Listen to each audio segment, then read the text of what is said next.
The 9 Days Queen. By Lady Jane Grey. Author's note. My object in writing this book has been to interest the reader in the tragic story of Lady Jane Grey rather from the personal than the political point of view. I have therefore employed, more perhaps than is usual, what the French historians term le document humain in my account of the extraordinary men and women who surrounded Lady Jane, and who used her as a tool for their ambitious ends. The reader may possibly wonder why in several of the earlier chapters Lady Jane Grey plays so shadowy a part, but I deemed it impossible for anyone who is not very familiar with our history at this period to understand. Without having a complete idea of the chain of conspiracies that preceded and rendered possible her proclamation, how a young princess, not in the immediate succession to the crown, came to be placed, if only for 9 days, in the towering position of Queen of England. These conspiracies were 4 in number. The first was that of the Howards and the Catholic party against Queen Catherine Parr. The second, the conspiracy of the Seymours against the Howards, which ended in the downfall of the great House of Norfolk, whereby Edward Seymour was enabled to proclaim himself Lord Protector of the realm. The third plot was that of Thomas Seymour to cast down his brother Edward from his high station, and, if possible, to usurp the same for himself, a strange story of folly and intrigue and overvaulting ambition which ended in one of the most terrible fratricidal tragedies to be found in the history of the nations. Fourthly, the removal of the brothers Seymour from the scene enabled John Dudley, Duke of Northumberland, to work his own will and to prepare the way, during the last days of Edward VI, for his daughter-in-law, much against her will, to usurp the throne. I have consulted every available document, as well in our 8 national archives and private libraries as in those of foreign countries, concerning Lady Jane and her friends and foes, the better to paint as vivid a picture as possible of the times in which they lived. I need scarcely add how greatly I appreciate the honor Major Martin Hume has conferred upon my work by his scholarly introduction, which gives so succinct and deeply interesting an account of our foreign politics at a most momentous period of English history. To him, to Dr. Gairdner, to Earl Spencer, to Earl Stamford and Warrington, and to many other gentlemen and friends, including the officials at the State Paper Office and the British Museum, I beg to tender my sincere thanks for their courtesy and for the valuable information with which they have helped me to complete my picture of one of the most interesting periods in our national history. I cannot, moreover, allow this opportunity to pass without recording, with sincere gratitude and affection, the aid which I received, when I first thought of writing this life of Lady Jane Grey, from the kindness of my old valued and lamented friend, Dr. Richard Garnett. Introduction. The tragedy of Lady Jane Grey is unquestionably one of the most poignant episodes in English history. But its very dramatic completeness and compactness have almost invariably caused its wider significance to be obscured by the element of personal pathos with which it abounds. The sympathetic figure of the studious, saintly maiden, single-hearted in her attachment to the austere creed of Geneva, stands forth alone in a score of books refulgent against the gloomy background of the greed and ambition to which she was sacrificed. The whole drama of her usurpation and its swift catastrophe is usually treated as an isolated phenomenon, the result of one man's unscrupulous self-seeking. And with the fall of the fair head of the 9 Days Queen upon the blood-stained scaffold within the Tower, the curtain is rung down and the incident looked upon as fittingly closed by the martyrdom of the gentlest champion of the Protestant Reformation in England. Such a treatment of the subject, however attractive and humanly interesting it may be, is nevertheless unscientific as history and untrue in fact. An adequate appreciation of the tendencies behind the unsuccessful attempt to deprive Mary of her birthright can only be gained by a consideration of the circumstances preceding and surrounding the main incident. The reasons why Northumberland, a weak man as events proved, was able to ride roughshod over the nobles and people of England. The explanation of his sudden and ignominious collapse and of the apparent levity with which the nation at large changed its religious beliefs and observance at the bidding of assumed authority are none of them on the surface of events. And the story of Jane Grey as it is usually told, whilst abounding in pathetic interest, gives no key to the vast political issues of which the fatal intrigue of Northumberland was but a byproduct. To represent the tragedy as a purely religious one, as is not infrequently done, is doubly misleading. That one side happened to be Catholic and the other Protestant was merely a matter of party politics, and probably not a single active participator in the events, except Jane herself and to some extent Mary, was really moved by religious considerations at all, loud as the professions of some of the leaders were. Mr. Davy has given in the vivid pages of this book a striking picture of the society in which the drama was represented and of the persons who surrounded Lady Jane Grey in the critical period of her unhappy fate. And this of itself enables a wider view than is usual to be taken of the subject. But, withal, I venture to think that an even more extended prospect of it may be attained and the whole episode fitted into its proper place in the history of England, if supplementary consideration be given to international politics of the time. And especially to the part which England aspired to take in the tremendous struggle for supremacy which was then approaching the end of its first phase on the continent of Europe. A struggle in which not only the two most powerful nations in Christendom were engaged and the two greatest monarchs in the world were the leaders, but one in which the eternally antagonistic principles of expansion and repression were the issues. It is too often assumed that the system of political parties in English government dates only from the rise of Parliament as the predominant power in the state in the 17th century, since, by the open opposition and the public discussion of rival policies in the legislature, the existence of different groups of statesmen then became evident to the world. But at least it may be asserted that, from the time when the two first Tudor kings sought the aggrandizement of England by placing their power in the balance between the great continental rivals, two schools of English politicians surrounded their sovereign, each intent upon forwarding the alliance which seemed to them wisest in the interests of the country and their own. When, however, the political rivalry of France and the Emperor was accentuated by the introduction of religious schism in the contest, by the bold defiance of Luther and the spread of the Reformed doctrines, the political parties in the English court were divided more distinctly than ever by the new element introduced. And, despotic as the Tudor sovereigns were, the apparently personal and fickle character of their policy, which proves so puzzling to students, really arose in nearly every case from the temporary predominance in their councils of one or the other school of thought represented in their court. It is only by recognizing this fact that the strange and sudden changes which took place in the reigns of Henry VIII and Edward VI can be made comprehensible, and by it also the rise and fall of Lady Jane Grey can be seen in its true light. During the last 20 years of the reign of Henry VIII, his bewildering mutations of policy and of wives were the result of efforts on the part of rival sets of politicians to utilize his brutal sensuality and inflated pride to their respective ends. With him, as with the most of them, religion was a mere stalking horse for other interests. The traditional and more conservative party, which usually leant towards the imperial alliance, naturally took the Catholic side. The established nobility such as the Howards backed by the Catholic bishops being contrasted with the more recently ennobled men, aided by bureaucrats like Cromwell and by the reforming churchmen. Thus it came to be understood before the end of Henry's reign that the men in the English court most favourable to emancipation from the papacy were generally speaking the advocates of a French alliance, whilst those who clung to the orthodox view of religion favoured the traditional adherence to the House of Burgundy. It is true that the men on both sides were equally eager to participate in the plunder of the Church and in filching the commons from the people of England, and that both parties included men who were ready to profess themselves faithful Catholics or ardent reformers as their interests demanded at the time. But the political aims of the respective parties were quite distinctly divided, notwithstanding religious affinities. For the Emperor was just as desirous of having Protestant friends in England as the King of France was willing to accept Catholic support there. The object of the English sovereigns, it must be recollected, was usually somewhat different from that of their bribed councillors who had their own interests to serve.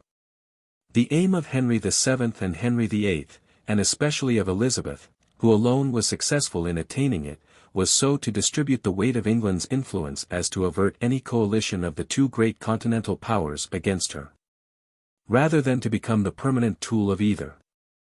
The efforts of Charles V, and his French rival being respectively directed towards preventing England from throwing in her lot with their enemies. Until religious bitterness infinitely complicated the question, and finally led to the long state of war with Spain.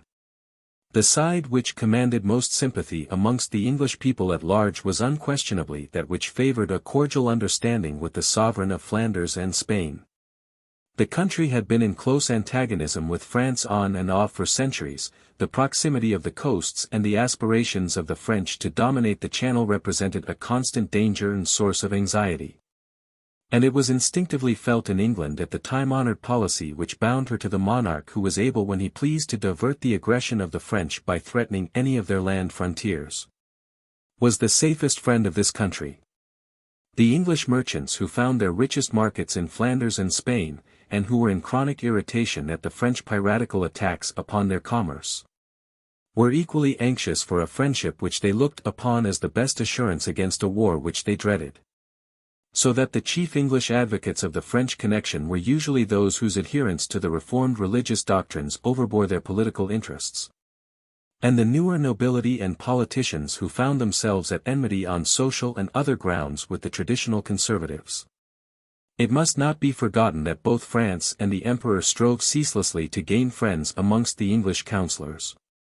Immense bribes found their way into the pockets of ministers and secretaries of state, in many cases regular yearly pensions being settled upon influential political supporters, and by means of flattery, social attentions, and promises. The ambassadors in England of the rival powers became centres of intrigue to influence English policy in favour of one or the other. The goal to which both the rivals directed their eyes was one in which, curiously enough, England had no interest whatever, namely, the hegemony over Italy.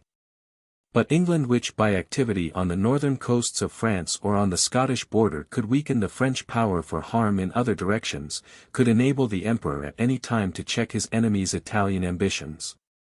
Whilst with England as her friend France could brave the imperialists, certain that she would not be taken in the rear, especially when, as she usually managed to do, she had enlisted on her side the Turks on the Hungarian frontier and the Lutheran princes and towns of Germany.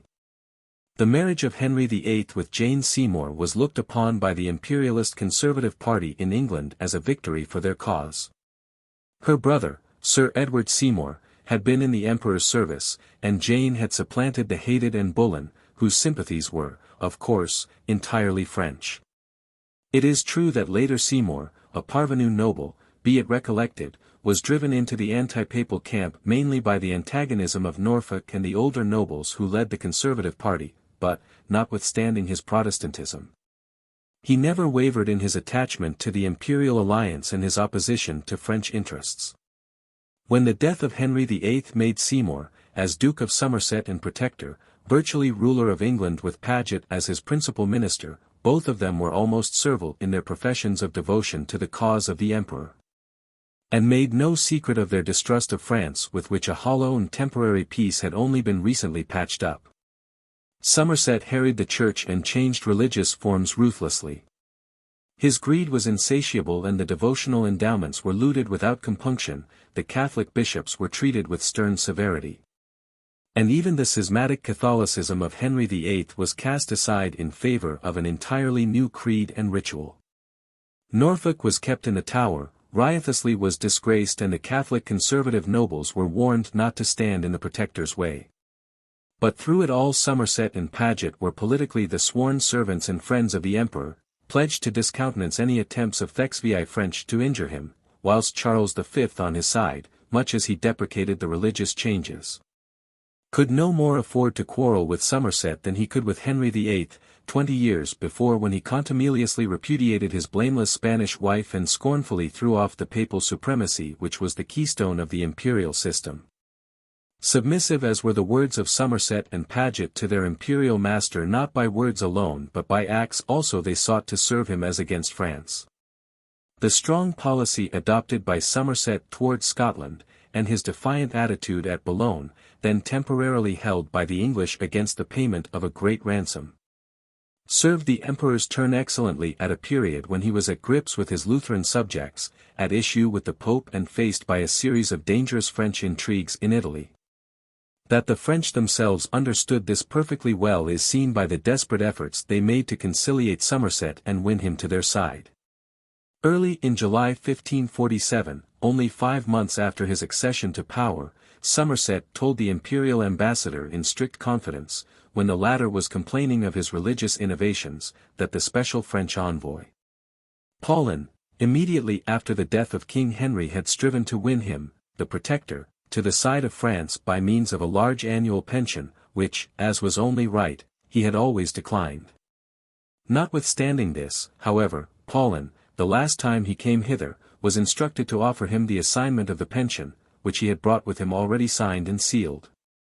But with all these offers and grand promises of the French to divert the English government from their alliance with your Majesty, the Emperor, he said he would always remain constant and loyal to you. Knowing well that the strict preservation of the ancient alliance was so important for both parties. Even a month previous to this Somerset had informed the ambassador that the French had greatly scandalized him by offering him as an inducement to join France, in an offensive and defensive alliance. The cession of the Emperor's Flemish province to England when it had been conquered by the Allies, Boulogne at the same time to be restored to France. What wonder that the Emperor's reply to this was to send flattering autograph letters to Somerset, assuring him of his unalterable regard, but saying not a word about his Protestant proceedings. Of course, continues the Emperor, writing to his ambassador, the Protector would naturally refuse to accept the pension from the French, if only in the interests of duty and decency. The goodwill he displays towards us must be encouraged to the utmost by you on all occasions, and you must lose no opportunity of confirming the Protector in these favourable sentiments. Somerset and Paget were therefore from first to last Emperor's men and opponents of French interests, that is to say advocates of the same policy as that identified with the older nobles and Catholics. Most of whom were now under a cloud in consequence of their religion or in consequence of their personal enmity to Somerset, whom they regarded as a greedy, unscrupulous interloper. From the first days after the death of Henry VIII, it had been seen by close observers that personal and not political rivalry alone was likely in the future to bring about a split in Somerset's government. The imperial ambassador, writing less than a fortnight after Henry's death, says that whilst Hertford, Somerset, and Warwick, Northumberland, would apparently be supreme in authority, it is likely that some jealousy or rivalry may arise between them because, although they both belong to the same sect, they are nevertheless widely different in character. The Lord Admiral, being of high courage, will not willingly submit to his colleague. He is in higher favour with the people and with the nobles than is the Earl of Hertford, owing to his liberality and splendour.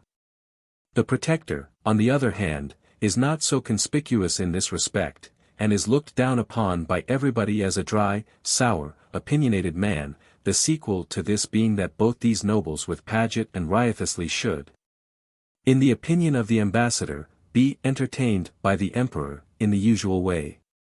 Before many months had passed, as we have seen, it was recognized by the imperialist party that Somerset and Paget were their fast friends and that the rising personal opposition of Dudley had adopted, not unnaturally, as its policy that of a rapprochement with France. It would, of course, be untrue to say that Dudley's attack upon Somerset had for its sole object the substitution of one international policy for another. Dudley, like his rival, was in the first place ambitious and self-seeking. But it was necessary for both of them, in order to serve their ends, that they should obtain the cooperation and support of one or other of the two main currents of public opinion. The adhesion of both rivals to the advanced Protestant practices in religion being dictated in the first place by their need for the money and patronage that the religious confiscations provided, and, secondly, by the great predominance of the Reformed doctrines in and about London. But Somerset, having embraced the conservative or imperialistic policy, and infused, under the influence of Catholic Paget, some consideration for the professors of the old faith into his reforming zeal, it was incumbent upon Dudley, who wished to overthrow him, to adopt in both respects an entirely opposite policy. It is the fate of most governments to be judged by results, and it was a comparatively easy matter for Dudley to pick holes in Somerset's management of affairs. The debasement of the coinage and the consequent dislocation of business and the terrible distress it caused, the enclosures of the commons and the process of turning customary copyholds into tenancies at will, had reduced the people of England to a condition of misery such as they had never seen before. The cruel confiscation of the monastic properties had deprived the sick and the poor of their principal source of relief. The drastic changes in religion had produced indignation in the breasts of many citizens, whilst slackening the hold of authority generally and promoting lawlessness. When to all this is added the grasping selfishness of Somerset personally, and above all the success of the French arms before Boulogne, attributed to the parsimony of the Protector, it will be seen that Northumberland had a large area of discontent upon which to work for support against his unpopular rival.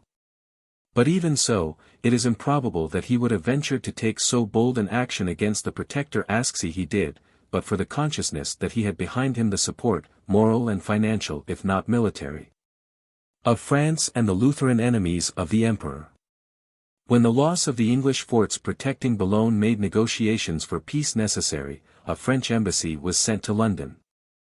And a keen observer present at the time thus records what was evidently the public impression of events. It was suspected that the principal object of this embassy was to bribe them, i.e., the English government, to make war on the Emperor.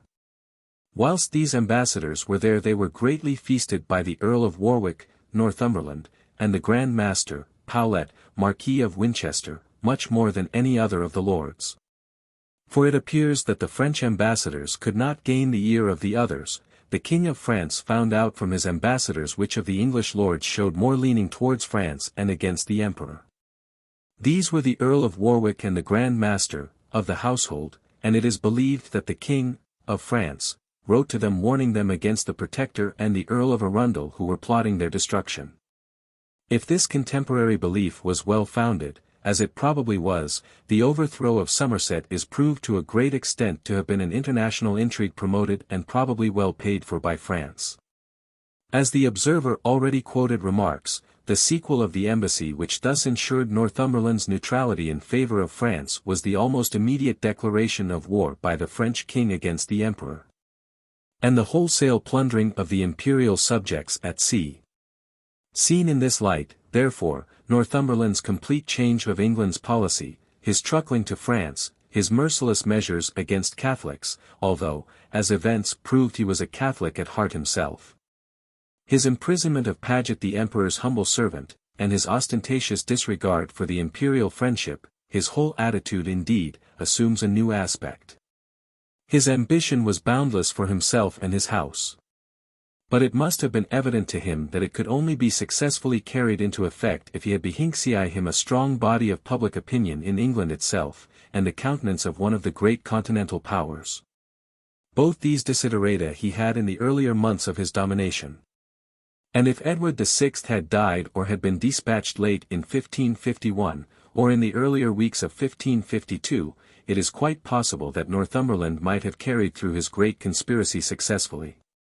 But the 18 months that elapsed between the execution of Somerset and the death of Edward were fully sufficient to prove to the people of England that they had cast off the yoke of a king log to assume that of a king stork. Northumberland's overbearing arrogance and roughness had offended everyone with whom he came into contact. His colleagues dreaded and hated him, especially after the marriage of his young son Guilford to a lady of the royal house in the direct line of succession had to some extent opened the eyes of men to the magnitude of his aspirations. The condition of the country, moreover, instead of improving under his rule was considerably worse even than it had been under Somerset. The coinage had now reached its lowest point of debasement, the shilling containing only 1/4 of silver to 3/4 of copper, and even was ordered by decree to be only valued at half its face value. The gold had all left the country and foreign trade was killed by the lack of a decent currency. Labour, driven from the land by the wholesale conversion of the estates from tillage to pasture, crowded the towns clamouring for food. And the disgraceful treatment of the Princess Mary by the ruling minister had aroused a strong feeling against his injustice and tyranny. The Emperor was at war with France and the Lutherans, and was obliged to speak softly to Northumberland. Again and again he tried to win him over to his side, and the ruler of England knew full well that, whatever he might do he was safe from any overt interference from the imperial power. But for this fact it is certain that Northumberland would not have attempted the bold stroke of disinheriting Mary and placing Jane Grey and his own son upon the throne of England. When Edward VI was known by him to be sick beyond recovery, Northumberland, with an eye to the near future, endeavored to conciliate the emperor somewhat and XIII to bring about peace upon the continent. His object in doing so was twofold: first, to persuade Charles that he was still a potential friend, and, secondly, to set his French friends free from their war with the emperor, and so enable them at the critical moment he foresaw to come to his aid in England if necessary. The English trading classes were by this time in a fever of indignation against the French for their piratical interference with English shipping. And Northumberland must have known that with this and the fear aroused by the French successes in the emperor's Flemish dominions, always the key of English policy, even he could not for very long withstand the demand of the English people to help the emperor against his enemies. It was Northumberland's misfortune that he was obliged to deliver his blow against the legitimate English succession in this state of public affairs. The emperor and his ministers were keenly alive to the situation, and although they were of course not yet aware of the details of Northumberland's intended coup d'état, they feared that the Princess Mary might by his influence be excluded from the throne. This of course would have been a serious blow to the imperial cause, for it would in all probability mean the permanent adhesion of England to the French alliance. But Charles had swallowed so much humiliation to keep England friendly in the past that he was not disposed now to be too squeamish.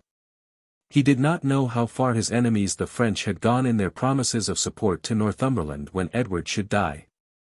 But if by blandishments and conciliatory acquiescence he could win the friendship of England, he was willing to smile upon any occupant of the throne or any power behind it who would keep to the old alliance and turn a cold shoulder to the French. As soon as it was known in the imperial court that Edward was approaching his end, the emperor's ambassadors hurried over to England with instructions to conciliate Northumberland at all costs, and to assure him that the emperor's affection for England and its young king was much greater than that of the King of France. But, continues the emperor's instructions, if you arrive too late and the king is dead, you must take counsel together and act for the best for the safety of our cousin the Princess Mary, and secure, if possible, her accession to the crown, whilst doing what you judge necessary to exclude the French and their intrigues. You must endeavour also to maintain the confidence and good neighbourship which it is so important that our states should enjoy with England, and especially to prevent the French from getting a footing in the country, or of gaining the ear of the men who rule England, the more so if it be for the purpose of embarrassing us. News had already reached Flanders of Northumberland's intention to exclude Mary from the throne on her brother's death, and although the emperor saw that in such case the life of his cousin would be in grave peril, especially if French aid, as was feared, were given to Northumberland, the principal efforts of the imperial envoys were to be directed to assuring the English government in any case that the emperor was their friend and not France. Northumberland was to be persuaded that the emperor had no thought of proposing a foreign husband for Mary, and that any match chosen for her by the ruling powers in England would be willingly accepted by her imperial kinsman. In short, the envoys were to promise anything and everything to secure the throne for Mary, even to endorsing the religious changes effected under Edward. But failing success in this, it is made quite clear that the emperor was willing to accept Jane Grey or any other sovereign who would consent to regard him as a friend and exclude French influence from the country. The French were just as much on the alert to serve their own interests, and Northumberland, knowing how unpopular the French were at this juncture, and how much his supposed dependence upon them was resented, was extremely careful not to show ostensibly any leaning towards them. But as soon as he heard, late in June, that the imperial envoys were coming to London, he came specially from Greenwich to the French ambassador's lodging at the Charterhouse to inform him that the emperor was sending an embassy. "I doubt not," writes the French agent to his king, "that they will do their best to interrupt the friendship that exists between your Majesty and the King of England. I will keep my eye upon them and will leave no effort untried to subvert them." 25 Edward died on the very day that the imperial ambassadors arrived in London, though the death was kept secret for some days afterwards, and it soon became evident, both to the French and the imperialists, that Northumberland had prepared everything for the elevation of Jane Grey to the throne. At this juncture, which called, if ever one did, for prompt and bold action, only one of the several interests took a strong course, the Princess Mary herself.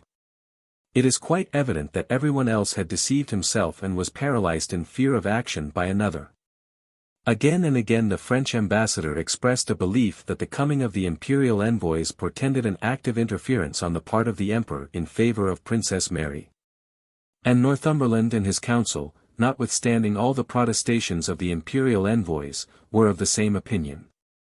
Whereas we now see that the emperor was quite willing to throw over Mary, and even the Catholics, if only he could persuade Jane Grey and her government to join him against France.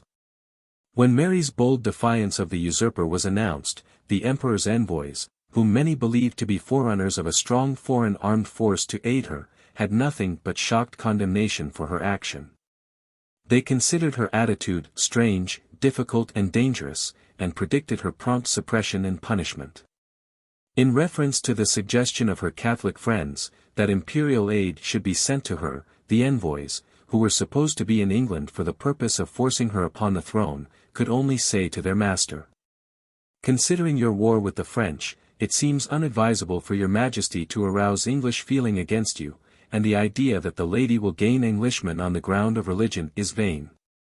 Serious remonstrances were sent to Mary herself by the imperial envoys, pointing out the danger and the hopelessness of her position in the face of Northumberland's supposed strength. And they labored hard to dissuade the Duke from his idea that they had been sent to England to sustain Mary's cause. Nor was the Emperor himself bolder than his envoys. He instructed the latter to recommend Mary, with all softness and kindness, to the mercy of Jane's government, but they were to make it quite clear that he would strike no blow in her favor, and would receive with open arms any sovereign of England who would not serve French interests. Mr. Davy has indicated in the present book the eagerness with which the great imperial minister, Don Diego Hurtado de Mendoza, greeted Guilford Dudley as King of England. That Mendoza, one of the most trusted and ablest of the emperor's counselors, could take such a step without knowing that it would not, at least, be against his master's policy is inconceivable, and all through it is clear that if Mary had waited for effective help from her imperial cousin, Jane Grey might have reigned for a long lifetime. Just as the emperor was paralyzed in his action by the fear that he might alienate England from his side, so France allowed discretion to wait upon valor for fear of driving the English government irretrievably into the arms of the emperor. When the news of Mary's rising came to London, the French ambassador bitterly deplored Northumberland's want of foresight in not having seized the person of the princess in time to prevent it. He confessed that Northumberland was excessively unpopular, but believed that his possession of the national forces would enable him to crush Mary and her malcontents. But he took care not to pledge himself too deeply to Jane, and whilst full of sympathy and good wishes for Northumberland's success always kept in touch with some of Mary's friends. Neither the French ambassador or the English council really understood the emperor's attitude. When the council communicated to the imperial ambassadors Jane's succession, they haughtily told them that it was known they were here to force Mary upon the throne, and that a new sovereign now having been successfully proclaimed, the sooner they left England the better. The French ambassador, writing to his king at the same time, remarked that the imperial ambassadors had informed the English council that rather than submit to Jane's wearing the crown to Mary's deprivation, his master would make friends with the French on any terms and would deal with Jane in a way which she would not like. It is almost amusing, now that we have the correspondence XVIII of all parties before us, to see how they all deceive themselves. The emperor, as has been said, would not lift a finger to help Mary, even when she was in the field with a strong armed force, for fear of alienating hopelessly the sovereign of England whoever he might be. The King of France, whilst giving the same sort of hesitating implied support to Northumberland and Jane as Charles held out to the Princess Mary, would give no effective help for the same reason that tied the emperor's hands. Both sides, indeed, were waiting to greet success without pledging themselves to a cause which might fail. But the person who miscalculated most fatally of all was Northumberland himself. He had been during the whole time of his rule the humble servant of France. He had violated the Treaty of 1543, by which England was bound to side with the emperor in case his territory was invaded by France. And he stood between the throne and Princess Mary, who it was known would serve the cause of the emperor and her mother's country to the utmost. He was obliged, as has been shown, to cast his hazard when the public opinion was strongly against him, the commercial classes of England well nigh ruined, the labourers in a worse condition than had ever been known before, and the nobility jealous and apprehensive. Knowing this, as he did, it is difficult to believe that he would have dared to take up the position he assumed unless he had persuaded himself that, as a last resource, French armed aid would support him. That such a thing was not remotely probable is now evident from the correspondence of the French ambassadors. They were only full of sorrow for this poor Queen Jane, and feared for the fate of their unfortunate friend the Duke of Northumberland. And yet London itself was in a panic, born of the conviction that 6,000 French troops were on their way to keep Jane upon the throne. Northumberland, in fact, presumably believing that his past services to France had deserved such aid, had actually sent and demanded it of the king. If it had been afforded in effective time, the whole history of England might have been changed. We know now, although none knew it then, that the emperor would have greeted with smooth assurances the XVIII victorious Jane in Northumberland, and would have deserted his cousin Mary until a turn of the wheel gave her hopes of success again. There was, indeed, nothing to prevent Henry of France, but groundless fear of his rival, from sending to England the small force necessary to keep Jane upon the throne and defeat Mary. But time-serving cowardice ruled over all. The edifice of Northumberland's ambition crumbled like a house of cards under the weight of his unpopularity alone, and when Mary the victorious entered into the enjoyment of her birthright, the Frenchmen who had plotted and intrigued against her in secret, vied with the imperial ambassadors who had stood by, unsympathetic in the hour of her trial, in their professions of devotion to her and her cause. The people of London, overwhelmingly Protestant as they were, greeted the Queen with effusion and had few words of pity for poor Jane, not because they loved the old observance but because they dreaded the French, and hated Northumberland the tyrannous and unjust servant of France. In the country districts, too, where Catholicism was strong, the enthusiasm for Mary was not so much religious, for all the people wanted was quiet and some measure of prosperity. As expressive of joy at the hope of a return to the national policy of cordial relations with the sovereign of Flanders, which in past times had ensured English commerce from French depredations and the English coast from French menaces. With freedom from the arrogant minister who had harassed every English interest and had reduced to ruin all classes in the country. The unhappy Jane, a straw upon the rushing torrent, was not raised to her sad eminence that the Protestant faith might prevail, though that might have been one of the results of her rule, nor was she cast down because Catholicism was triumphant, but because the policy which her dictator, Northumberland, represented was unpopular at the time of Edward's death, and the English sense of justice rebelled at the usurpation and its contriver. Mary, in addition to her inherent right to the succession, which was her strong point, had only her own boldness and tenacity to thank for the success which she achieved. The emperor, notwithstanding all his sympathy and the enormous importance to him of her success, did nothing for her until she was independent of him, and only promised her armed aid then in case the French should attempt to overthrow her by force. Northumberland fell, not because the country at large and London above all, was yearning for the resubmission of England to the Pope, but because the 18 months of his unchecked dictatorship had made him detested, and because he overrated the boldness and magnanimity of the King of France. The English public, by instinct perhaps more than by reason, believed in the ideal policy of Henry VII, that of dexterously balancing English friendship between the rival continental powers, making the best market possible for her moral support, keeping at peace herself and adhering mostly to the more prosperous side without fighting for either. Such a policy required statesmanship of the highest order, and Elizabeth alone was entirely successful in carrying it out. Somerset and Northumberland both failed because they were unequal to it.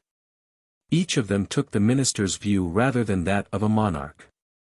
They were party leaders, both of them, and incapable of adopting the view above party considerations which marks the successful sovereign. They pledged themselves too deeply to the respective foreign alliances traditional with their parties, and in both cases, as a penetrating statesman would have foreseen, their allies failed them at the critical moment. Mary's tragical fate was the result of a similar short-sighted policy. When she determined against the wishes of her people and the advice of her wisest counselors, Catholics to a man, to hand herself and her country, body and soul, over to Spanish interests, she ceased to be a true national sovereign. The nice balance upon which England's prosperity depended was lost, the love and devotion of the people turned to cold distrust, and failure and a broken heart were the result. Not until Elizabeth came with her keen wit and her consummate mastery of the resources of chicanery was England placed and kept firmly again upon the road to greatness which had been traced for her by the first Tudor sovereign. Martin Hume. 1. The 9 Days' Queen. Chapter 1 Bradgate Hall and the Greys of Groby. There is no more picturesque spot in England than Bradgate Old Manor, the birthplace of Lady Jane Grey. It stands in a sequestered corner, about 3 miles from the town of Leicester, amid arid slate hillocks, which slope down to the fertile valleys at their feet. In Leland's Perambulations Through England, a survey of the kingdom undertaken by command of Henry VIII, Bradgate is described as possessing a fair park and a lodge lately built there by the Lord Thomas Grey, Marquis of Dorset, father of Henry. That is now Marquis. There is a fair and plentiful spring of water brought by Master Brock as a man would judge agine the hills through the lodge and thereby it driveth a mill. He also informs us that, there remain few tokens of the old castell, which leads us to believe that at the time of Lady Jane Grey's birth Bradgate was a comparatively new house. The ruins show that the mansion was built of red brick and in that severe but elegant form of architecture known as the Tudor style. Worthy old Leland goes on to say that Jane's paternal grandfather added 2 lofty towers at the front of the house, one on either side of the principal doorway. These are still remaining. In Tudor times the park was very extensive and marched with the forest of Chartley, which was full 25 miles in circumference, watered by the river Soar and teeming with game. Another ancient writer tells us, in the quaint language of his day, that here a wren and squirrel might hop from tree to tree for 6 miles, and in summer time a traveller could too journey from Beaumanoir to Burton, a good 12 miles. Without seeing the sun. The wealth of luxuriant vegetation in the old park, the clear and running brooks, that babble through the sequestered woods, and the beautifully sloping open spaces, dotted with venerable and curiously pollard oaks, make up a scene of sylvan charm peculiarly English.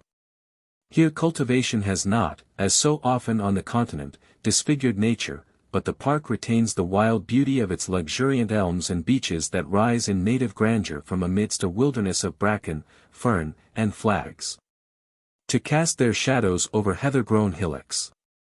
On the summit of one of the loftiest of these still stands the ruined palace that was the birthplace of Lady Jane Grey. The approaches to Bradgate are beautiful indeed, especially the pathway winding round by the old church along the banks of a trout stream, which rises in the neighbourhood of the Priory of Ulverscroft, famous for the beauty of its lofty tower. When Jane Grey was born, this priory had been very recently suppressed, and the people were lamenting the departure of the monks, who, during the hard winter of 1528, had fed 600 starving peasants. Bradgate Manor House was standing as late as 1608, but after that date it fell into gradual decay. Not much is now left of the original structure, but its outlines can still be traced. And the walls of the great hall and the chapel are nearly intact. A late Lord Stamford and Warrington roofed and restored the old chapel, which contains a fine monument to that Henry Grey whose signature may be seen on the warrant for the execution of Charles I.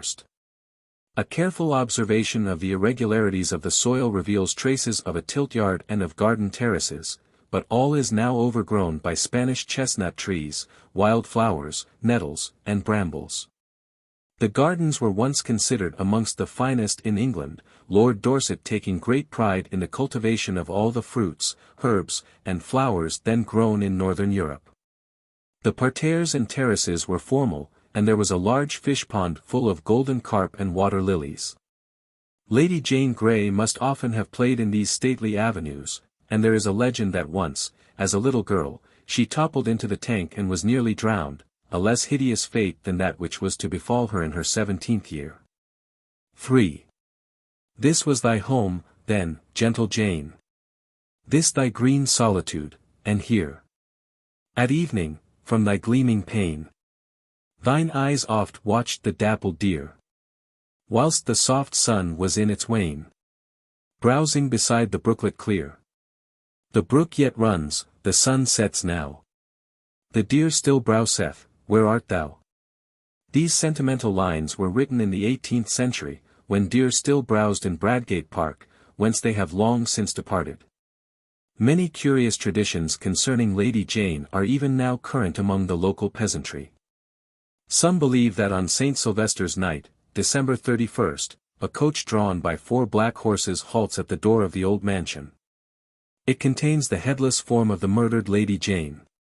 After a brief halt it drives away again into the mist. Then again, certain strange stunted oaks are shown, trees which the woodmen pollard when they heard that the fair girl had been beheaded. The pathetic memories of the great tragedy, reaching down 4 slow centuries, prove how keenly its awful reality was felt by the poorer folk at Bradgate, who, no doubt, had good cause to love the gentle Jane. The manor of Bradgate was settled upon the Lady Frances Brandon, Henry VIII's niece, when she espoused Henry Grey. It had been inherited by the Greys of Groby, Lady Jane's paternal ancestors, from Rollo, or Fulbert, said to have been chamberlain to Robert, Duke of Normandy, who gave him the castle of Croy in Picardy, the ruins of which are still to be seen not far from Montreuil-sur-Mer. It was hence he derived the surname of de Croy, afterwards anglicized to de Grey. This Rollo accompanied William the Conqueror into England, and was settled, soon after the conquest, at Rotherfield, in Oxfordshire. The first of the family to be noticed by Dugdale is Henry de Grey, to whom Richard I granted the manor of 4 Grays Thurrock, in Essex, which grant was confirmed by King John in the first year of his reign. The descendant of this nobleman, Edward de Grey, was summoned to Parliament in 1488 in right of his wife's barony of Ferrers of Groby, and his son John, afterwards Earl Rivers, who was slain in the Battle of St. Albans, married the beautiful daughter of Sir John Woodville, subsequently the Queen of Edward IV. Bradgate is thus associated with 2 of the most unfortunate of England's queens, Elizabeth Woodville, who passed much of her life in its leafy glades, and Lady Jane Grey, who first saw the light in the stately red brick manor house of which the crumbling ruins are now so beautiful in their decay. Jane Grey's grandfather, Thomas, the eldest son of Elizabeth Woodville, was summoned to Parliament on the October 17, 1509 as Lord Ferrers of Groby, his mother's barony, and to the Second Parliament in 1511 as Marquess of Dorset. He was a man of great note. In the 3rd year of Henry VIII's reign he had charge of the army of 10,000 men sent into Spain to assist the forces invading Guyenne under the Emperor Ferdinand. This force returned to England without doing service. We next hear of the Marquess figuring at the justs with Charles Brandon, Duke of Suffolk, Lady Jane's maternal grandfather, on the occasion of the latter's adventurous journey to France to bring back Mary Tudor, widow of Louis XII of France, whom he subsequently married. The Marquess was also sent to Calais to attend Charles V to England. Indeed, he was very conspicuous throughout the early years of Henry's reign. King Hal paid him the compliment of calling him, that honest and good man, a title which he thought he richly deserved, since he signed the celebrated letter to Pope Clement VII touching the king's divorce. He died in 1530, and was succeeded by his eldest son, Henry, Lady Jane's father. The inheritance of this nobleman included the Marquisate of Dorset and the baronies of Ferrers, Grey, Astley, Boneville, and Harrington, besides vast estates in Leicestershire and other parts of England. Henry Grey, though his portraits show him to have been a very good-looking man, did not enjoy a good contemporary reputation for ability or strength of character. During the brief reign of Edward VI he became the patron of the Swiss reformers and was adulated by Bullinger and Hill.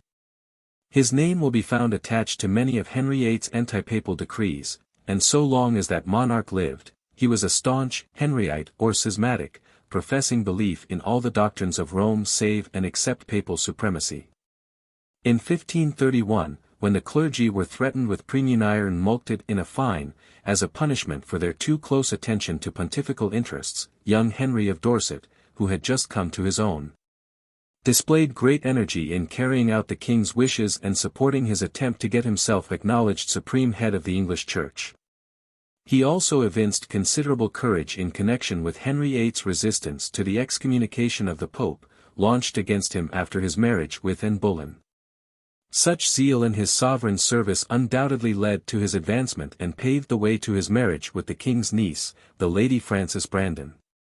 He may have owed much to the counsels and influence of Cromwell, to whom he carried a letter of introduction from his mother, when he first went to London as a lad of 17, immediately after his father's decease. The dowager recommended her son very earnestly to Master Cromwell, pleaded his youth, and besought that worthy, then all-powerful, not to take heed of certain ill-natured reports concerning alleged wilful damage to the priory buildings of Tilsey, where she was then residing.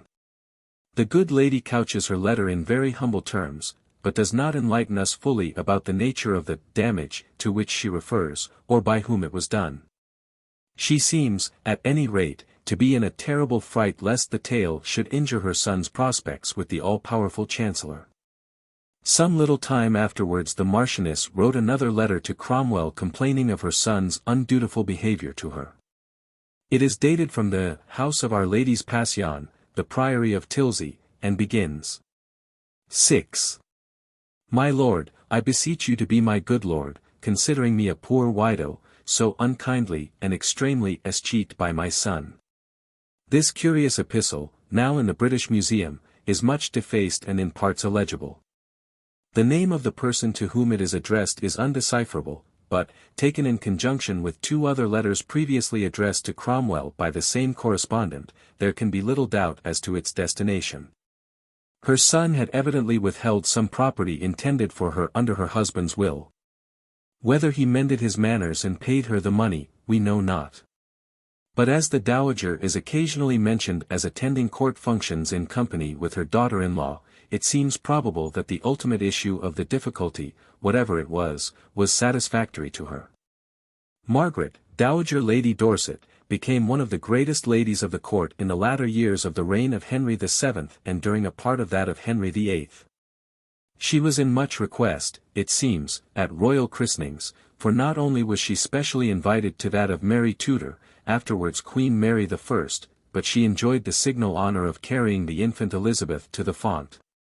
She was invited to perform a like office at the baptism of Edward VI, but this time she was unable to be present, and wrote to make her loyal excuses, pleading that some of her household at Croydon had been attacked by the sweating sickness.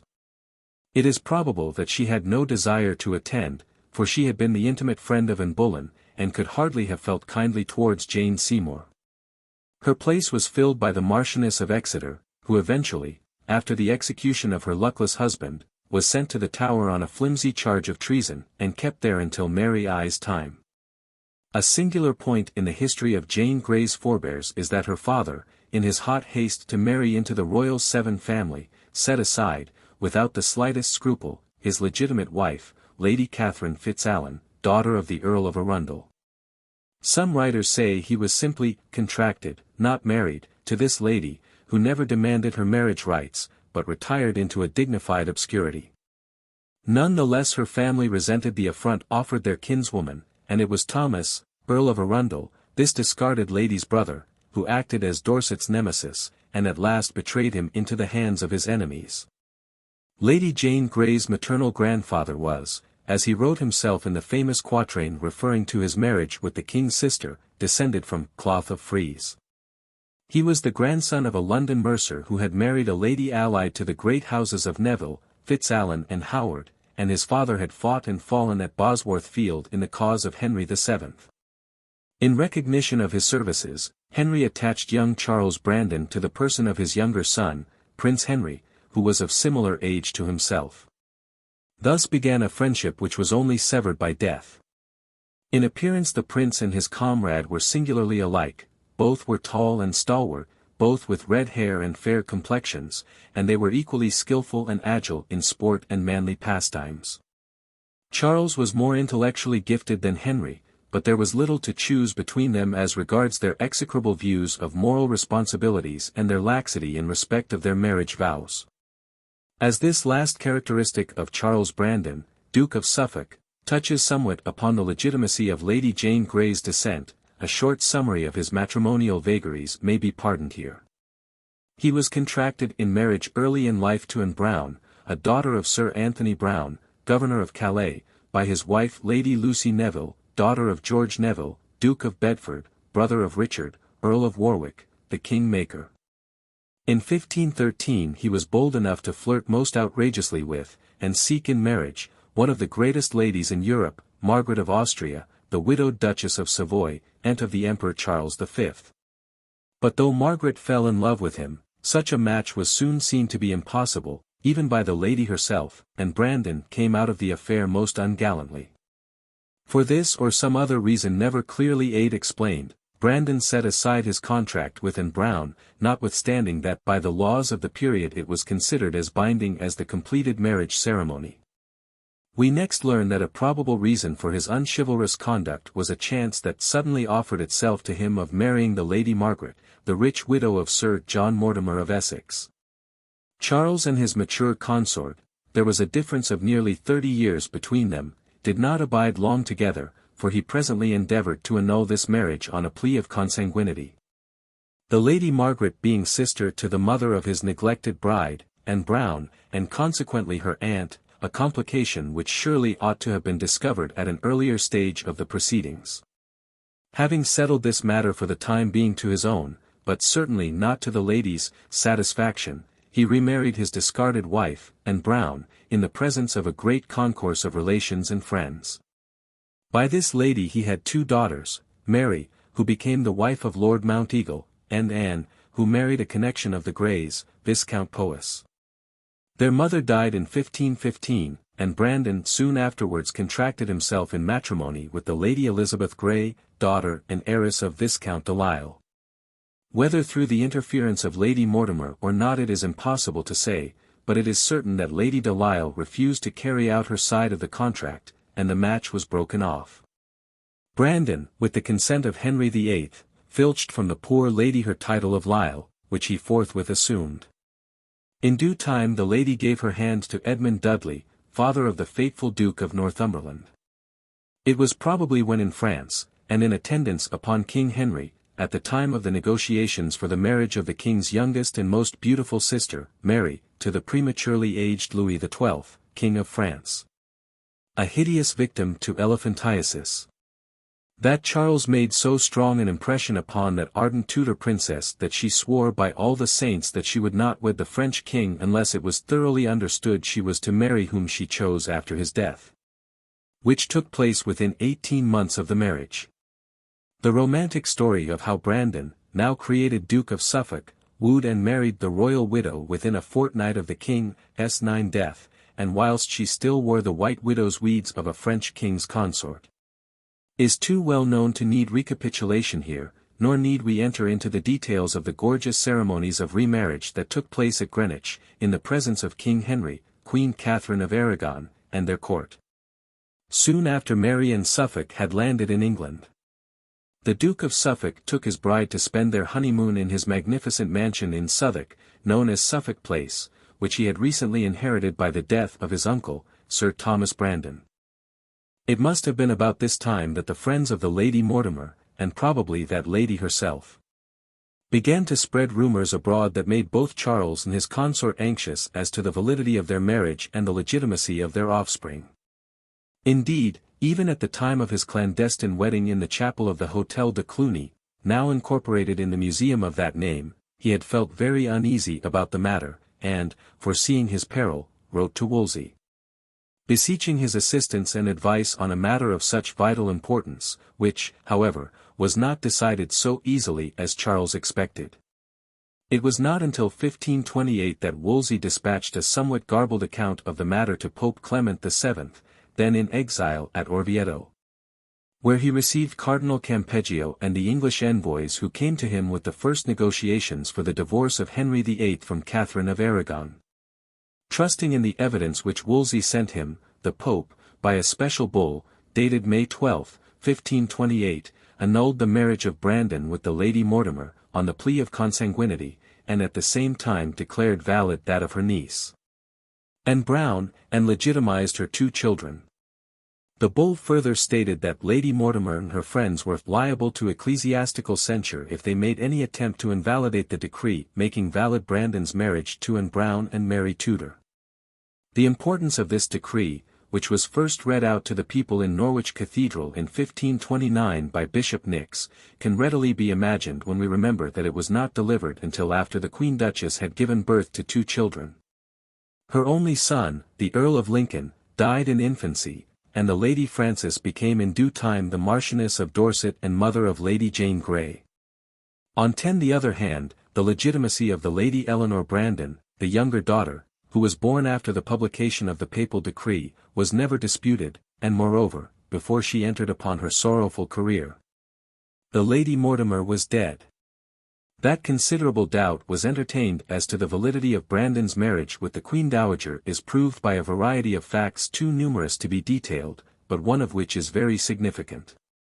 Late in the first half of Queen Elizabeth's reign, the validity of the claims of the Lady Mounteagle and her sister, the children of Brandon and Anne Brown, to be considered legitimate, was ventilated in the Court of Arches. And after much deliberation confirmed. Although the legitimacy of these ladies, both of whom were long since deceased at the time of this trial, had nothing to do with the legal position of Mary Tudor as the wife of the Duke of Suffolk. It was none the less an indirect test of the right to the throne of her granddaughters, the Ladies Catherine and Mary Grey. From these briefly resumed facts it is not difficult to understand that although King Henry VIII highly approved of his bosom friend's conduct, his subjects held Charles to be an arrant rascal.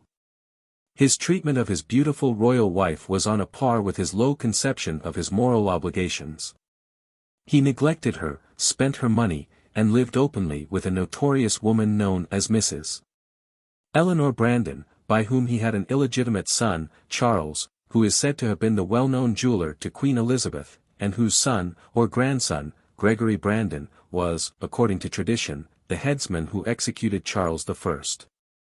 Lady Jane's grandmother, Mary Tudor, was a most amiable and long-suffering princess, who after a somewhat secluded life in Southwark withdrew to Westhorpe Hall. Here she died on June 24, 1533. Her 2 daughters, the Lady Frances, who had recently married the Marquis of Dorset, and the Lady Eleanor, soon to be the bride of Henry, Lord Clifford, eldest son of the Earl of Cumberland, were with her at the time of her death, but the Duke was absent in London, and so too was the Marquis of Dorset, her son-in-law, attending at the coronation of Anne Boleyn. The Queen Duchess was interred in Bury's T. Edmonds, Henry VIII and Suffolk paying the 11 expenses of a gorgeous alabaster monument to her memory, full of little saints and angels, which was destroyed soon after. During the wreck of the glorious Abbey Church at the time of the suppression of the monasteries. The remains of the Queen were then removed to the parish church, where they still rest, a marble tablet put up in the early 19th century being the only memorial of Mary Tudor, Dowager Queen of France and Duchess of Suffolk. Within 3 months of the Queen's death, September 1533, Suffolk married a 5th wife, the Lady Catherine Willoughby d'Eresby, who, it seems, was his ward and only 15 years old. She was a great heiress, and what made her marriage all the more singular was the fact that she was a daughter of that Donna Maria de Sarmiento who, as Lady Willoughby, was the friend and attendant of Queen Catherine of Aragon. It must also be remembered that Queen Catherine had no more bitter enemy than Suffolk. This Duchess developed into a very pretty woman, of great wit and character, and a staunch supporter of the doctrines of the Reformation. The Lady Frances Brandon was born at Hatfield, then a palace of the Bishop of Salisbury, who had afforded her mother hospitality. For it seems that the Queen Duchess was obliged to halt here, for reasons easily understood, on her way to Walsingham Priory, whither she was bound on a pilgrimage. There is still extant a very curious account of the baptism of the Lady Frances in the parish church of Hatfield, which was hung with garlands for the occasion. The Lady Anne Boleyn, aunt of the ill-fated Queen and of that ilk, stood proxy for Queen Catherine of Aragon as sponsor. In 1533 before the Lady Frances was married, notwithstanding his aforementioned contract, to the Lady Fitzalan, to Henry Grey, Marquis of Dorset. The wedding took place at Suffolk Place, Southwark, and the religious ceremony in the church of St. Saviour, now the cathedral of the new diocese. No very great pains seem to have been taken with the lady's education, except in the matter of what we should call sports, in which, it seems, she was very proficient.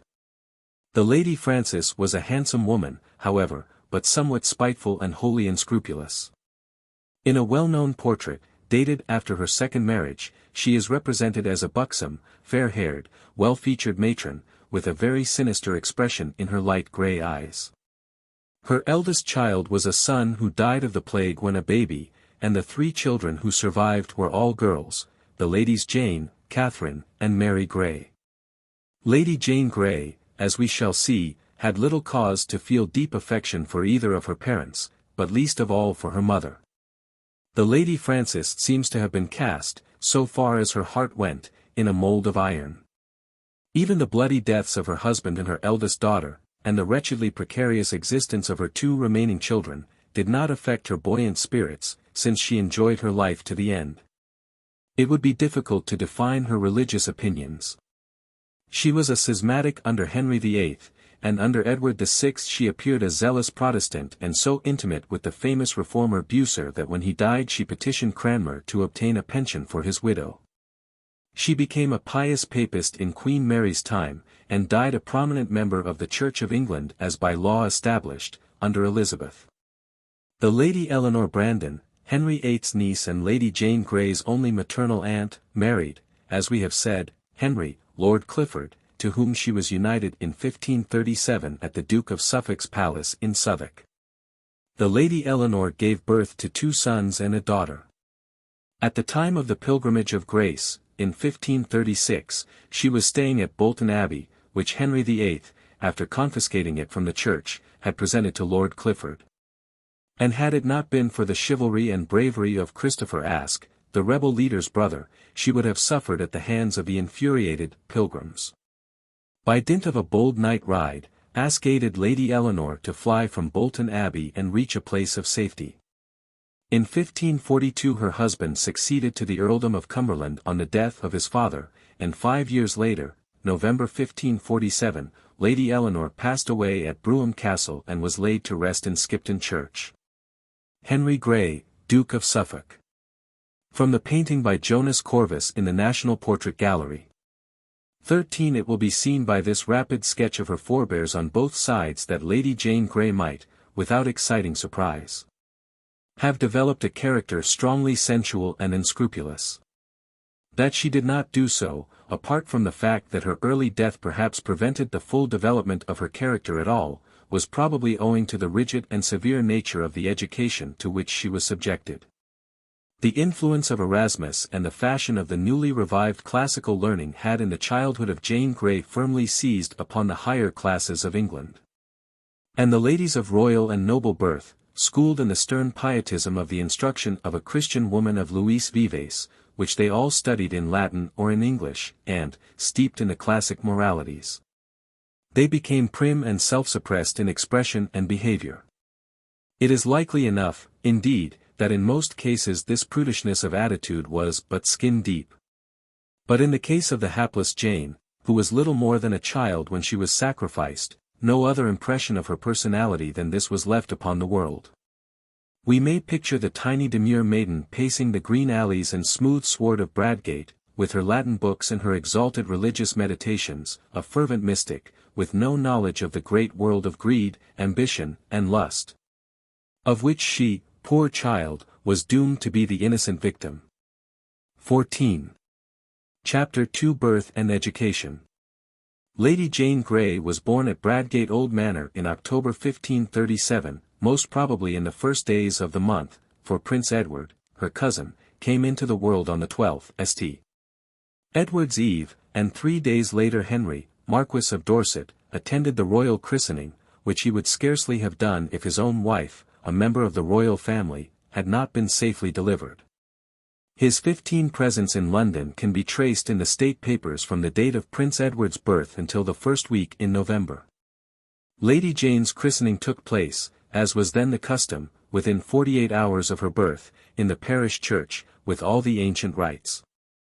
Some writers state that the babe was carried to the font by her grandmother, the Dowager Marchioness, but this good lady, as we have already seen, was unable at the time to leave her sick household at Croydon. She sent her new granddaughter a rich bowl with a chiseled cover. It was the custom at that time, when a baptism took place, for the whole family, godfathers and godmothers and guests, to walk in procession from the mansion to the church. As is still the case in Catholic countries, the number of sponsors in pre-Reformation times was unlimited. All these worthy people brought gifts of more or less value, according to the nearness of their kinship and the length of their purses. The Marquis, if he was present, would certainly have worn his robes of state and carried the salt. At the church door the christening company was met by the clergy, and after a short prayer the child was named. The officiating priest on this occasion was either Mr. Harding, then chaplain at Bradgate, or else Mr. Cook, rector of the parish. After being named, the child was carried to the font, which stood in the middle of the church under an extinguisher-like canopy, richly carved and painted, which pulled up and down, so as to keep the holy water clean. In those days the back of the head and the heels of the infant were immersed in the water, the present ceremony of sprinkling having only been introduced into this country from Geneva by the Reformers during Elizabeth's reign. The infant was also anointed with chrism on the back and breast, a very ancient ceremony, the abolition of which caused considerable controversy in some persecution in the reign of Henry VIII. This anointing, or unction, which was performed within the sacred edifice, was 16 followed by the presentation of the gifts of the various sponsors. Abundant hospitality in the shape of sweet wafers, comfits, spiced wine, or hippocras was dispensed in the porch, not only to the invited company, but to the promiscuous village crowd that elected to attend the function. And at last the procession, with the infant wrapped in a sort of shawl of rich brocade, returned to the mansion, where a dinner was served to the guests and to the members of the household. The life of an English child in olden times, especially in the upper classes, was by no means the ideal existence it has now become. A careful study of contemporary records proves that the barbarous and filthy system of swathing or swaddling an infant was almost universally practiced. We may take it for granted that the baby Jane Grey was swathed or swaddled according to the prevailing English fashion, from her armpits to her knees, and was thus able at all events to move her tiny hands and feet. A privilege denied her infant contemporaries on the continent. So late as 1684, Madame de Maintenon, writing to Madame de Presne, who had just been delivered of a son, beseeches her to adopt the English method of allowing her infant's limbs free play, and stigmatizes the French custom of tight swaddling as abominably dirty and unhealthy. The Lady Frances certainly did not nurse her own baby. It would have been considered most indecent for a woman of her rank to suckle her offspring. A foster mother was engaged, and it is likely enough that the good woman who supplied little Jane Grey with the sustenance nature had intended her to derive from her parent, was that Mrs. Ellen who, 17 years later, attended her beloved foster child on the scaffold. In her 18th month the child was weaned, and this was attended by some considerable ceremony. In the morning mass was said in the presence of the whole family, including the foster mother and the child, who was blessed with holy water. This finished, the company returned in procession to the hall and forthwith sat down to a copious banquet. 17 The archives of Sudeley Castle contain an interesting description of an aristocratic nursery in the first half of the 16th century. Queen Catherine Parr, having married Admiral Lord Thomas Seymour, lived at Sudeley, where she died in September 1548, after giving birth to a child, for whom was provided an apartment very elaborately furnished with tapestry, and containing everything a modern infant of the highest rank could possibly want, all in silver or pewter, and, moreover, chair of state hung with cloth of gold. The Lady Frances's nursery was, no doubt, fitted up quite as luxuriously as that prepared for the infant of Queen Catherine Parr, but no inventory of its contents has been handed down to us. Nearly all the toys commonly used in England at this period were made either in France or Holland, and closely resembled those grotesque playthings which were our grandparents' delight, wooden dolls with roughly painted heads and jointed limbs, hobby horses, hoops, and even toy soldiers mounted on movable slides. Jane must have had an abundance of these nursery treasures, besides an oaken cradle with rockers and also a sort of little perambulator, wherein she might be carried to take the air in the park and gardens. She had a complete household, consisting of Mrs. Ellen, 2 under-nurses, a governess, 2 waiting women, and 2 footmen. Sometimes, but very rarely, the voice of nature may have prompted her mother and father to play with her and enjoy those exquisite moments of purest love common alike to prince and peasant. Her babyhood may have been fairly happy, but when that ended, the stern training which prevailed in every aristocratic family of the period began in all its severity, long prayers, tedious lessons. And that terrible, cramming, system which as often as not engendered premature physical decline and even imbecility. The tiny princess, from her 3rd year upwards, was dressed like a little old lady, in miniature reproduction of her mother, coif and all complete, an exceedingly irksome garb for so very small a child. Even when full-grown, Jane, like her sister Catherine, was of very diminutive stature, and their youngest sister, Mary, was an actual dwarf, not bigger, when over 30, than a child of 10. 18 The greater part of the Lady Jane's infancy was spent at Bradgate with her little sisters, Catherine, 2 years her junior, and Mary, 6 years younger than herself. A Mrs. Ashley, sister or sister-in-law to the Mrs. Ashley, or Astley, who acted in the same capacity to Princess Elizabeth, was appointed to attend as governess upon Jane and her sisters. But of this lady little is known, whereas Elizabeth's governess is, of course, frequently mentioned as a woman of great importance. It was evidently not until the Lady Jane had been named in Henry VIII's will as a possible successor to his throne that any particular attention was paid to her instruction, and then only for purely political purposes. Her 2 sisters received but an ordinary education, and Jane herself must have been between 9 and 10 years of age when she was handed over to Queen Catherine Parr to begin her more important studies. No doubt the Dorsets secretly intended their eldest daughter to become Edward VI's consort and to rule the kingdom through her, and her education therefore became a matter of great importance to them. As they wished her to be thoroughly equipped to hold the high station they desired her to occupy. In religion she was to be exceedingly Protestant, but in social matters her training was most varied, including music and classical and modern languages, even Hebrew and, if we may credit some of her enthusiastic eulogists, Chaldee. The royal birth of the Marchioness of Dorset and the great wealth of her lord placed their family in a very exceptional position in the county. Here, as also in London, they maintained semi-regal state. No one could compete with them, and although they received much company, especially at Christmas time, they rarely mixed with their neighbors, and when they did so condescend, they were invariably received with all the ceremony due to royalty. When, for instance, the Marquis of Dorset and his lady visited Leicester, they were entertained with great ceremony. In the archives of that city for 1540 there is a charge of 2 shillings and 6pence for strawberries and wine for my Lady Marchioness S. Grace, for Mistress Mayoress and her sisters. Also, on the occasion of another visit, 4 shillings, were paid to the apothecary for making a gallon of Ipocras, that was given to my Lady's Grace, Mistress Mayoress and her sisters, and to the wives of the aldermen of Leicester, who gave the said ladies, moreover, wafers, apples, pears, and walnuts at the same time. From another record, of the city of Lincoln, we learn that the Dorset family when on its way to London frequently put up at the Whitehall Inn for the night, their expenses being paid by the town. There is also an entry specifying the expenses for entertaining the Lady Jane Grey when on her way to London and on her return journeys through Leicester to Bradgate in 1548 and 1551. There was much in the stately mode of life led by our great aristocracy in the 16th century which has not even now passed altogether out of fashion. At certain seasons of the year, it appears, the family resided in the main building of the mansion and kept up a state almost equal in magnificence to that of a royal court.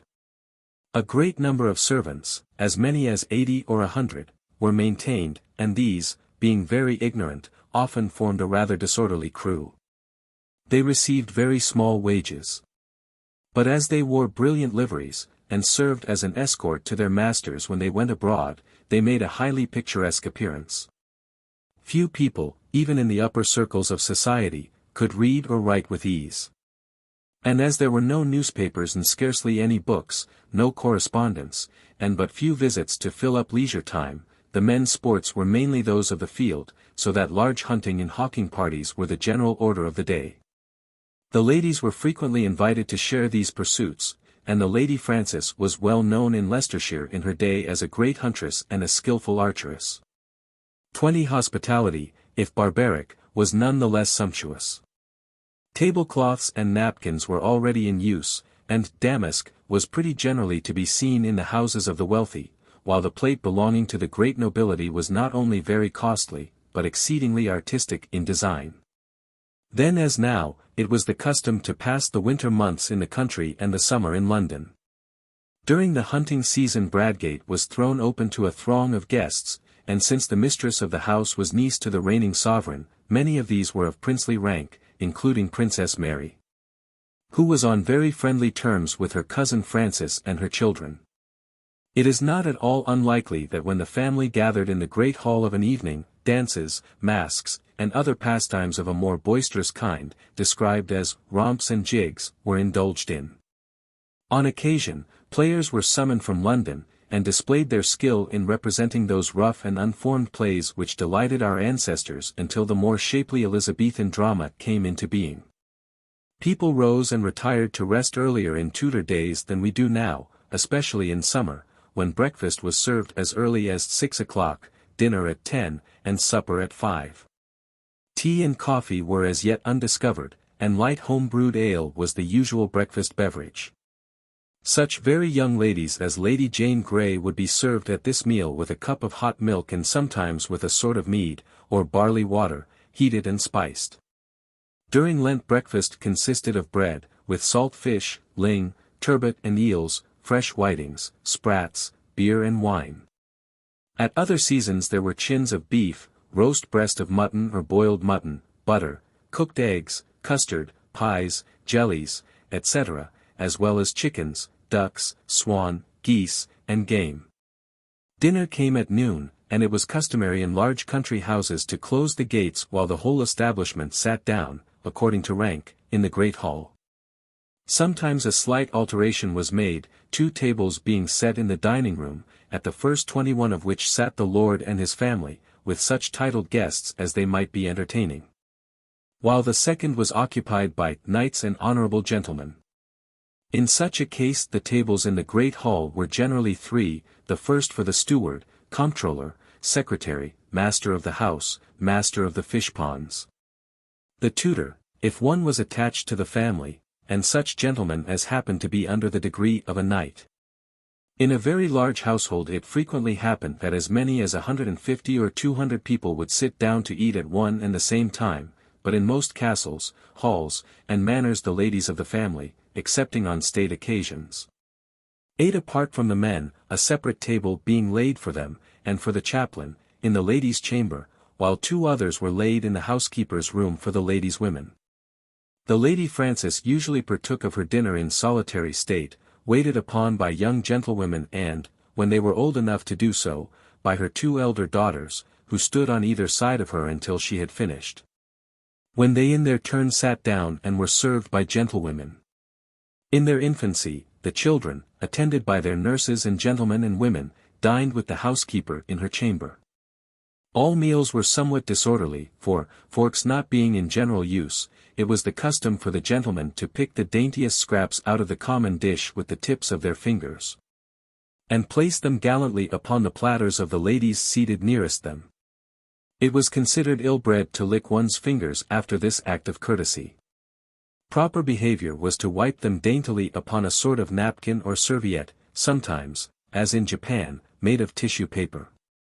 Grace was said both before and after meals, and as most large houses had several chaplains and a choir for the service of the chapel, it was usual for one of the priests, accompanied by 3 or 4 of the choristers wearing their surplices, to enter the hall and solemnly chant the Benedicite or Grace, which until Edward VI's time invariably concluded with a petition for the release of the souls in purgatory. It was considered impolite to talk during a repast unless addressed by the master or mistress of the feast. The chaplain was employed to read aloud either the Gospel of the day or a 22 chapter from that enlivening work the Martyrology. Occasionally a minstrel was invited to sing an interesting ballad or tell a story, Otherwise the clinking of the knives was the only sound heard during meals, which, however copious, were invariably dispatched with the utmost speed. In proportion to the amount of meat very little bread was consumed. The English bolt their food in dead silence, remarked the Venetian ambassador Giustiniani, and, bread being dear, eat very sparingly of it. They throw their chicken bones under the table when they have sucked them clean. When supper, a meal which corresponds with our late dinner, was over, evening prayers were said, and soon afterwards, on ordinary occasions, everybody retired to rest. It should be remembered that artificial light was exceedingly costly and inadequate, as indeed it remained until the beginning of the later half of the 19th century. Many who are still in the prime of life can remember the rush tallow dips made and used in old-fashioned country houses and farms in their childhood.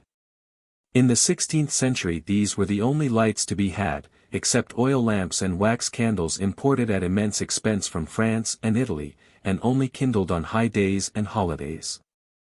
Resin torches were burnt in the great hall. But many complained of the stench and smoke, so that an early departure to bed was not only wise but necessary. It may perhaps be concluded that we who live at the beginning of the 20th century would have found life in an English manner in Tudor days insufferably dull and monotonous. Yet there were compensations. Outdoor exercises were many and various. There was the tennis court, bowls and quoits were much in vogue, and our forefathers practiced many other excellent sports, some of which we might well revive. There was hawking, then in the zenith of its popularity. 23 hunting, archery, slinging, maze or prisoners' bars, wrestling, tennis, of which game Henry VIII was exceedingly fond, 5-stool ball, football, and golf.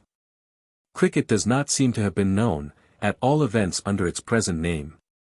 But there were a score or so of other popular games and sports, some of which, such as duck hunting, dog fighting, and cockfighting, were exceedingly barbarous.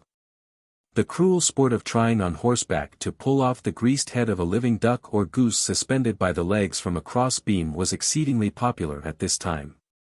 Edward VI, in his journal, mentions it in an entry dated June 4, 1550, Sir Robert Dudley, third surviving son of the Earl of Warwick, was married this day to Sir John Robsart's daughter. After which marriage there were certain gentlemen on horseback that did strive who should first carry away a goose's head that was hanged alive on 2 crossposts. Can we imagine the whole court of England, king included, assisting at this childish and cruel spectacle?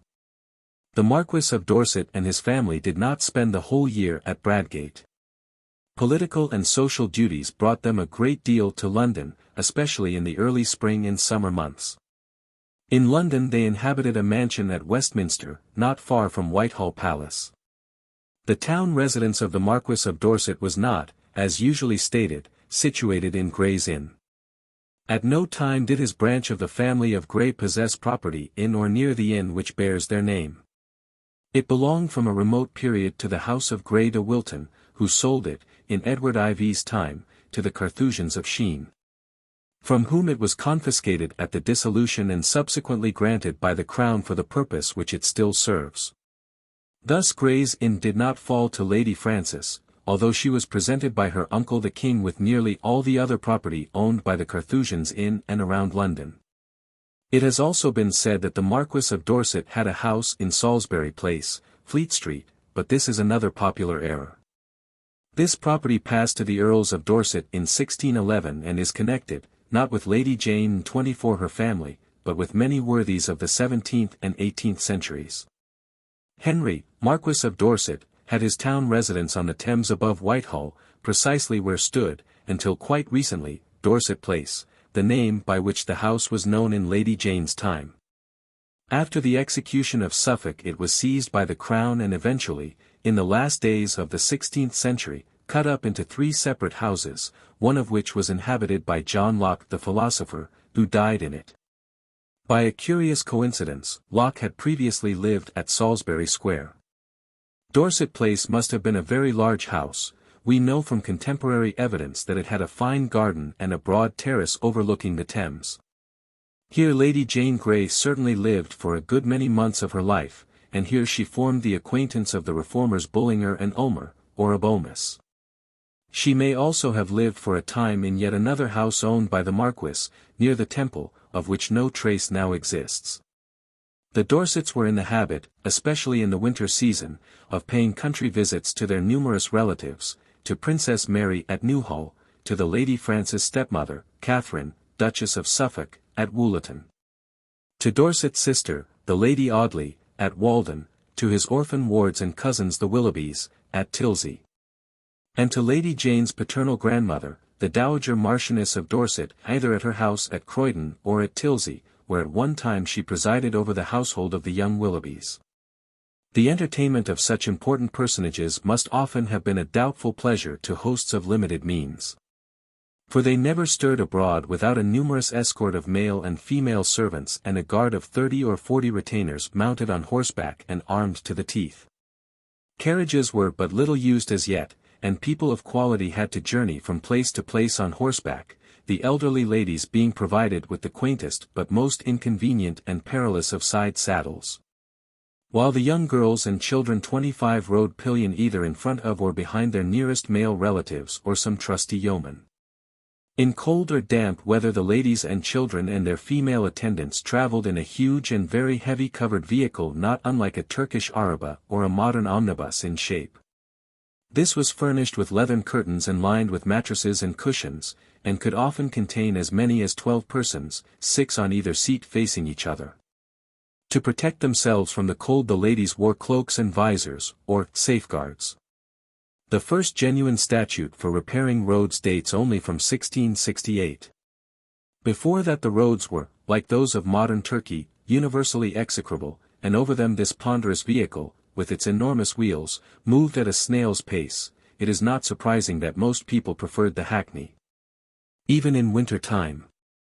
Yet in spite of all its inconveniences, this old-world fashion of travel was not without charm, especially in genial weather.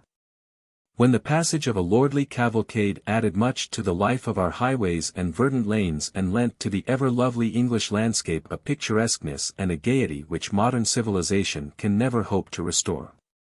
On the other hand, delicate folk must have dreaded these excursions, and it is not surprising to learn that on one occasion, in 1550, after a 10 hours' ride in very bad weather to Newhall, on a visit to Princess Mary, the Lady Jane was taken very ill, and kept her room for many days.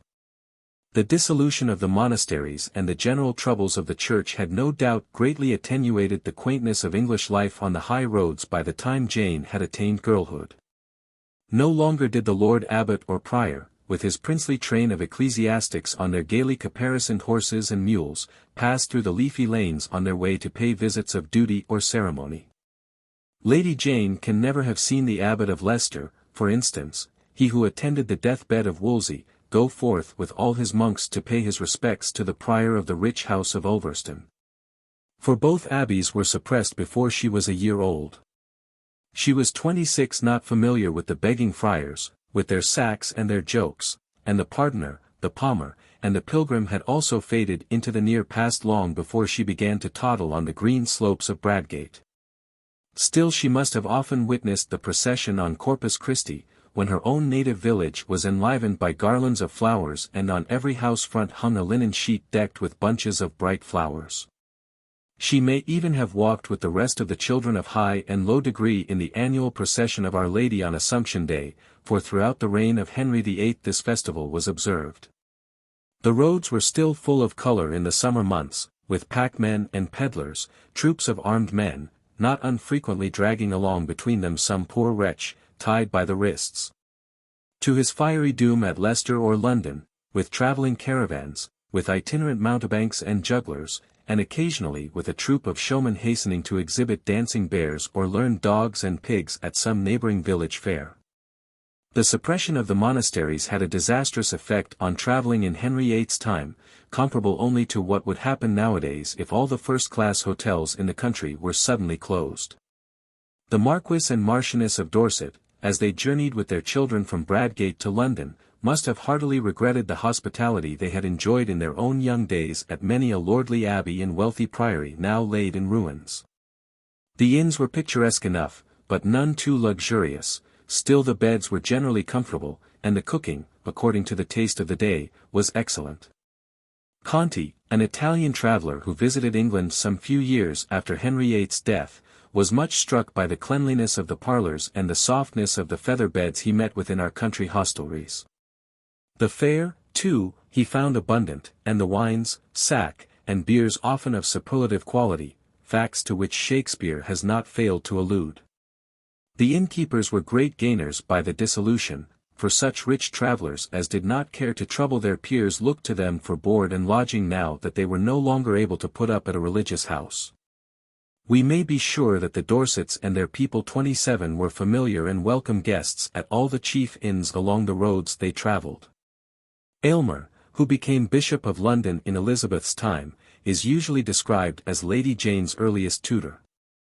This is a patent error, for Aylmer, who was born in 1521, would have been far too young, in Jane's infancy, to be appointed tutor to the children of the Marquis of Dorset. It is more likely that Dr. Harding, who was chaplain at Bradgate when Jane was born, had the honour of teaching his patron's daughters their alphabet. He was reputed a learned man, and posed at one time as a staunch Protestant.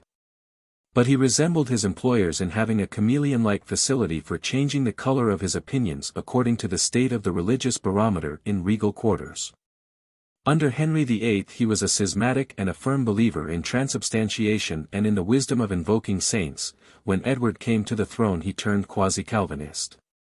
Very early in Mary's reign he became, much to the unspeakable horror of Lady Jane, a penitent papist.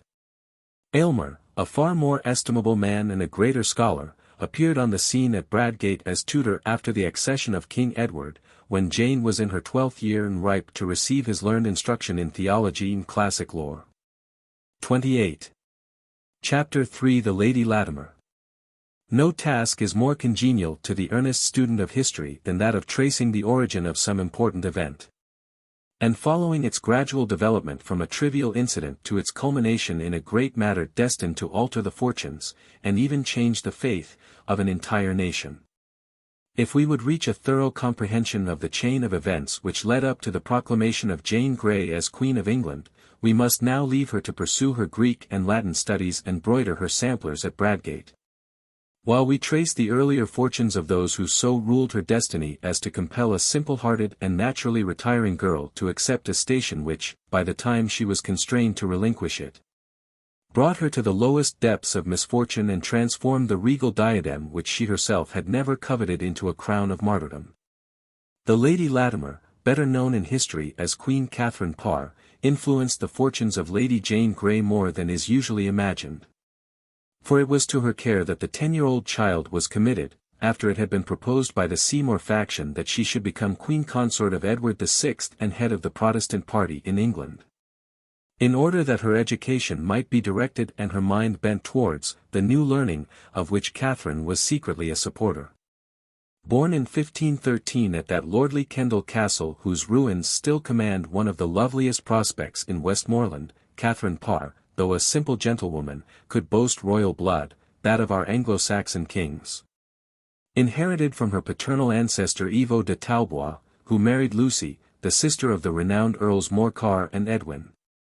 She was also 29 of Plantagenet descent through her great-great-grandmother Alice Neville, sister to Cicely Neville, Duchess of York, a lineage that made her cousin 4 times removed to King Henry VIII himself. We will not enter in detail into the many alliances of the Parr family with the Nevilles, Stricklands, Throckmortons, and Burrows, but we are safe in describing it as a wealthy and honourable county stock, much looked up to in those days. Catherine's father, Sir Thomas Parr, married, when his bride was but little over 13, Maud Green, daughter of the rich Sir Thomas Green of Boughton and Green's Norton in Northamptonshire. Lady Parr had a sister, Mary, who, when a mere child, married Lord Vaux of Harrowden, and, dying without issue, left her splendid fortune to her sister Maud. Lady Parr's eldest son, born before his mother was 15, was the celebrated Sir William Parr, ultimately Earl of Essex and Marquis of Northampton. Her next child mated with Mr. William Herbert, who was raised to the peerage in 1551 by Edward VI as Earl of Pembroke 6 weeks before the death of his wife. Catherine, the third and youngest child of Sir Thomas and Lady Parr, was destined to occupy the perilous position of sixth queen consort to King Henry VIII. When she was a mere child, the proverbial gypsy woman predicted that she should one day wear a crown, and not a cap, and wield a sceptre, not a distaff. Sir Thomas Parr died in London in 1517, leaving very scant provision for his two daughters, the bulk of his fortune having been settled upon his wife and son. But both young ladies married wealthy men, and thus were not seriously affected by their lack of means. And married at 15. And Catherine, long before she was 14, was led to the hymeneal altar by Lord Borough of Cantley Hall, Gainsborough, Yorkshire. The bridegroom had already been twice married, and so great was the disparity of age between the couple that Lady Borough was wont to call her eldest stepdaughter, Little Mother. 2 years after her marriage Catherine became a widow with a very handsome dower. Much of her time of mourning was spent at Sizergh Castle in Westmoreland, the seat of her kinsfolk the Stricklands, where she left several fine specimens of her skill as a needlewoman, notably a gorgeous white satin quilt embroidered 30 with gold, which are still preserved in an apartment known as Queen Catherine's Room. We are fortunate in possessing a good many portraits of this lady, and at least one wonderful miniature, formerly in the Strawberry Hill collection, and which now belongs to Mr. Brocklehurst Dent of Sudeley Castle. This contains a likeness of Henry VIII painted in a space not bigger than a pin's head, on a tiny medallion suspended round the Queen's neck. A strong magnifying glass is required to do justice to the beauty of this microscopic miniature within a miniature, probably the smallest ever executed. Judged by all these portraits and by contemporary descriptions, Catherine Parr must have been a pretty little woman with delicate features, an intellectual brow, too amply developed for beauty, fox-colored eyes, and a rather cunning expression about the thin yet flexible mouth. When her body was disinterred in 1786 it was found not to be decomposed, and measured exactly 5 feet and 3 inches. The hair, very long and curling naturally, was of a fine golden auburn. Queen Catherine Parr. After the painting formerly in the possession of Horace Walpole. History does not record the names of the tutors who assisted 31 Catherine Parr to acquire her remarkable education and numerous accomplishments. We may suppose that some priest or monk chaplain at Kendal or Sizergh instructed her in Latin and Greek, in both of which languages she was proficient. She may have learnt French from Mr. Belmain, French tutor to Prince Edward, a pronounced Huguenot, who, notwithstanding his unorthodoxy, was in high favour at Henry's court, received a pension from Edward after he ascended the throne, and walked in the young king's funeral procession. She mastered the language sufficiently to be able to write it and speak it correctly, and even to record her sentimental impressions in tolerable verse. Amongst the MSS at Hatfield there is a curious French poem, partly written by Catherine and partly by another, probably her teacher. It opens with the following verse in the Queen's handwriting. Considerant ma vie miserable. Mon cœur marboin, obstine, intraitable. Uta tant, que non solment. Dieu en estimoit New York Sun commandment. The concluding verse runs. Que prepare vous est divinement. Ainsi que le monde just son commencement. Au Père fils au Saint-Esprit soit gloire. Las et honneur d'éternelle mémoire. Finis. Catherine's handwriting, though clear and legible, is not to be compared with that of Elizabeth, King Edward, and Jane Grey, who very probably took lessons in the then much esteemed art of calligraphy from Dr. Cheek, chief tutor to the prince, or from ASKEW, both famous for the beauty of their penmanship. Although very worldly, Catherine Parr was much preoccupied with theological disputations, and a distinctly evangelical tone pervades her literary remains.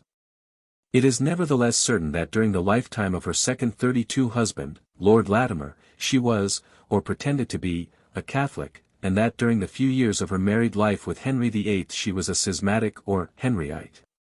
Tact and prudence were her leading characteristics, and she was both amiable and conciliatory, though she could, when angered, be extremely vindictive. Thomas Cromwell's downfall, usually attributed to the machinations of Catherine Howard, was in reality mainly due to those of Catherine Parr, for she it was, as we shall presently see, who opened Henry VIII's eyes to the prodigious rapacity and unpopularity of his favourite chancellor. Lord Latimer, the lady's second spouse, like Lord Borough, had been twice married, and when he took her to wife was already the father of several children.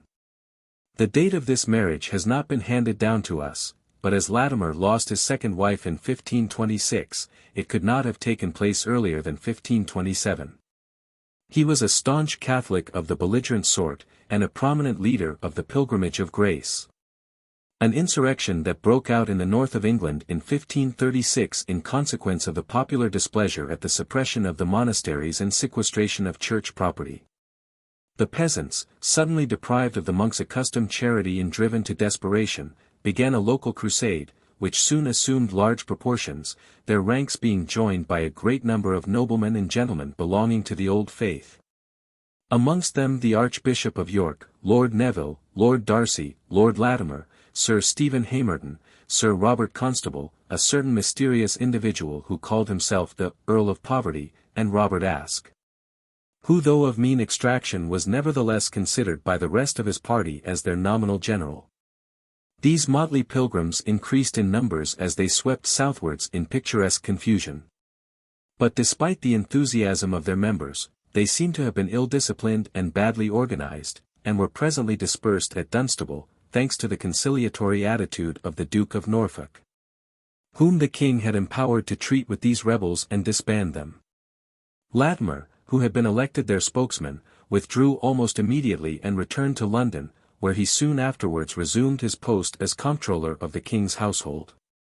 After this excursion into open revolt against 33 his sovereign, Lord Latimer evidently deemed it prudent to keep himself very much in the background. He did not join the Second Pilgrimage of Grace, which broke out in the following February, 1537, and terminated in the execution by sword and fire of some 70 of its more prominent members, among them old Lord Derby, who was over 83 years of age.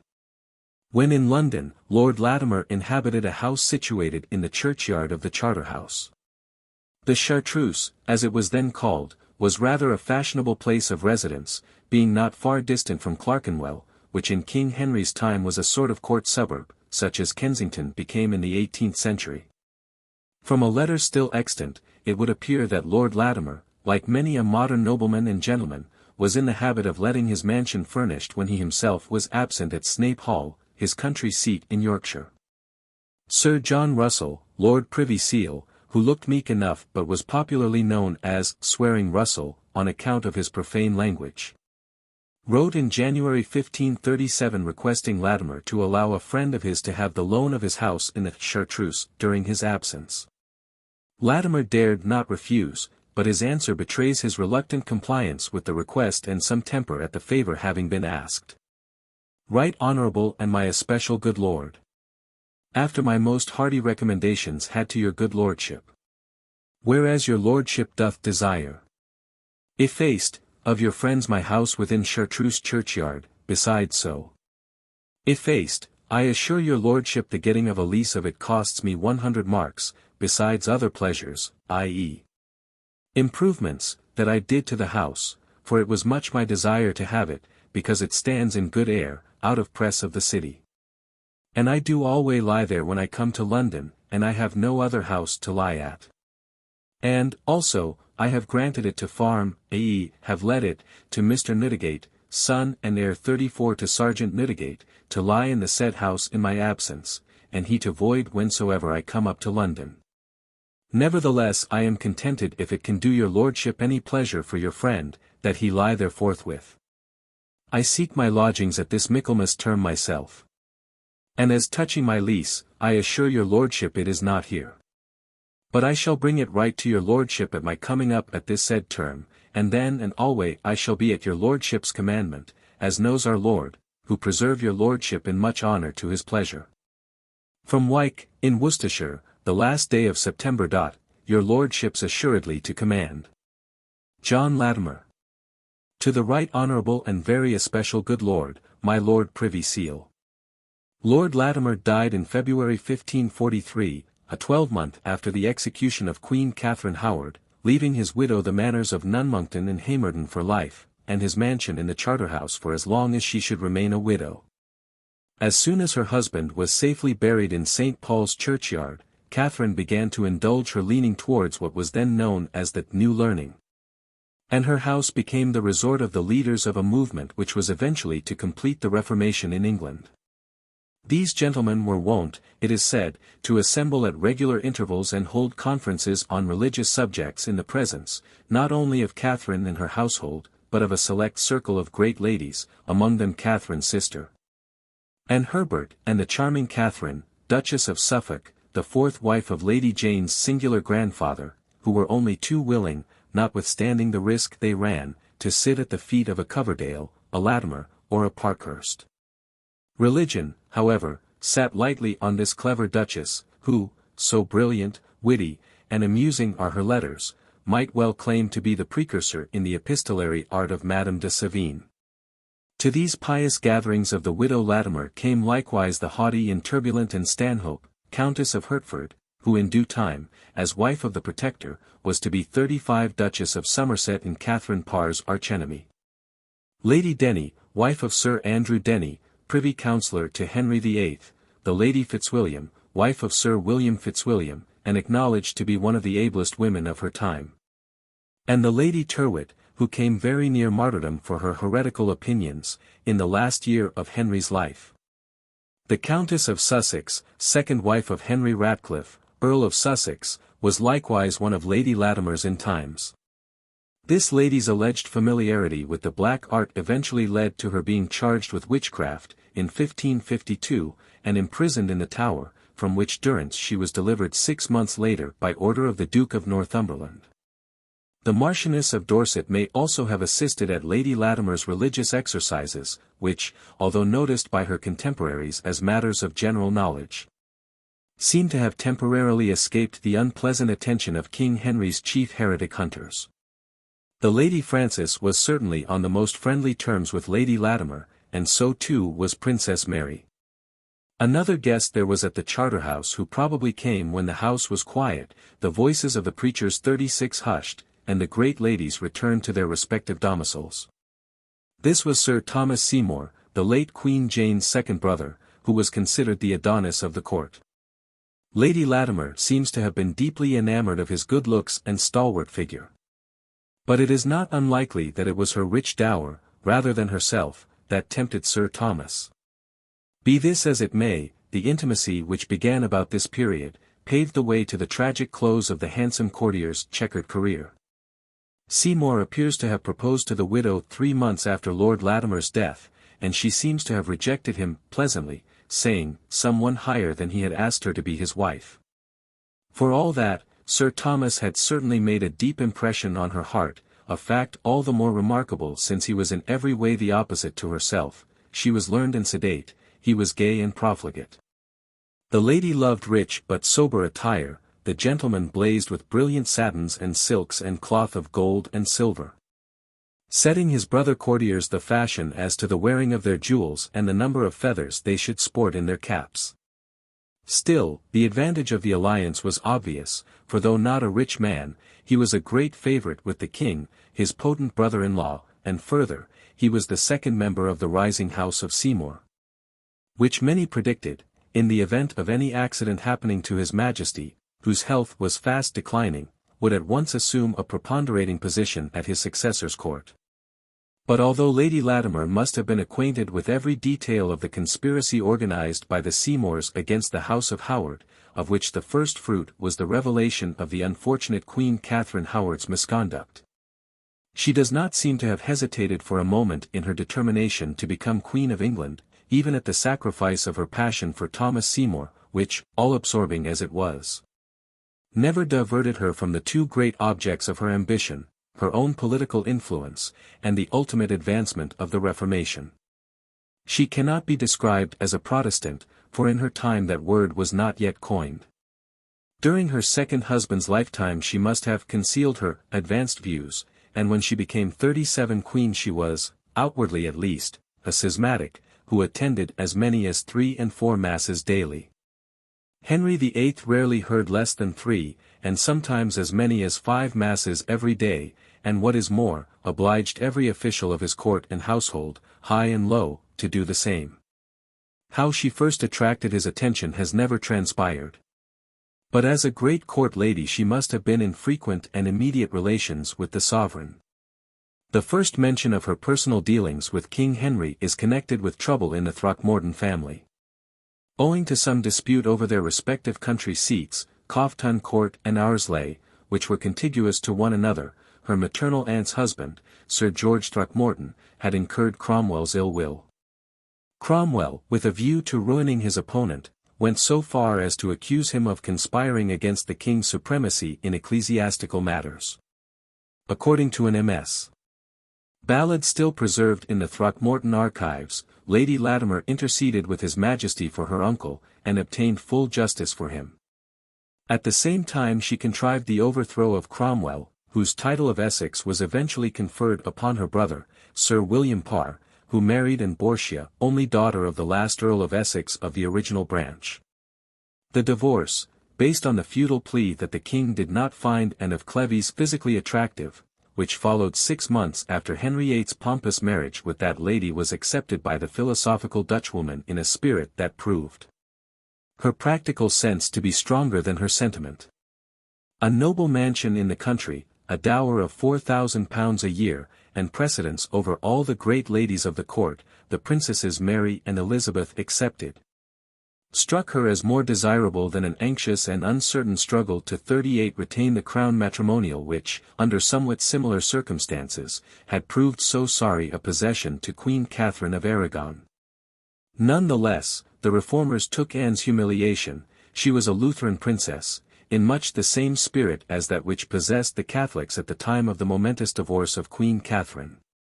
The accommodating daughter of Cleves, as she now styled herself, continued to receive friendly visits from the king even in the halcyon days of his brief matrimonial alliance with Catherine Howard. And shortly after that wretched woman's execution an influential party appears to have been bent, in Reformation interests, on reconciling King Henry with his repudiated spouse. Anne herself seems to have been not at all averse to the scheme, and Marillac, the French ambassador, who favoured it, found her on one occasion quite hopeful, in the best of spirits, and thinking only of amusing herself and of her fine clothes.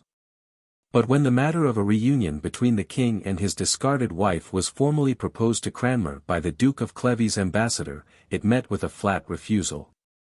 The archbishop knew the good-natured lady's character too well to doubt that she was never likely to influence the king or be of the least use in furthering the reformers' interests. In the meantime, Parliament had urged Henry, for his comfort's sake, to take unto himself another wife. And at the same time, as if to keep him out of the way, Sir Thomas Seymour was sent on an embassy to the Queen of Hungary, and did not return to London until some days after Catherine Parr's wedding. The earliest intimation in the state papers of the king's connection with Catherine is in a letter from Lord Lisle, afterwards Duke of Northumberland, to Sir William Parr, dated Greenwich, June 20, 1543. My Lady Latimer, your sister, and Mrs. Herbert be both here in the court with my Lady Mary's Grace and my Lady Elizabeth. Quite a friendly party. On June 22, 1543 the gorgeous state barges streamed up the Thames from Greenwich to Hampton Court. On July 10 Cranmer issued a license for the king to marry Catherine, Lady Latimer, in any church or chapel without 39 issue of banns. And 2 days later Henry VIII led Lord Latimer's widow to the altar of an upper oratory called the Queen's Privy Closet at Hampton Court Palace. After Low Mass, said by Bishop Gardiner, the consent of both parties was pronounced in English. The king, taking the fair bride's right hand, repeated after the bishop the words, I, Henry, take thee, Catherine, to my wedded wife, to have and to hold from this day forward, for better for worse, sick, for richer for poorer. In sickness and in health, till death us do part, and thereto I plight thee my troth. Then, unclasping and once more clasping hands, Catherine likewise said, I, Catherine, take thee, Henry, to my wedded husband, to have and to hold from this day forward, for better for worse, for richer for poorer. In sickness and in health to be bon air and buxom in bed and at board, till death us do part, and thereto I plight unto thee my troth. The putting on of the wedding ring and offering of gold and silver followed, and after a prayer the bishop pronounced the nuptial benediction. At the wedding were present, amongst others, Lord Hertford and his Countess, Sir Anthony Browne, Joan, Lady Dudley, Catherine, Duchess of Suffolk, Lord John Russell, the King's niece, the Lady Margaret Douglas, Mrs. Herbert, the Queen's sister. And last but not least, the Princesses Mary and Elizabeth, to whom their stepmother made handsome presents of money. There is no mention of the Dorsets attending the wedding, though both were in London at the time. Everybody seemed delighted, even riotously, who went so far as to write to Suffolk, then with the army in the north, that, on Thursday last the king had married the Lady Latimer. A lady in his judgment for virtue and winsomeness and gentleness most meet for his highness, who never had such a wife more agreeable to his heart than she is. Catherine herself informed her brother, Sir William Parr, that it had pleased God to incline the king's heart to take her as his wife, which was to her the greatest joy and comfort that could happen. Riotously enclosed this letter in one of his own in which he entreated Parr to make himself worthy of such a sister as the new queen. Chapuis wrote to the emperor on July 27, "My Lady of Cleves has taken great grief and despair at the king's espousal of this last wife, who is not, she says, nearly 40 so beautiful as she, and besides that there is no hope of issue, seeing that she has been twice married before and no children born to her." Richard Hills, Heretic Hills, as they called him, in a letter to Bullinger, the Swiss reformer, who subsequently became the friend of Lady Jane Grey, and dated from Strasbourg on September 26, makes the following very characteristic comments on the king's sixth marriage. "No news but that our king has, within these 2 months as I have already written to John Bucer, burnt 3 godly men in one day. In July he married the widow of a nobleman named Latimer, and, as you know, he is always wont to celebrate his nuptials by some wickedness of this kind. The victims alluded to are known as the Windsor Martyrs. They were men in humble circumstances named Parsons, Testwood, and Filmer. A fourth, John Marbeck, who was organist at St. George's Chapel Royal, was, it is said, reprieved at the instance of Dr.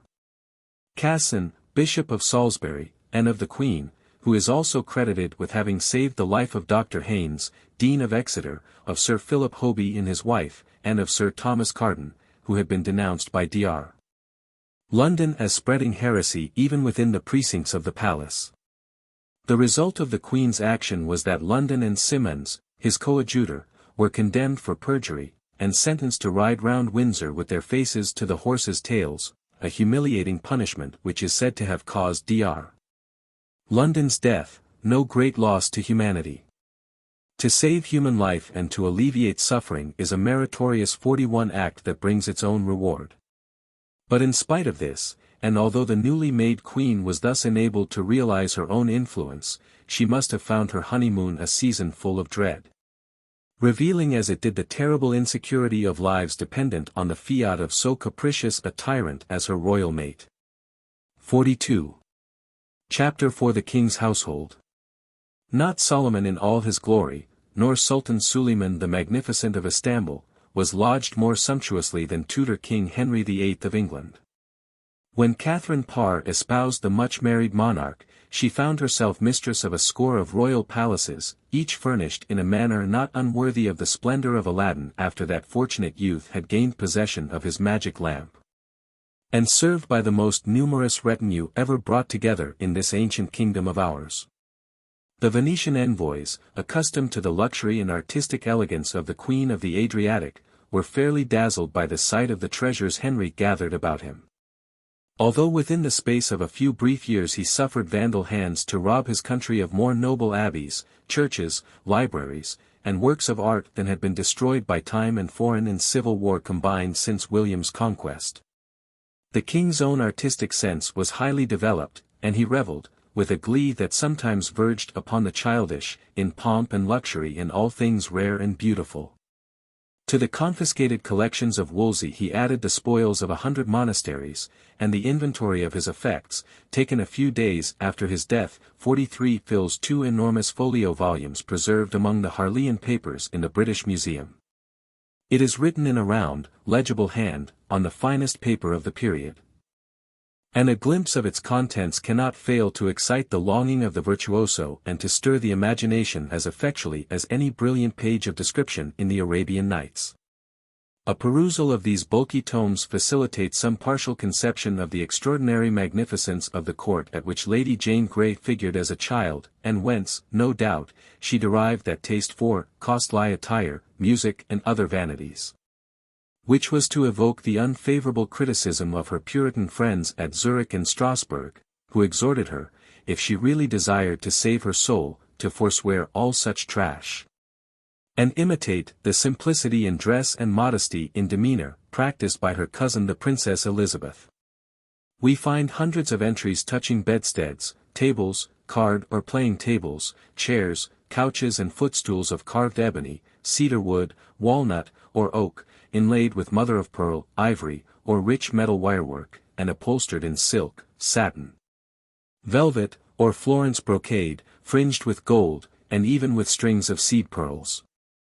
Persian and Turkish carpets, silks and woolen, covered every available space in corridor, gallery, hall, and bedchamber, and there is mention of one especially wonderful carpet, of silk, probably Persian, 9 yards long by 2½ wide. One chamber was decorated with 101 yards of white satin embroidered and fringed with gold, while the walls of another were panelled with purple cloth of gold, i.e. purple silk shot with gold. There must have been some hundreds of complete sets of the costliest tapestries and arras in the various royal palaces. Wolsey, whose passion for tapestry as a mural decoration became quite unreasonable, collected scores of the finest specimens the looms of Italy and Flanders could produce and lavish outlay secure. After his fall these remained as he had left them at Hampton Court, where we still admire the splendid series representing the Story of Abraham, designed by 44 Raphael's pupil, Bernard van Orly. And another of yet earlier date illustrating the triumphs, of which 3, those of Death, Renown, and Time, occupy their original positions in Henry VIII's great watching or guard chamber. As we gaze on their faded beauty, we should remind ourselves that the immense quantity of gold thread wrought with infinite care and taste into their composition, and now tarnished, glistened in King Henry's time in all the glory of its freshness. In the audience chamber at Whitehall many a great ambassador may have envied the arras hangings, representing the Acts of the Apostles. From designs by Raphael presented to the king by Pope Leo X when he gave him the proud title of Defender of the Faith. The walls of 3 state-rooms at Hampton Court were hung with cloth of gold, blue cloth of gold, crimson velvet upon velvet, tawny velvet upon velvet, green velvet figury, and cloth of baudekyn. A regal material woven partly of silk and partly of gold. Some of the chief tapestries at Whitehall represented the History of Our Lady, the Story of Ahasuerus and Esther, the Crucifixion, the Story of Apollo and Daphne, St. George and the Dragon, hawking and hunting scenes, the Siege of Jerusalem, and many other like episodes in sacred and profane history and in mythology. The king would order a score of sets of tapestry at once, and would spend a sum equal to £10,000 or £15,000 of our money upon them. The overflow of tapestries, picture hangings, oriental silks, Genoa velvets, Florence 45 and Venice brocades, curtains of French lace, Chinese silks, and costly furniture, went to the state-rooms of the stern old tower. To Windsor, where a few remnants of Henry VIII's belongings still remain, to Woodstock, to Richmond, to Greenwich, to Oatlands in Surrey, where Prince Edward often lived, to Newhall, to Havering at Bower, the chief country seat of Princess Mary. To Hatfield and Enfield Chase, where Princess Elizabeth spent her girlhood, to the Queen's dower houses at Hanworth and Chelsea, and above all, to that marvel of the age, the new palace of Nonsuch, which Henry had built him at Cheam, Surrey. At Whitehall there were scores of cupboards crammed with gold and silver plate, and there were ivory and ebony cabinets with crystal doors, in which glittered strange Italian jewels, and curiosities from all parts of the then-known world. In none of Henry's palaces does there seem to have been a gallery exclusively devoted to pictures, such as would be found in most contemporary Italian and French royal and princely residences. But there were plenty of pictures or painted tables, as the inventory quaintly calls them, in nearly every chamber. In 1540 Holbein's great fresco in the King's Privy Council room at Whitehall, representing King Henry VII and Queen Elizabeth of York in the background, with Henry VIII and Jane Seymour standing in front, was a comparatively recent work. The illustrious artist, who died in London of the plague in 1543-46, had also designed the ceiling of the matted gallery, and covered the walls of the Chapel Royal with frescoes and arabesques. The king's appearance, as he developed from boyhood to manhood and middle age, might have been studied in scores of presentments of him, to be met with at every turn, here, a plump little boy, by Möbius. There, a singularly handsome fair-haired young man by Paris Bourdon, and yonder, a full-length portrait by Hans Holbein, in which it was evident that His Majesty was beginning to put on flesh. In the audience chamber was a table of the monarch painted by Bartolomeo Penny, wherein the peepy eyes, and the bloated cheeks of his latter years were only too faithfully portrayed. Though there were portraits of nearly all the king's contemporaries, including one of Charles VIII of France and another of Charles V, besides a round dozen of Frances I.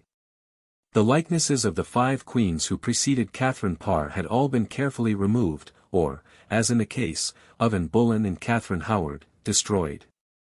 A cabinet full of relics of Queen Jane stood, however, in the anteroom of the King's bedchamber at the Tower, and at Westminster, in a picture book, there was a portrait of this queen with another of the king facing it on the opposite page. Among the great tables at Whitehall were the Virgin and Child, by Leonardo da Vinci, given to the king by Francis I in exchange for a picture by Holbein, St. George and the Dragon, by Raphael, Christina of Denmark, by Holbein, full length.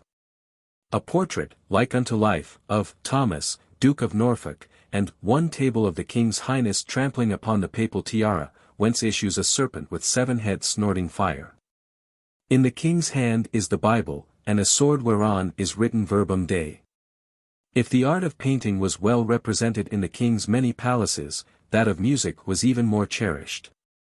Page 47 after page in the royal inventory is devoted to double and single virginals, with cases inlaid and encrusted with ivory and mother-of-pearl or adorned with arabesques of gold, studded with gems. While of lutes and flutes, rebecks and viols, there seems to have been a perfect arsenal. Then there was a library of over 1,000 precious volumes, a sort of perambulating feast of reason. For in the household expenses we find various sums of money disbursed from time to time for the removal of boatloads of books from one palace to another. The number of gold, silver, bronze, crystal, and glass chandeliers, sconces, and candlesticks distributed among the royal residences baffles belief. Each of the 284 guest chambers at Hampton Court boasted a bedstead hung with the richest silk and satin, with a gorgeously embroidered and wadded counterpane to match, an oriental carpet, and a toilet set, ewer, basin, and candlesticks complete, of massive silver. While one closet at Whitehall was stored with an immense collection of the choicest German and Venetian glass. Such, in fact, was the king's mania for collecting things rich and rare that, in spite of the hopeless and suffering condition of his health, he was still buying, down to the ultimate week of his life. And some of his last purchases seem never to have been paid for by his successors. These contemporary accounts of the household of Henry VIII strike the student by their marked resemblance to similar descriptions, by such writers as Sagrado Knowles. Of the quaint and numerous population of the Seraglio in the palmy days of the Ottoman caliphates. The Tudor king, like the Grand Turk, had 4 battalions of pages, pages of the outer and of the inner court, of the king's antechamber, and of the king's presence chamber, and yet a 5th contingent was attached to the service of the queen.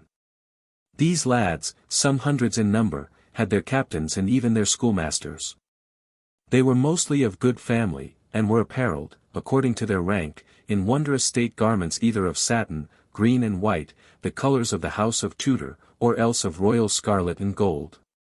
There was a legion of grooms of the wardrobe, keepers of the king's horse, sports and pastimes, of his harriers and beagles, sergeants 48 at arms, sergeants of the woodyard, sergeants of the bakehouse, sergeants of the pantry, sergeants of the pastry, sergeants of the trumpeters, yeomen of the wardrobe, yeomen of the armoury, yeomen of the buttery, yeomen of the chamber, yeomen of the chariots, of the cooks, of the henchmen, stables, and tents. The royal chapel was served by a full complement of chaplains, sub-chaplains, organists, and choir boys. There were apothecaries, physicians, astronomers, astrologers, secretaries, ushers, cupbearers, carvers, servers, singing boys, virginal players, Italian singers and English madrigalists, and a perfect orchestra of players on the lute, the flute, the rebec, the sackbut, the harp, the psalter, and all manner of instruments. Full 50 cooks and twice as many scullions worked in the spacious kitchens, and in 1544 we hear of a French pastry cook of good repute who rejoiced in the very pleasing and appropriate name of M. Du. A regiment of gardeners and under-gardeners trimmed the pleasaunces and kept the king's orchards in order. The dresses and costumes of this army of picturesque, though often quite useless, folk, numbering some thousands or so, were sufficiently costly to account in part for the straits of the royal exchequer. Their wages in silks and satins cost the nation, in the last year of Henry VIII's reign, £56,700, against £17,280 in the last year of that of his father. A prodigious increase, when we take into consideration the relative value of money, and sufficient to explain the depletion of the coin. Henry VIII in 1548. From an old engraving. Scarlet, or rather deep red, was the predominant color of the garments of King Henry's retainers, but dark blue and orange, with the white and light apple green of the House of Tudor, were not lacking.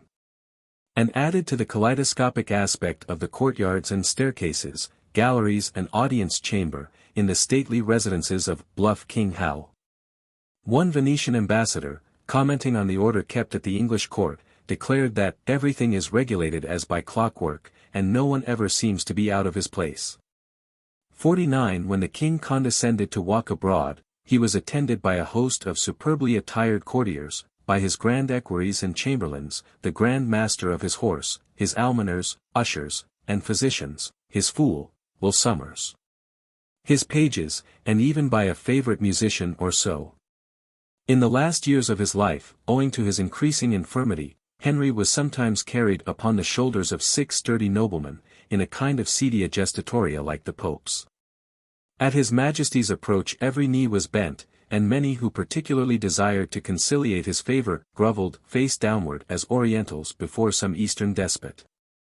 The officials and serving men who prepared the table for his Majesty's meals made an obeisance each time they passed the vacant chair wherein the monarch was presently to seat himself. The queen consort, and the princesses, his daughters, knelt whenever they addressed him.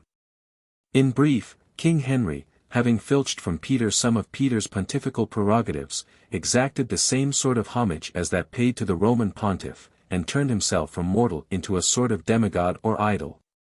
But foreigners and Catholics noted that though people knelt as he rode past, his Majesty bestowed no blessing upon them. This slavish etiquette continued throughout the reign of Edward VI, but was modified when Mary renounced the titular position of head of the Church. Elizabeth, however, demanded, and, what is more, received, quasi-divine honors from her subjects.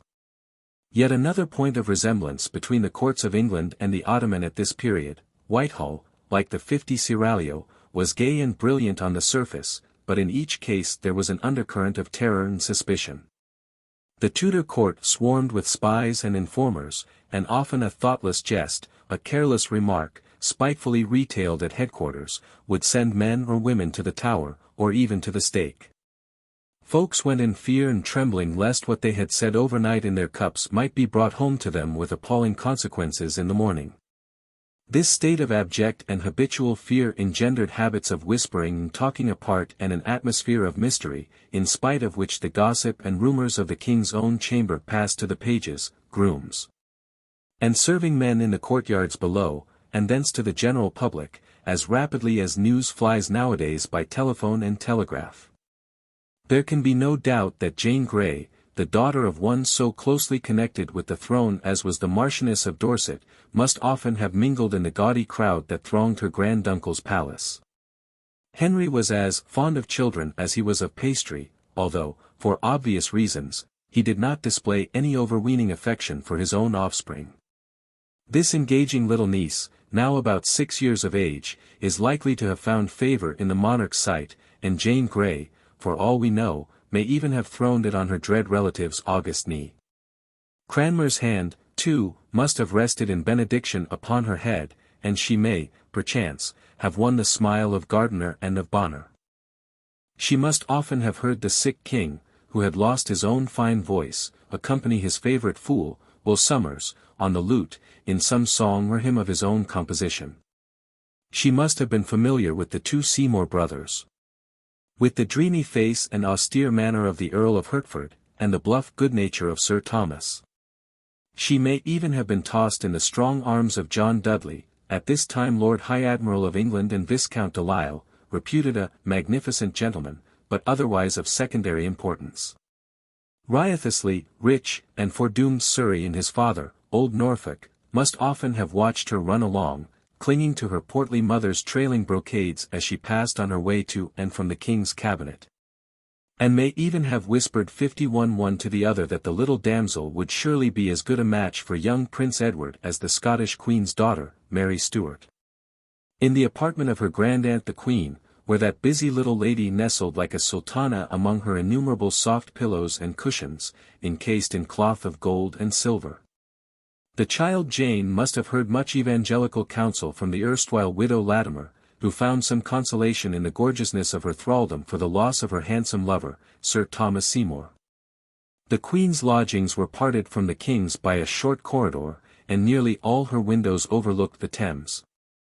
Here Catherine Parr played the housewife, and in the midst of her tapestries and brocades and her stretches of silver and gold cloth, made poultices for Henry's ulcered legs, wrote her pious treatise on probity and prayers, and probably counted the hours till the Lord in his mercy should deliver her royal spouse from his sore sufferings. In these rooms, perhaps, Jane Grey sat for her miniature to Lavinia Turling. Bartolomeo Penny may here have limned her diminutive but very pretty features, and we fancy we can see Mr. Crane or Mr.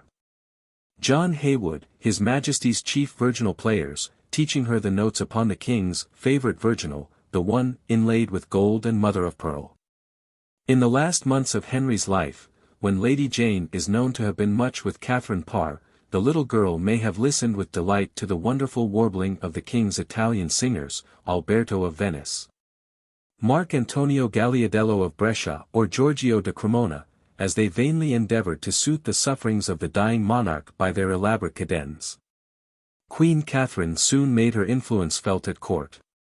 She could not control the violent passions of her wayward lord, but she did in a measure modify them, and steered her own course amid the shoals of regal existence with consummate 52 skill. No breath of scandal ever sullied her fair name, though Thomas Seymour, back from his convenient mission to Hungary, was appointed her chamberlain, and must have been a good deal in her company. Even her worst enemies never ventured on that track.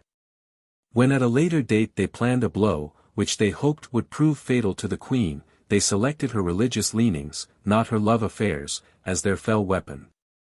Catherine Parr, to her credit, lost no time in reconciling the King with his hitherto neglected daughters. Princess Mary was near her own age, and had been intimate with her when she was Lady Latimer. The Emperor's ambassadors praise the new Queen for her kindness to the daughter of Catherine of Aragon, who now takes her proper place at court. Elizabeth, too, was summoned from her suburban retreat, but had not been many weeks under her father's roof ere he became so exasperated by her pert obstinacy that he summarily ordered her back to Enfield. In a few weeks, however, Catherine patched up the quarrel, and on July 24, 1544 Elizabeth wrote Her Majesty, in Italian, a most graceful letter of thanks for her good offices. Edward was too delicate to be much in London, but none the less his stepmother looked after his health with so much gentleness, that she soon won his sincere affection and lasting goodwill.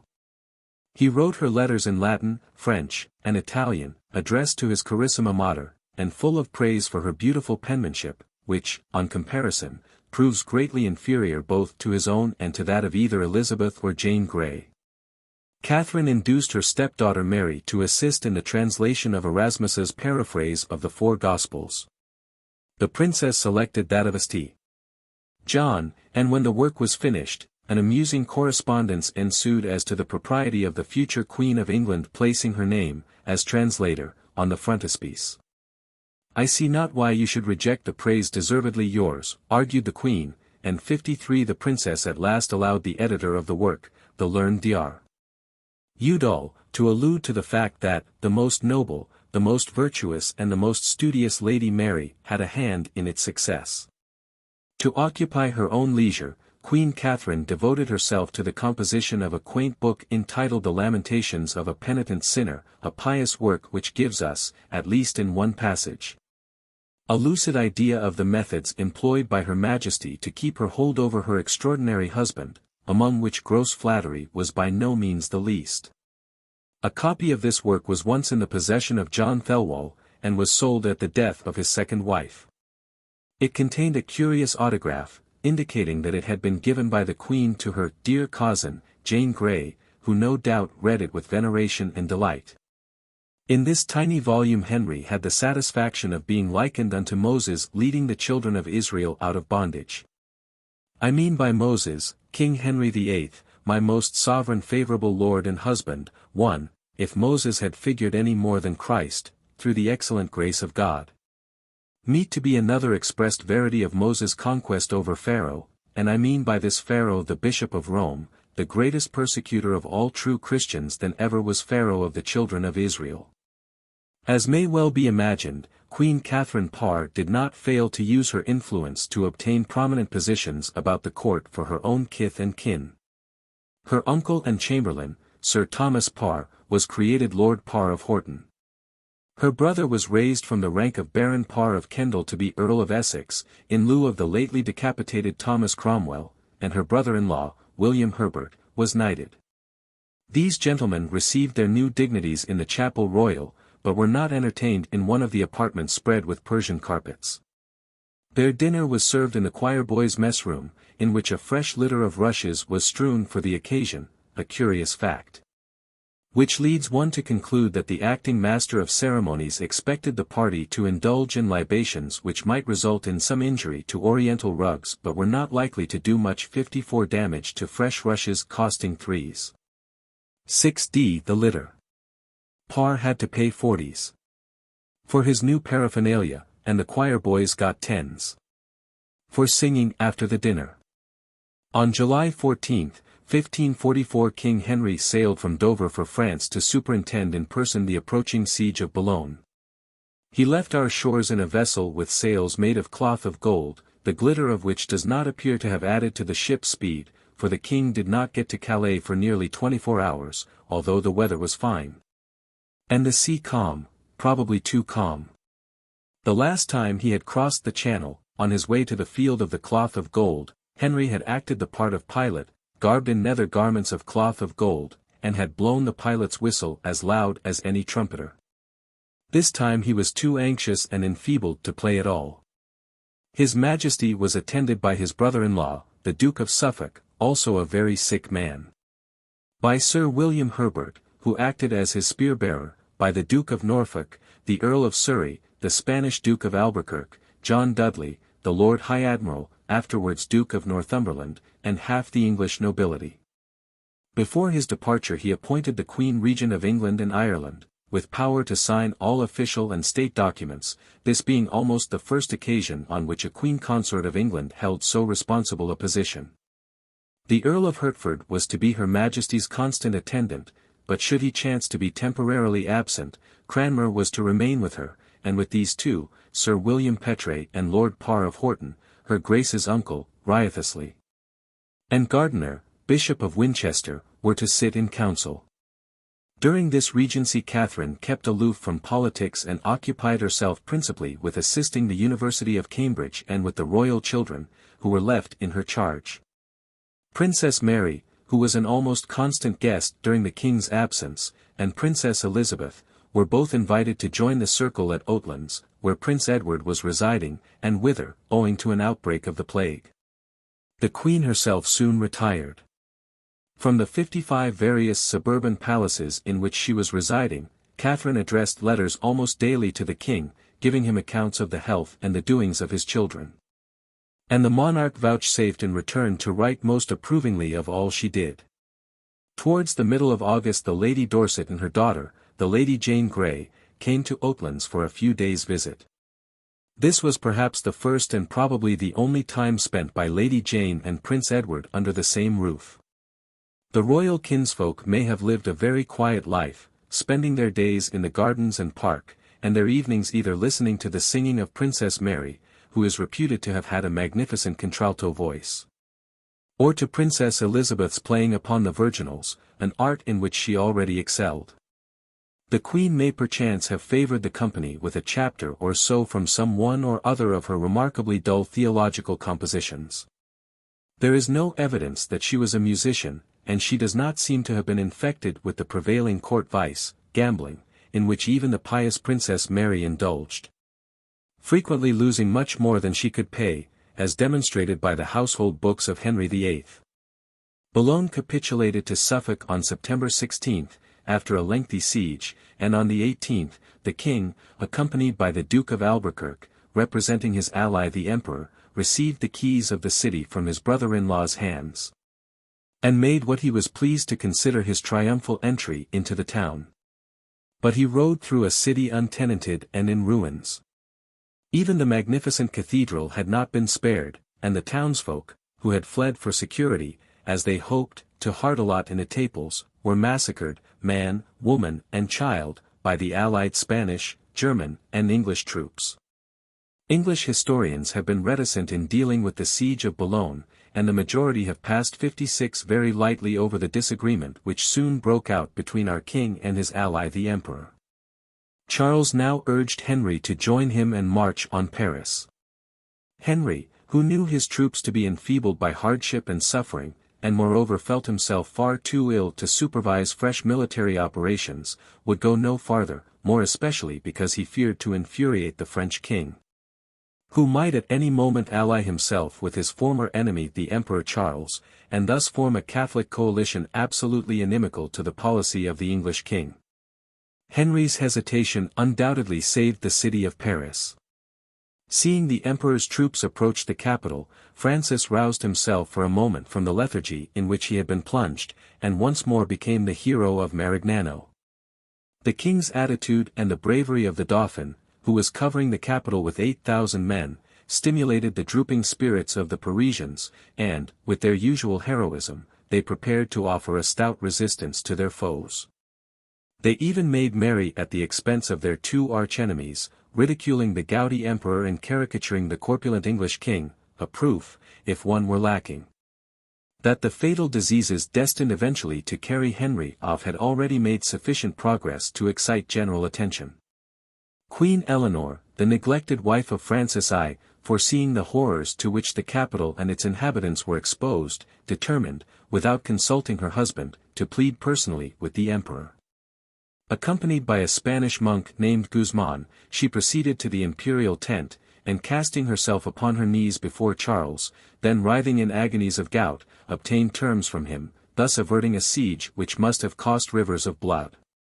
The peace then concluded was none too satisfactory, so far as England was concerned, since it stipulated that Boulogne was to be restored in the space of 6 years, during which time the place lost us in money and men far more than it was worth.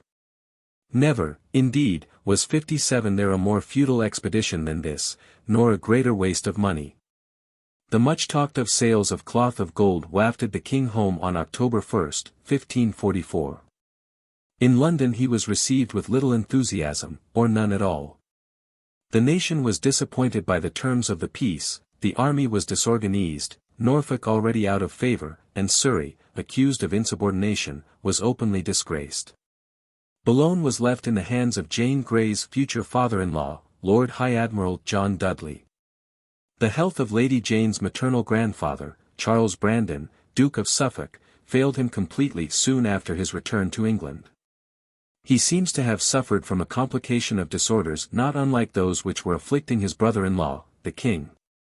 After the siege of Boulogne, he appears to have been of very little use, and 18 months later he retired with his duchess to Guilford Castle, in much suffering and pain.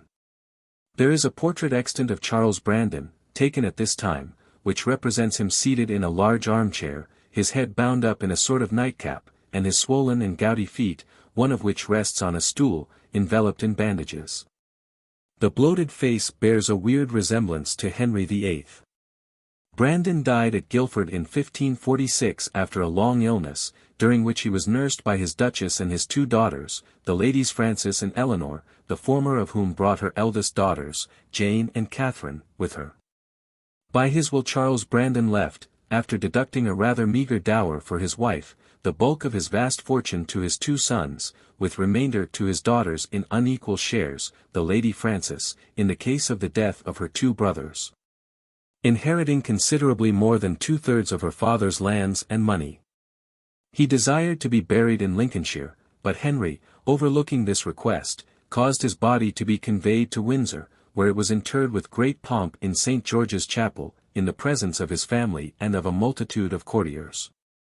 58. Chapter 5 Mrs. and Askew. It was in the latter years of Henry VIII's reign that Stephen Gardiner, Bishop of Winchester, conceived his scheme for the reconciliation of England and England's monarch with the Roman pontiff.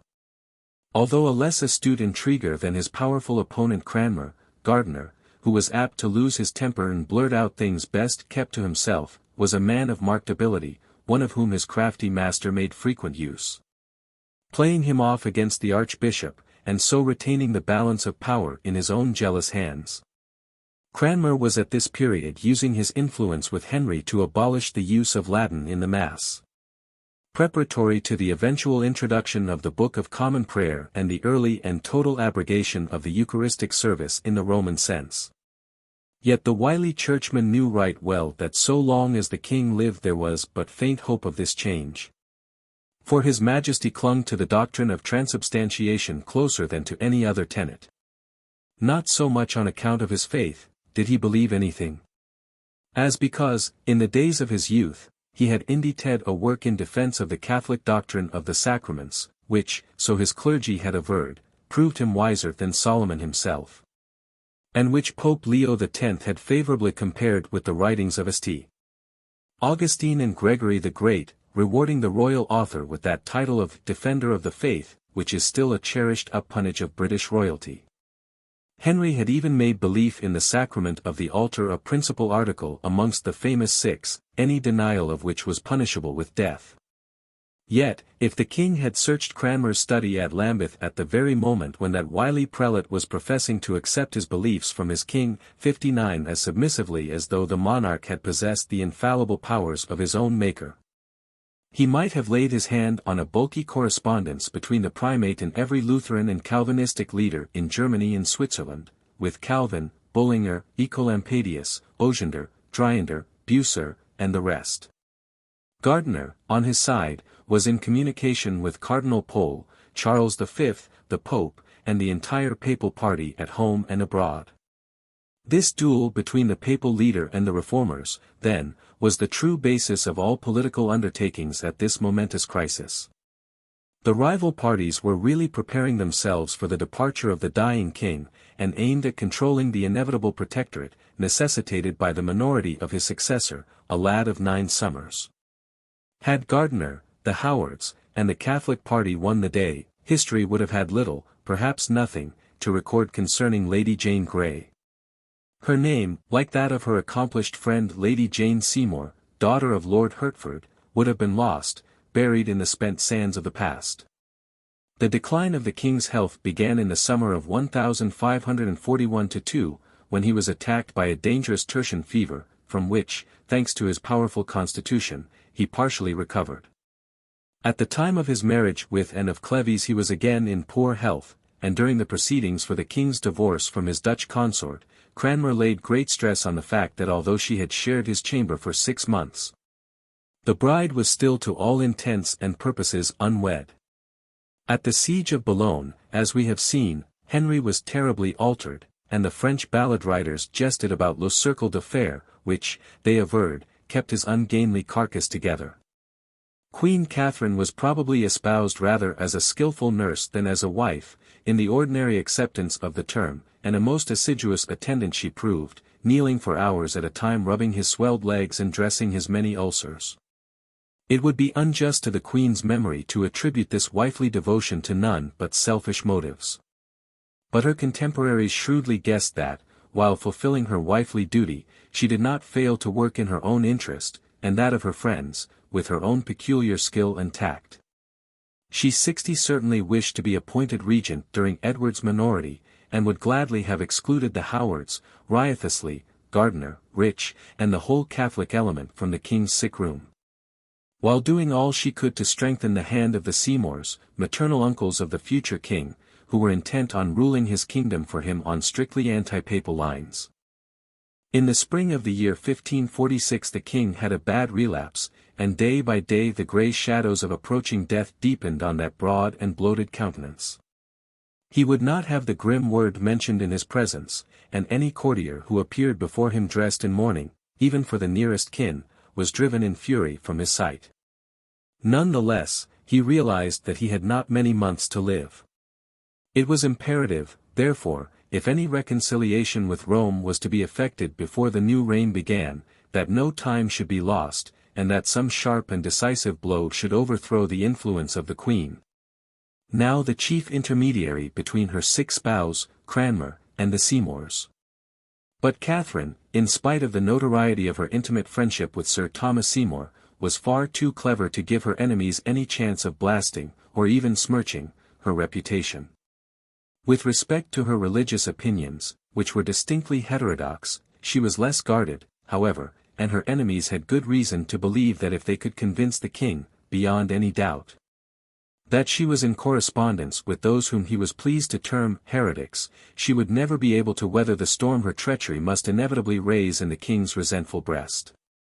Henry, whose brain remained astonishingly active, notwithstanding his infirmities, had never been so irritable and ferocious as during the last few months of his life.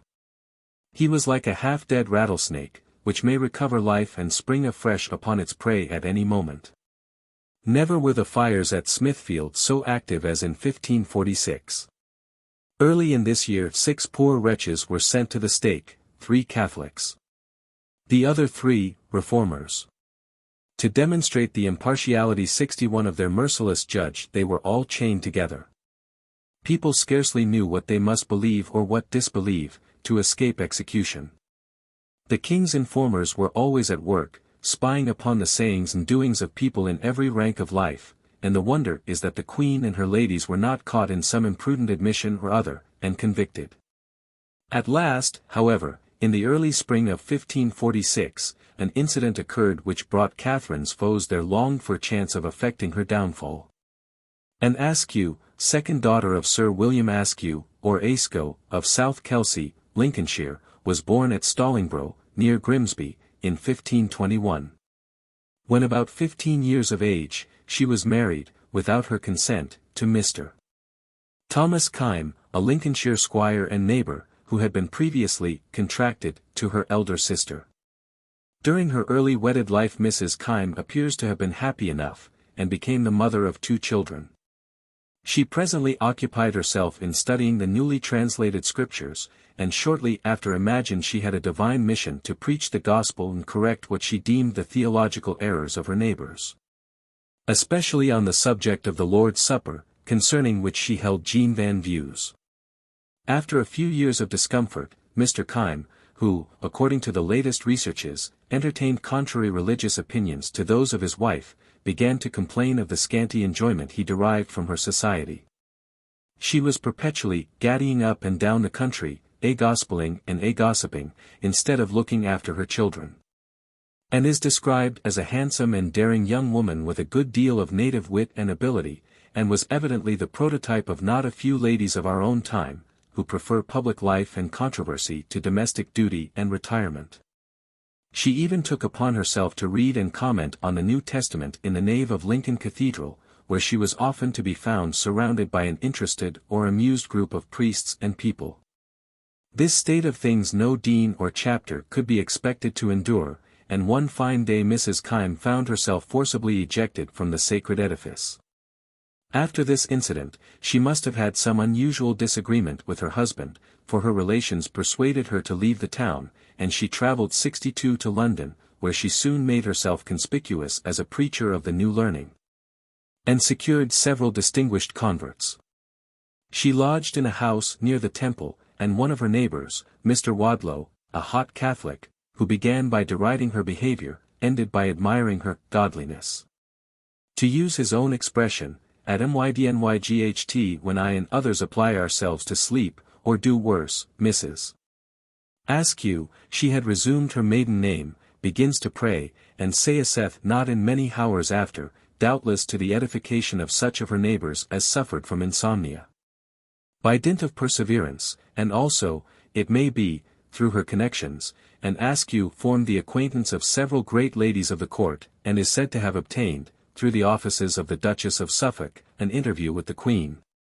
To whom, in the presence of her ladies, notably Lady Tyrwhitt, Lady Lane, Lady Denny, and the little Lady Jane Grey, she offered some copies of Tyndale's version of the New Testament, and certain tracts arguing against transubstantiation, which were subsequently found in the Queen's own closet and in the possession of the King's Suffolk nieces.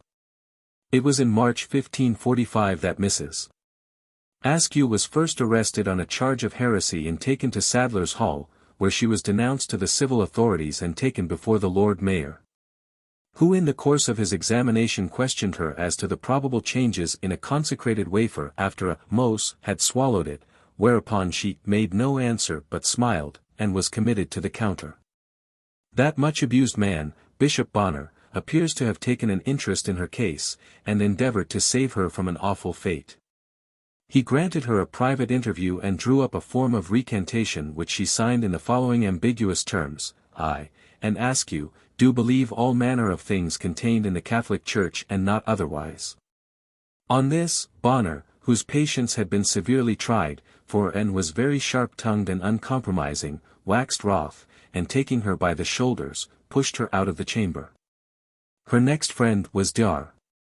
Weston, afterwards Bishop of Westminster, who got her liberated on her own security, and for some months we hear no more about her, except that she 63 was busy preaching and distributing her tracts secretly.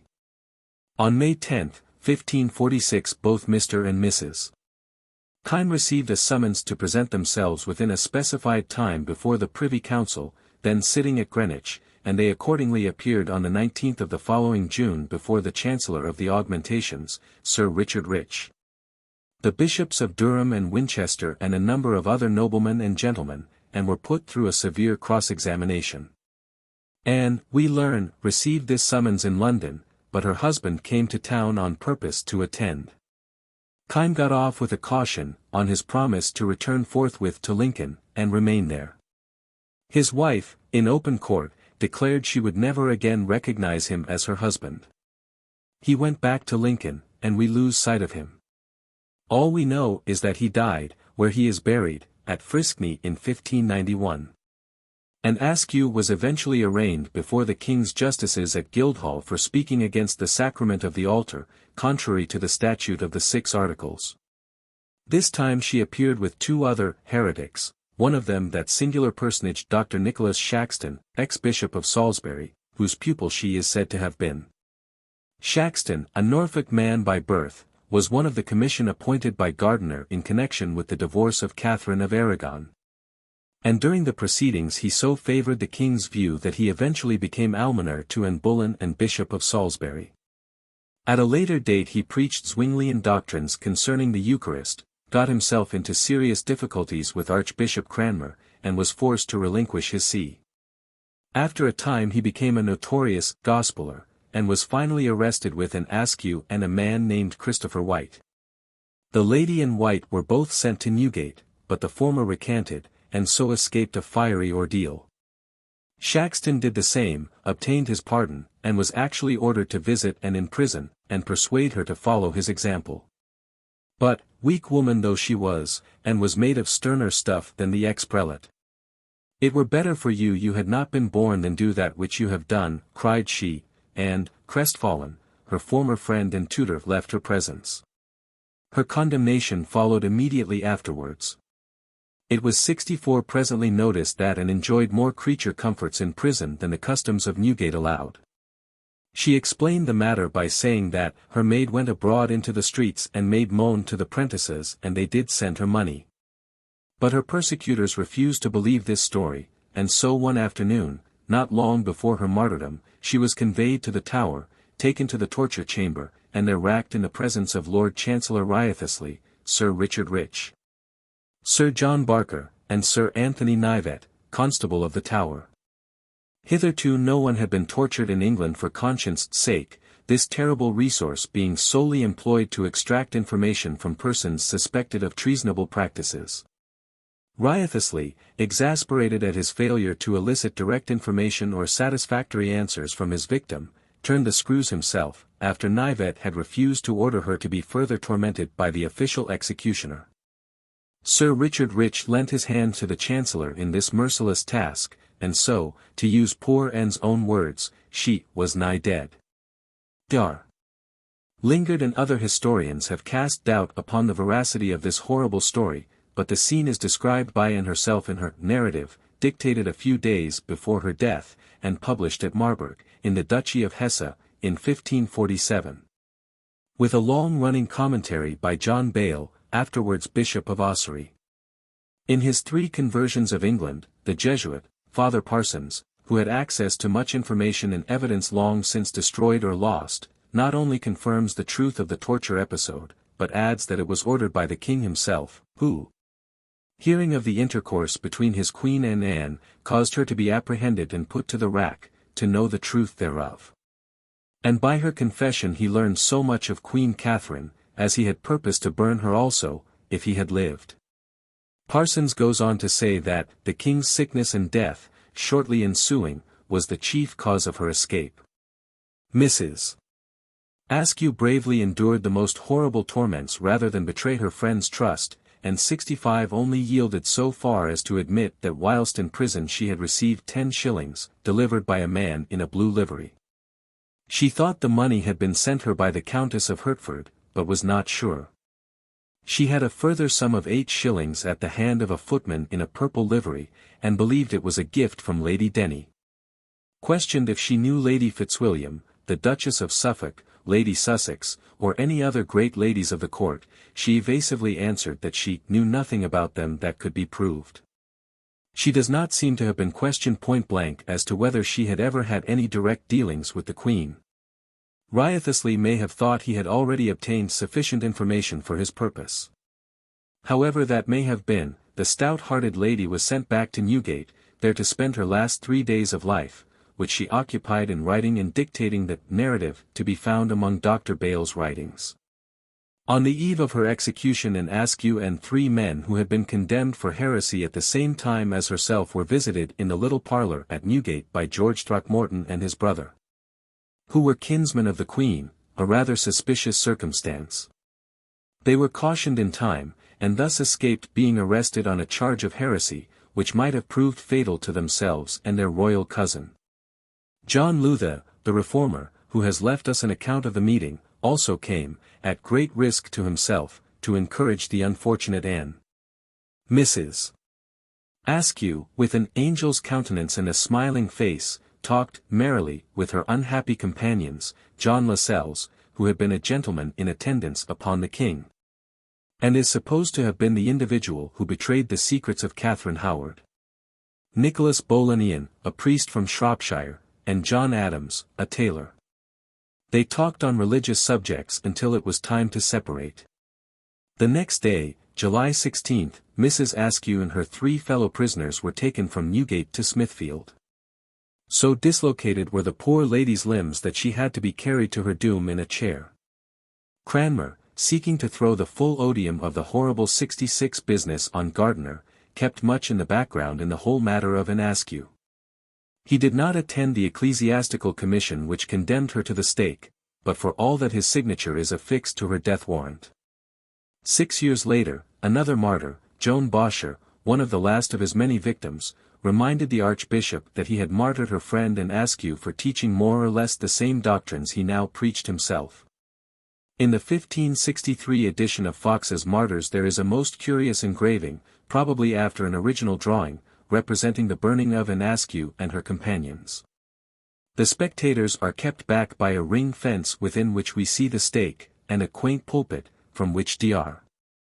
Nicholas Shaxton, duly restored to grace, preached a sermon, supporting the very dogma for denying which he had been prosecuted but a few days previously. And is shown dressed in white. One side of the pyre is entirely devoted to her, while the three men, apparently naked to the waist, are bound together, on the side opposite the pulpit. The concourse of people appears enormous. The mob seems to seethe round the scaffold, loll out of the surrounding windows, and even swarm on the opposite roofs. On a raised bench, under a canopy, sit riotously, Rich, the Dukes of Norfolk, Surrey, Swearing Russell, and the Lord Mayor. These worthies, it appears, were sorely perturbed by a rumour that there was an unusual amount of gunpowder on the spot, and were very much afraid of a dangerous explosion. Their terrors were swiftly allayed when Bedford informed the company that the explosive in question was merely a number of small bags of gunpowder concealed about the persons of the victims with the object of shortening their sufferings. At the very last moment Mrs. Askew was offered a pardon on condition that she recanted and gave up the names of her high-born friends. She refused, the Lord Mayor shouted Fiat Justitia, and the faggots were lighted. Presently the fire crackled. A quick succession of explosions followed, the smoke concealing the wretched victims from sight. When the flames and smoke died down only the charred and blackened remains of 4 human beings could be descried. Clouds had been gathering. A peal of thunder rolled, and heavy drops of 67 rain soon dispersed the throng. The show was over, and the home-returning spectators chatted as they went, blaming or praising the deed, according to their individual view. The horror of it does not seem to have affected them much, although among the reformers and the better classes of all creeds expressions of hearty indignation were not lacking. But the masses were accustomed to such sights of horror, and so, indeed, were our own immediate forebears, until public executions ceased and the death sentence was carried out in the courtyards of the prisons. We have indeed progressed in these matters since 1546 and even since 1868. A few days after the burning of the unfortunate Lincolnshire lady, Fox tells us, riotously, Gardiner, and Rich waited on the king. And so persuaded him that and had made damaging revelations concerning the Queen's intercourse with heretics that Henry proposed to burn her also. His Majesty, in his rage, actually signed a warrant for the arrest of his offending consort and handed it to riotously. That worthy let the paper drop in a corridor or gallery close to the Queen's apartment. One of her servants picked it up and carried it to Her Majesty, who was so terrified by its contents that she fell into violent hysterics. Her apartments were close to the king's, and Henry, overhearing the outcry, and probably disturbed by the noise, sent to inquire what was amiss. The Queen's physician, Wendy, informed the messenger that Her Majesty was dangerously ill, and her sickness, to his reckoning, caused by sudden and extreme distress of mind. Whereupon the king sent word that she was not to trouble herself further, as no ill was intended to her.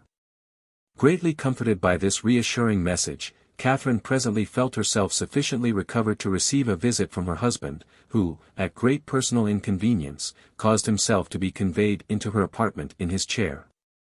Nothing could have been better calculated to revive the drooping spirits of the scared consort than the sight of her august spouse in a good humor. The following evening she was well enough to return the king's visit.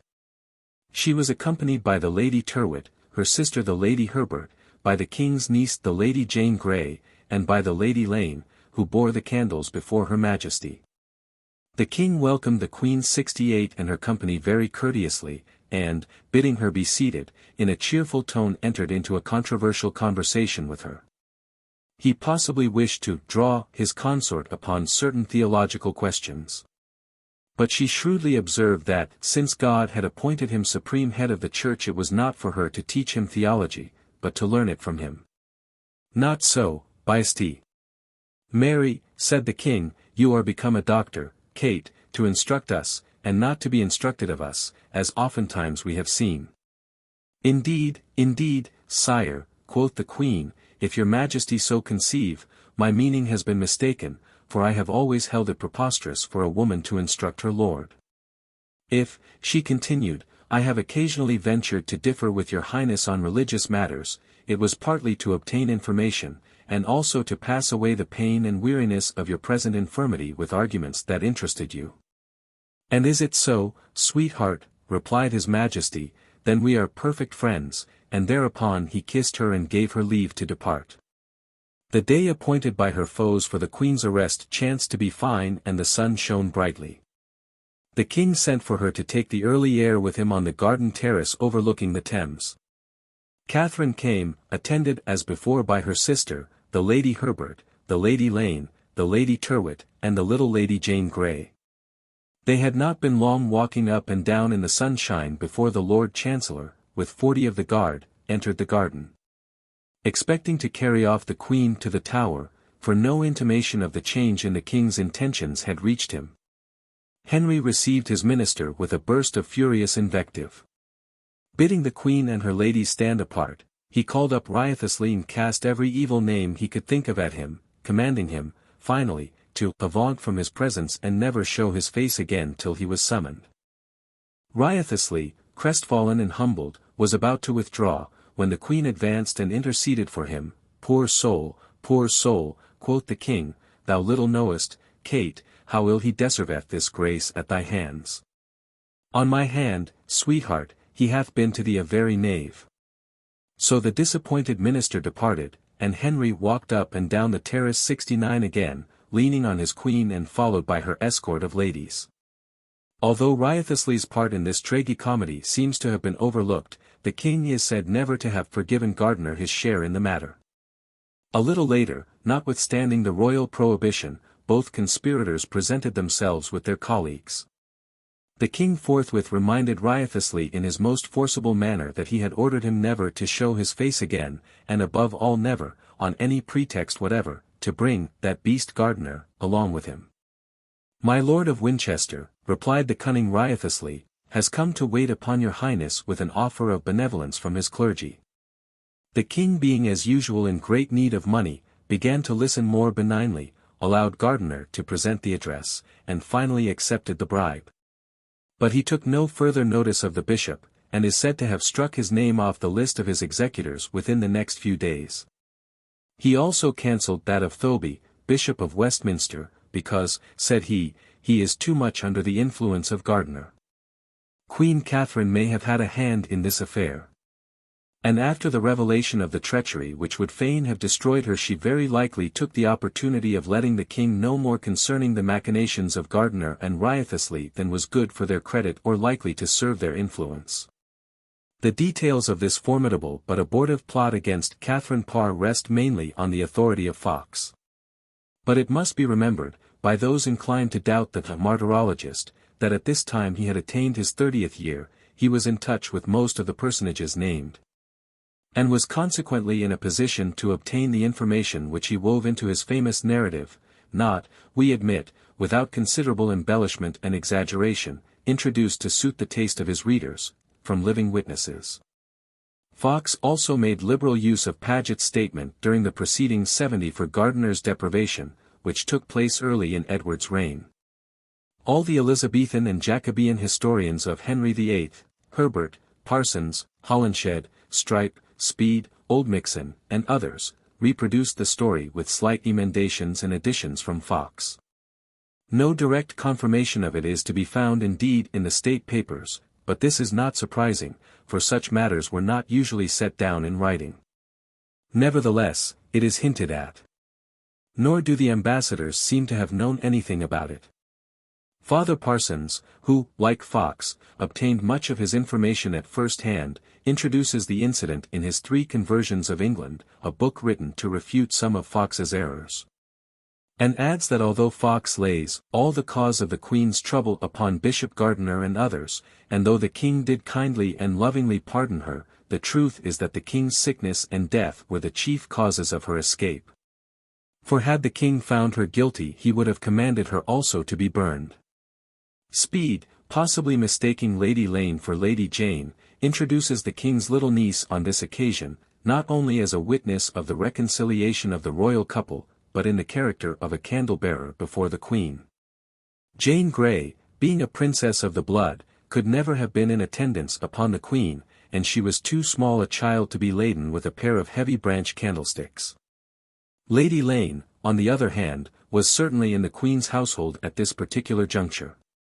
She was Her Majesty's cousin german, being the daughter of her uncle, Lord Parr of Horton, and wife of Sir Ralph Lane of Orlingby, Nottinghamshire. Still, since the fact of her being present is mentioned by so many almost contemporary writers, we may conclude that Lady Jane was a witness of the dramatic scenes that took place between King Henry and his terrified consort, and may herself, in after life, have narrated the incident to some friend of Fox or immediate forebear of Parsons' informant. Gardiner's disgrace does not seem to have been quite as complete as Fox has been pleased to represent it, and he was in close enough contact with those in power to be selected as chief celebrant at the King's Requiem. 71 That the King was completely reconciled to his wife is proved by the conspicuous part he assigned her in the splendid series of festivities in honor of the French envoy, who arrived in August, when the court had removed to Hampton Court. Not only was her apartment refurnished with sumptuous tapestries, but her wardrobe was renewed, and the king presented her with a quantity of magnificent jewellery, which, after his death, gave rise to considerable misunderstanding and trouble. These festivities in honour of Monsieur d'Annebault, Francis I's special envoy, were the last flicker of the pageantry of Henry VIII's reign, and revived for a week something of the brilliance of the court of England in the great days of Wolsey. For the first and only time, Prince Edward, as heir apparent, played a conspicuous part. On Monday, August 23, the boy prince rode out towards London to meet the ambassador, attended by the Archbishop of York and the Earls of Hertford and Huntingdon, and by a retinue of 540 persons in velvet coats. And the prince's liveries wore sleeves of cloth of gold, and half the coats embroidered also with gold, and there were the number of 800, royally apparelled. D'Annebault, who came to ratify the peace recently concluded between the sovereigns of France and England, was accompanied by a suite of 200 gentlemen, who were all lodged at the king's expense and entertained in the most hospitable manner. His Majesty was not well enough to receive the ambassador on his arrival, but he received him in audience on the following day, after which monarch and ambassador proceeded to the Chapel Royal, where, during Mass, they solemnly received the host together.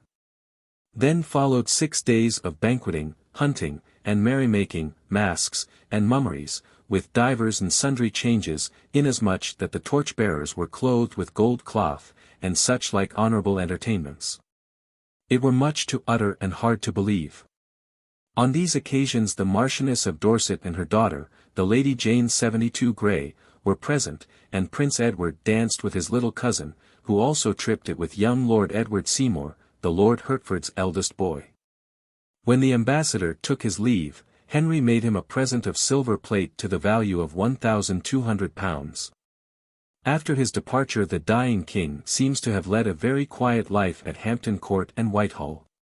The end was visibly approaching. His feet and hands were abnormally swollen, dropsy had set in, and he was probably also suffering from an internal tumour. Even his most fervent admirers were obliged to confess that in appearance, at least, he had assumed somewhat of the aspect of a monster. But music still charmed the suffering monarch, and the last household books of his reign contain various items of payments to musicians and madrigal singers. Note. Dr. Gairdner makes the following comments on this subject in his preface to Volume 21, Part 1, of the Calendar of State Papers for 1546, published in 1908, but one word may be permitted here about that dreadful incident, the racking in the Tower.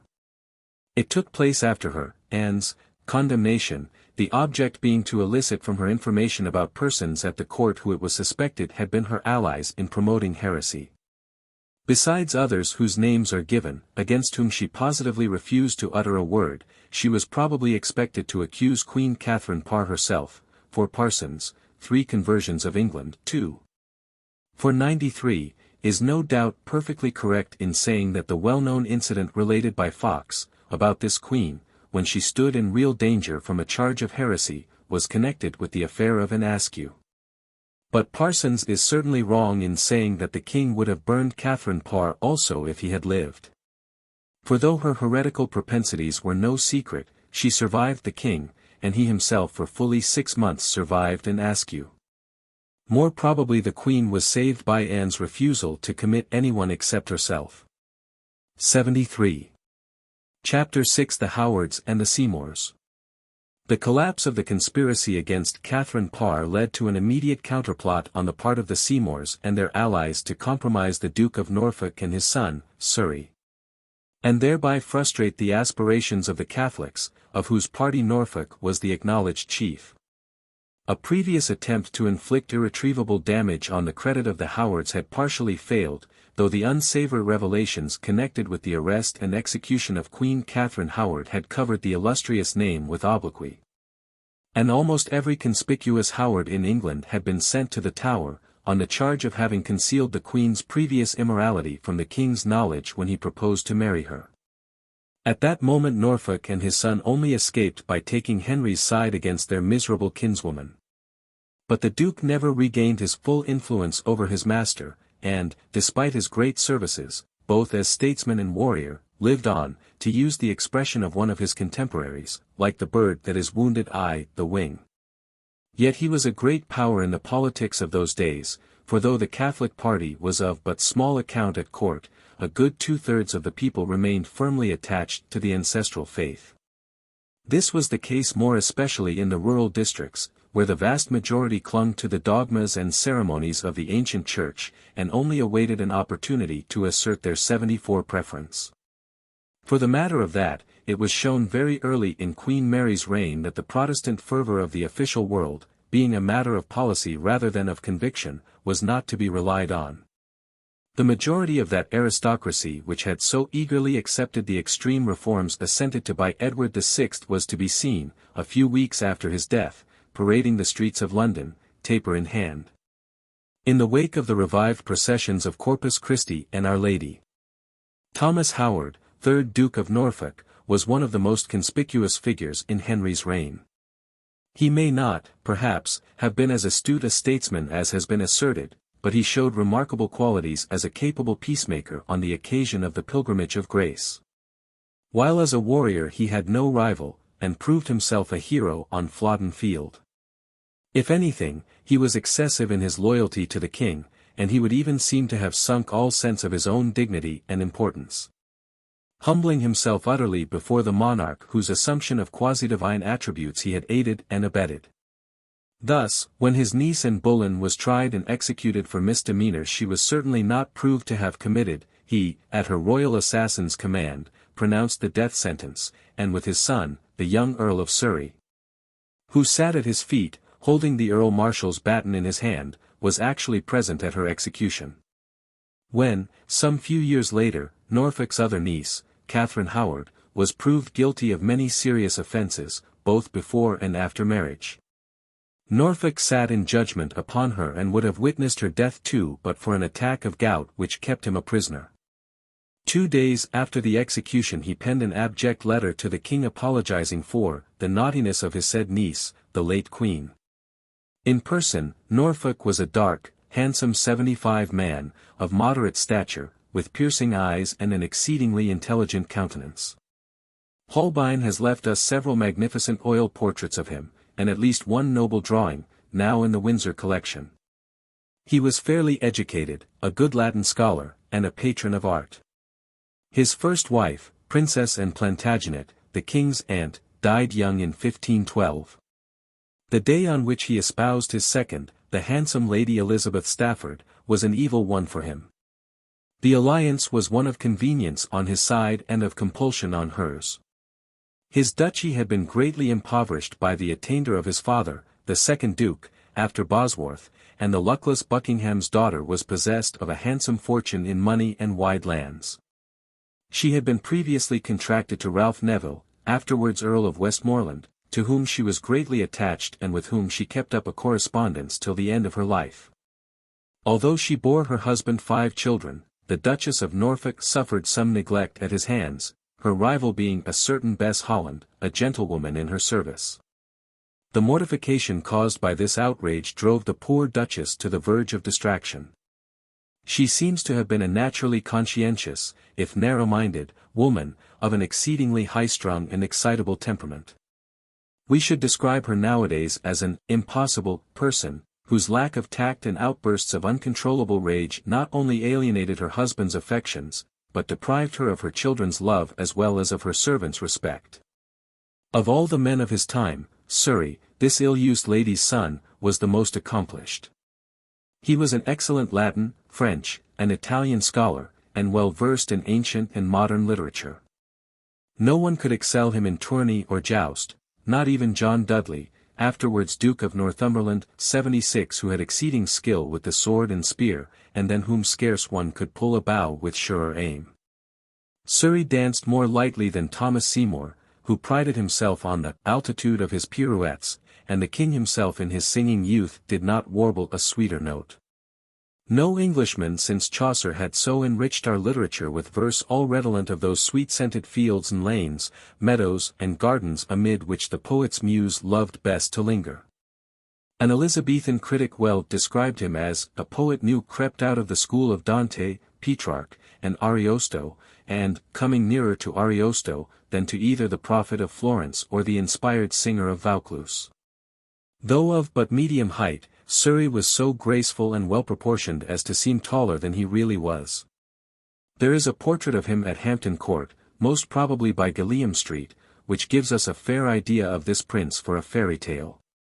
The face is full of youthful charm, the eyes hazel, frank, and winning. The cheeks rounded and flushed with rosy health, the hair a darkish chestnut, the slight mustache of the color of ripe corn. His costume is superb. The young earl stands before us garbed from head to foot in red velvet, softened by bands of brocade and sarcenet, the only white spot visible being the silk shirt open at the neck. And even that enriched with a dainty arabesque wrought in gold stitchery. On his well-shaped head rests a jaunty cap of crimson velvet with a feathered plume of the same tint. There was much that was purely personal in the violent animosity displayed by the Seymours against the Howards in general and against Surrey in particular. The Seymours, although of far more ancient and well-ascertained lineage than either the Brandons or the Bolleyns, were not of the great aristocracy, but, in a sense, what the modern French would call arrivistas. Had it not been for the accident which raised their sister Jane to the towering position of queen consort, the Seymours would probably have remained what they originally were, mere country squires of excellent lineage, reputed to be remotely connected with royalty. Their father, Sir 77 William Street More, or Seymour, of Wolf's Hall, Wiltshire, had on one occasion entertained King Henry VIII, and their mother, Lady Seymour, by Bertha Wentworth, and a lineal descendant of Edward III, was highly connected. But otherwise there was nothing in their antecedents to distinguish them from scores of other equally respectable and wealthy country gentlemen. The sudden elevation of their sister Jane brought them a rapid promotion, which first dazzled them and then turned their heads. Honors and positions were heaped upon them. Edward, the eldest son, was first created Viscount Beauchamp, and, after the birth of Prince Edward, Earl of Hertford, the second, Thomas, was knighted. The youngest, Henry, seems to have preferred obscurity and security to rank and risk, and lived the life of a country gentleman, married young, and merely accepted knighthood on Edward VI's accession.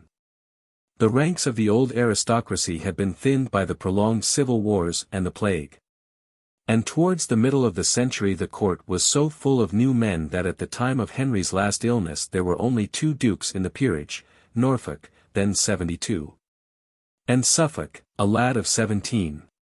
The new peers, whose fortunes were mainly derived from confiscated church property, were eager to obtain recognition from the few of the old aristocracy who yet remained, and more especially from the Howards, a sturdy race, full of sap and vigor, and conspicuous in court and state. The Duke of Norfolk was too experienced a man, both socially and politically, to permit his inborn pride of birth to display itself out of season. With Surrey it was otherwise. In his case, pride of ancestry was something more than a mere matter of vulgar boast. He regarded it with a poet's eye and imagination, and took delight in remembering that through his veins 78 flowed the blood of emperors and kings who had founded realms and dynasties, and built up the glory of a great nation. In the beginning of the 15th century a marriage between Robert Howard and the Lady Margaret Mowbray had brought the illustrious house into alliance with royalty. His father's first wife had been the reigning king's aunt, and his mother, Elizabeth Stafford, had a right to quarter royal arms on her escutcheon. With such a pedigree, and in an age when rank was paramount, Surrey conceived himself sufficiently powerful to hold his own against the encroachments of a new peerage only too eager to claim a fellowship which offended his sense of propriety. When the Seymours first came to court, in the heyday of their youth and good looks, they sought young Surrey's society, just as in our day new people seek that of a leader of the smartest set. So long as they kept their place, Surrey consorted with them willingly enough, but their rapacity and arrogance jarred on him at last, and he resented their many attempts at over-familiarity. He himself, on occasion, was apt to transgress the bounds of good behavior, and once upon a time, being in lodgings in St. Lawrence Lane, Old Jewry, and leading what he himself is pleased to call a rackety life, went brawling about the streets at midnight with young William Pickering and young Wyatt, the poet's son, casting stones into peaceful citizens' windows, and frightening them out of their wits. One night the party rowed over in a boat to Southwark, where dwelt in those days that gay and facile sisterhood whose representatives, in this year of grace, 1909, patrol more central parts of our great city. In this vast company, our young gentlemen, evidently in their cups, behaved disgracefully. On Surrey's part such conduct was all the more unseemly since he was already married to the plain-faced, but wealthy, Lady Frances Vere, Lord Oxford's daughter, to whom he declared himself devotedly attached. These escapades ended by attracting public attention, and their heroes were arrested for disorderly conduct. Thanks to their rank, they 79 were brought before the Privy Council, instead of being haled before an ordinary justice, though, as ill luck would have it, Edward, Lord Hertford, was presiding at the council board. The opportunity of paying off a few old scores was too much for him, and he swiftly resolved to give Surrey good cause to remember him in future. A very comical and characteristic scene ensued. Surrey, mimicking Hertford, who was nothing if not puritanical in his mode of expressing himself, having ever God on his lips, assured the council that if he had done what he had, it had been for the good of the souls of the wicked citizens of London, who were behaving more abominably than the men of papal Rome. Had he not seen them sitting round tables and playing at cards in the late hours of the night? And was it not a godly thing to whiz a stone or so at their windows, which stone, passing silently through the air, fell with all the greater suddenness among them, thereby recalling them to a proper sense of their duties to their God, their King, and their country? Mrs. Arundel, a woman of good family but greatly impoverished, who kept a sort of boarding-house for bachelors of rank in St. Lawrence Lane, Old Jewry, was the Earl's landlady, and imparted a very different colour to the episode. Her young gentleman, she said, had frankly admitted to her that he considered these 80 pranks good jokes, but she herself disapproved of them, especially the shooting at the windows of women of light character, or bawds, in Southwark, which the Earl, it seems, was addicted to, going by boat close to their quarters and firing off petards at the trolls. There was nothing for it, therefore, but to pronounce sentence. Surrey was committed to the Fleet, the most abominable of all the many vile prisons of those days, while Wyatt and Pickering, though of much inferior rank, were sent to the stately Tower, whence they were delivered in a day or two on payment of a heavy fine and promising good behaviour. How long Surrey remained in durance it is difficult to say, long enough certainly for him to compose his Satire on the Citizens of London and several other poems. He never forgave Seymour his share in the business, and never failed to annoy his enemy openly or covertly whenever opportunity occurred. It was quite in keeping with his character to address amatory verses with this intent to Hertford's handsome and very proud wife, who took his lines in very bad part, as so many insults to her honour. The Countess once made a scandal by deliberately turning her back upon the poet Earl when, in August 1542, at a ball in his own father's house, he ventured to ask her permission to lead her out to dance. 81 Late in the summer of 1542 a very serious quarrel broke out between Seymour and Surrey, over an incident which took place in Hampton Court Park. Seymour, it was alleged, had reported against Surrey that he had openly approved of the Pilgrimage of Grace. Surrey, coming face to face with his antagonist in a glen in the park, instantly challenged him. Coats were off in a moment, and the two were in the midst of a hearty boxing match when the guard arrived and took both into custody for violating the royal privilege and fighting within the precincts of the king's palace. The punishment for this offence, as readers of the Fortunes of Nigel will recollect, was loss of the right hand. All the diplomacy and influence of the Duke of Norfolk had to be exerted to avert the infliction of this terrible penalty. But, thanks to his efforts, both the hot-headed young gentlemen escaped with a sharp reprimand. Scores of similar curious instances might be quoted from the chronicles and letters of the time, to prove the depth and bitterness of the social animosity between the Howards and the Seymours. The Duke himself resented the cruel manner in which Hertford had behaved in the matter of his Grace's niece, the unhappy Catherine Howard. There can be no doubt that at one time both Cranmer and the King wished to spare her life, and would have spared it had not Hertford, in his hot haste to ruin the Howards' credit, prematurely dispatched letters to the King's ambassadors abroad containing full details of the Queen's disgrace, with orders to hand them to the sovereigns to whose courts they were accredited.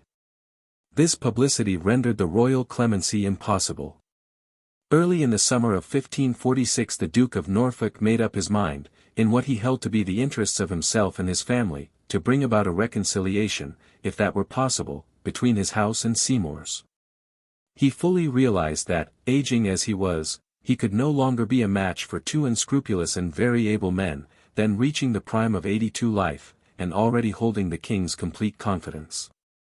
Further, he felt Surrey to be hopeless in all business calling for tact and diplomacy, and was convinced the persistent animosity between his son and Hertford would lead before long to some awful catastrophe. Surrey's bravery as a fighting soldier was undisputed, but as a commander his lack of reticence and his rashness had led the King's troops in France into more than one disaster. He himself had paid the penalty of his rashness before the walls of Montreuil, where he was seriously wounded and only saved from certain death by the gallantry of Sir Thomas Clear. He had then been recalled, and Hertford had been sent to take his place, a bitter humiliation to the proud Howards and one which more than anything else rankled in Surrey's soul. Yet the old Duke recognized that Hertford's bravery and tact as warrior and diplomatist had soon ended the war and obtained peace with honor for the English forces, thus raising his popularity to the highest pitch. For there was nothing the nation then desired so much as peace, at home and abroad. Hertford's brother, Sir Thomas, was, if anything, still more popular, for he had so successfully scoured the seas in quest of French galleons laden with provisions that suppressed monasteries had been converted into storehouses.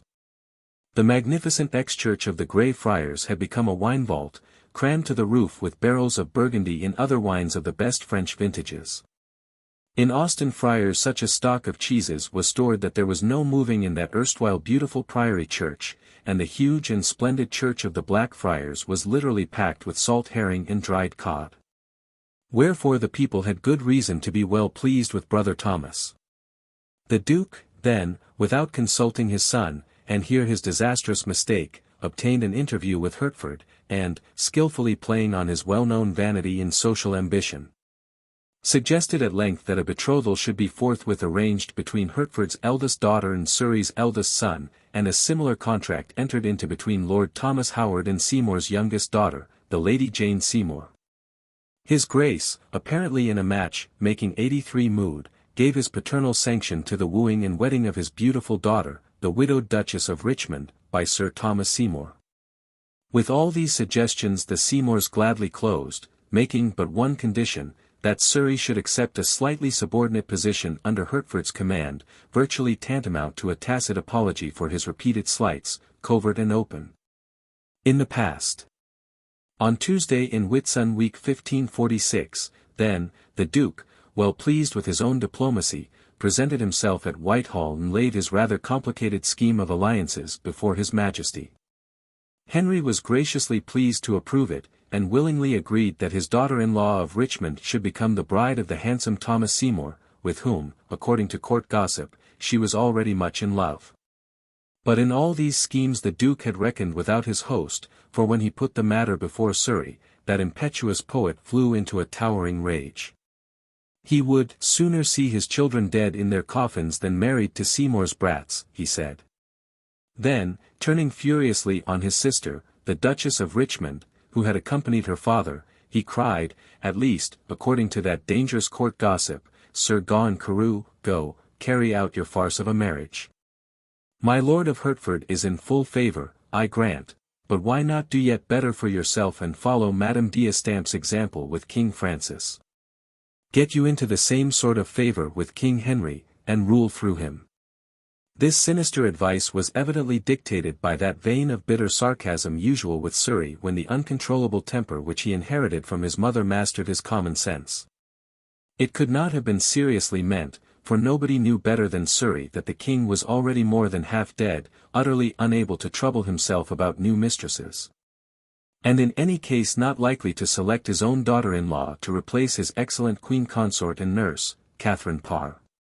The Duchess of Richmond, however, took the jibe seriously, replied that she would sooner cut her throat than do any such vile thing, and left her irate brother to his own reflections, which, when he cooled down, cannot have been particularly agreeable.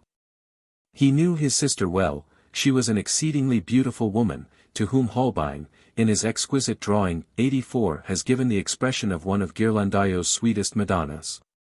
But at heart she was a little fiend, capable, when her passions were roused, of working dire mischief. She said little at the time, but she nursed her grievance and exaggerated its importance. She may also have felt not a little embittered against Sir Thomas Seymour, who had ungallantly refused her hand because it was not accompanied by her brother's submission. Be this as it may, the Duchess of Richmond from that day forth hated her brother as much as she had previously loved him, and when the hour for revenge came at last, forgetful of her obligations as sister and woman, she scandalized even that unsentimental age by appearing at her brother's trial as one of the principal witnesses for the prosecution. Meanwhile the Duke of Norfolk was at his wits' end to know how to make Hertford aware of the unfortunate results of his negotiations with his son. He was possessed of a perfect mania for putting pen to paper on any and every pretext, although, as everyone who has waded through his correspondence knows, there has never been a statesman, before or since, who could indite more indiscreet and exasperating epistles. If then, as is likely, he conveyed the unpleasant news by letter, he was not the man to improve matters by a tactful manner. The breach between the Howards and the Seymours was now complete. Hertford, hurt in pride and vanity, would accept no apologies from the Duke, and the feud between himself and Surrey soon grew more bitter than ever. To make matters worse, the Duchess of Richmond made a confidant of her friend, Sir Gawain Carew, who detested her brother, and was the most inveterate gossip of the court. As is well known to those who have read the state papers connected with the tragedy of Catherine Howard. It was, indeed, the gossip of Sir Gawain that did most to ruin that queen. Presently young scions of the nobility, courtiers who hated the Howards for their airs and graces and forgot the old Duke's well-known kindness to the youthful, buzzed about the king, and did their best to set him against the luckless earl. Hertford and his brother afforded them ample assistance, supplying all necessary instructions and information, and, for all we know to the 85 contrary, the Queen may have lent a helping hand. In fact, the whole Protestant party was now roused against the Howards, the representatives of the Catholics, and determined to bring about their ruin or perish in the attempt. It had hoped the folly of Catherine Howard would have sufficed for this purpose, but the great house of Norfolk was firm enough to resist even that storm. Another pretext had to be found, and the impolitic behavior of the poet Earl supplied it. Poor Surrey was no match for the low and cunning intrigues amongst which fate and metaphysical aid had thrown him. Somewhere in June 1546 he was summoned before the Privy Council, severely reprimanded for what he could not possibly help, and imprisoned in Windsor Castle, where he consoled himself by writing one of his most exquisite poems. This was his swan song. By August, however, he was certainly out of durance, and apparently once more in favour with the king, for he figured as Earl Marshal at the entertainments given in honour of the French envoy, Claude d'Annebault, taking precedence of everyone excepting members of the royal family. Early in September he left London, and returned to his wife and children at Kenninghall, accompanied by Churchyard the poet, who was his secretary, and an extremely numerous and miscellaneous retinue, which included several Italian painters, musicians, and jesters. One of the artists, Toto, was soon engaged upon a portrait of him, which was later used to his great disadvantage. In the left-hand corner of it appeared his escutcheon, bearing among its numerous quarterings the arms of England, but so arranged that a slide could be drawn, when necessary, over the coat of arms. The Duke of Norfolk and my Lady of Richmond came to Kenninghall Palace about this time, but the mansion, of which not a vestige now remains, was so enormous that every member of the ducal family had a separate dwelling. The Duchess of Richmond had a whole wing to herself, which she shared with her friend Mrs. Holland. The society of those days was not so dead to all sense of propriety as not to be scandalized by this singular intimacy between the Duke's daughter and his mistress. Most people agreed with the Duchess of Norfolk, that her 86 daters abiding ever with that drab Holland, was a scandale and most unnatural. Owing to the huge size of the mansion, not much inferior to that of Hampton Court, the Duchess and Mrs. Holland may never once have come into contact with Surrey and his family, otherwise, it is difficult to account for the fact that we have no record of any fiery scene between brother and sister. The Duke seems to have spent his time very quietly, reading the books he most affected, such as Plutarch's Lives of Illustrious Men, Josephus's History, and the Confessions of St. Augustine. Whilst the Howard family was thus peacefully rusticating in Norfolk, gossip and slander were making headway in the metropolis and preparing poor Surrey's ruin. Sir George Blagge, the "My Blagge" of one of his finest poems, had picked a quarrel with him in the summer, and was busy as a bee spreading evil reports against him. Sir Gawain Carew had confided to every one what the Duchess of Richmond had related to him anent her brother's advice to hasten and become the king's mistress. His enemies had even pressed the court astrologer into their service, and this functionary had actually warned the king that unless he was careful, his successor's monogram would, like his own, be HR. The Duke himself was not spared. He had been seen to enter the French ambassador's house late at night and to leave it again in the small hours of the morning. A letter of his to Gardiner, then on a mission to Brussels, was intercepted, and vague though its terms were, it was held to be proof positive of Norfolk's adherence to Gardiner's scheme, as planned with Cardinal Granville, to restore the papal supremacy in England. At last, truth and lies together rolled themselves up into an ominous storm cloud, which burst when Surrey was called to appear before the council in London on a charge of high treason. Some writers have attempted to extenuate Henry VIII's share in the denouement of this tragedy. They plead that he was too ill at this time to know exactly what he was doing, and that, in consequence of the swollen state of his hands, he was compelled to use a stamp to sign his letters. With regard 87 to this, we know that as far back as August 1, 1546 he had commissioned Sir Anthony Denny, Sir John Gates, and William Clear to sign documents for him with a dry stamp, the signature thus made being filled in with ink. And even this is not the first time Henry had recourse to a mechanical contrivance for signing letters and state papers. Lord Hardwicke has a letter of the king's signed with a stamp and dated as early as the 7th year of his reign. Moreover, the official documents, which were drawn up by Wriothesley, are carefully annotated and corrected in pencil by Henry himself, with very full marginal notes and numerous interlineations. The handwriting is very shaky, but it is the king's none the less, and proves that if the monarch's body was infirm, his brain was as clear and his feelings as vindictive as ever. The death warrant of the Earl of Surrey is also scribbled over on the margin with certain pencil notes in the king's own writing, proving that Henry must have retained the use of his hands to the end. Sufficient evidence having been gathered, and Surrey being summoned to London, he left Kenninghall in the last days of September, and appeared before the Privy Council in Wriothesley's house in Holborn, not far from Chancery Lane, on October 2. His first accuser was Sir Richard Southwell, at one time in his mother's household at Kenninghall, who hated him heartily.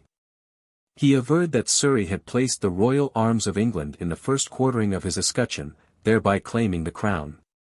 When confronted with Southwell, Surrey, with his foolish impetuosity, and to the consternation of the council, proposed a sort of trial by battle after the medieval fashion.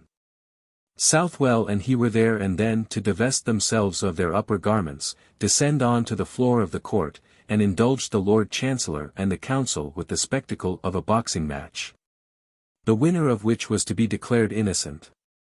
The council, needless to say, did not see fit to accept the fiery Earl's suggestion, and both Surrey and Southwell were temporarily detained, the Earl being not yet formally charged. The examination of the other witnesses took place privately a few days later, before the council but not in the presence of the prisoner. Sir Edmund Knyvyt, a son of the Lady Muriel Howard, the sister of the Duke of Norfolk, and therefore a cousin of Surrey, out of sheer spite, and also perhaps to give himself importance, accused the Earl of harboring Italian spies in his house at Kenninghall, of affecting foreign airs, of wearing foreign costumes, and, gravest of all, of entertaining persons suspected of correspondence with Cardinal Pole and other traitors abroad.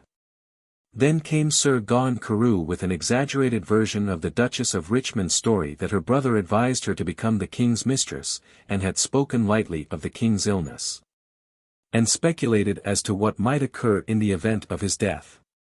And before the week was out a score or so of other venal witnesses had concocted sufficient evidence to send 50 men to the block.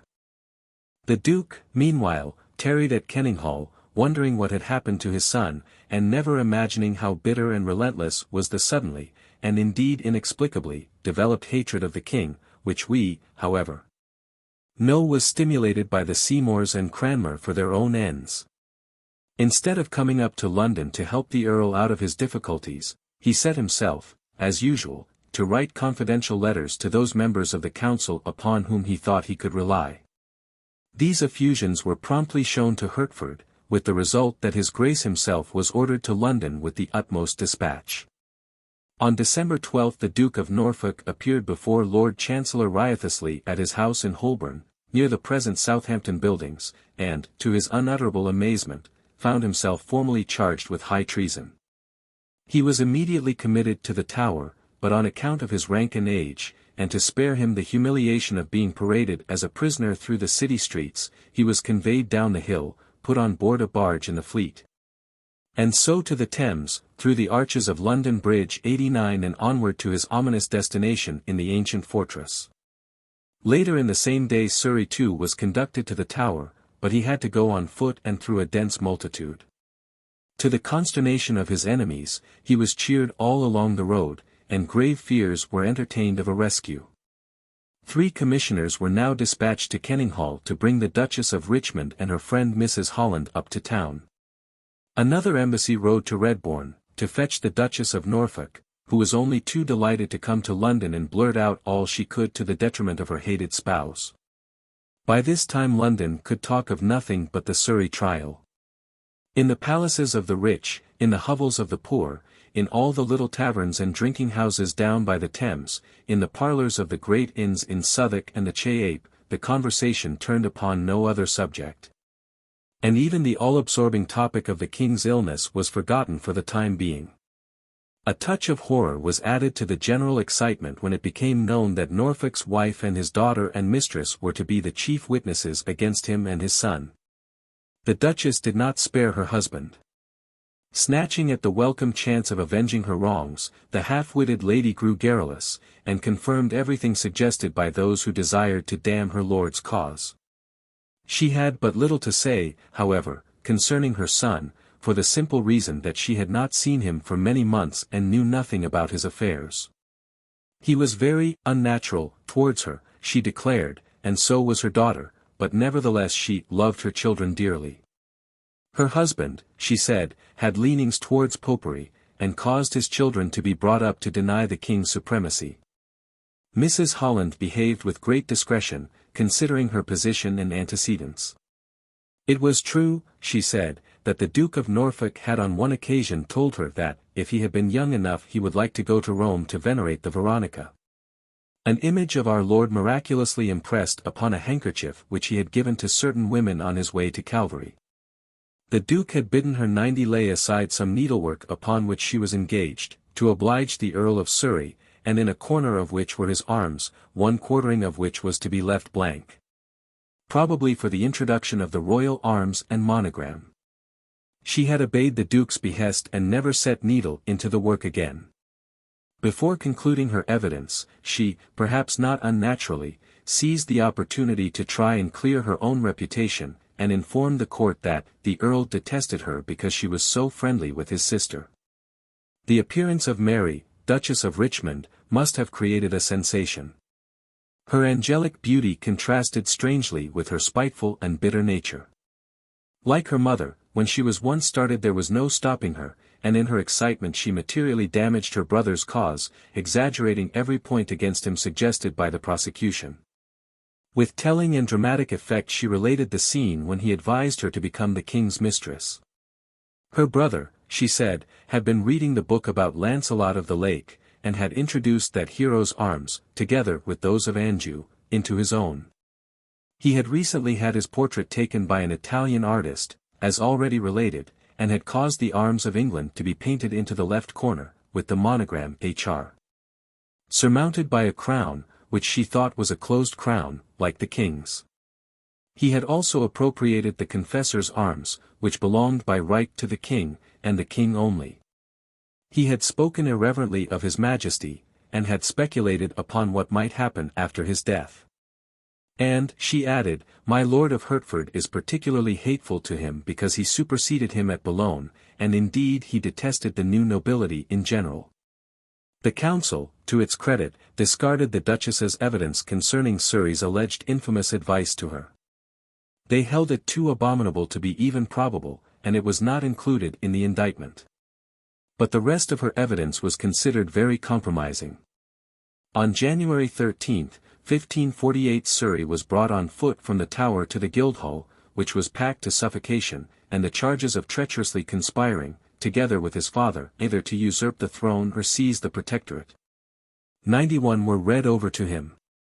He made an eloquent defense, and, while denying every other item of the charge, said he had a right, in accordance with a grant made by Richard III to his grandfather, the first Duke of Norfolk, to use the arms of the confessor. Which was perfectly true. Harold at Arms knew this, and was content he used them. As to his ever having dreamed of usurping the throne, that was mere chatter. He owned he bore Hertford no goodwill, but the fault rested with that gentleman, and was not of my making. He was innocent on all points, he said, and called God to witness his loyalty to his king and country. In spite of all, sentence was passed upon him, and he was condemned to die on the following morning. The breathless silence with which the verdict had been awaited gave way to tumultuous protests from all sides of the court, and it was only with great difficulty, even danger, that the hall was cleared. As the condemned earl passed from the Guildhall to the Tower every cap was lifted, and the utmost sorrow and sympathy were displayed when the result of the trial was revealed by the sight of the executioner walking in the procession. The sharp edge of his axe turned towards the prisoner's person. The next morning, January 14, rose bright and frosty. A huge multitude had assembled on Tower Hill to witness the closing scene. Surrey, dressed in black velvet, looked very handsome, as with brave and elastic step he mounted the scaffold. He delivered the usual speech, a part of the grim pageant which no prisoner, male or female, ever missed, in a clear voice. He eloquently declared his innocence, forgave his enemies, and avowed his loyalty to his sovereign. He begged the prayers of all the company, and himself prayed aloud while the final preparations were being made.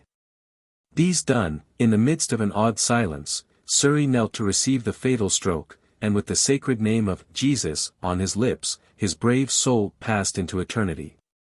Thus was the court of England robbed of a gallant and magnificent gentleman, and the country of a man of genius, who, had he lived into the calmer and fostering atmosphere of Elizabeth's reign, might have left a name in literature equal, if not superior, to that of Spenser. 92 The Duke of Norfolk escaped trial, but not attainder. His dignities and estates were confiscated and distributed among his enemies. On the 27th of January his death warrant was brought to the king. But Henry was too far gone, by this time, to be able to affix his autograph, and Sir Richard Gates stamped the document with the royal seal only. The deed, however, never reached its destination. Possibly it was detained by the Seymours, who may have thought that age and infirmity would soon spare them the bloodshedding of an old man.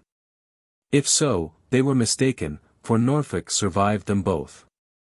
A few hours later the king's death saved the aged dukes. He remained, however, a close prisoner throughout the reign of Edward VI, but at the accession of Queen Mary he was liberated and all his dignities restored. The most pitiable part of this strange episode in the history of an epoch which was one long series of domestic and political tragedies is that the Duke, in the hope of saving his life, was induced to address a shameful confession to the king. This confession His Majesty never read. It is still in existence, and must be described, even by the most merciful critics, as a very foolish and impolitic effusion. Yet that the Duke of Norfolk and his son were both conspiring, not, indeed, to usurp the throne, but to obtain the protectorate, is beyond dispute. The Seymours, on their side, though with much greater skill and diplomacy, were doing precisely the same thing. Among our national archives and those of Norfolk House are full inventories of the estates, goods, and chattels of the Duke of Norfolk and his son, and also of the Duchesses of Norfolk and Richmond and of Mrs. Holland. Norfolk's list is valuable as affording a fair idea of the contents of a great English nobleman's house and wardrobe in the first half of the 16th century. In his desire to save them, the Duke had presented his vast landed estates to the Prince of Wales, who, needless to say, never got an acre of them. They were made over to the Duke of Somerset, a title assumed by Hertford on becoming Lord Protector, to Paget, and to other members of the new government. His wearing apparel, which consisted of many garments, mostly of black or russet 93 velvet or satin richly furred, and much worn, or even very much worn, was also seized. The Countess of Surrey was allowed one of her father-in-law's coats of black satin much worn, and furred with coney and lamb, which was delivered to her, to put about her in her chariot. This is probably the first mention of a carriage rug in the domestic history of this realm. All the rest of the Duke's effects, including 3 broad yards of marble cloth and 2 pairs of old black slippers, were given to the Duke of Somerset for his use. The Protector also obtained possession of the magnificent jewelled collars belonging to the various orders of which the Duke was a member. Paget had a George, set with diamonds and 1 ruby, and Lord St. John had poor Surrey's Order of St. Michael with its chain, studded with pearls and diamonds. The Duke left many pictures, all of a sacred character, and an enormous quantity of gold and silver plate, which was divided into equal parcels, and delivered to Somerset, Princess Mary, the Duchess of Norfolk, the Duchess of Richmond, and Surrey's widow. Somerset seized a collection of 32 splendid rings, but Mrs. Holland claimed the finest table diamond as her private property. His Grace had also some 50 sets of rosary beads, some of coral with paternosters in gold, others of pearl, agate, gold studded with little jewels, black enamel, and even of glass. A great quantity of these were presented to Princess Mary, to whom also went much of the altar furniture of the Duke's private chapel. Surrey's wardrobe was as magnificent as that of any prince. There was a Parliament robe, of rich purple velvet lined with ermine, and with a garter set with jewels upon the shoulder, and a gown, of black velvet curiously figured in gold passementerie.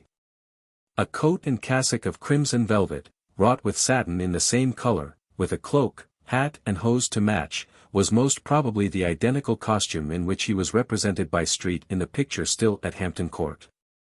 We read of dozens of gorgeous suits, one more splendid than the other. Somerset chose the finest for himself, and handed over the rest to his brother Henry, who had come up to town to be knighted 94 and who doubtless ultimately paraded his Wiltshire market town, decked in poor Surrey's finery, looking very much like the fabled jay in peacock's feathers. The furniture of Surrey's country house, St. Leonard's, near Norwich, which he had built after designs of John of Padua, was given to his widow, but some of the altar furniture went to Princess Mary at Newhall.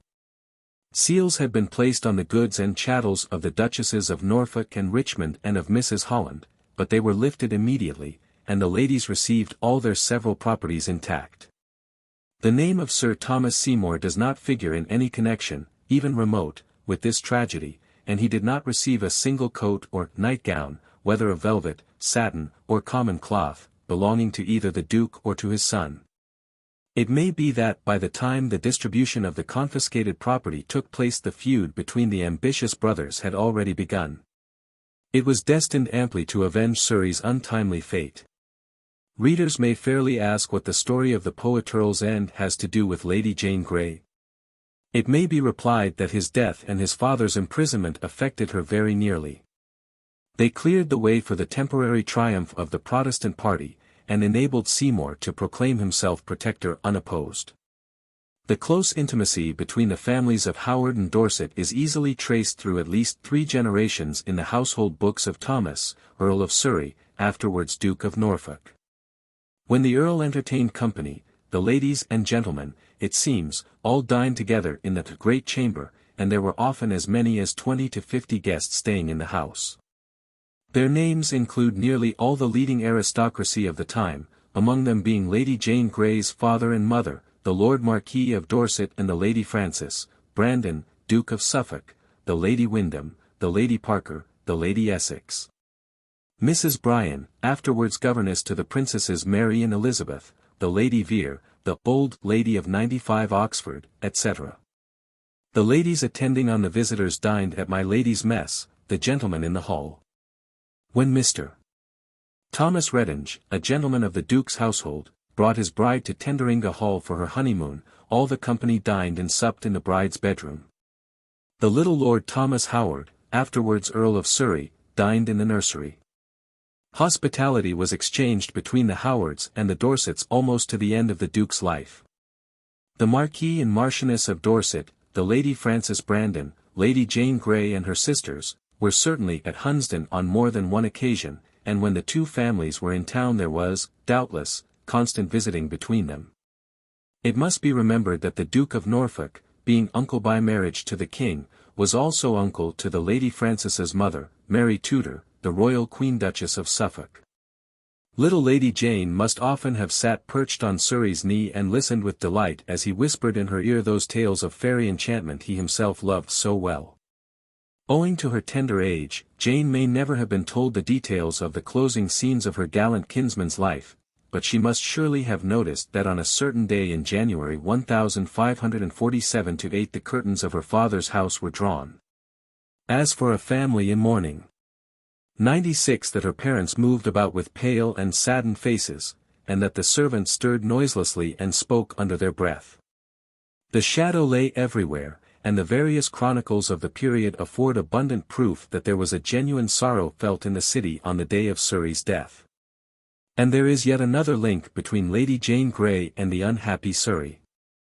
The name of her kinswoman, Elizabeth Fitzgerald, the fair Geraldine, must ever be associated with that of the poet Earl, for she is as indissolubly connected with him as is Laura with Petrarch, or Leonora with Tasso. A daughter of Oge, Earl of Kildare, by his wife, the Lady Elizabeth Grey, daughter of the first Marquis of Dorset, the fair Fitzgerald was a not distant cousin to Lady Jane Grey, and there were but a few years between them. She was born in Ireland, probably at Maynooth Castle, somewhere in 1528, and was brought to England whilst yet an infant. In 1533 her father died in the Tower, broken-hearted at the news that his son, whom the Irish cherished as a patriot and the English hated as a rebel, had been captured and brought to London. A few days after his father's decease, the young man was hanged at Tyburn with some 17 other Irishmen. Henry VIII appears to have pitied the widowed Lady Kildare, who was reduced to the verge of starvation after her husband's death. A small pension was granted her, and her children were dispersed among the leading families of the aristocracy, to receive an education worthy of their rank. Elizabeth, the fair Geraldine, an extremely beautiful child, was placed under the guidance of the Princess Mary. It was probably in the year 1542, whilst attending Her Highness on a visit at Hunsdon, that she first fell under the notice of Surrey, who, 97 though already married, became desperately enamored of her. The young lady cannot have been more than 14 or 15 at this time, but in those days this was quite a marriageable age. We have Surrey's own word for it that it was at Hunsdon he first beheld the fair Geraldine. Hunsdon did first present her to mine eyen. Bright is her hue, and Geraldine she hight. Hampton me taught to wish her first for mine. And Windsor, alas, doth chase her from my sight. Her beauty of kind, her virtues from above. Happy is he that can obtain her love. They appear to have met again at Hampton Court, and we seem to have evidence that the fair Geraldine yielded to some extent to her suitor's prayers. They danced together, no doubt, in the great hall, which still delights us with its lofty beauty and rich arras. They sat side by side in the oriel windows, or romped among the flower beds of the palace garden. But the lovely Irish girl, true to her race, was chaste as snow, and when Surrey's ardor grew too hot for modest endurance, he was firmly repulsed. One thing is quite certain, that Geraldine was very beautiful, with Irish sea-green eyes and glorious fair hair. She seems otherwise to have been a very matter-of-fact young lady, who presently bestowed her hand on the rich old Sir Anthony Browne. After his death, in 1548, she re-entered the household of her royal mistress, and as the Lady Frances and her daughter paid several visits to their cousin, Princess Mary, in 1551. Jane Grey must often have seen the bella ma fredda innamorata of poet Surrey. After Queen Mary's death the fair Geraldine consoled herself with a second husband, in the person of Clinton, Earl of Lincoln. 98 An account of her funeral still exists, according to which 61 old women walked in the procession, each wearing a new suit of clothes and carrying a loaf of bread. Their number recording the fact that the lady they mourned had reached 61 years at the time of her decease. The Duchess of Richmond seems ultimately to have repented to some extent of her wickedness.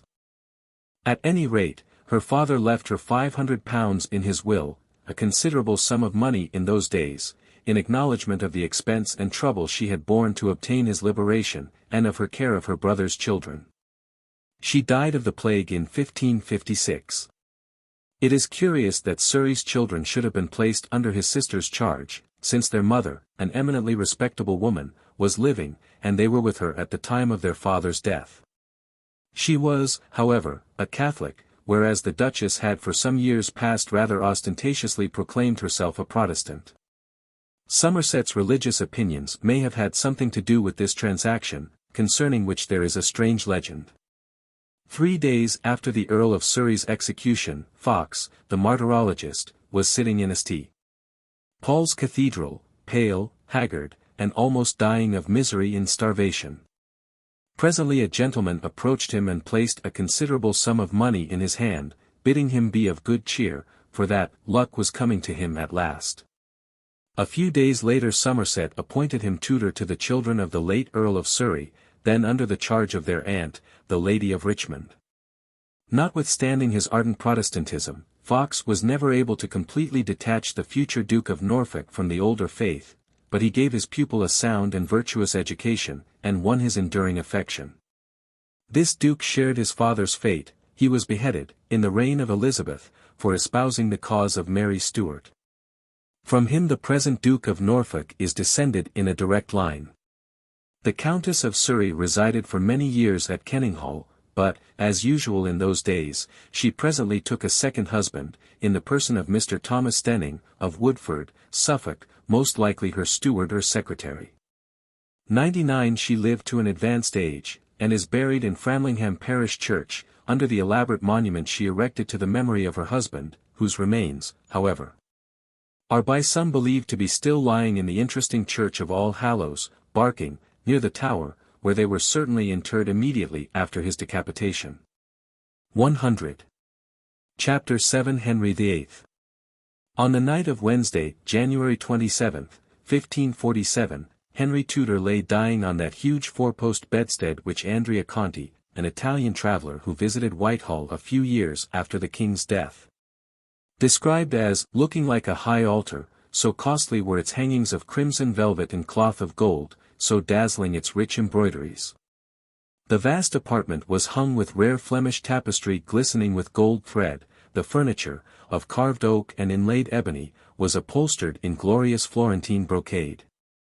Curtains of red velvet on velvet draped the numerous windows overlooking the Thames, and the eastern carpets that covered the floor muffled the sound of footsteps cautiously moving about the mighty couch. The once puissant and magnificent Henry VIII, King of England, France, and Ireland, and defender of the faith, was now a mass of deformed flesh, eaten up and disfigured by a complication of awful disorders, gout, cancer of the stomach, rheumatism. ulcers, and dropsy. So swollen were the miserable man's hands, arms, and legs that he could only move with great pain, and then only with the aid of a mechanical contrivance. But his immense head tossed restlessly from side to side and he groaned piteously, often praying those about him to cool his parched lips with a drop of water. Though little over 56 years of age, the dying monarch's hair had turned quite white, and his beard, 101 formerly so well trimmed, had grown scant and straggling. His steel-grey eyes looked as small in proportion to the broad, bloated face as those set in the elephant's enormous mask, but they still retained their ophidian glitter. The dying king had been unusually irritable throughout the weary day. At times indeed he was delirious, but on the whole his mind remained fairly clear. At about 6 o'clock in the afternoon he awakened out of a deep sleep or lethargy and asked for a cup of white wine, which was given him. Presently he wandered again, the result, perhaps, of the draught of wine, and shouted, "Monks, monks," imagining, so it would seem, that he saw cowled forms hovering about his bed. 3 times, too, and very distinctly, he cried out the name Nan Bullen.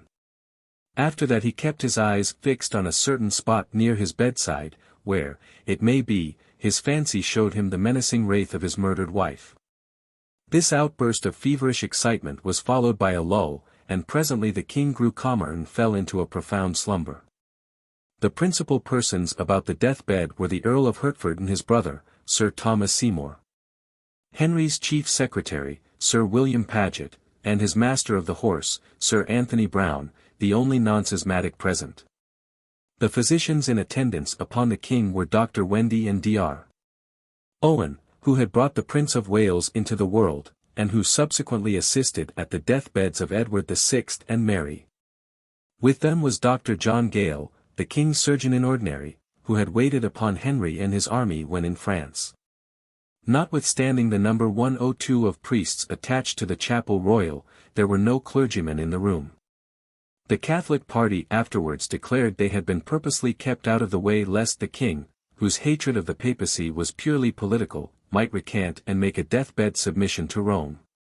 The elimination of the clerical element from the death chamber is significant, and we have no certainty as to whether the king, who clung so tenaciously to the theory of the Church as to her last sacraments, ever personally received them. Another very remarkable fact is that neither in the state papers nor in any other contemporary accounts of the death of Henry VIII is there any mention of the Queen's presence at this time. Her Majesty had certainly been her husband's assiduous nurse until early in January, but after that we hear no more of her, and except for 1 or 2 hints to the contrary in documents connected with the household effects of the king, we might almost conjecture she had left the palace before the king passed away. The Spanish Chronicle, introduced to English readers by Martin Hume, which contains a great deal of what would now be called backstair gossip, informs us, however, that Catherine Parr was summoned to the king's bedside the day before he died, and that he thanked her for her great kindness to him, adding that he had well provided for her. The good queen, falling on her knees, burst into such loud sobbing that she had to be removed and conveyed back to her apartments. From the same source we learn that Princess Mary saw her father 3 or 4 days before the end, and received his blessing. Of these statements there is no confirmation in the English state papers. They are confirmed, however, by documents in the Simancas archives and in a pamphlet published at Valladolid some 3 years after Queen Mary's death entitled La Muerte de la Serenísima Reina María de Inglaterra, Valladolid, 1562. The last we hear of Catherine Parr as Queen Consort is in a letter addressed to her from Hertford on 10 January 103 by her stepson, Prince Edward, in which he thanks her for a New Year's gift. If we trust the Acts and Monuments, there is direct evidence that Henry VIII deliberately omitted Gardiner's name from his testament.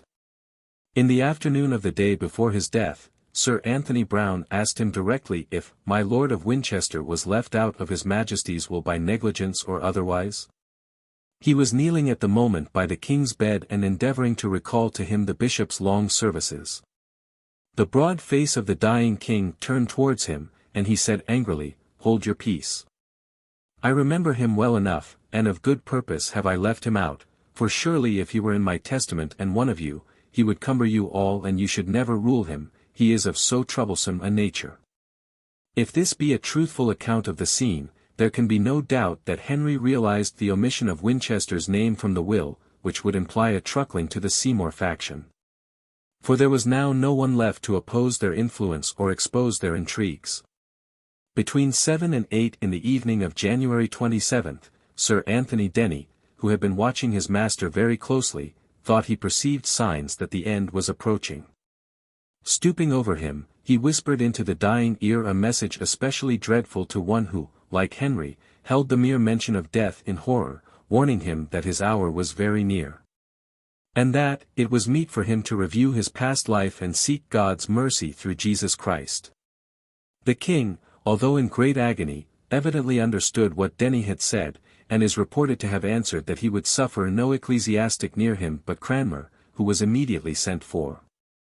The archbishop was at Croydon, but, being an excellent horseman, he galloped up to London, and reached Whitehall about 1 o'clock in 10 for the morning of Thursday, January 28.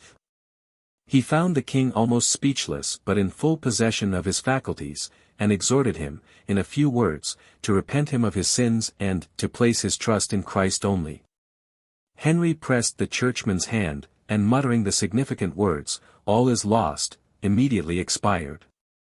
So passed into eternity Lady Jane Grey's great-uncle and the most extraordinary of all our kings. Even at this date it is impossible to define his true character, for whereas, on the one hand, his cousin Pole, who knew him well, likened him unto Nero and Tiberius, that painstaking historian Froude has endeavored to prove him a well-intentioned man, whose political and whose domestic troubles especially were not of his own making, but the result of circumstance and of court intrigues beyond his control. Between these two appreciations the truth doubtless lies. Henry VIII was beyond question a wonderful being, in whom were reflected, nay, absorbed, all the good and evil qualities of the subjects whose very church he contrived to dominate. With all his treachery, his lust, and his cruelty, he may well have been a necessary evil, a tool in the guiding hand that has shaped the destinies of the British Empire. He tore down the last vestiges of the Middle Ages. And if the light so suddenly admitted was too dazzling for the eyes that first beheld it, in due time it mellowed into the slowly developed liberty and progress that have placed our country at the forefront of civilization. Our eighth Henry was the tyrant who inadvertently forced open the gate whereby freedom was to enter. Much as we loathe his sensuality and his cruelty, his personal extravagance that emptied the overflowing treasury left by his father and led him to debase the coin of the realm in order to replenish it. Much as we may deplore his iconoclasm that destroyed 1,000 abbeys, priories, and noble churches and dispersed the art treasures of ages, as Englishmen we still entertain a surreptitious liking for bluff King Hal. His 105 magnificent appearance and the oriental side of his nature, his 6 wives, his fantastic and gorgeous pageants, his outbursts of bad language, his masterfulness, his love of art and music, all appeal to the imagination and help us to convert a monarch, a very weak and poor specimen of humanity, who really had much of the vile criminal about him, into a hero of romance. And cast over his strange career something of the legendary glamour that so fascinates all students of the reign of the illustrious daughter who inherited so many of his good and evil qualities and carried on much of his chosen policy. To King Henry we owe the formation of our army and the creation of our navy. He abused his parliament, but he was its first and greatest organizer. He shaped it to his own will, and it eventually shaped itself to the will of the nation. Earlier in the evening of that momentous 27th of January Hertford and Paget had spent slow hours pacing up and down the long corridor outside the King's chamber, and consulting as to what it would be best to do as soon as the monarch was dead. Parliament, then in session, had been busy with the alleged treasonable transactions of the Duke of Norfolk, now lying in the Tower under sentence of death. His Grace, therefore, was one of the only 3 members of the Privy Council absent from the death chamber. The other 2 were Dr. Thoby, Bishop of Westminster, then resident ambassador at the court of Charles V, and Dr. Nicholas Wotton, Dean of Canterbury, recently dispatched on a diplomatic mission to France. Gardiner, whose name had been erased from the council list, had lately returned from Brussels, and must have been communicated with at once, for to him were eventually entrusted all the arrangements for the late king's obsequies. An improvised council was held immediately after Henry's death, and decided that the event should be kept a profound secret until the Prince of Wales was brought to London. This was cleverly managed by putting all the immediate attendants in the king's private apartments under oath. And the multitudinous household in the outer rooms performed its usual vocations as though Henry, who had long been absent from his general courtier's sight, were still alive. The sentinels were changed, and 1:06 everything at Whitehall went on with clockwork regularity, as if nothing unusual had happened. At about 4 o'clock in the morning of January 28 Hertford and his brother, Thomas Seymour, stole out of the palace, took horse, and galloped towards Hertford, where the young heir was then residing. By an oversight, or was it done purposely? Hertford put in his pocket the key of the coffer in which the king's will was kept, and Paget had to ride out into the dark after him to obtain possession of it. At about dawn the Seymours were joined by Sir Anthony Browne, an accession which greatly elated them, for he was one of the most important leaders of the Catholic party. They reached Hertford a little after daybreak, and the boy Edward was instantly roused from his slumbers. They did not at once inform him of his father's decease, but rode with him to Enfield Chase, where his sister, the Princess Elizabeth, was residing with her governess, Mrs. Ashley. Here they broke the news to both of the dead king's children, who burst into tears, the Princess Elizabeth holding her young brother's hand the while. The company stayed all Sunday at Enfield, their suite being in the meantime reinforced by a numerous bodyguard, attended by which they started on the following morning for London. The boy king riding on a milk-white palfrey between Lord Hertford and Sir Anthony Browne. As the procession passed through the villages on its way to London, the inhabitants were informed of King Henry's death. We have proof, however, that it was not known in the metropolis on the Sunday. On that day the Grey Friars Church, which had been closed for some years and 107 converted into a wine vault, was restored to public worship by order of the late king, and his munificence and generosity were fulsomely eulogized by the preacher. Who, however, never alluded to the sovereign's demise. Towards evening, the fact that the king was dead began to circulate among the upper classes, and next morning it was pretty generally known all over London. At 3 o'clock on the Monday afternoon King Edward VI entered the capital through Aldgate, where he was met by the Lord Mayor and a great assembly of the nobility and gentry. Cranmer greeted him at the bridge and read him an address, after which he was conducted in state to the Tower, being only fairly well received by the populace. Meanwhile, his father's body, still at Whitehall, after being sponged, cleaned, disemboweled, and embalmed with spices, was exhibited, covered with a silken garment, to the great nobility. This done, it was sealed up in a leaden coffin and brought down into the privy chamber, where it lay, with all manner of lights thereto requisite, having divine service about him with masses, obsequies, and prayers, until February 3. When it was conveyed into the Chapel Royal, where Mass was said between 9 and 10 in the morning. The Chapelle Ardente was hung with black cloth and with banners of St. George and England. 80 huge silver candlesticks with tall wax tapers in them were ranged on either side of the catafalque. On the Tuesday, and for 5 following mornings, Norreys stationed himself at the entrance to the chancel and cried out at intervals to the congregation, "Of your charity pray for the soul of the most high and mighty Prince Henry VIII. Our late sovereign lord and king."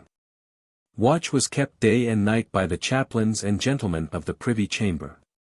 Then began the saying of masses for the benefit of the king's soul, and these were as numerous as they were on the occasion of the funeral of his father, Henry VII. They were continued until the February 13. Tens of thousands of masses were said throughout the country, both in the capital and the provinces, in the cathedrals as well as in the parish churches. The ritual was everywhere 108 absolutely Latin. In London Gardiner was the celebrant at High Mass each day, assisted by the bishops of Durham, London, Ely, St. David's, Gloucester, Bangor, and Bath. Archbishop Cranmer was present but did not officiate. Low masses were said in the chapel at Whitehall, at an altar erected at the foot of the catafalque, from 4 o'clock in the morning until 10, when High Mass was chanted, the Marquis of Dorset acting as chief mourner. In the evening there were vespers for the dead and dirge and a great attendance of noblemen and gentlemen mourners. The Queen and the King's nieces, the Marchioness of Dorset and her daughters, the Ladies Jane and Catherine Grey, the Lady Eleanor Brandon, Countess of Cumberland, the Lady Margaret Lennox, the Duchess of Richmond, the Duchess of Suffolk, and all the great ladies of the court, were present, not only at High Mass, but at countless other Masses in the Chapel Royal. They were, however, not in the body of the chapel, but in an upper gallery overlooking it, mourning cloaks being provided for them out of the wardrobe. Queen Catherine may have left the palace somewhat hurriedly, for in the inventory taken immediately after the king's death there is an account of the seals being on one chamber described as full of female attire of the most sumptuous description, presumably belonging to the queen, who certainly left behind her the jewels given her by the king to wear at the reception of M. d'Annibalt, the French envoy, an oversight that gave rise to terrible subsequent 109 dissensions between Sir Thomas Seymour and his eldest brother. Lord Chancellor riotously dissolved Parliament early on Monday, February 1, in a neatly turned speech declaring that their most puissant master was dead. The eventful news was received with every demonstration of sorrow, some members even bursting into tears, or pretending to do so. Then followed the reading of that portion of the King's will which concerned the royal succession. By this famous testament Henry provided that in case Edward died childless, and Henry himself had no other children by his beloved wife Catherine or any other wives he might have hereafter, King Edward was to be succeeded by his eldest sister Mary. And if she in her turn proved without offspring, she was to be succeeded by her sister Elizabeth.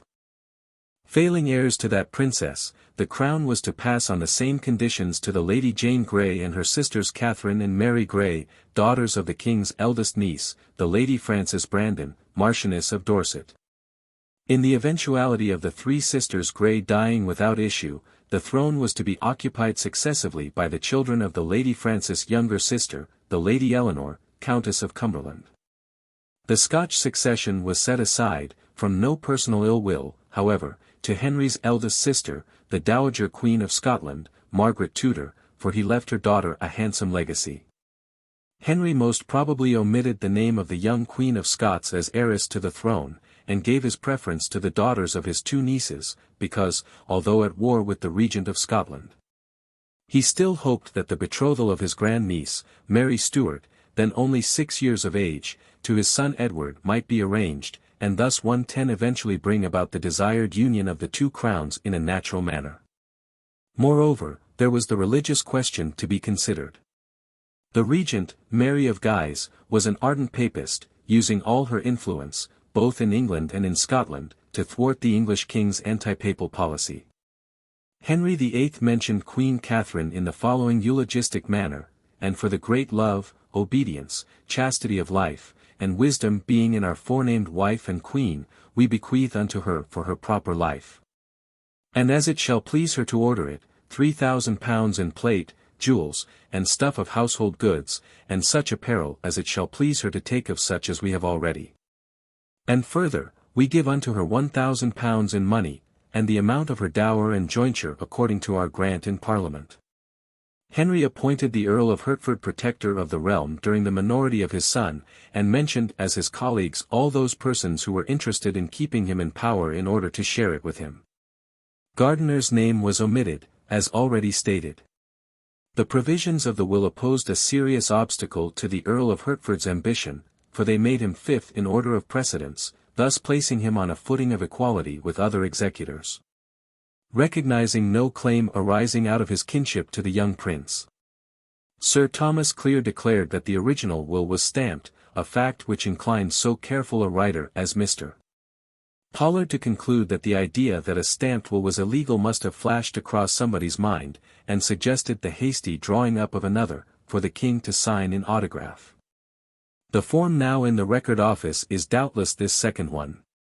It displays no trace of a stamp, and the two signatures at the beginning and end are not sufficiently uniform to have been impressed mechanically.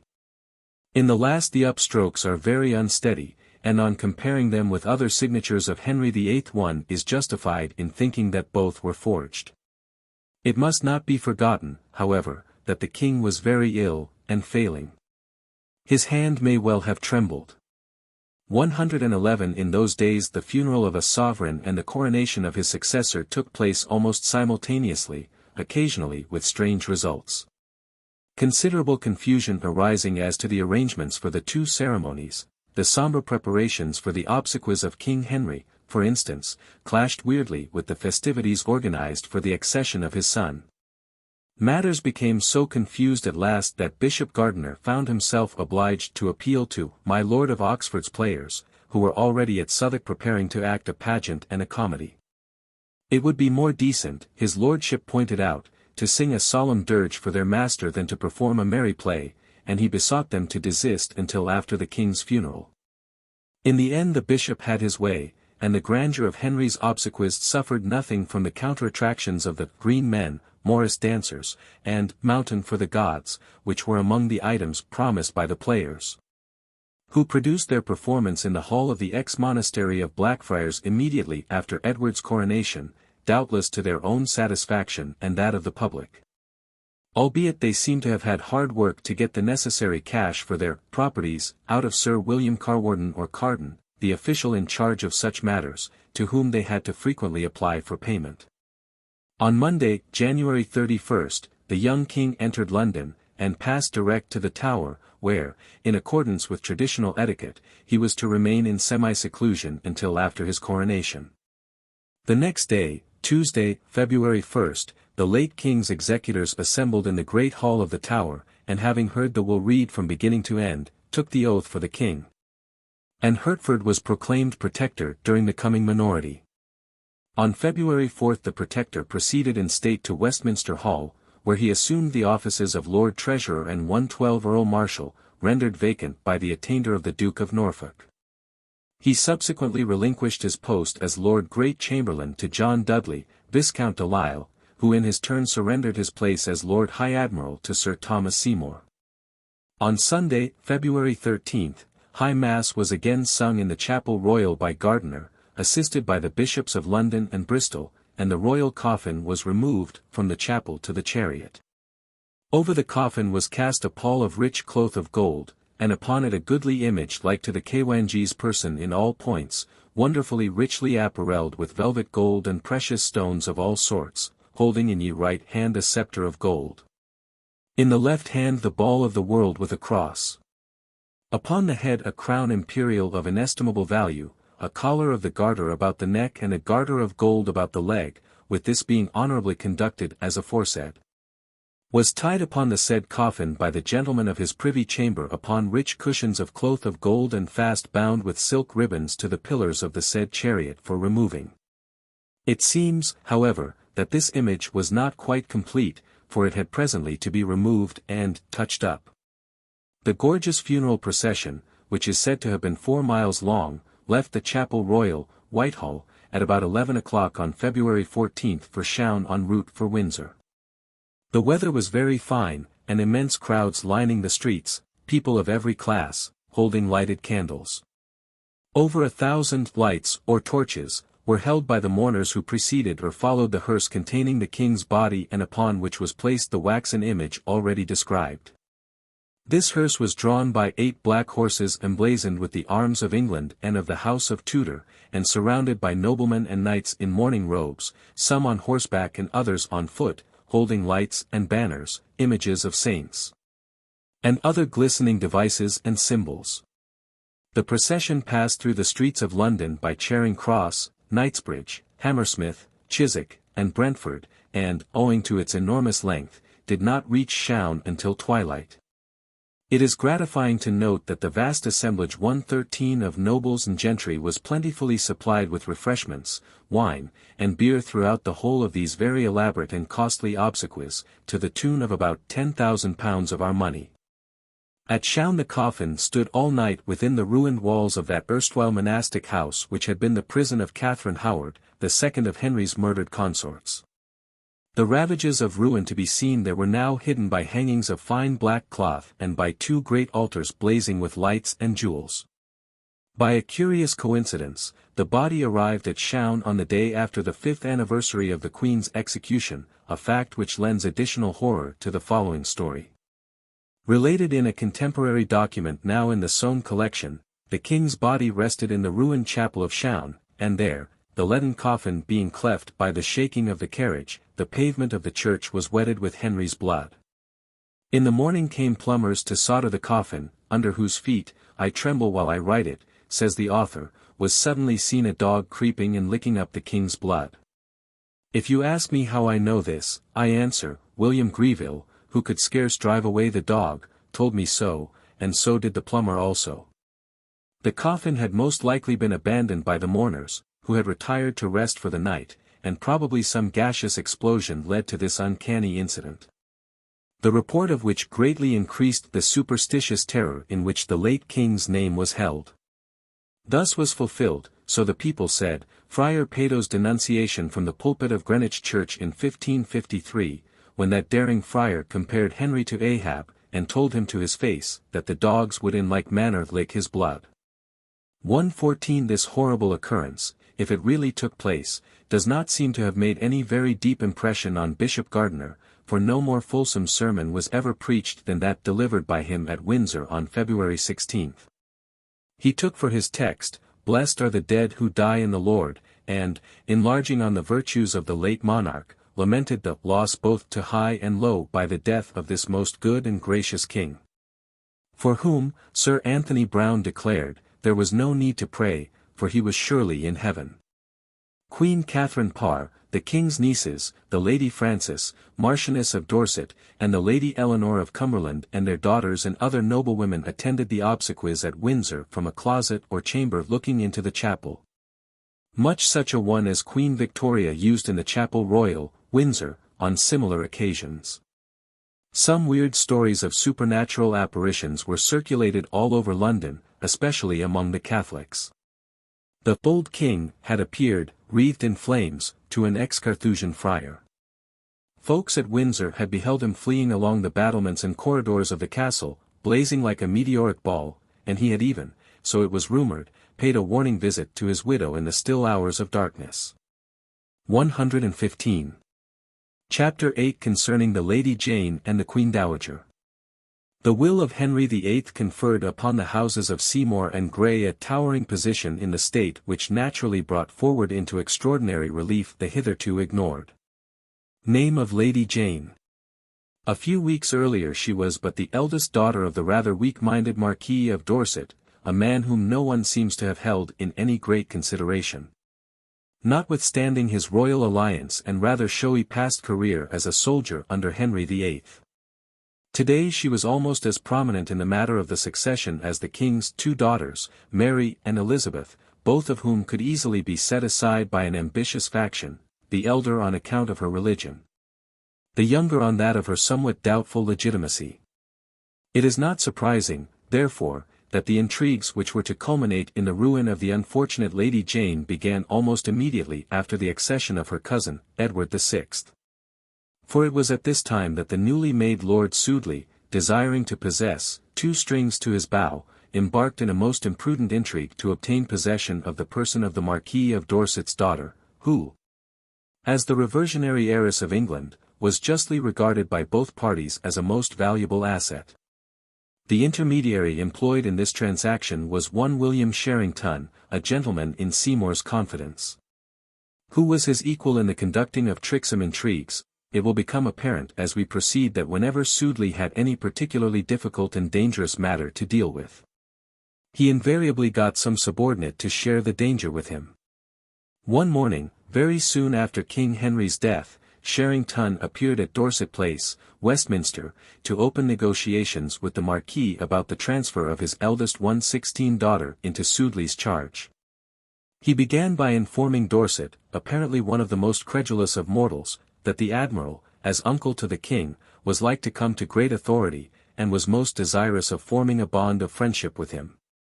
On the following day Sherrington returned, and after assuring the Marquis that the Lord High-Admiral was very much his friend, insinuated that it were a goodly thing to happen if my Lady Jane his daughter were in the keeping of the said Lord Admiral. He said he had often heard his master say that the Lady Jane was the handsomest lady in England and that the Admiral would see her placed in marriage much to his, the Marquis's, comfort. "And with whom will he match her?" inquired Dorset.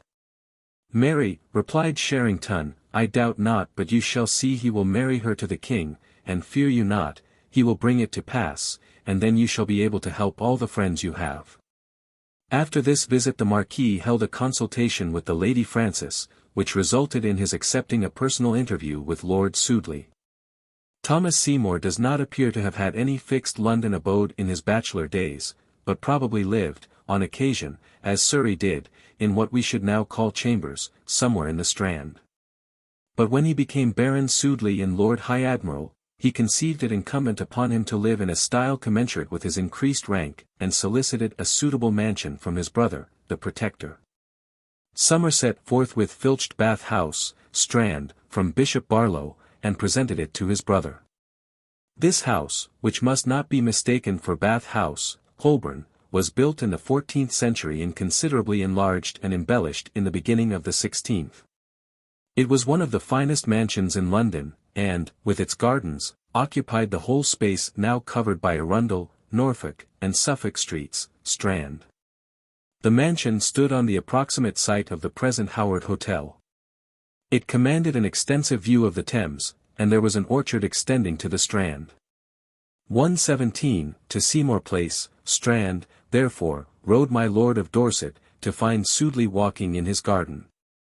The two gentlemen held a most confidential conversation, in the course of which Sudeley persuaded Dorset not only to hand the wardship of the Lady Jane over to him, but to send for her then and there, and allow the young girl to take up her abode under the roof of one of the most notorious profligates of an exceedingly degenerate court. The Lady Jane did not arrive at Seymour Place in forma pauperis.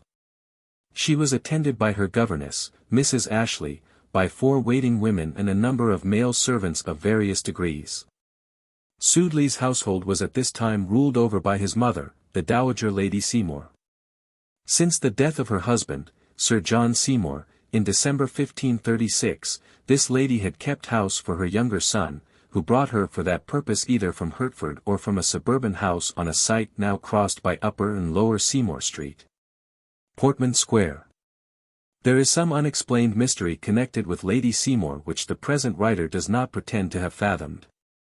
No explanation is discoverable of the strange fact that the mother of a queen and the grandmother of a king of England seems to have been almost ignored by her son-in-law Henry VIII, by her young grandson Edward VI, by her own son the Protector, and indeed by all the great people with whom her high position must have brought her into contact. Her name is not once mentioned in connection with that of her daughter, Jane Seymour, after she became 118 queen.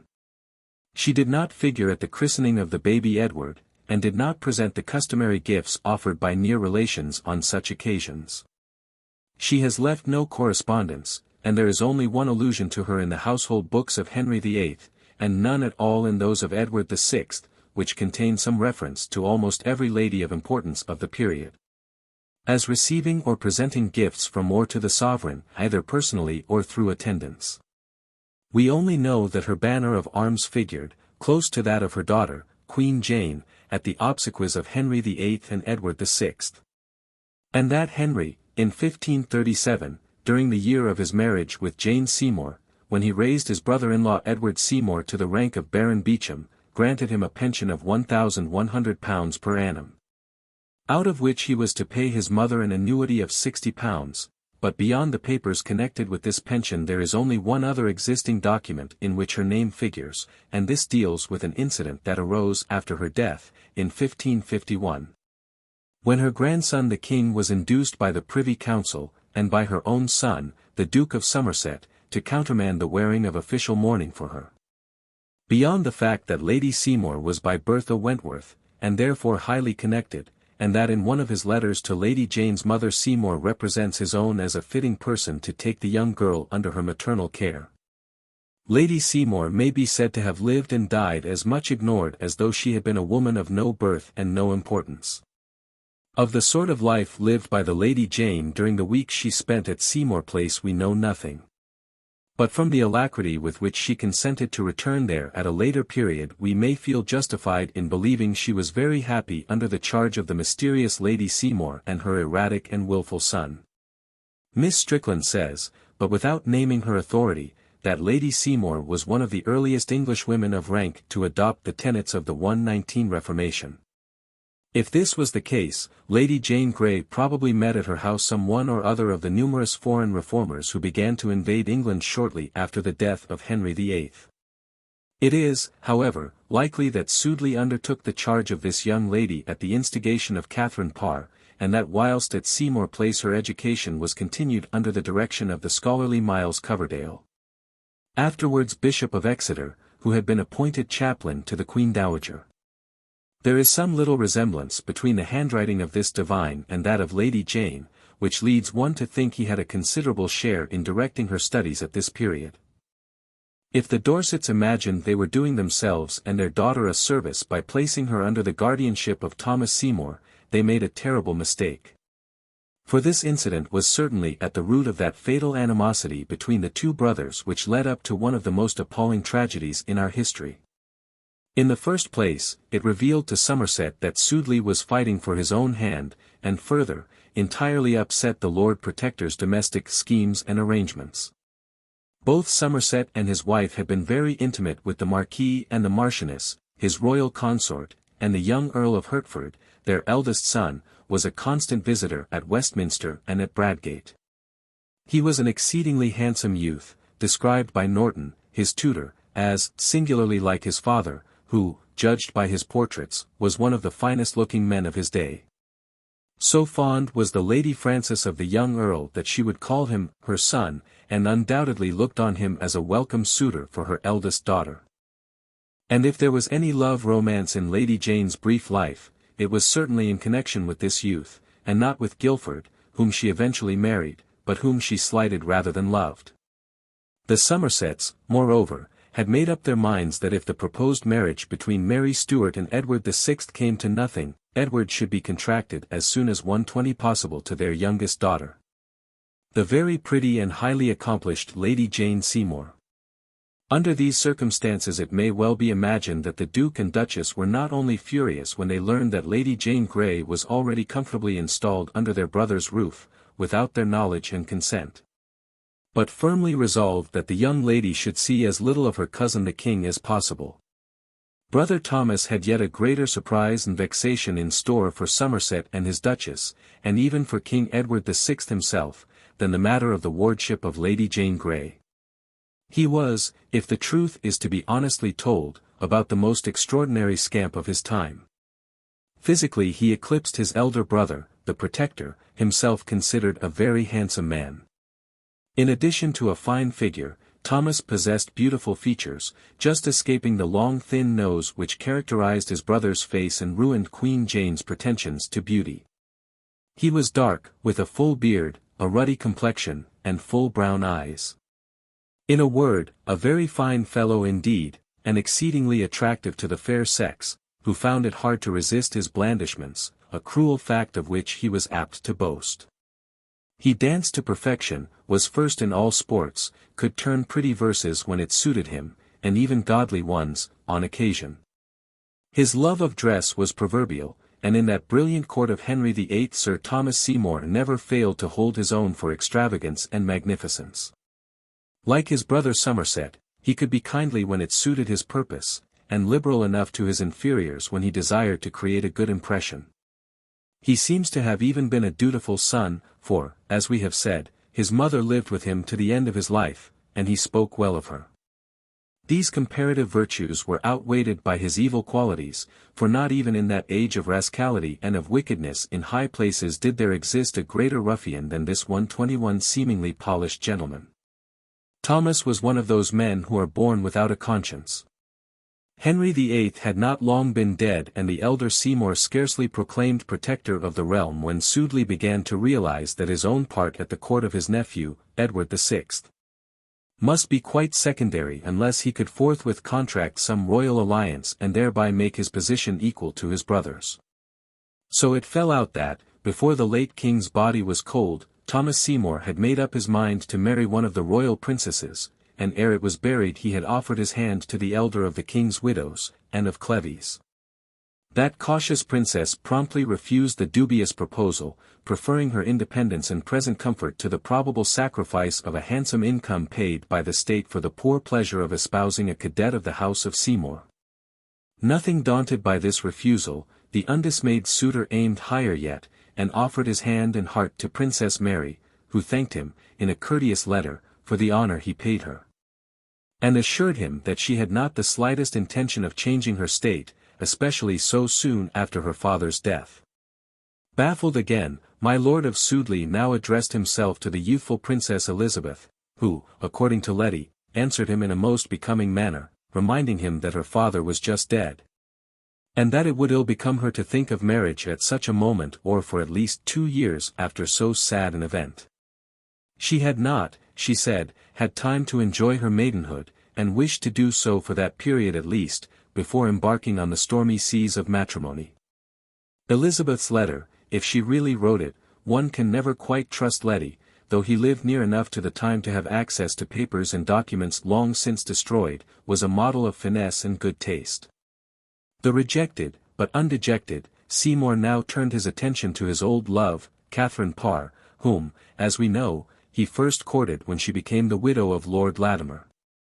He must have been a good deal in her 122 company in the last months of King Henry's life, and on her own admission she had not lost any of her old love for him. For in a letter, written presumably within a fortnight of the late king's death, she says, "I would not have you think that this, mine honest good will towards you to proceed from any sudden motion of passion. For, as truly as God is God, my mind was fully bent the other time I was at liberty, that is, after the death of Lord Latimer, to marry you before any man I know. Howbeit God withstood my will therein most vehemently for a time, and through his grace and goodness made that possible which seemed to me most impossible, that was, made me renounce utterly mine own will and follow his most willingly. It were long to write all the processes of this matter. If I live, I shall declare it to you myself.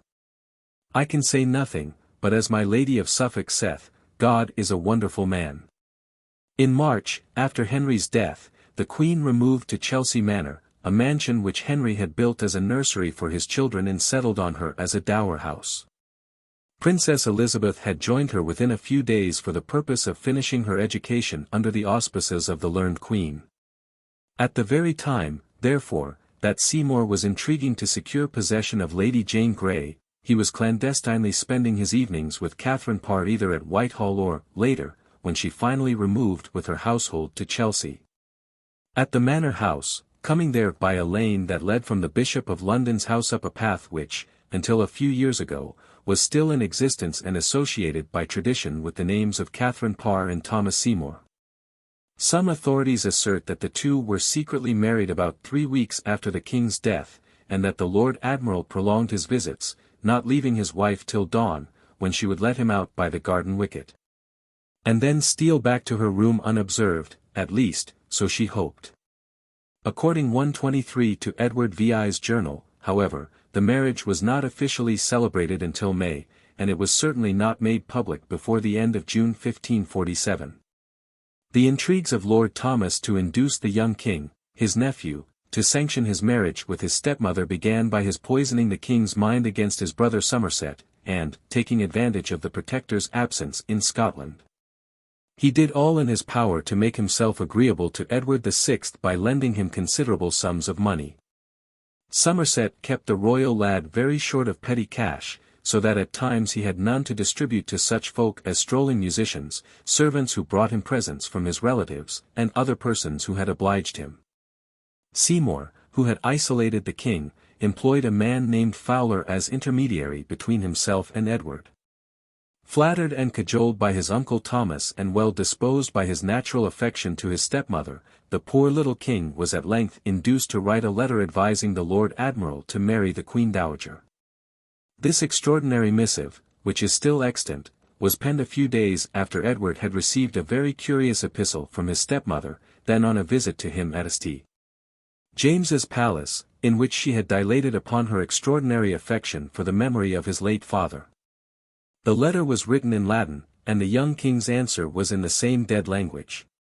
The king's letter is full of advice, which comes 124 oddly from a lad not yet 10 to a woman verging upon 40.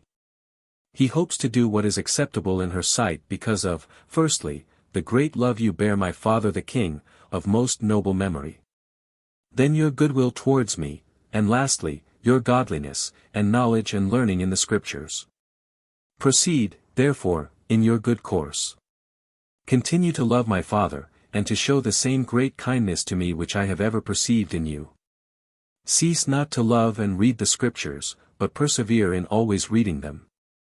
For in the first you show the duty of a good wife and a good subject, and in the second, the warmth of your friendship, and in the third, your piety to God. Very soon after writing this letter he wrote another to Her Majesty, this time in English, in which he assured her that, far from being vexed with her for marrying his uncle, he promised to aid her in the hour of need, should the alliance prove offensive to those who were in power. In June the marriage was made public. The indignation of the Duke and Duchess of Somerset knew no bounds. They had been greatly angered over the matter of Lady Jane Grey, but no words could express their exasperation at what they were pleased to consider their brother's fresh exhibition of indecency and wickedness. The first practical expression of their wrath was the sequestration of the jewels the Queen had left behind at Whitehall after King Henry's death. She had applied for them several times, and now wrote in a more determined strain. Only, however, to receive a haughty refusal and the startling information that the jewels belonged to the Crown, whereas they really were a personal gift to her from the King at the time of the visit of the French envoy M. d'Annibalt. These jewels were never returned to Catherine Parr, a matter which roused the Lord Admiral's wrath to a culminating pitch. My brother, he said, is wondrous hot in helping every man to his right save me. He mocketh a great matter to let me have the Queen's jewels, which you see by the whole opinion of the lawyers ought to belong to me, and all under pretence that he would not the King should lose so much. As if it were a loss to the King to let me have mine own. 125 Then came another unpleasant incident, in the course of which the Queen-Dowager was subjected to unfair treatment on account of her marriage. Somerset determined to force her to lease her favourite manor of Fausterne to a friend of his named Long. Catherine refused point-blank to receive this gentleman as a tenant, especially at a ridiculously low rent, and in a letter to her husband expressed her scornful indignation at the large offer for Fausterne which his brother had made her. Yet in the end she was obliged to accept Somerset's terms. Fausterne passed from her hands into those of Long, and was never restored to her. It is not surprising that she felt a little warm, as she expresses it, at the manner in which the Somersets handled her. Her position had been recognized by the King and Parliament, and yet her brother-in-law and his wife refused to acknowledge her right to precedence. The Duchess of Somerset declared that she was herself as good as Queen, since she was the consort of the King's protector, who was virtually the head of the realm. Whenever Catherine went to court, if the Duchess of Somerset chanced to be present, there was sure to be trouble. According to Lloyd, the Duchess not only refused to bear up the Queen's train, but actually jostled her so as to pass first. So that what between the train of the Queen, and the long gown of the Duchess, they raised so much dust at court, as at last put out the eyes of both their husbands, and caused their executions. Heylin says the Duchess was accustomed to inveigh against her royal sister-in-law in her coarsest manner. Did not King Henry VIII marry Catherine Parr in his doting days, when he had brought himself so low by his lust and cruelty that no lady that stood on her honour would venture on him? And shall I now give place to her who in her former estate was but Latimer's widow, and is now fain to cast herself for support on a younger brother? If Master Admiral teach his wife no better manners, I am she that will. Historians who, for political and religious purposes, have exaggerated the virtue and accomplishments of Edward VI, and endowed Lady Jane Grey with charms and gifts which that modest young lady never possessed, have woven a legend around her and Edward VI which would lead the uninitiated 126 to believe that she was the constant sharer of his juvenile tasks and pastimes. Whereas in reality it was only in the last few months of his life that she became in the least prominent at his court. Immediately after his birth and the death of his mother Prince Edward was handed over to the care of Lady Bryan, formerly governess to his two sisters, by whom she was greatly beloved and respected, and also to that of his dry nurse, Mrs. Sibylla Penn. His infancy was spent at Chelsea Manor House and at the country seats of Ampthill and Oatlands. In these places he was frequently visited by his sisters Mary and Elizabeth, and presumably also by his little cousins of the House of Grey. But when he attained his 6th year, in accordance with the peculiar views of his father on the subject of education, all female influence was withdrawn 127 from him, although Lady Bryan continued to preside over his household. A number of very young noblemen were selected to be his constant companions and playfellows. Among them were his cousins, the 2 sons of Brandon, Duke of Suffolk, the Lord Edward Seymour, afterwards Earl of Hertford. And his great friend, the one being he seems to have really loved, young Barnaby Fitzpatrick, sometimes mentioned by the Swiss reformers as Earl of Ireland. His principal tutors were the extremely Protestant Dr. Richard Cox, who became Dean of Westminster in 1549 and subsequently, in Elizabeth's reign, Bishop of Ely, the learned Sir John Cheek, Provost of King's College, Cambridge, and his first schoolmaster, Sir Anthony Cook, M. Jean Belmain, his French master, and Roger Askam, who taught him calligraphy. He also received lessons in the art of writing in the Italian or Roman type, which most nearly resembles the modern, from Dr. Croke, who had taught this art at an earlier period to the young Duke of Richmond and Queen Catherine Parr. Dr. Christopher Tye was his music master, and Philip 128 Van Wilder taught him to play upon his father's favorite instrument, the lute. Lady Jane was certainly not among his circle of intimate associates, which did not even include his 2 sisters, although the Lady Mary was at one time officially appointed his guardian. And Elizabeth passed the greater part of the year 1546 with him at Hatfield.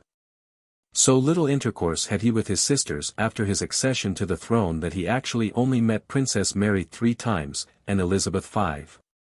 As to Lady Jane, he scarcely ever saw her, unless indeed she spent a few days with him at Whitehall some weeks before his death. As soon as the Somersets were thoroughly acquainted with the true motive that had induced the Dorsets to part with their daughter, they took every precaution to prevent its accomplishment.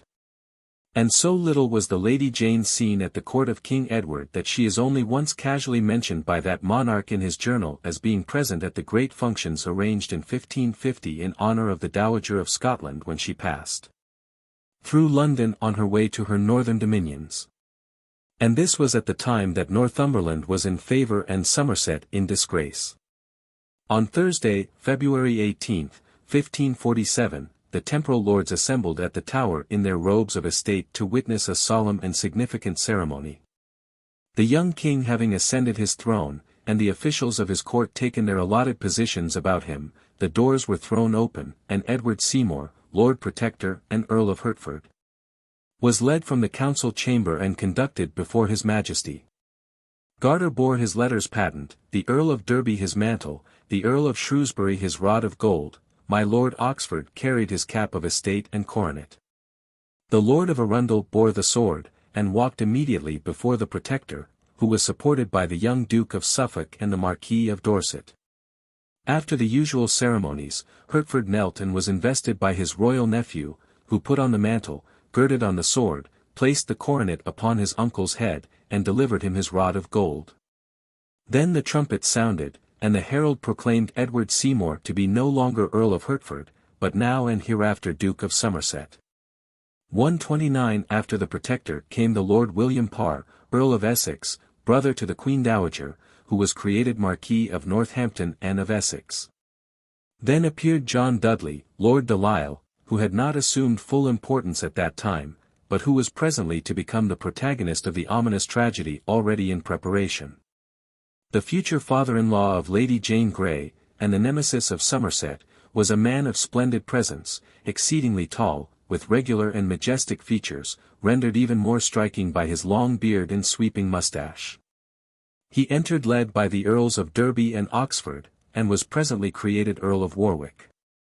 Dudley was followed by Wriothesley, who was raised to the peerage as Earl of Southampton. Immediately after him came the majestic Sir Thomas Seymour, whom the king created Baron Seymour of Sudeley, at the same time delivering to him his patent as Lord High-Admiral of England. Sir Richard Rich, Sir John Sheffield, and Sir William Willoughby followed in succession and were created barons by the same names they had borne as knights. When the elaborate ceremony was over, a grand banquet, at which the king was not present, was offered to the new peers in the Tower. His Majesty, who was far from strong, had fainted from fatigue, and no wonder. The function had lasted from 7 in the morning till nearly midday. In the evening of the same day, February 18th, 3 of the handsomest men of the English court, Somerset, Dudley, and Warwick, rode with a small escort from Whitehall through the Strand to Baynard's Castle, the residence of Sir William Herbert. Queen Catherine's brother-in-law, one of the wealthiest men in England, served by not 130 less than 1,000 men, who wore his liveries. Here these 3 gentlemen were hospitably entertained at supper. There was much to talk over, and the party, elated by the honours so recently showered upon its members and heated by Herbert's good wine, became right merry, little dreaming that within 2 years' time Somerset would condemn his own brother Thomas to death, and that a few months later Warwick, as Duke of Northumberland, would sign the death warrant of Somerset, only to be beheaded in his turn for high treason a year or so later by Queen Mary's command. The Marquis of Dorset may have been of the company, and his presence would add an additional note of tragic significance, for Warwick was to become the direct cause of the deaths both of Lady Jane and of her father. King Edward, in the meantime, remained at the Tower until his official progress thence to Westminster for his coronation. Although Somerset and his brother were in office, and the Marquis of Dorset in great favour with them, it is not probable that his cousin, the Lady Frances, or her daughters were brought to see him. His boyish Majesty was left, according to custom, in complete isolation, seen and influenced alone by his uncles, the Seymours, and by his numerous tutors, for even after his accession his lessons were continued with curious punctuality, so that, what with state functions and his education, the unfortunate lad had very little or no time for physical exercise or recreation. On February 19 His Majesty rode from the Tower in the usual procession to Westminster before the coronation which formed a part of our regal ceremonial until the reign of James I, when it was omitted on account of the plague. Edward, garbed in silver, with a white velvet waistcoat and a cloak slashed with Venetian silver brocade, embroidered with pearls, cantered on a milk-white pony under a white silk canopy edged with silver. On either side of him rode his 2 uncles, the Lord Protector and the Lord High-Admiral, whilst Cranmer, dumbly riding with the Emperor's envoy, went between him and the Venetian ambassador. They passed through streets gay with tapestry and cloth of gold. 131 Whilst at the conduit in Cornhill white and red wine ran free for the people to drink at their will, and children dressed as angels sang a quaint greeting. Hail, noble Edward, our king and sovereign. Hail, the chef comfort of your communalty. Hail, redolent rose, whose sweetness to retain. Ys unto us all such great commodity, that earthly joy no more to us can be. At the standard in the cheap erection, like unto a tower, and hung with cloth of gold, was surmounted by trumpeters, who, after a flourish, recited the following poetic effusion. Ye children that are torts, sing up and down, and never play the cowards to him that weareth the crown, but always do your care his pleasure to fulfill. Then shall you keep right sure the honour of England still. Sing up heart, sing up heart. Sing no more down, but joy in King Edward that weareth the crown. Outside the Metropolitan Cathedral there was an acrobatic display, an argosine, Ragusin, came from the battlement of St. Paul's Church, upon a cable, being made fast to an anchor at the Dean's door, lying upon his breast. Aiding himself neither with hand nor foot, and after ascended to the middle, of the same cable, and tumbled and played many pretty toys, tricks, whereat the Kwenjin other of the Perez and nobles of the Realme laughed heartily.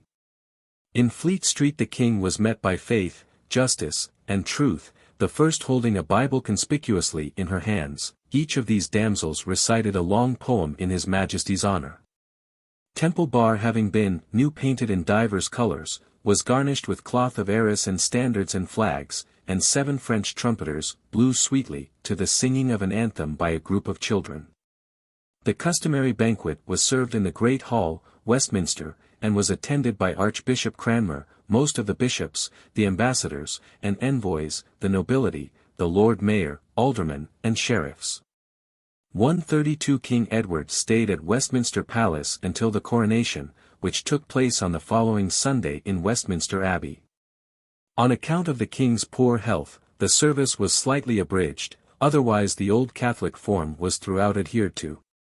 For though Cranmer preached a sermon in refutation of Petrine claims and urged the young monarch to abolish idolatry, he celebrated High Mass, and the incongruous function concluded with the king's offering, as had always been done in Catholic times, at St. Edward's shrine. After the coronation there were public justs and tournaments. And the king and court attended at Blackfriars those very performances by the players, which had roused the ire of Bishop Gardiner and had been postponed at his request. We may be certain that the Marchioness of Dorset witnessed the procession and coronation, together with her two elder daughters, Jane and Catherine, from some place of vantage set apart for the ladies of the royal family, who, however, took no active part in either the procession or the actual ceremony, it not being customary for ladies to be officially present at the coronation of a bachelor king. Notwithstanding that Edward VI is always connected in 133 the popular mind with Protestantism, and notwithstanding Cranmer's attack on popery at the coronation, for quite 18 months, if not 2 years. After Henry VIII's death the Church in England remained exactly as he left it. True it is, that the first Book of Common Prayer was issued in 1548, but, on the other hand, Mass was said daily in the Royal Chapel, Low Mass every day and High Mass on festivals, for the first 2 or 3 years of Edward's reign, and M.S. Account book of the Treasurer of the Chamber, in the Trevelyan Papers reveals the fact that the boy king himself heard Mass almost daily until 1549. There is every reason to believe that Mass continued to be said or sung in the parish churches also until the same year. Certainly the old feasts were still observed for the first 2 years of King Edward's reign, especially in London.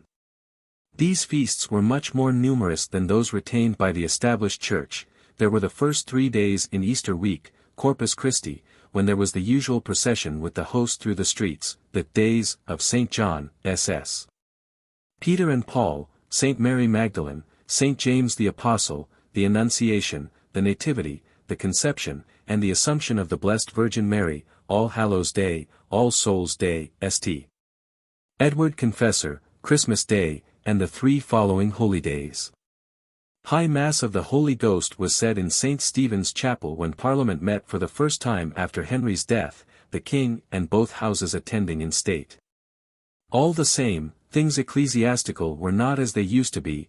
There was in different churches much diversity in the matter of details. One priest would use incense, another not, and so on. In 1548, however, Compline was sung in English and the Litany of the Saints also in the vernacular. So soon as the news that King Henry was dead was authenticated abroad, an army of foreign reformers, Swiss, German, French, and Italian, poured into England, as a secure refuge from the persecution they endured in their respective countries.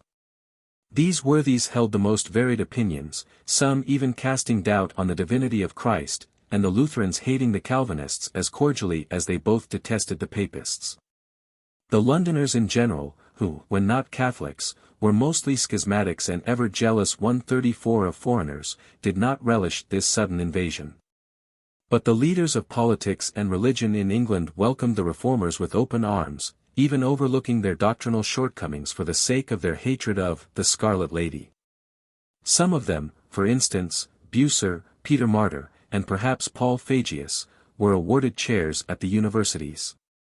Whilst others, such as John of Ulmis, Conrad Pelican, Oswald Geishosler, better known as Myconius, Bullinger, Martin Micronius, Bartholomew Traheron, John Stumphius, Christopher Frostchover, Bernardine Auchinus, Peter Bizarro of Perugia, etc., were received into the houses of some of the aristocracy to teach their children the new learning.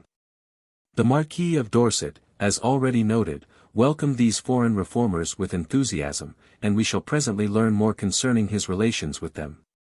He did not confine his intercourse to a mere empty display of hospitality, but kept up a regular correspondence with many of them after their return to their homes. Letter-writing seems, indeed, to have been a passion with the reformers, and their voluminous correspondence, arranged, translated, and published by the Parker Society, throws much valuable light on their private characters, their politics, and their singular theological opinions. It is mostly addressed to their brethren in Bâle, Zurich, Geneva, and Strasbourg, or to their English patrons.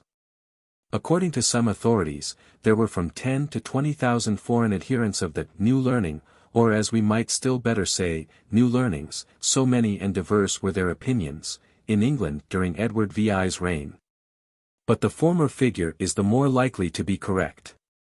Very many of these learned men scattered themselves abroad again when the Catholic reaction set in under Mary.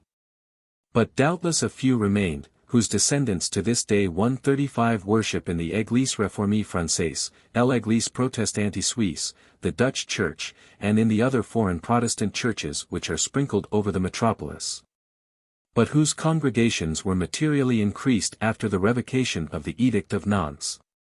136. Chapter 9 The Queen and the Lord High Admiral.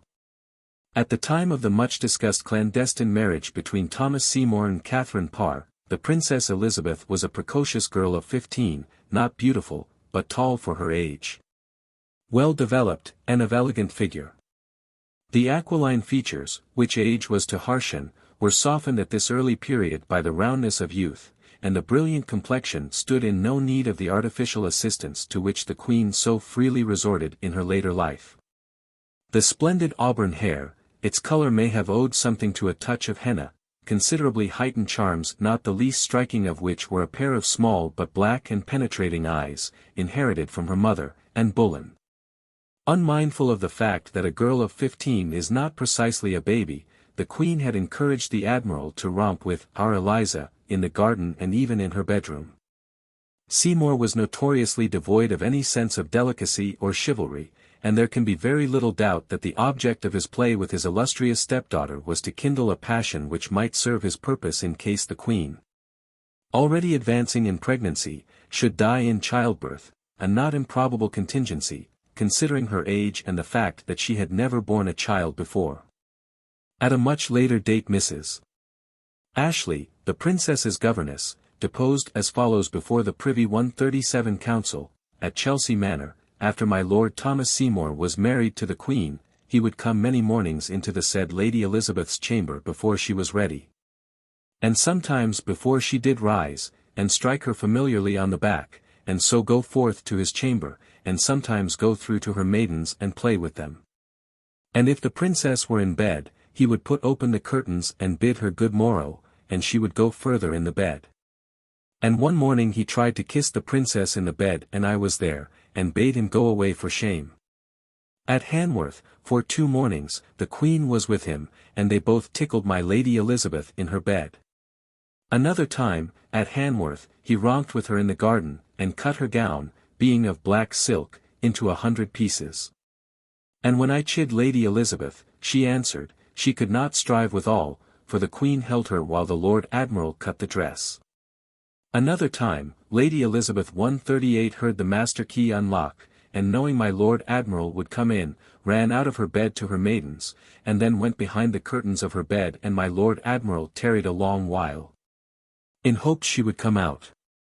Upon Mrs. Ashley's begging the Admiral to be more circumspect, because his tomfooleries were giving the princess a bad reputation, he answered, with an oath, I will tell my Lord Protector how I am slandered. And I will not leave off, for I mean no evil. At Seymour Place, continues Mrs. Ashley, when the Queen slept there, he did use a while to come up every morning in his nightgown and slippers.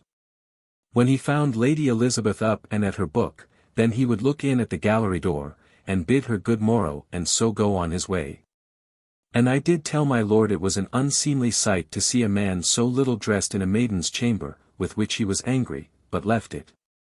At Hanworth, the Queen did tell me that my Lord Admiral looked in at the gallery window, and saw my Lady Elizabeth with her arms about a man's neck.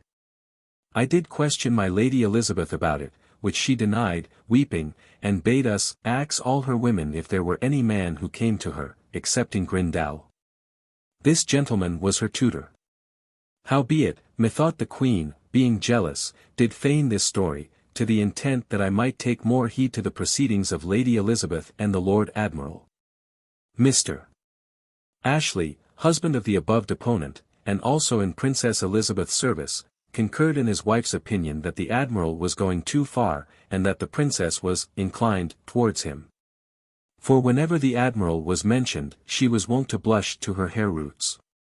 That Elizabeth herself was alarmed is proved by the fact that she told Parry, her cofferer, that she feared the Admiral loved her but too well, and that the Queen was jealous of them both. And that Her Majesty, suspecting the frequent access of the Admiral to her, came upon them suddenly when they were alone, he having her in his arms. The Queen was greatly offended, and reproved Mrs. Ashley very sharply for her neglect of duty in permitting the Princess to fall into such reprehensible freedom of behavior.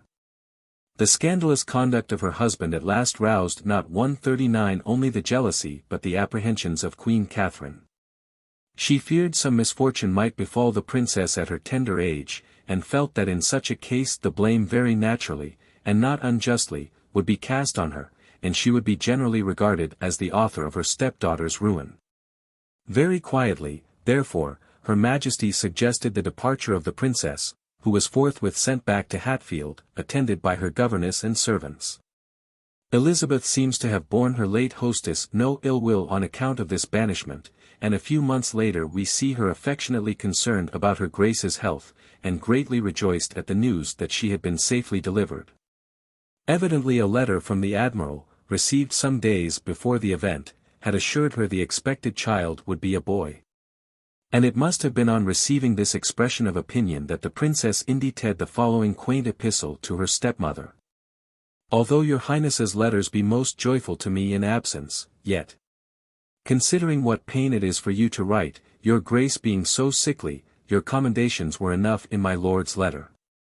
I much rejoice at your health, with the well-liking of the country, with my humble thanks that your Grace wished me with you till I were weary of that country. Your Highness were like to be cumbered, if I should not depart till I were weary of being with you, although it were the worst soil in the world, your presence would make it pleasant. I cannot reprove my Lord for not doing your commendations in his letter, for he did it, and although he had not, yet I will not complain of him, for he shall be diligent to give me knowledge from time to time how his busy child doth. And if I were at his birth, no doubt I would see him beaten, for the trouble he hath put you to. Master Denny and my lady, with humble thanks, prayeth most entirely for your Grace, praying the Almighty to send you a most lucky deliverance. And my mistress, Mrs. Ashley, wisheth no less, giving your Highness most humble thanks for her commendations. Written, with very little leisure, this last day of July. Your humble daughter, Elizabeth. The phrase, if I were at his birth, no doubt I would 140 see him beaten, for the trouble he hath put you to, is as quaint as any metaphor in Shakespeare. This letter was dispatched some 6 weeks before the Queen's confinement. About the same time Catherine received a friendly missive from the Princess Mary, congratulating her on the rumor she hears concerning her good condition, and assuring her she will pray Almighty God to help her in her hour of hope and danger. The unpleasant rumors as to the behavior of my Lord Admiral and Elizabeth were soon well known all over London, and caused much spiteful gossip. It was currently reported that when the Princess left the Queen's house she had betaken herself to some out-of-the-way dwelling at Hackney, where a mysterious infant had been born. This story was so generally believed that it had an echo even during the great Queen's reign.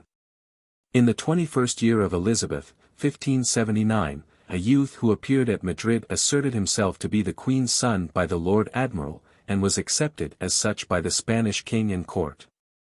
The Lord Admiral certainly made a great impression on the young girl's heart, for long after her accession, Elizabeth, very reticent, as a rule, concerning events connected with her childhood and youth, would, in the privacy of her closet, confide to the ladies she admitted to her intimacy that the Lord Admiral had been the only man she had ever loved, and the handsomest she had ever seen. Perhaps the departure of Princess Elizabeth left the Queen more leisure to look after her other charge, the Lady Jane Grey, who had been removed from Seymour Place to the Manor House, Chelsea. Catherine, on account, it may be, 141 of the restlessness sometimes observed in ladies in her condition, moved about a great deal during this period. Sometimes she addresses her letters from Hanworth, sometimes from Oatlands. Then, as political events rendered her husband's position less and less secure, she determined to retire to Sudeley Castle, Seymour's lately acquired seat in Gloucestershire, and to lie in there. The journey from Hanworth must have been a troublesome one for a woman in her state of health. She travelled with her husband, Lady Jane Grey, Lady Tyrwhitt, 6 other ladies, and 2 chaplains. She herself was in a wagon, comfortably lined and cushioned, no doubt, and with every possible precaution to ensure her comfort, but the roads were atrocious, and the journey lasted 6 days. Yet the weary traveller's patience must have been amply rewarded, for Sudeley Castle in those days was one of the most splendid houses in England, a gem of Gothic architecture, furnished in the most sumptuous style. The Queen's apartments had been fitted up with as much magnificence as she would have enjoyed if she had still been Queen Consort of England and about to present the realm with an expected heir. Her bedchamber was hung with costly tapestry, specified, in an inventory still preserved at Sudeley, as consisting of 6 fair pieces of hangings illustrating the history of the nymph Daphne. The bed had a tester and curtains of crimson taffeta, with a counterpoint of silk serge. There was another bed for the nurse, hung with counterpoints of imagery to please the babe, probably some stuff such as was common in those days embroidered with animals, 142 birds, and little men. The outer chamber had been arranged as a day nursery, and was hung with a fair tapestry representing the 12 months of the year. In it was set a chair of state, covered with cloth of gold, all the other seats were stools, and a bedstead with tester curtains and rich counterpoints, or counterpanes, as they are now called. There is still a lovely oriel window of Tudor architecture at Sudeley popularly called the nursery window, but this cannot be the window of the nursery that was prepared for Catherine Parr's babe. For the inventory distinctly says, carpets for 4 windows in the nursery. This other, nursery window, looks out upon one of the most lovely scenes in England, the chapel where Catherine Parr sleeps in peace after her checkered life, the garden in front of it, while beyond, the lovely green of the famous woods of St. Kenelm soften into the haze of the distant horizon. Lady Jane's room, beyond Queen Catherine's, was also splendidly furnished, and adorned with tapestries representing the history of St. Catherine. The bed was hung with blue silk, and a large piece of Turkey carpet covered the floor. Queen Catherine's life at Sudeley must have been very quiet and peaceful. Local tradition tells us that she was wont, with her young charge and her ladies, to visit the poor and take an interest in her gardens. Divine service according to the rites of the Church of England was said regularly twice a day in the beautiful chapel by one of her chaplains, Coverdale or Parkhurst, and sermons were preached at least 3 times a day. The Lord Admiral's ostentatious absence from these pious exercises was a matter of great vexation to the Queen, and gave rise to a report that his lordship was an atheist. The return of the Lord Protector from his campaign in Scotland boded no good for the Lord Admiral. The brothers had a bitter quarrel, and on this occasion it was that Seymour departed with the Queen for Sudeley. Edward had been writing to Somerset, calling him his dearest uncle, and saying that he was well pleased with his many victories, and on the warriors' return the Admiral found himself quite driven 143 into the shade. However, about a month before the Queen's confinement, he made a hurried journey to London, hoping to induce the young king to write a letter complaining of the treatment his younger uncle and the Queen were receiving from the Protector. Edward was easily persuaded to write the letter, but before the plot was thoroughly matured it was betrayed to the elder Seymour, and Thomas, arrested by the Lord Protector's order, was taken before the council to answer for his behaviour. Threatened with imprisonment in the Tower, he made a sort of submission to Somerset, and a hollow reconciliation took place, the Protector adding a sum of £800 per annum to Sudeley's appointments in the hope of conciliating his unruly brother, who hurried back to Sudeley, where he felt himself comparatively safe. For so long as the Queen lived he could defy his foes, his wife's great rank and the well-known affection entertained for her by the boy king sufficing to screen him even from the vengeance of the infuriated head of the House of Seymour. On August 30, 1548 Queen Catherine bore the infant for whom such great preparations had been made. The parents had fondly hoped it would be a boy, but, alack! It was a puny girl, destined to be a child of misfortune. She cost her mother her life, and grew up to suffer the bitter pangs of poverty and neglect. My Lord Sudeley, who had been consulting fortune-tellers and palmists about the expected child, was bitterly disappointed, for they had predicted the birth of a son. This did not prevent him from writing a very flattering account of his infant daughter to his brother the Protector. The Duke had quite recently sent his brother a very severe letter complaining of his intrigues. But the birth of the child seems to have had a softening effect, and the following letter was far more friendly, containing a courteous message to the Queen, and continuing. "We are right glad to understand by your letters that the Queen, your bedfellow, hath a happy hour. And, escaping all danger, hath made you the father of so pretty a daughter.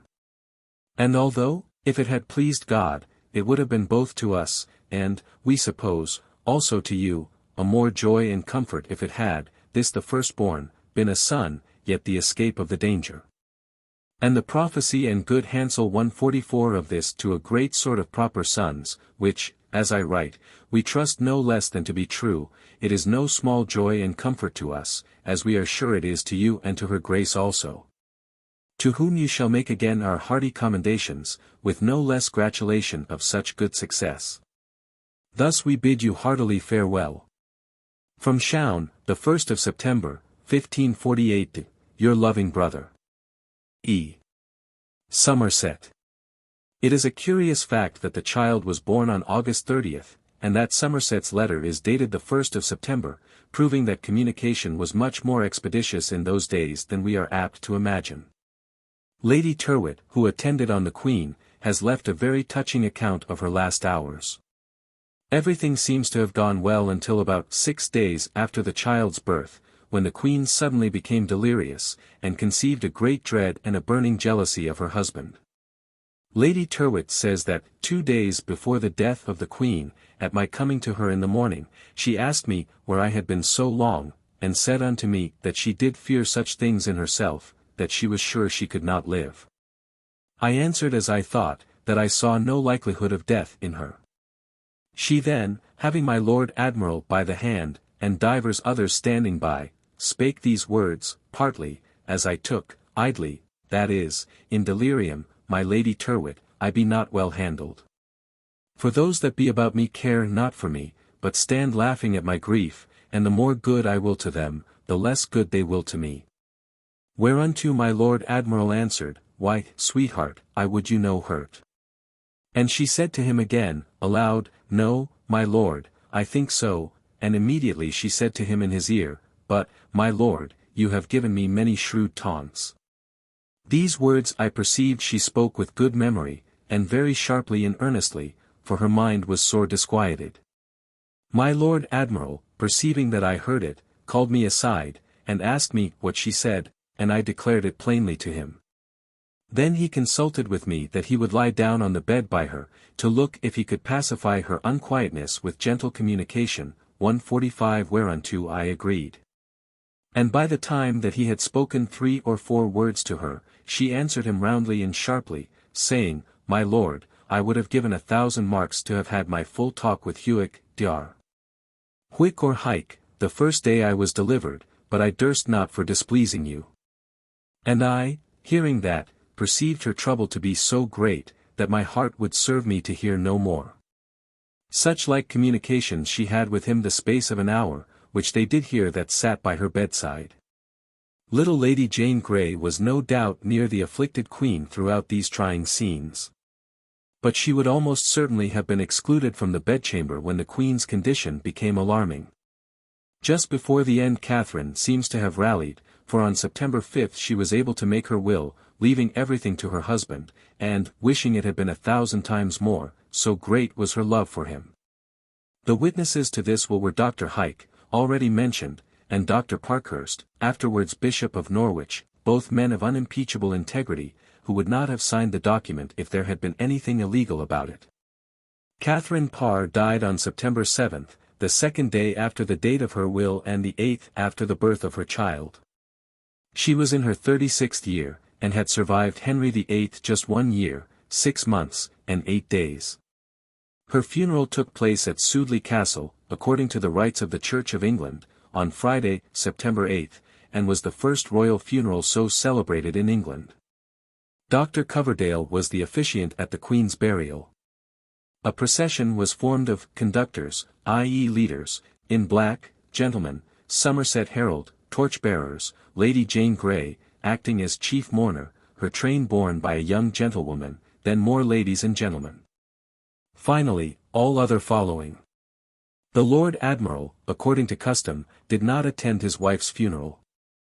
The ritual was somewhat curious, and is described 146 in the following terms in an MS. Entitled, A Book of Burials of True Noble Persons, now in the London College of Arms, when the corpse was set within the rails, and the mourners placed, the whole choir began and sung certain psalms in English, and read 3 lessons. And after the 3rd lesson, the mourners, according to their degrees and that which is accustomed, offered into the alms-box. Dr. Coverdale, the Queen's almoner, began his sermon. In one place thereof he took occasion to declare unto the people, how the offering which was there done, was, not, done anything to benefit the corpse, but for the poor only. And also the lights, which were carried and stood about the corpse, were for the honor of the person, and for none other intent nor purpose.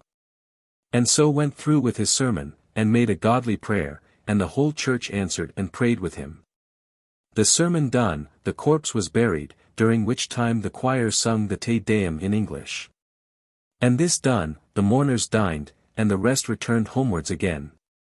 All which aforesaid was done in a morning. 147. Chapter 10 The Lady Jane goes to Seymour Place. All Thomas Seymour's schemes and conspiracies and political and domestic intrigues were brought to naught by his wife's death. And he swiftly realized that the danger of his position was immeasurably increased by her decease. She had been an effective barrier between himself and his foes, for nothing could persuade the king to consider her otherwise than with great affection. As one of the only 2 persons he really loved, his young companion Barnaby Fitzpatrick being the other. Sudeley was now, metaphorically speaking, at sea in a storm, and seeking safety in any port he could discover. For a few days his troubles seemed to have dazed him. He may, indeed, have loved his wife and have sincerely mourned her. There is not the slightest reason to believe that there was any solid foundation for the accusations brought against him of having ill-treated and even poisoned the Queen. A few weeks before her death, on the contrary, he swore, with one of his horrible oaths, that if any man speak ill of his Queen in his presence, he would take his fist to his ear, be he of the lowest or of the highest. After his wife's death, Sudeley was at first inclined to break up his household and throw himself once more into public life. He even went so far as to dismiss some of his servants, and returned to Hanworth, the late Queen's dower house in Middlesex, taking Lady Jane and her attendants with him. Hence he wrote to Dorset to say that, broken-hearted as he was at the departure of the Queen, his wife, he could not keep the Lady Jane any longer, and begged him to send for her. By 17th September 148 however, he seems to have cheered up considerably, for he dispatched another letter to Bradgate, which runs as follows. My last letters, written at a time when, partly with the Queen's Highness's death I was so amazed that I had small regard either to myself or my doings, and partly then thinking that my great loss must presently have constrained me to have broken up and dissolved my whole house. I offered unto your lordship to send my Lady Jane unto you whensoever you would send for her, as to him that I thought would be most tender on her. Forasmuch, since being both better avist of myself, and having more deeply digested whereunto my power, i.e. property, would extend. I find, indeed, that with God's help, I shall right well be able to continue my house together, without diminishing any great part thereof. And, therefore, putting my whole affiance and trust in God, have begun anew to stablish my household, where shall remain not only the gentlewomen of the Queen's Highness's privy chamber, but also the maids that waited at large. And other women being about her grace in her lifetime, with 120 gentlemen and yeomen, continually abiding in the house together. Saving that now, presently, certain of the maids and gentlewomen have desired to have license for a month or such thing, to see their friends, and then immediately to return hither again. And, therefore, doubting lest your lordship might think any unkindness that I should by my said letters take occasion to rid me of your daughter, the Lady Jane, so soon after the Queen's death, for the proof both of my hearty affection towards you, and my goodwill to her, I am now minded to keep her until I next speak with your lordship, which should have been within these 3 or 4 days if it had not been that I must repair to the court. As well to help certain of the Queen's poor servants with some of the things now fallen by her death, as also for mine own affairs, unless I shall be advertised from your lordship to the contrary. My lady my mother shall and will, I doubt not, be as dear unto her 149, Lady Jane, as though she were her own daughter. And for my part one shall continue her half-father, and more, and all that are in my house shall be as diligent about her as yourself would wish accordingly. To this letter Dorset replied as follows, in a particularly fine specimen of the strange orthography of those days. My most hearty commendations unto your good lordship not forgotten. When it hath pleased you by your most gentle letters to offer me the abode of my daughter at your lordship's house, I do as well acknowledge your most friendly affection towards me and her therein, as also render unto you most deserved thanks for the same. Nevertheless, considering the state of my daughter and her tender years, wherein she shall hardly rule herself as yet without a guide, lest she should, for lack of a bridle, take too much the head, and conceive such opinion of herself, that all such good behavior as she heretofore hath learned, by the Queen's and your most wholesome instructions, should either altogether be quenched in her, or at the least much diminished, I shall, in most hearty wise, require your lordship to commit her to the governance of her mother, by whom for the fear and duty she oweth her, she shall most easily be ruled and framed towards virtue, which I wish above all things to be most plentiful in her. And although your lordship's good mind, concerning her honest and godly education be so great, that mine can be no more, yet weighing that you be destitute of such one as should correct her as a mistress, and admonish her as a mother, I persuade myself that you will think the eye and oversight of my wife shall be in this respect most necessary. Then follows a mention of the proposed scheme for uniting the Lady Jane to the King, and the letter concludes thus. My meaning herein is not to withdraw any part of my promise to you for her bestowing. For I assure your 150 lordship, I intend, God willing, to use your discreet advice and consent in that behalf and no less than mine own. Only I seek in these her tender years, wherein she now standeth, either to make or mar, as the common saying is, the addressing, the forming, of her mind to humility, soberness, and obedience. Wherefore, looking upon that fatherly affection which you bear her, my trust is that your lordship, weighing the premises, will be content to charge her mother with her, whose waking eye in respecting her demeanour, shall be, I hope, no less than you as a friend and I as a father would wish. And thus wishing your lordship a perfect riddance of all unquietness and grief of mind, I leave any further to trouble your lordship. From my house at Bradgate, the 19th of September. Your lordships to the best of my power. Henry Dorset. Endorsed. To my very good Lord Admiral, give this. With this precious epistle was enclosed another, from the Lady Frances. And whereas, says she, of a friendly and brotherly good will you wish to have Jane my daughter, continuing still in your house. I give you most hearty thanks for your gentle offer, trusting, nevertheless, that, for the good opinion you have in your sister, Lady Frances herself, you will be content to charge her with her, charge Lady Frances with Lady Jane, who promiseth you, not only to be ready at all times to account for the ordering of your dear niece, Lady Jane, but also to use your counsel and advice on the bestowing of her, whensoever it shall happen. Wherefore, my good brother, my request shall be, that I may have the oversight of her with your good will and thereby shall have good occasion to think that you do trust me in such wise, as is convenient that a sister be trusted of so loving a brother. And thus my most hearty commendations not omitted, I wish the whole, or wholly, deliverance of 151 your grief and continuance of your lordship's health. From Bradgate, 19th of this September. Your loving sister and assured friend, Frances Dorset. Endorsed. To the Right Honourable and my very good Lord, my Lord Admiral. It will be noted that the Lady Frances evinces a quite sisterly affection for the Lord Admiral, adopting him as her brother, and her daughter, therefore, was to be considered as his niece. After this correspondence, the Lady Jane was returned to Bradgate, whither she proceeded with a semi-regal escort consisting of not less than 40 persons, including Mr. Rouse or Rouse, controller of the Lord Admiral's household, and Mr. John Harrington, afterwards prominent at Queen Elizabeth's court. On taking their leave of the young princess, these gentlemen assured her that all the maids at Hanworth were expecting her back again. The wily Dorsets themselves had, indeed, made up their minds she should return, though in their heart of hearts they had something besides Lady Jane herself in view. It was somewhere about September 20th that Lady Jane arrived at Bradgate. On or about the 23rd of that month the Marquis and his spouse journeyed to London, where they met Sir William Sherrington, Seymour, S. 152 aim damnee, and the Lord High Admiral himself. These gentlemen had a very secret business to discuss, the nature of which must now be described. The Dorsets, not then wealthy people, were deep in debt. Now Seymour was known to be rich, for, in addition to his own fortune, he had just inherited that of the Queen, and, so far, his brother had given no signs of any intention of confiscating it.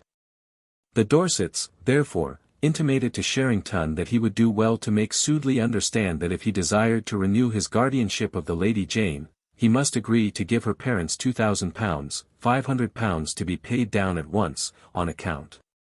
It should be here remarked that Sudeley, by voluntarily relinquishing the care of the Lady Jane Grey, had given up his guardianship, which, by the custom of those times, gave him more than parental rights over her. It was his desire to renew his official charge that enabled the Dorsets to make this extraordinary proposal to sell him their child for what in those days was considered a large sum of money. When the game was up and Sudeley in prison, the Dorsets threw the blame of this transaction on everybody but themselves. The Lord Admiral, asserted Lady Jane's father in his deposition before the Privy Council, was so earnestly in hand with me and my wife, the Lady Frances, that in the end, because he would have no nay, we were content that Jane should return to his house. Indeed, Sudeley, not content to treat so important a matter only through the medium of Sherrington, himself appeared at Dorset's town house and interviewed the Marquis, who admitted in the above-mentioned deposition that at this very time and place he renewed his promise unto me for the marrying of my daughter to the King's Majesty, and he 153 added, if I may get the King at liberty, I dare warrant you his Majesty will marry no other than Jane. Whilst Sudeley was thus pretending, if nothing more, that he was able to marry Jane to the King, could he but get possession of her. The Marquis of Dorset was inditing a letter to the Lord Protector which contained a passage referring to some negotiations he was conducting with His Highness for the marriage of Lady Jane to the Earl of Hertford, Somerset's eldest son. Item, for the marriage of your Graces soon to be had with my daughter Jane, I teach when khyt not meet, to be wrytyn, but I shall at all times avush my saying. Dorset's cunning must have nearly matched Sudeley's. Young Hertford was the lad mentioned in the papers of the time of Queen Mary as contracted to Lady Jane Grey. In later years he married her sister Catherine. Jane probably made his acquaintance in her childish days, when the Seymours lived at Whitehall and she was in residence at the Bluff King's Court under the wing of Catherine Parr. Hertford was also one of the band of young noblemen selected as companions for Prince Edward under the tutelage of the learned Dr. Cheek, and probably had many a romp with Jane, then a merry little girl. Later on he paid 1 or 2 visits to Bradgate, the Lady Frances conceiving such a strong affection for him that she was wont to call him her son. Here again the young people must have been much together, and their childish friendship may have inspired the Marquis of Dorset with the idea of uniting them in marriage. However that may be, he certainly got as far as corresponding with Somerset, though in the profoundest secrecy, about the matter. Was his caution due to a fear of displeasing Sudeley? What is more than probable is that the Lord Admiral got wind of the scheme, and that his desire to get Jane away from her father and his own brother and nephew was at the bottom of his readiness to pay so heavy a price to resume her guardianship. For which object he used the likelihood of her marriage with the King as a bait to catch the Marquis, who was eventually jockeyed by both the Seymours, for no marriage with either the King or Hertford ever took place. Whilst Seymour was personally negotiating with the Marquis, the task of persuading the Marchioness fell to 154 Sherrington. Sir William, Sherrington, travailed as earnestly with my wife, says Dorset, to gain her goodwill for the return of our daughter to Lord Thomas Seymour as he, probably Seymour is meant in this case, did with me. So as in the end, after long debating and much sticking of our sides, we did agree that my daughter Jane should return to him. Their bargain with the Admiral struck, the Dorsets hurried back to Bradgate, whence they incited the dispatch of the following ingenuous letter. To the Right Honourable and my singular good Lord, the Lord Admiral. My duty to your Lordship, in most humble wise remembered, with no less thanks for the gentle letters which I received from you. Thinking myself so much bound to your Lordship for your great goodness towards me from time to time, that I cannot by any means be able to recompense the least part thereof, I purpose to write a few rude lines to your Lordship.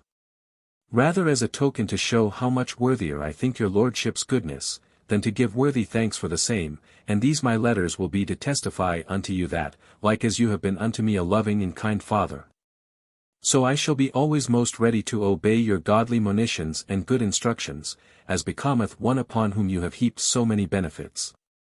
And thus fearing I should trouble your Lordship too much, I most humbly take leave of your Lordship. Your most humble servant during my life. Jane Grey. Endorsed.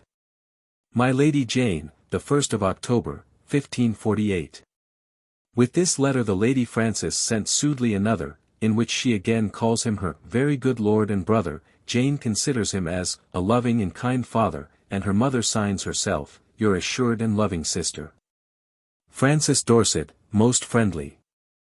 It was near Michaelmas when the Lord Admiral, with a numerous retinue, including several ladies, arrived at Bradgate 155 to carry the girl back with him to Hanworth. Traces of his return journey may be found in papers preserved in the public library at Leicester, which inform us that beer, cold meat, and ale was provided by the mayor for my Lady Jane and her escort. Proceeding from Bradgate with the Lord Thomas Seymour, to London. Sudeley brought the £500 with him and gave it to the father who, for the sake of filthy lucre, had not scrupled to hand over his young daughter to a notorious profligate. Thomas treated the matter jovially, saying, merrily, he would take no receipt for the money, for the Lady Jane herself was in pledge of that. The Marquis, on the other hand, sought to endue the affair with a more respectable appearance by declaring the cash was, as it were for an earnest penny of the favour that he, Sudeley, wold shew unto him, Dorset. To our eyes, there is, and can be, but one redeeming feature in the whole of this sordid transaction, the fact, proved by sufficient evidence, that Lady Jane Grey whilst under the Lord Admiral's roof was treated not only with respect, but with much kindness, and that, even allowing for the fact that letters such as that already quoted were inspired by her parents, she seems to have been genuinely attached to both Sudeley and his mother. Had Thomas Seymour contented himself with achieving eminence in any one legitimate direction, the navy, for instance, he might have succeeded in winning both fame and honour. But he lacked the clearness of judgment and power of reticence necessary to carry any one of his more nefarious schemes to completion, and so ended in pitiable failure. Whilst his brother was away fighting in Scotland, he had striven, and with some success, to ingratiate himself with the young king. To this end, as we have seen, he lent him various sums of money. He seized every opportunity of belittling and even calumniating his brother, the Protector, openly accusing him of conspiring against Edward's liberty, all of which the poor little king was only too eager to believe. For Somerset, with his puritanic views, had not made the boy's existence very pleasant to him, persistently treating him as a little old man, and suppressing all those amusements and sports which lads, even sickly lads, love so dearly. It is said that, on one occasion, when he came upon the king and Barney Fitzpatrick 156 playing cards, he seized them in a fury and threw them into the fire. He had striven, in a word, to make Edward look at life as he saw it himself, through smoked Calvinistic glasses that robbed it of all brightness. The Duchess of Feria relates that Queen Mary once told her Edward VI had confessed to her that he was very tired of sermons, not to be wondered at, since the poor child had to hear one at least daily on some dogmatic controversy or other. And these dull homilies often lasted a good 2 hours. In fact, the royal lad was bored and prayed to death. For more than a year after his accession to the throne he was compelled to hear a daily mass, celebrated according to the old rites but with the epistle and gospel said in English. Interpolated into this Latin service was the inevitable lengthy sermon preached by men well known for their reforming zeal, such as Canon William Barlow of St. Osythas, in Essex, who became Bishop of Chichester in Elizabeth's reign, Dr. John Taylor. Dr. Redman, a violent opponent of the doctrine of transubstantiation, Dr. Thomas Beccon, Dr. Giles Eyre, a bitter enemy of Gardiner, and the extremely Protestant Dr. Latimer. John Knox, who came to London in 1551, also preached before the king. But by that time the Mass had been replaced by the services of the First Book of Common Prayer. Knox was in a very bad temper with the Protector at the time of his visit, and accused him of paying more attention to the building of his new house in the Strand than to his, Knox's, sermons. As time went on, poor Edward had to listen to controversies in which Cranmer, Archbishop of Canterbury, Ridley, Bishop of Rochester, and that most zealous papist, Heath, Bishop of Worcester, afterwards, under Mary, Archbishop of York, debated and disputed on such grave subjects as transubstantiation, the intercession of saints, worship of the Virgin, prayers for the dead, purgatory, etc. And attend sermons preached in the courtyard of Whitehall Palace, where Gardiner delivered his last discourse on papal supremacy, which sent him to the Tower. Contemporary evidence shows exactly how the audience was grouped round the improvised rostrum built close to the walls of the palace, so that the king might hear the preacher from an open window, where he generally sat, notebook in hand. In the 157 company of the Lord Protector, and of Dr. John Cheek, his tutor. Aged people of both sexes were ranged on benches close to the palace, whilst the general congregation, standing, filled up the courtyard. The learned Nicholas Udall often sat at a desk under the pulpit, taking shorthand notes of the sermon, and by his means many of the more notable of these orations have been preserved to this day. John Knox preached his last sermon before Edward VI from the pulpit at Whitehall Palace. At many, if not at most, of these pious exercises Lady Jane Grey, her mother and sister must have assisted, for it was expected that all the great ladies of the court should attend. And consequently, in one or two old engravings of these interesting functions, we behold them, wearing their froze pastes or coifs, seated in rows, looking exceedingly sanctimonious, not to say bored. There are numbers of young children among them, one or two of whom have evidently fallen into a deep sleep. Edward, extremely delicate from his birth, slightly deformed, with one shoulder blade higher than the other, weak eyes, and occasional attacks of deafness, suffered terribly, we are told, from headaches, a fact which causes little surprise, considering the number of sermons he was forced to attend.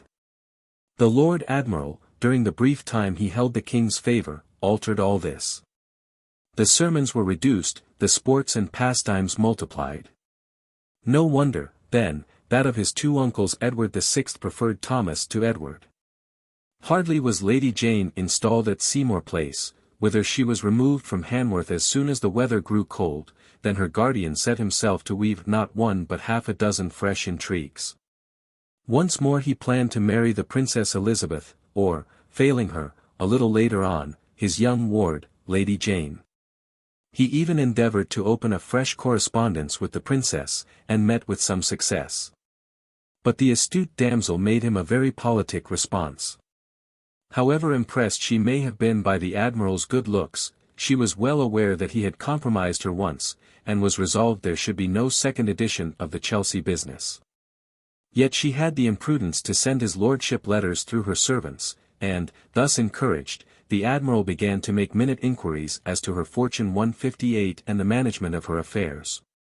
He also endeavoured to find out the amount of the fortunes owned by Lady Jane Grey and Princess Mary, and, in short, of all the marriageable ladies of the royal family, not excluding Anne of Cleves.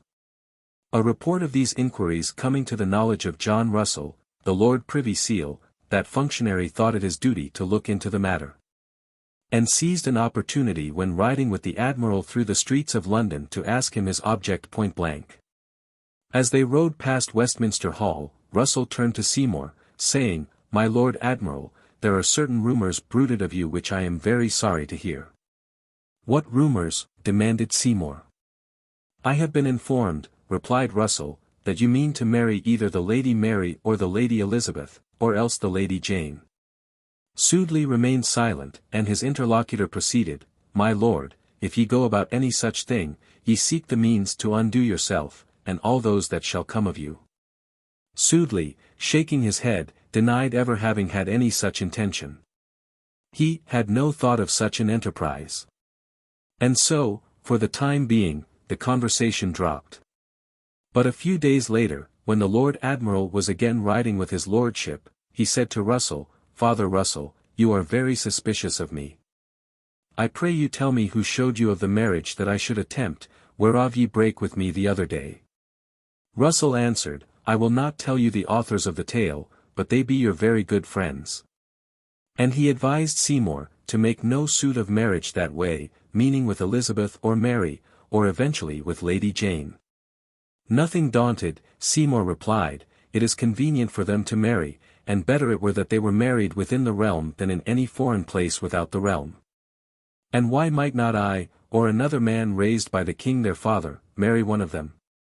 In allusion to the fact that Henry VIII had passed a law legalizing the marriage of a princess of the blood with a subject. Russell warned him honestly, "My lord, if either you, or any other within this realm, shall match himself in marriage 159 either with my Lady Mary or my Lady Elizabeth, he shall undoubtedly, whatsoever he be, procure unto himself the occasion of his undoing, and you especially, above all others, being of so near alliance to the King's Majesty."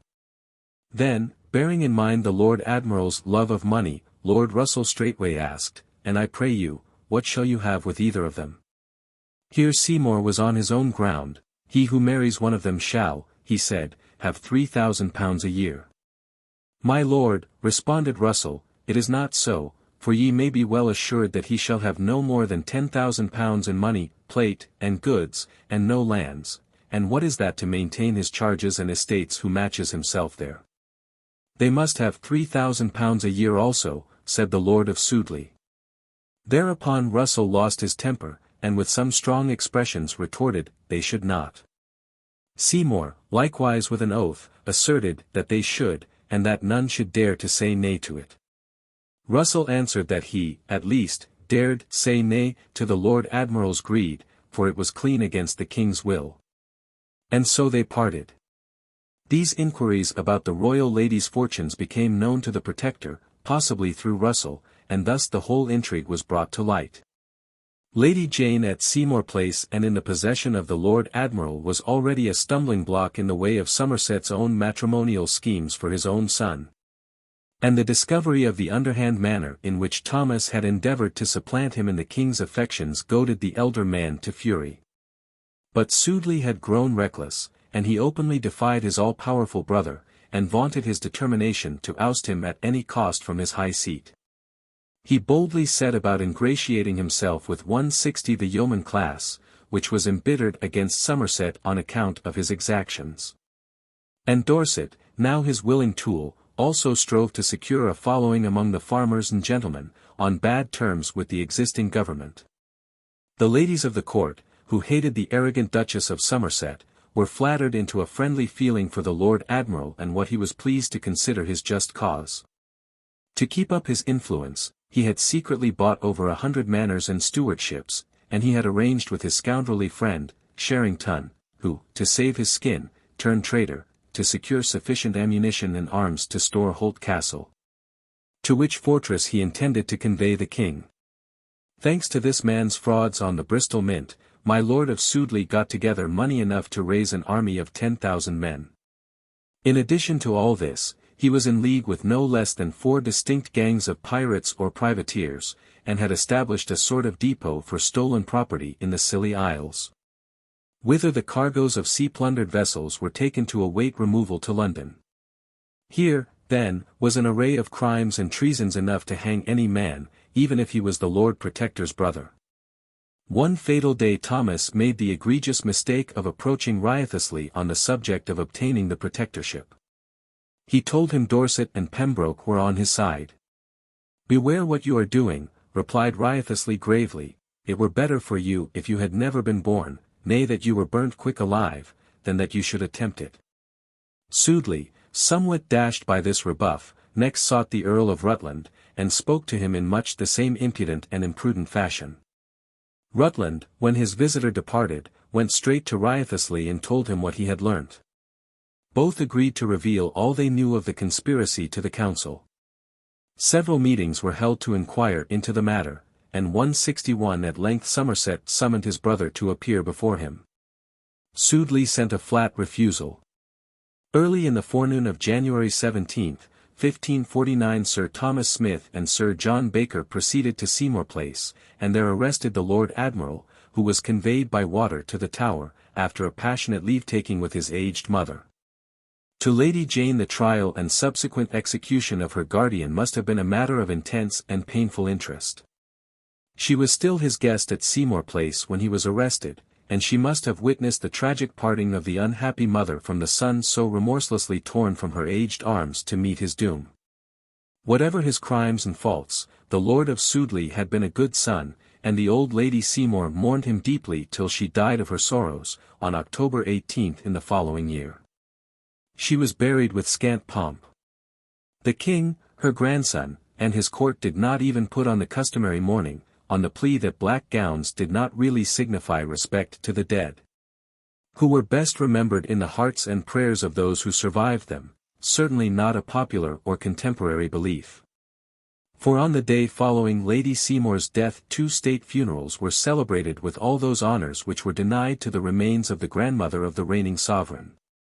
There was probably a political motive at the back of this want of respect, which may perhaps be ascribed to the evil influence of Warwick, who, in his desire to humiliate the Somersets, refused the honours due to the corpse of the Protector's mother.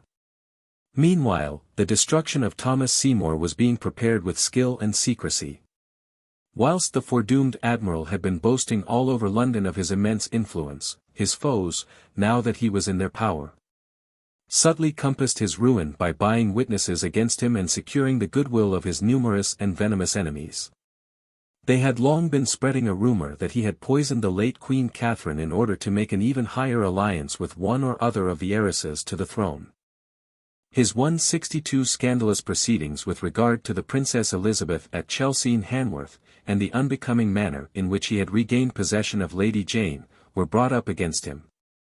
Lady Tyrwhitt, one of the bedchamber ladies of the late Queen his wife, was called to give certain damaging evidence, pointing to a strong suspicion that Seymour had not only been most unkind to the deceased lady, but had actually poisoned her food during the last few days of her life, and set up the fever which carried her off within a week of her child's birth. Lord Latimer stated that Seymour, when Queen Catherine had prayers said in his house morning and afternoon according to the order of the Reformed Church, would get out of the way, and swear on his oath that the Book of Common Prayer was not God's work at all. There was a merciless raking up of misdeeds, true or false, of the man's earliest youth, as, for instance, that, in 1540, a woman who was executed for robbery and child murder had declared that the beginning of her evil life was due to her having been seduced and desolated by Lord Thomas Seymour. The Dorsets were summoned from Bradgate to give evidence in the matter of the wardship of their daughter, and other witnesses were fetched from different parts of the kingdom to give damaging testimony. During, though not at, Seymour's trial, Elizabeth was subjected to a private inquiry at Hatfield, and personally asked whether Mrs. Ashley had encouraged her to marry the Admiral. This she declared she had never done, adding that she did not believe Mrs. Ashley had said the things attributed to her. The Princess also wrote the Lord Protector a letter, dated from her house at Hatfield, saying she had learned that vile rumours regarding her chastity were in circulation, and that people had even gone so far as to spread abroad that she was confined in the Tower, being with child by the Lord Admiral. The story, she protested, was an outrageous slander, and she demanded that she might be allowed to proceed to court to disprove these evil reports. On this momentous occasion, Elizabeth, considering her youth, displayed no small amount of sagacity and also of that leonine spirit for 163 which she was afterwards celebrated. When confronted, however, with Mrs. Ashley's written evidence, she blushed to the roots of her hair, and, abashed and breathless, returned the letter with trembling hands to her inquisitors. Curiously enough, Elizabeth does not seem to have resented Mrs. Ashley's outspoken condemnation of her conduct with the Lord Admiral. On the contrary, hearing of her arrest, she set to work to save her from the clutches of the law, declaring the lady had been in her service many years, and had exerted herself diligently to bring her up in learning and honesty.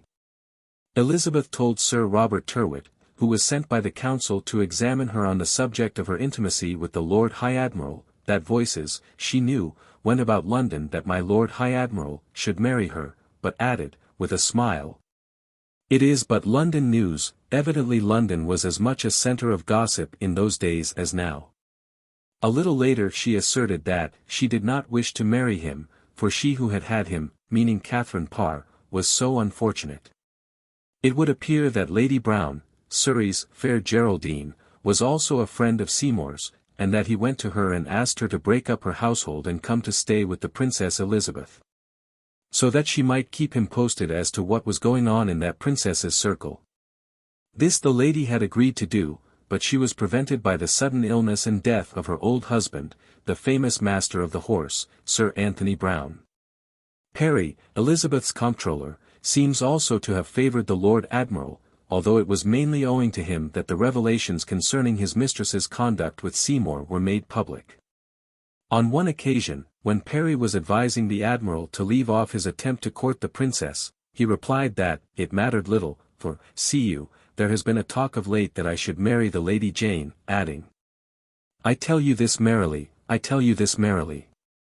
As for the said Admiral, all the world now turned against him, excepting the late Queen's brother, the Marquis of Northampton, his other brother-in-law, Lord Herbert, and his deceased wife's 2 cousins, the Throckmortons. One of whom 164 wrote the following homely lines on the wretched man's piteous plight. Thus guiltless he through malice went to pot, not answering for himself, not knowing cause. No better proof can possibly be quoted in his favour, so far as the accusation of his having murdered Catherine Parr is concerned, than the fact that his wife's closest connections remained his only friends in his trouble. Still Thomas Seymour stood out boldly for his innocence. He did not deny his flirtation with Elizabeth, it was a mere romp between a man and a child, with no harm in it beyond such as his enemies chose to impute. But the poor man's foes proved too much for him, and on February 23 he was brought face to face with his accusers, and condemned by the council without hearing or defence. The king, his nephew, seems to have made some effort to save him, but the council forced the boy to sign the fatal warrant, which he delivered with a trembling hand, the tears standing in his eyes. And this despite the fact that the reference to Seymour's death in the King's Journal contains not a word of regret. Seymour had done him, personally, no great ill, and appears to have shown him kindness on more than one occasion. Cranmer, who ever ran with the hare and hunted with the hounds, hastened to affix his signature to the document ordering the Admiral's execution, and this, as Hume observes, in contravention of the canon law, and in sheer spite. The Bishop of Ely informed Seymour that his earthly life was shortly to be ended, and a Catholic priest was sent to confess him, but he is said to have refused these ministrations, as well as those of a Protestant clergyman. He contrived, according to Latimer, to write letters to the Princesses Mary and Elizabeth denying the accusations against him, which letters he hid between the leather of one of his servants' shoe soles. Suspected of serving his master too well, the poor faithful creature was arrested, the letters discovered, and the unfortunate man hanged without trial. Without entering into any controversy as to the magnitude of Thomas Seymour's guilt, it may be admitted, in fairness to his brother of Somerset, that if the misdemeanours of a personal 165 character attributed to Sudeley rest on the gossiping evidence of women, the graver charges of collecting stores of arms, raising an army to strike a blow against his brother, and unscrupulously attempting to obtain funds even through pirates and notorious swindlers, do in a measure justify the severity of his punishment and excuse the infliction of an apparently unnatural and fratricidal sentence of death. Somerset, with all his faults, had a high sense of justice and of the responsibility of his exalted office. His brother had offended not only as an ordinary subject of the realm, but as a trusted servant of the nation, and his treason and unscrupulous abuse of his position were beyond all pardon. The voice of nature was stifled in the heart of the statesman, and thus the Duke, with a tolerably clear conscience, signed a death warrant which must at the time have cost him a pang of horror and which has since branded him as a merciless fratricide. The Lord of Sudeley's rage against the council, his brother, and his enemies in general, when he heard himself condemned, knew no bounds and admitted of no Christian forgiveness or resignation. He cursed them one and all with every terrible oath his tongue could utter. He was beheaded on Tower Hill on March 20, 1549, 6 months and some days after the death of Queen Catherine Parr. His demeanor on the scaffold caused great scandal. He refused to listen to the pastor deputed to minister to him, and the attendants had much difficulty in forcing him to kneel to receive the fatal stroke. He wrestled hard with the executioner, who, being a strong man, hurled him down on the scaffold and struck off his head at last, after a cruel hacking, due to his desperate struggles. For nearly a week after the death of the Admiral, Lady 166 Jane remained alone with her attendants in the desolate house in the Strand. Then her father, Lord Dorset, came to London to take her back with him to Bradgate. On the Sunday after the execution, Hugh Latimer preached a sermon at Paul's Cross which for bitterness and uncharitableness has never been surpassed. "This I say," he remarked, "if they ask me what I think of the Lord Admiral's death, that he died very dangerously, irksomely, and horribly. He shall be to me," he furiously exclaimed, "Lot's wife as long as I live. He was a covetous man, a horrible covetous man. I would there were no Mo in England. He was an ambitious man. I would there were no Mo in England. He was a seditious man, a contemner of the common prayer. I would there were no Mo in England. He is gone. I would he had left none behind him." The worst charge that posterity can bring against Somerset is not that he signed his brother's death warrant, but that he seized the dead man's estates and even his wearing apparel, and despoiled his orphan child, the infant daughter of Catherine Parr.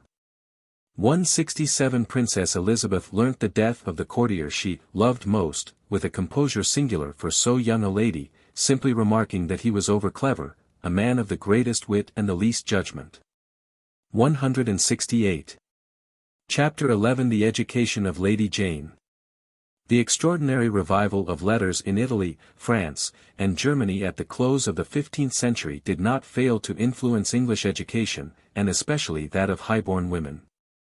In this department the exclusively classical culture then in vogue, which barred many subjects now held of far greater importance, would undoubtedly be deemed unpractical and excessive for women nowadays. Modern literature, however, was then in its infancy, and apart from the classics there was little to read but crude if noble poetry, and some historical, theological, and legendary works of a very primitive sort. These soon palled, whereas, to the cultured mind, the classic authors presented, then as now, an ever-varying and delightful fund of information and amusement. Science, in the modern acceptation of the word, was in its infancy, and, in the opinion of the most learned persons of the day, the secrets of theology in nature, and those of art as well, were embodied in the works of the ancients. And above all in the Holy Scriptures. A knowledge of Greek and Latin was thus supposed to give the key to all science. It was the fashion, too, for princesses and women of noble birth to be, or to pose as being, learned. And notwithstanding the political and religious convulsions of the reign of Henry VIII, a number of English ladies of the highest rank, following the example of their French and Italian sisters, devoted their leisure to studies usually left nowadays to that class of pedantic females whom we somewhat scornfully dub blue-stockings. This practice was not confined to women who had embraced the Reformed tenets. Many Catholics, the daughter of Sir Thomas More and her learned friend, Margaret Clement, for instance, deeply 169 versed in studies of this description, enjoyed the dialogues of Plato, and may have laughed over the scorching epigrams of Martial and the stinging satires of Juvenal in the original, and even recognized their applicability to the society of their own times. Most of the women who surrounded Lady Jane Grey were pedants, and even her shallow-hearted mother had presumably acquired a fair knowledge of classical literature. But it was not till the young girl returned to Bradgate, after the death of Thomas Seymour, that the system of cramming, which was to give her, at the age of 17, a reputation as a marvel of erudition, began in grim earnest. Dorset, who had been summoned to London to attend the trial of his quondam friend, the Admiral, as a witness against him, retired to Bradgate in some despondency after its fatal termination. He and his wife felt they had been wasting their time over Thomas Seymour. They were conscious, too, that they were living under a cloud, for the revelation of their pecuniary interest in the transfer of their daughter to so notorious a scamp had produced a most damaging impression on the public mind. But the failure of their plans had not quenched their ambition. They took their luckless child back with them, and straightway set about preparing her to occupy the towering position they felt assured she would sooner or later be called to fill. Her education was forthwith entrusted to the celebrated Aylmer, a native of Leicestershire, whom Elizabeth made Bishop of London, to reward him for his scathing answer to John Knox's pamphlet. The first blast of the trumpet against the monstrous regiment, i.e., regimen equals regime or government, of women. Aylmer, at this time a good-looking man in his early 30s, was, so Bacon tells us, engaged as tutor to the daughters of the Marquis of Dorset at Bradgate. The new preceptor was in close correspondence with the Jean Van Reformers, and it must have been through him that Jane became acquainted with the celebrated Bullinger and with John of Ulmis, better known as Ulmer. A learned but destitute Swiss Calvinist, who visited Bradgate as early as the summer of 1550. He mastered the English language, and having been 170 sent to pursue his studies at Oxford at the Marquis of Dorset's expense, he spent his summer vacation at Bradgate, giving lessons in Greek and Latin to Lady Jane and her younger but less talented sister, Lady Catherine, and together with John Aylmer and Dr. Harding the rector of Bradgate, superintended her classical and theological education. A somewhat crafty young man was Ulmer, skilled in the art of flattery, and much addicted to repaying solid benefits by empty compliments. He it was who urged Bullinger, his master, to dedicate his book, The Holy Marriage of Christians, to the Lord Marquis of Dorset, a rather venturesome act, seeing this nobleman was publicly credited with bigamy. Bullinger also presented the Marquis and the Lady Jane with a copy of his book, dedicated to Henry II of France, on Christian perfection, for which the latter wrote to thank him in her father's name on July 12, 1551. Her epistle is written in Latin, and may have been suggested and even edited by Aylmer. It also contains a biblical quotation in Hebrew. The following extract from it gives a fair idea of how this child of 14 addressed one of the most learned men of his time. 171. From that little volume of pure and unsophisticated religion, which you lately sent to my father and myself, I gather daily, as out of a most beautiful garden, the sweetest flowers. My father also, as far as his weighty engagements permit, is diligently occupied in the perusal of it, but whatever advantage either of us may derive from thence, we are bound to render thanks to you for it, and to God on your account. For we cannot think it right to receive with ungrateful minds such and so many truly divine benefits, conferred by Almighty God through the instrumentality of yourself and those like you. Not a few of whom Germany is now in this respect so happy as to possess. If it be customary with mankind, as indeed it ought to be, to return favor for favor, and to show ourselves mindful of benefits bestowed, how much rather should we endeavor to embrace with joyfulness the benefits conferred by divine goodness, and at least to acknowledge them with gratitude, though we may be unable to make an adequate return. I come now to that part of your letter, continues Lady Jane, which contains a commendation of myself, which as I cannot claim, so also I ought not to allow. But whatever the divine goodness may have bestowed on me, I ascribe only to himself, as the chief and sole author of anything in me that bears any semblance to what is good. And to whom I entreat you, most accomplished sir, to offer your constant prayers in my behalf, that he may so direct me in all my actions, that I may not be found unworthy of his so great goodness. My most noble father would have written to you, to thank you both for the important labors in which you are engaged, and also for the singular courtesy you have manifested by inscribing with his name and publishing under his auspices your 5th decade, had he not been summoned by most weighty business in his Majesty's service to the remotest parts of Britain. But as soon as public affairs afford him leisure he is determined, he says, to write to you with all diligence.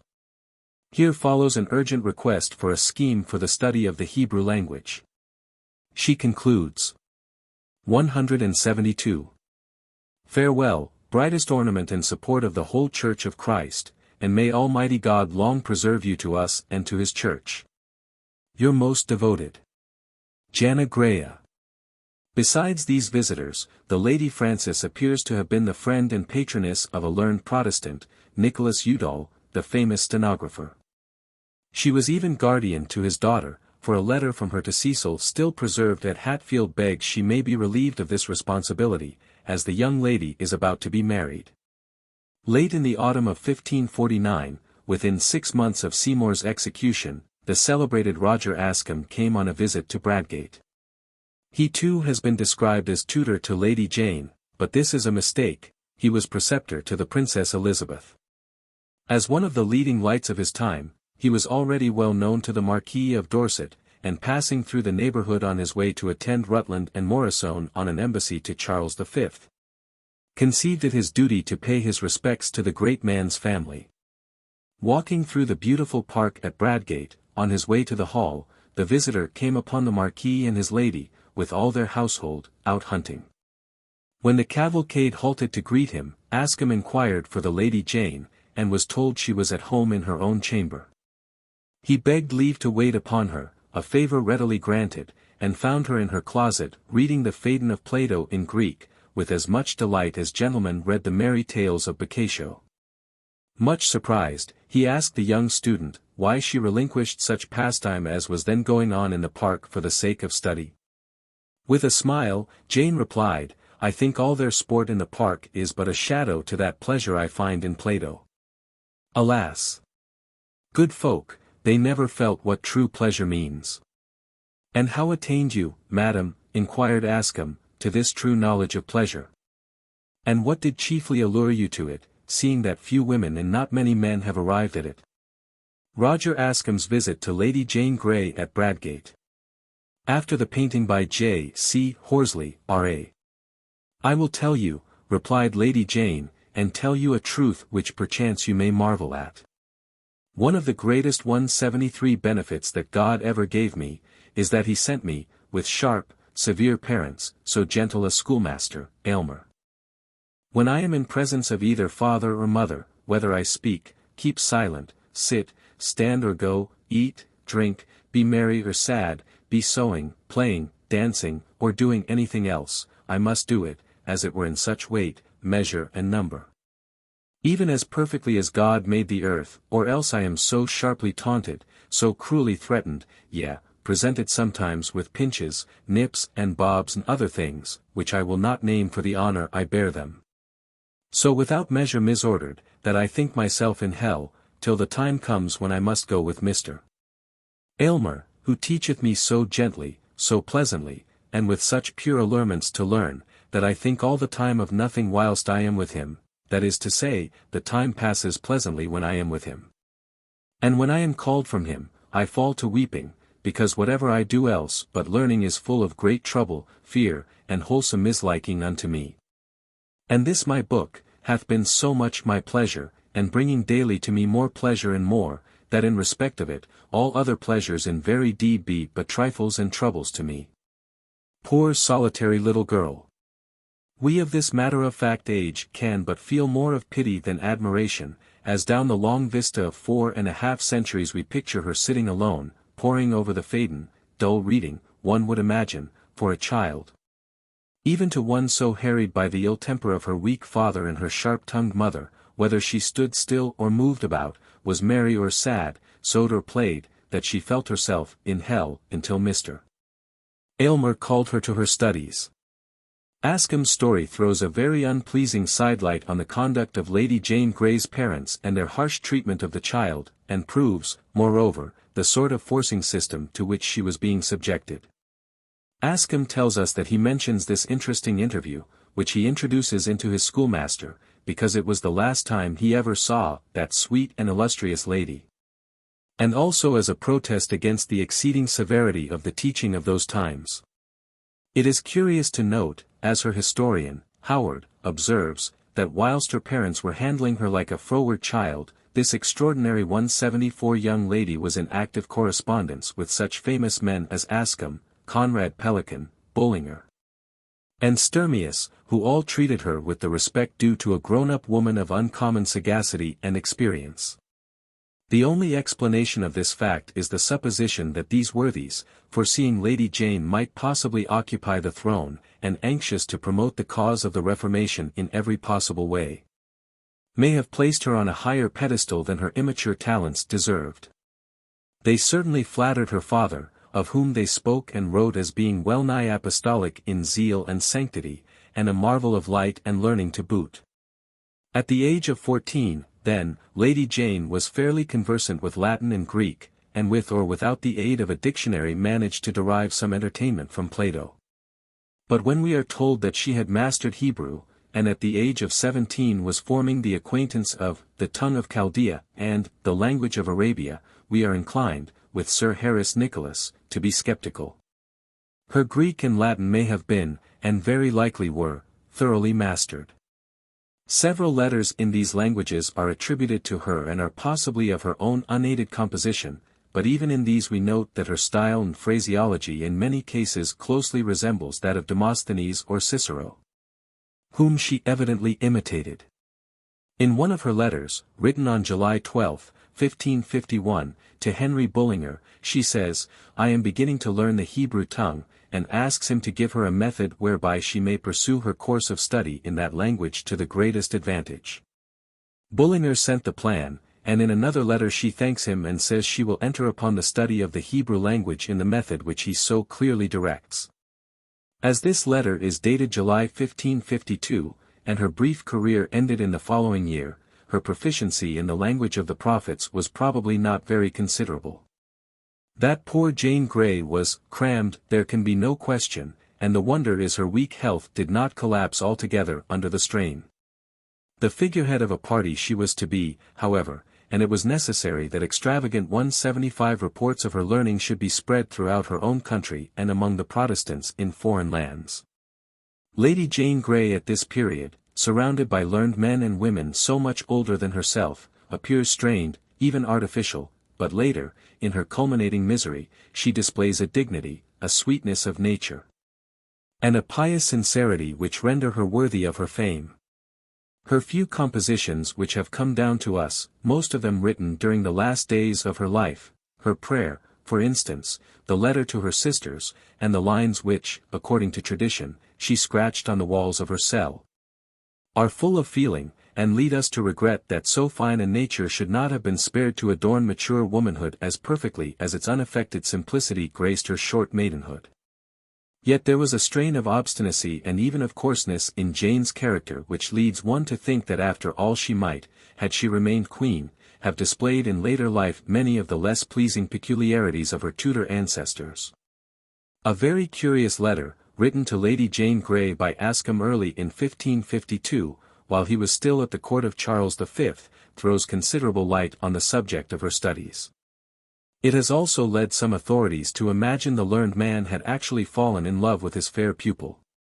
"In this my long peregrination, most illustrious lady," says he, "I have travelled far, have visited the greatest cities, and have made the most diligent observations in my power on the manners of the nations, their institutions, laws, and regulations. Nevertheless, there is nothing that has raised in me greater admiration than what I found in regard to yourself during the last summer, to see one so young and lovely, even in the absence of her learned preceptor, in the noble hall of her family. In the very moment when her friends and relatives were enjoying the field sports, to find, I repeat, oh, all ye gods, so divine a maid, diligently perusing the Phaedon of Plato, in this more happy, it may be believed, than in her royal and noble lineage.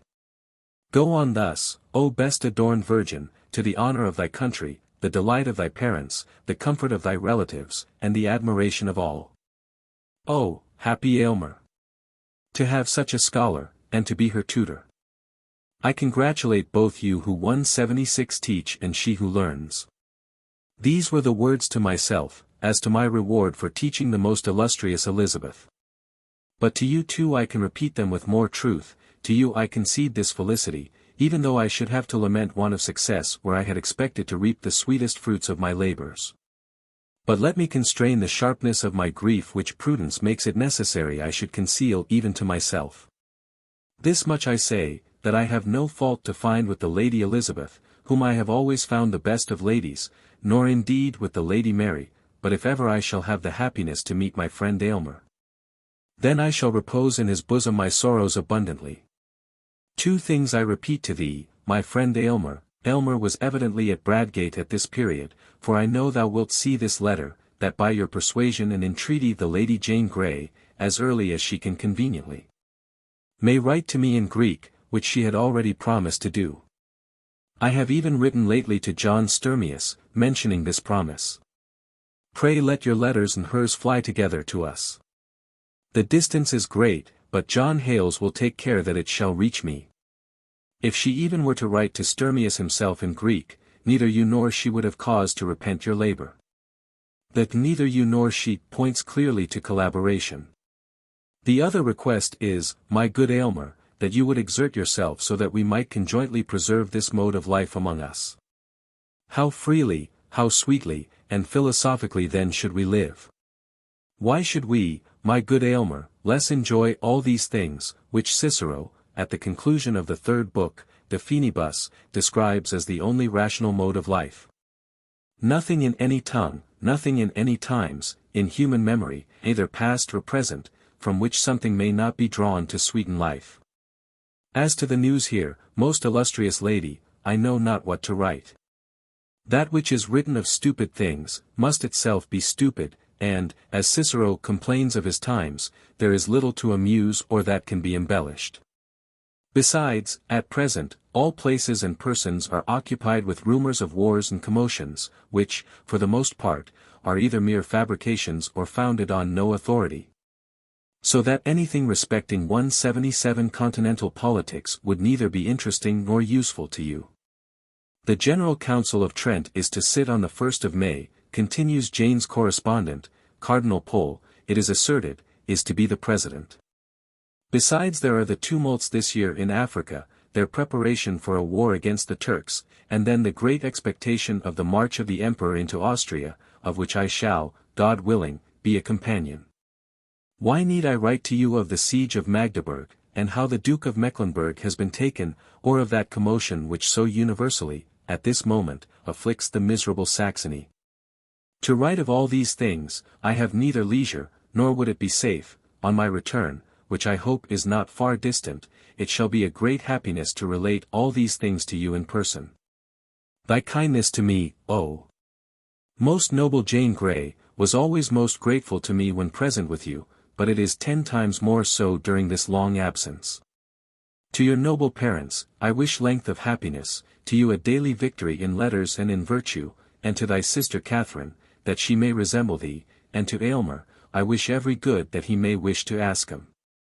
Further, dearest lady, if I were not afraid to load thee with the weight of my light salutations, I would ask thee in my name to salute Elizabeth Astley, who, as well as her brother John, I believe to be of my best friends, and whom I believe to be like that brother in all integrity and sweetness of manners.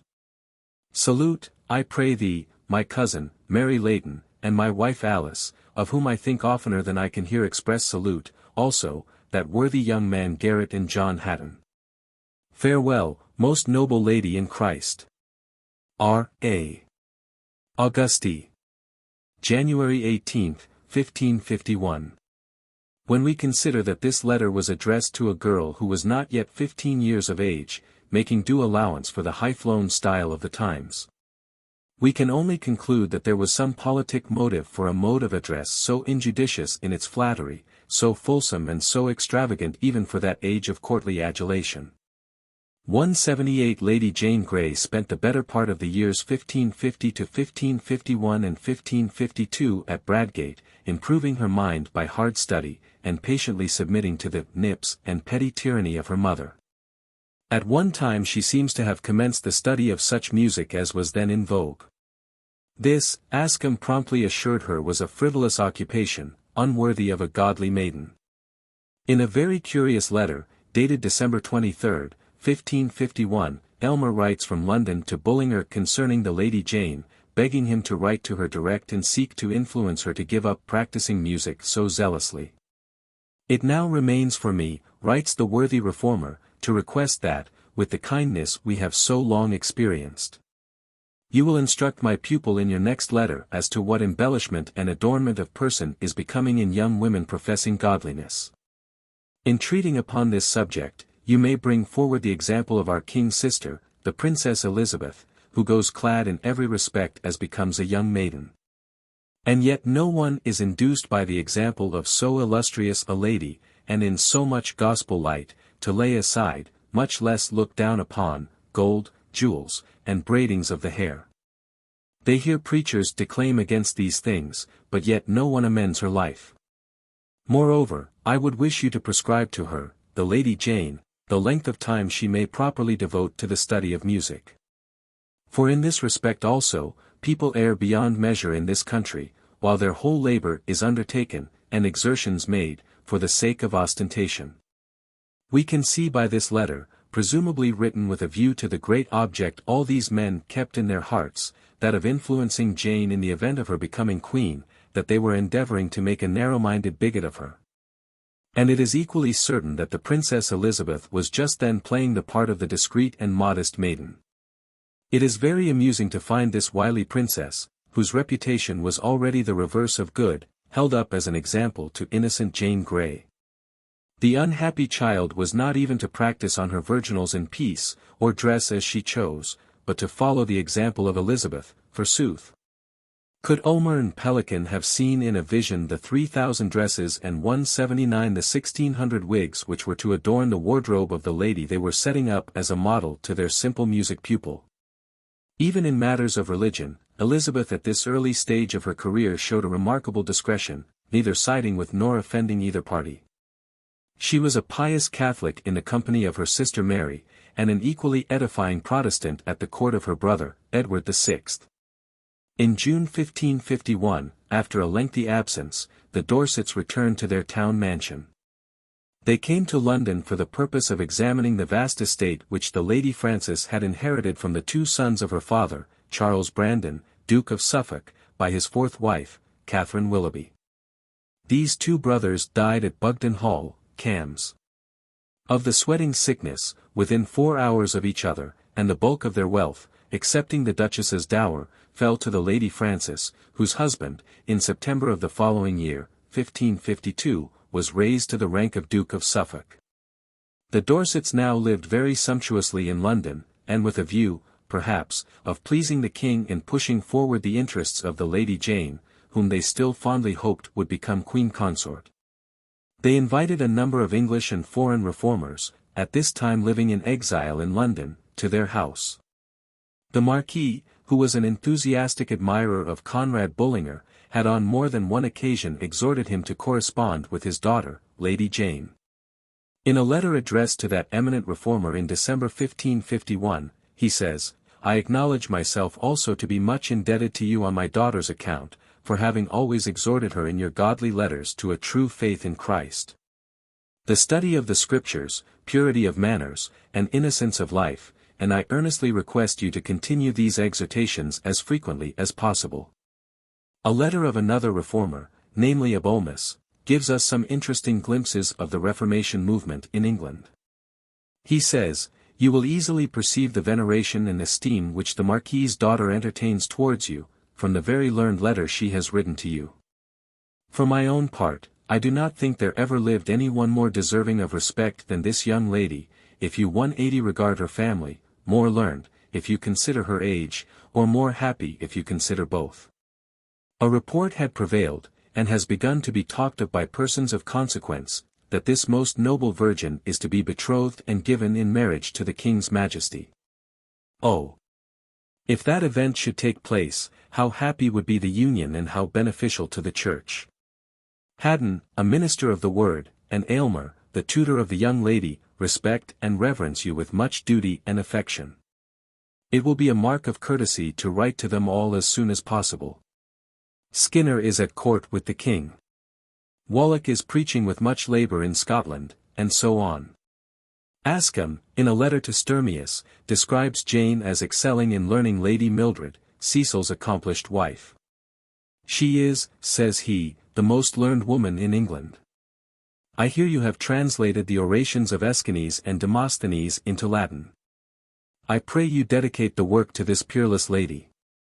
These and other letters still extant prove, if proof were needed, that Aylmer, Ulmer, and ASKEW, assisted by Pelican, Sturmius, and Bullinger, were at this time hard at work, preparing their future queen and patroness for the position they fondly hoped she would one day occupy. Hales, too, was assisting them, club-footed Hales, as he was called, an English lawyer who had visited Switzerland and adopted the tenets of the Geneva sect. He is described as fanatical, learned, and ill-tempered. He was a frequent visitor at Suffolk House and Bradgate, and in after times was much involved in the troubles of poor Lady Catherine Grey, Jane's youngest sister. Further quotation from these letters is unnecessary. They are all written in the same style of pedantic flattery, and throw more light on passing events than most people would imagine, although the epistolary literature of this period is verbose, and as a rule uninforming.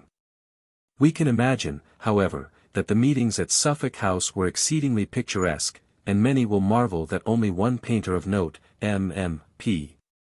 Comte, has ever given us a picture of the youthful Lady Jane Grey seated among the doctors of the Reformed faith, in the noble Gothic hall of a mansion second to none in the old city for its architectural magnificence. 181 The monotony of Jane's life of close study was frequently interrupted by long journeys on horseback, or in cumbersome wagons, to pay various country visits. Late in 1551, the Greys established, for some reason or other, a close intimacy with the Princess Mary, and this notwithstanding their religious differences. With increase of wealth and station, Jane's parents became more worldly than ever.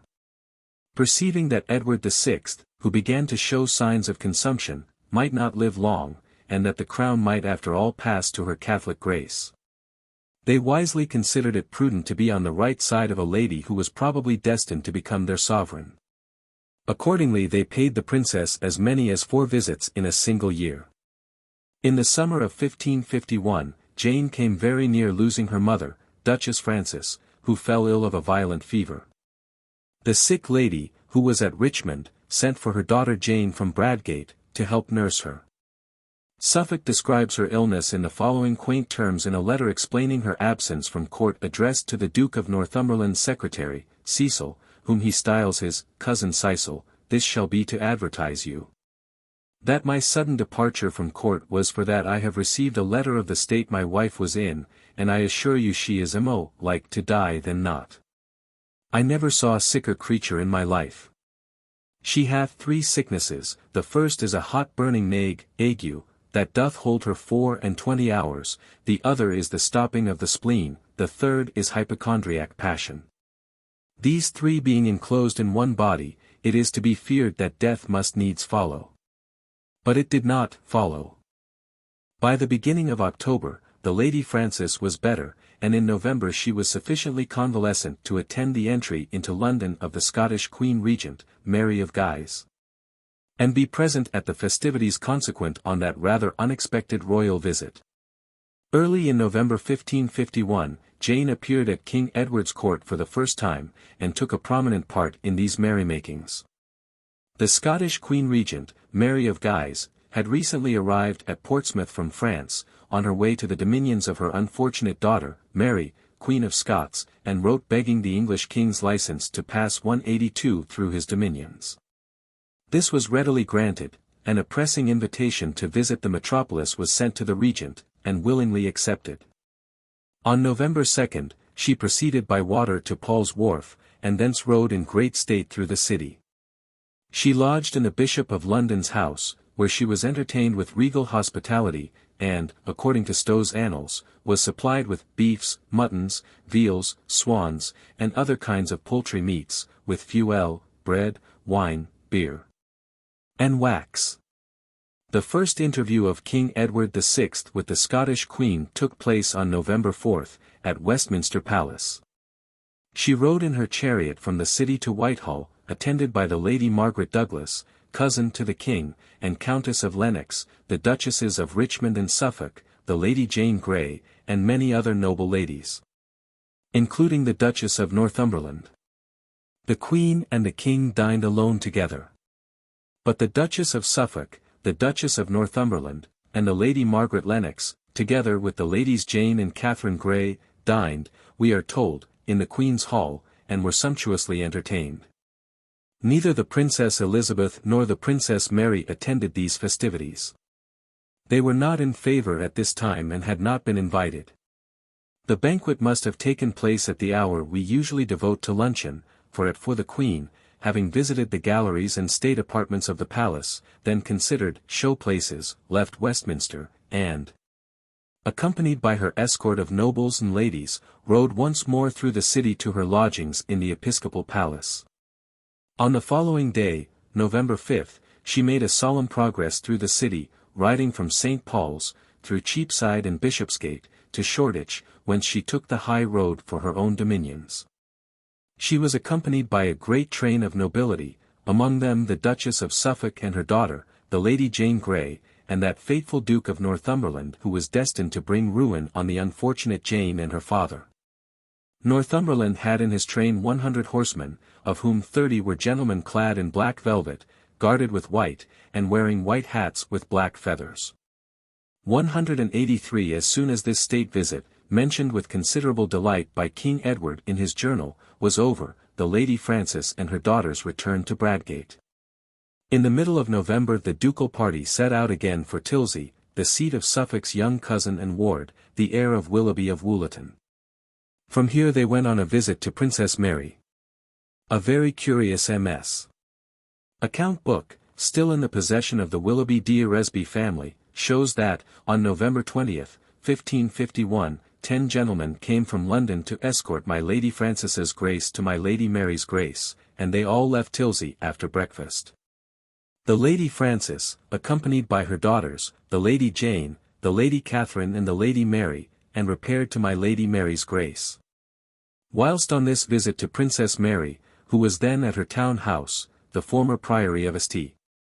John of Jerusalem, in Clerkenwell, the Dorset family received handsome gifts, as appears from the Princess's expense book, given to my cousin Frances beads, i.e. rosary, of black and white, mounted in gold.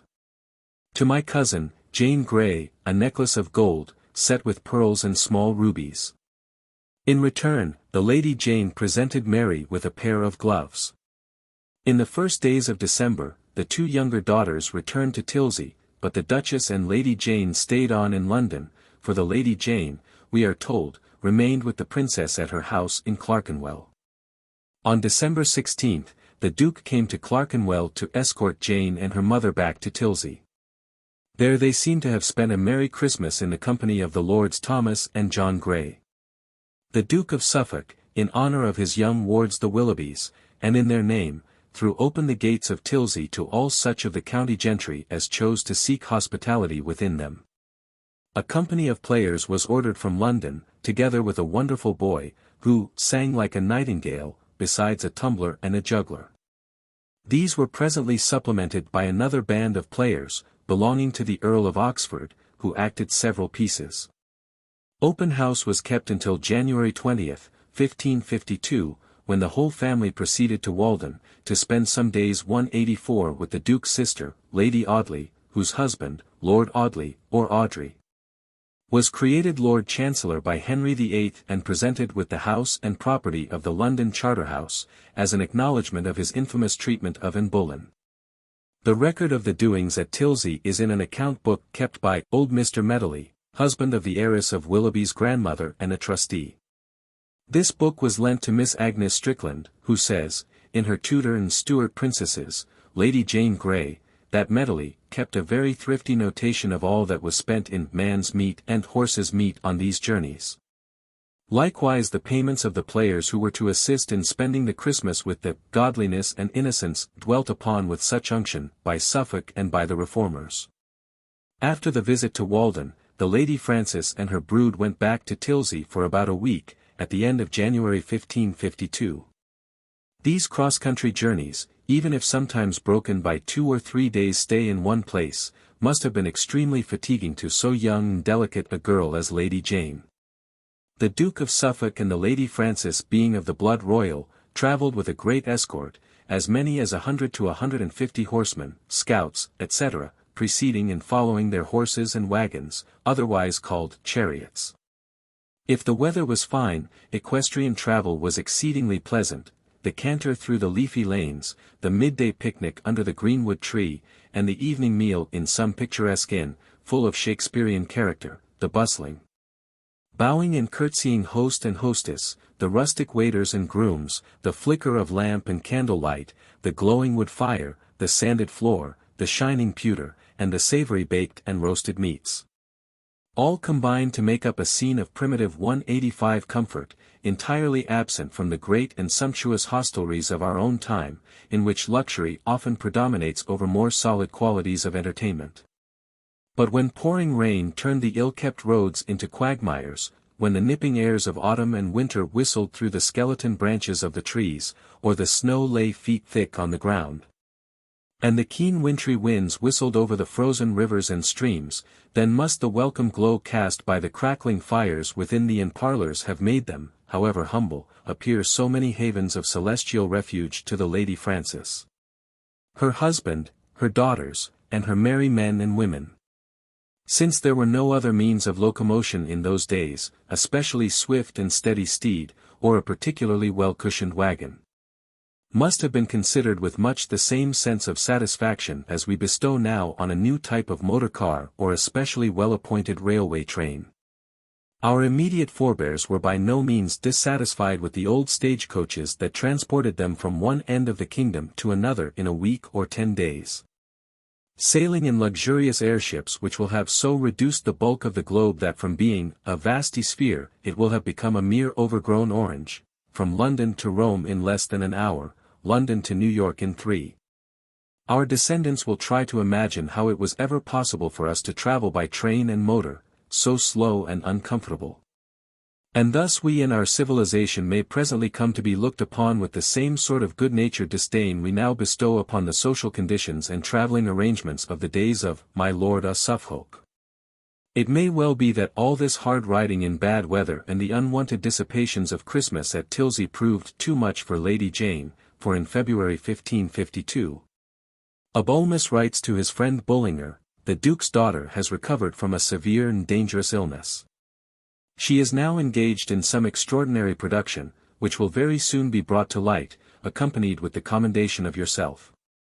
There has lately been discovered a great treasure of valuable books, Basil on Isaiah and the Psalms in Greek, Chrysostom on the Gospels, in Greek, the whole of Proclus, the Platonists, etc.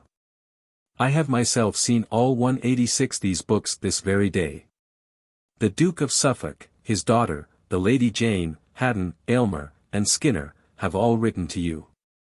These literary treasures were probably found in several parcels of old books purchased about this time by the Marquis from an Italian merchant. In March 1552, Lady Jane, then at Bradgate, sent Bullinger's wife a present of gloves, and a ring. A month later, Omer returned from Switzerland, whither he had been sent on a mission, and brought with him a letter from Conrad Pelican, which Jane immediately answered. In Pelican's journal, still preserved at Zurich, we find the following marginal note: June 19, 1552-3, I received a Latin letter, written with admirable elegance and learning, from the most noble Virgin, Lady Jane Grey, of the illustrious House of Suffolk. This letter is lost. Early in July 1552, Lady Jane went with her parents to Oxford, and, almost immediately afterwards, repeated her visit to Princess Mary, now at Newhall, a visit fraught with much evil, if we may believe the accounts which have come down to us, from, it must be admitted, rather suspicious sources. That is to say, from Aylmer and ASKEW, both eager to represent Jane as even more Protestant than she really was.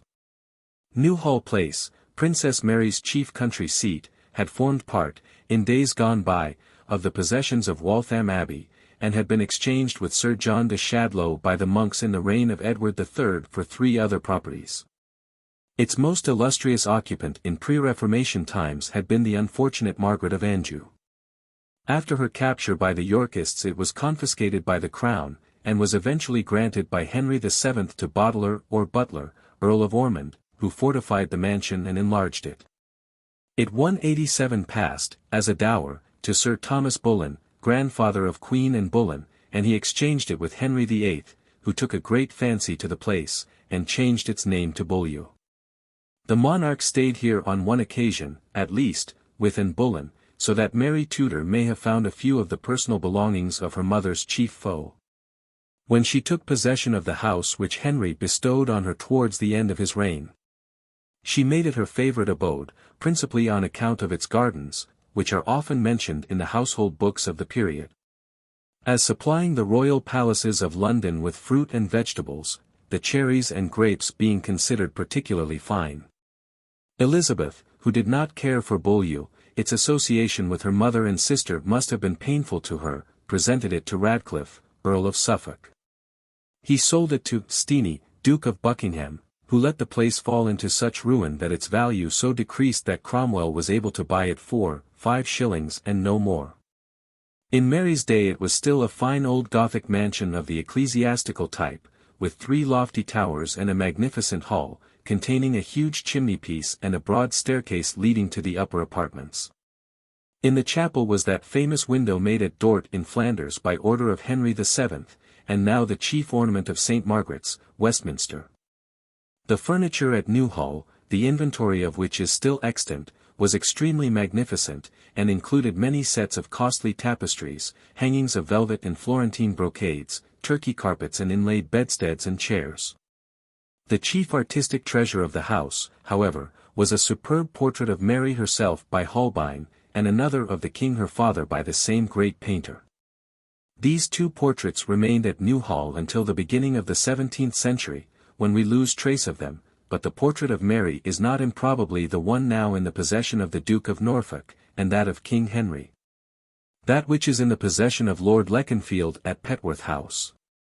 A state visit to Newhall must have been conducted on similar lines to such a function at Sandringham or Windsor in our times, being a singular mixture of extreme simplicity and extreme stateliness. The princess herself, who, had her 188 life been cast in a less exalted sphere, would have been a kindly woman, had a deep hearty voice and a cheery welcome, which endeared her to all who approached her. Yet an observation made by Lady Jane Grey to Lady Wharton proves that every time anyone passed before her grace, they made obeisance by falling on one knee, as if she had been the host on the altar. Meals were served somewhat after the French fashion, a very light breakfast at what we should consider an unearthly hour, 6 in summer, 7 in winter, a heavy dinner at 11, and supper at 8.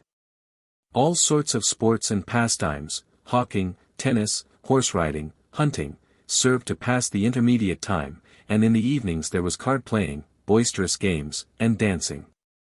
Before retiring for the night, prayers were said, and a loving cup full of spiced wine was passed round, the princess putting her lips to it before passing it, with a blessing, to her guests. We may take it for granted that during the visit of the Marquis and Marchioness, notorious Protestants, religious controversy did not enter into the conversation at Newhall. To do her justice, Mary at this time at least was very free from bigotry. 2 of her favourite ladies, Lady Bacon and Lady Brown, were Protestants, and her friendship for the imprisoned Duchess of Somerset and her daughters never failed so long as she lived, and yet the Duchess was an ardent Gospeller. That the princess enjoyed a little flutter at cards is proved by her household books, and as the Marquis was an excellent card player. No doubt, Ombre, a game introduced into England by the Spaniards whilst Catherine of Aragon was queen, served to pass the evening, together with Gresco, Mount Saint, Newcut, and Lansquenet. Lady Jane and her little sisters may have joined in the romping game of trump, a noisy round game like our Old Maid, in which, on the appearance of a certain card, everybody slapped their right hand on the table and cried out, "Trump!" Those who failed to do so paying a trifling fine. Gleek, a primitive sort of whist, was also greatly in fashion. And at this game, we may be sure, the Lady Frances was prudent enough to lose fairly large sums to her august cousin, whose hot Spanish temper was apt to be ruffled when the tide of fortune turned against her. 189 It was during this visit that the Princess Mary presented the Lady Jane with a rich dress, and Jane, willing to practice some of the precepts which she had received from Zurich, asked the lady by whom her cousin sent the gown what she was to do with it. "Mary," replied the lady, "wear it, to be sure." "Nay," replied the Lady Jane, "that were a shame, to follow the Lady Mary, who leaveth God's word, and leave my Lady Elizabeth, who followeth God's word." This anecdote was recorded by her tutor, Aylmer, long years after this world had closed on Jane, at a moment, in fact, when Elizabeth did not thank him at all for reminding her subjects of the Puritan style she had affected in her youth. Another incident, which may be more certainly placed during this Newhall visit, shows the cousins at issue on those points of belief then so hotly debated. Lady Wharton, a fervent Catholic, crossing the chapel with Lady Jane Grey when service was not proceeding, made her obeisance to the host as they passed the altar. Lady Jane asked if the princess were present in the chapel. Lady Wharton answered that she was not. "Then why do you curtsy?" demanded Jane. "I curtsy to him that made me," replied Lady Wharton. "Nay," retorted the Lady Jane, "but did not the baker make him?" Lady Wharton repeated this remark to the princess, who never after loved the Lady Jane as she did before. Note: the London residence of the parents of Lady Jane Grey was, in her early days, the house in Whitehall overlooking the Thames and known as Dorset Place. But, after the death of the two sons of the Duke of Suffolk, the Lady Frances inherited Norwich House, Strand, which Henry VIII had confiscated from the bishops of Norwich and exchanged with his brother-in-law for Suffolk Place, Southwark, which he converted into a mint. Norwich House now became generally known as Suffolk House. Here the Greys lived in great state, possibly abandoning their other residence in Whitehall for the larger and more sumptuous residence. The Lady Frances, after the execution of her husband, sold Suffolk House to the Percys and it presently became known as Northumberland House, and, altered from a Tudor to a Jacobean mansion. It remained a prominent feature of London street architecture until early in the second half of the last century, when it was pulled down for the improvements at Charing Cross. 190. Chapter 12 John Dudley, Earl of Warwick. Immediately after the execution of Thomas Seymour, John Dudley steps forward on the lurid stage of this history. If Seymour was a rascal, Dudley, son of a rascal, was even worse. Divested of his magnificent habiliments and picturesque surroundings, this man was a far meaner and more sordid ruffian than was ever my Lord of Sudeley, more devilish in his cunning and, if anything, more unscrupulous. John Dudley was the son of that notorious Edmund Dudley who, under Henry VII, had remorselessly plundered the public coffers, and so earned the execution which fell to his lot in the first years of Henry VIII's reign, on August 28, 1510. To be precise.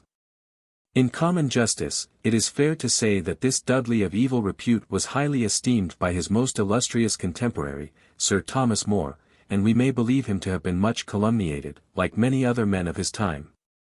Dugdale says Edmund Dudley was the son of a carpenter, and the assertion is somewhat supported by 191 the fact that although he was born 20 years before the death of the Lord Dudley whom he asserted to be his grandfather, that gentleman would never acknowledge him. His real patronym was Sutton, but he assumed that of Dudley after his acquisition of the ancient castle of that name, and the expulsion of its rightful owner, who fled abroad. On the gates of the castle, Edmund affixed his own arms, together with those of the ancient houses of Somers and Malpas, from which he claimed descent.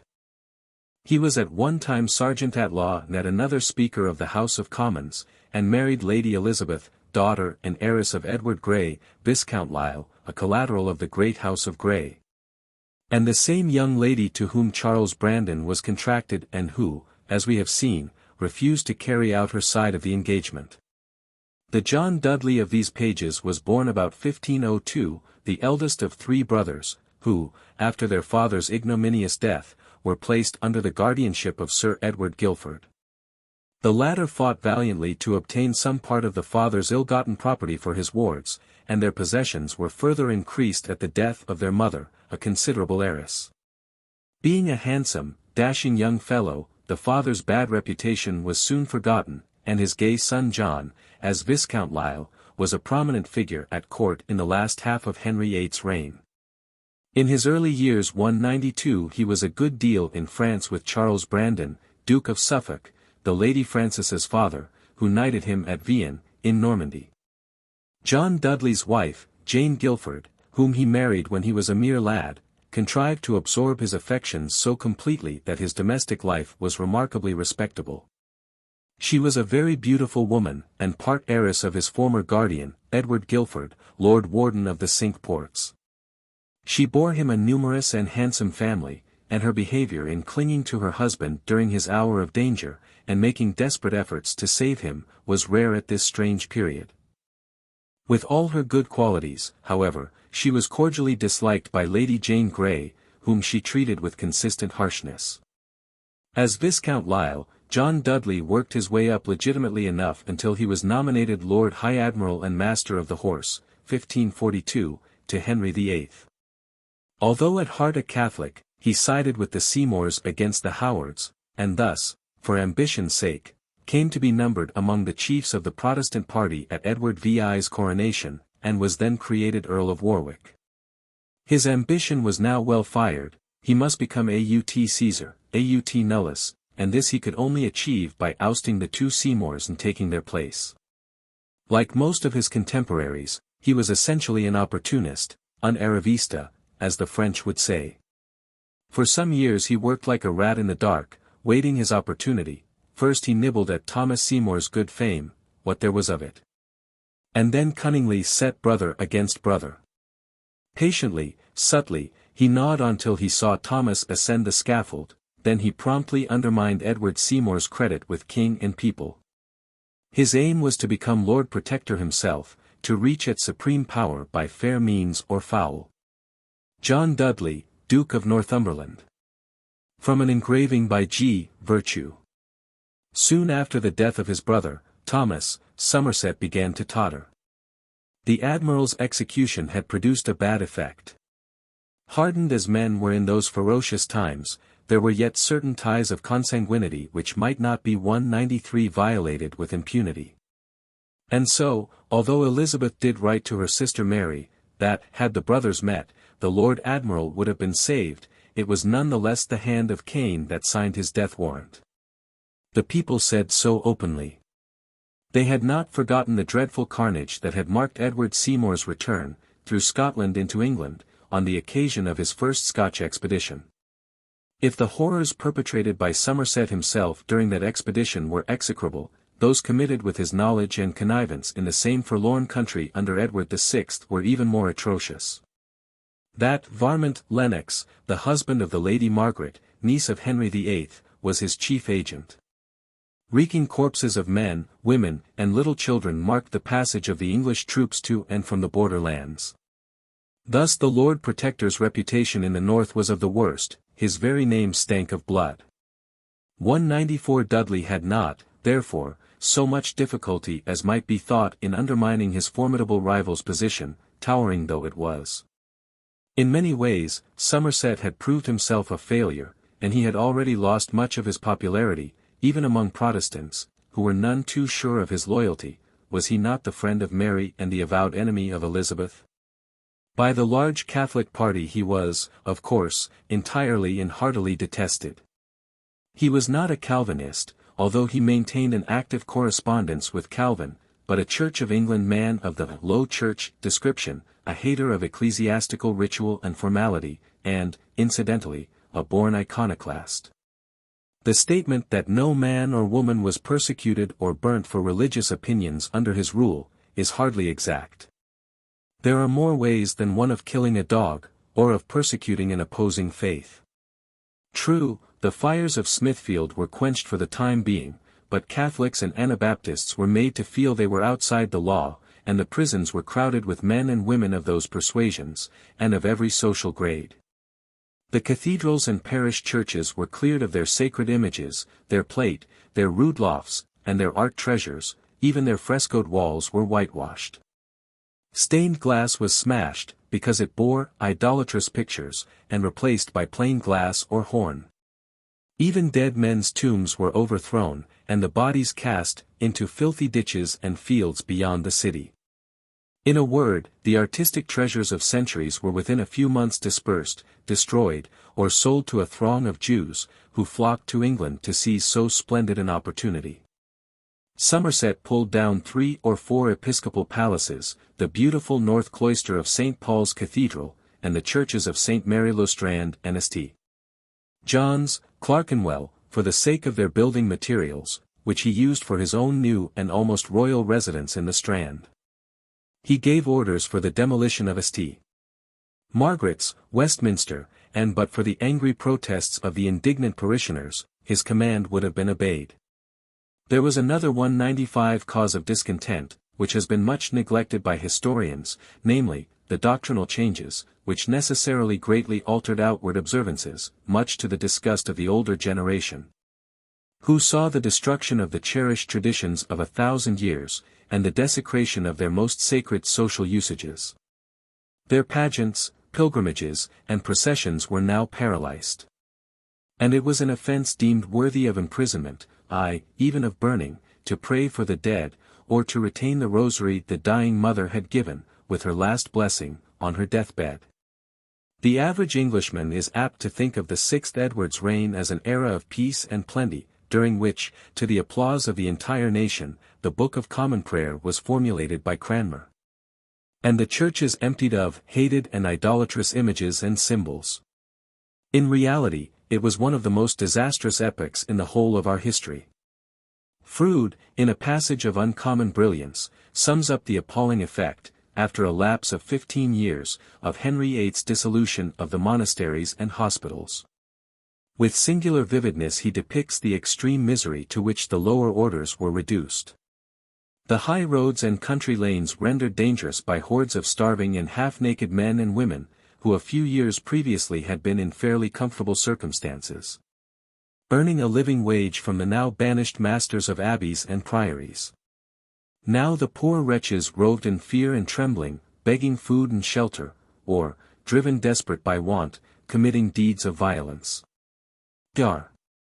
Latimer, in his royal sermons, puts his unfailing finger on the right spot when he remarks that the misery the people were enduring was entirely due to the new order of things.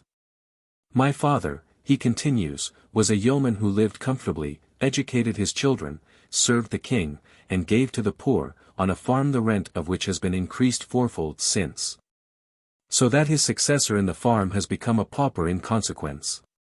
Then, turning upon the Seymours, the Pagets, and others of their kind, who had enriched themselves out of the ecclesiastical spoils, he thundered, I fully certify you as extortioners, violent oppressors, engrossers of tenements and lands, through whose covetousness villages decay and fall down. And the 196 king's liege people, for lack of sustenance, are famished and decayed. You landlords, you rent-raisers, I may say, you step-lords, you unnatural lords, you have for your possessions yearly too much. The farm that was some years back from £20 to £40 by the year, is now charged to tenants at from £50 to £100. Poor men cannot have a living, all kinds of victuals are so dear. I think, verily, that if it thus continue, we shall at length be obliged to pay 20 shillings for a pig. If ye bring it to a pass the yeomen be not able to put their sons to school, ye pluck salvation from the people, and utterly destroy the realm. In those days, he says in another sermon, they, the monks, helped the scholars. They maintained and gave them living. It is a pitiful thing to see schools so neglected, every true Christian ought to lament the same. To consider what has been plucked from abbeys, colleges, chantries, it is a marvel that no more is bestowed upon this holy office of salvation. Scholars have no exhibition. Very few there be who help poor scholars, or set children to school to learn the word of God, and make provision for the age to come. It would pity a man's heart to hear what I have of the state of Cambridge. I think there be at this day, 1550, 1,000 students less than were within 20 years, and fewer preachers. The enclosure, too, by their new owners, of the vast tracts of lands, which had formerly belonged to the abbeys and priories, for the purpose of cattle rearing. Instead of corn growing, as hitherto, or being at a premium, had thrown thousands of agricultural labourers out of employment.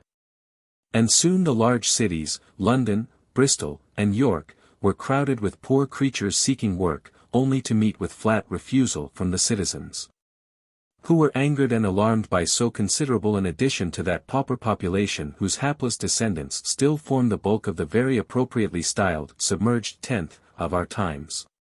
This rapid increase of an undesirable class soon resulted in a marked debasement of the lowest orders, and so bad did the state of morals in the capital become, that Ridley, Bishop of London, preached more than one sermon on the subject, and, in a book entitled The Lamentation of England, gives a hideous picture of the rising tide of immorality, 197 crime, drunkenness, hatred and scorn of religion and its ministers amongst the people. Domestic chastity was held at a discount and reviled, and adultery was so common, even in the highest ranks, that the Privy Council spoke of bringing the question of prohibitive measures before Parliament. The Protector himself had set aside his first wife, Catherine Folliot, although she had borne him a son, on no valid pretext, legal or otherwise. In order to marry the higher-born and Stanhope, the temper of this Stanhope lady was so peppery that he went in fear and trembling, and this led his contemporaries to say, he had got rid of a dove to saddle himself with a scorpion. Henry, son of William, Earl of Pembroke, divorced Catherine, daughter of Henry, Duke of Suffolk, Lady Jane's younger sister, to marry Mary, daughter of Sir Henry Sidney. The Earl of Northampton, Catherine Parr's brother, divorced Anne, daughter of the Earl of Essex, when he married Lord Cobham's daughter Elizabeth. Even Lady Jane Grey's own legitimacy was disputed. And the matrimonial adventures of her grandfather Brandon, Duke of Suffolk, have already been mentioned. The wickedness of the upper classes spread downwards, and, coupled with intense poverty, made London worse than Babylon of old. Well might honest old Latimer cry out to the king, in one of his most interesting sermons, preached in 1550 at Paul's Cross, for the love of God take an order for marriage here in England. Cecil also protests against the prevailing looseness of morals. Sacrilegious avarice ravenously invaded church livings, colleges, chantries, hospitals, and places dedicated to the poor, as things superfluous. Ambition and emulation among the nobility, presumption and disobedience among 198 the common people, grew so extravagant, that England seemed to be in a downright frenzy. Here Bishop Burnet also on the same subject, this gross and insatiable scramble after the goods and wealth that had been dedicated to good designs, without applying any part of it to promote the good of the gospel, and the instruction of the poor, made all people conclude that it was for robbery and not for reformation that their zeal made them so active. The irregular and immoral lives of many of the professors of the gospel gave their enemies great advantage to say that they ran away from confession, penance, fasting, and prayer, only to be under no restraint, and to indulge themselves in a licentious and dissolute course of life.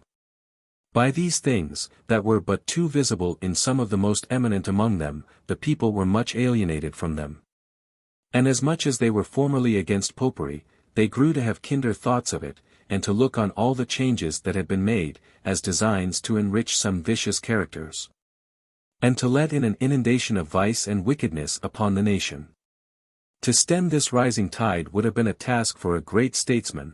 Somerset was not a great statesman, for, though many of his intentions were good, his methods were primitively violent.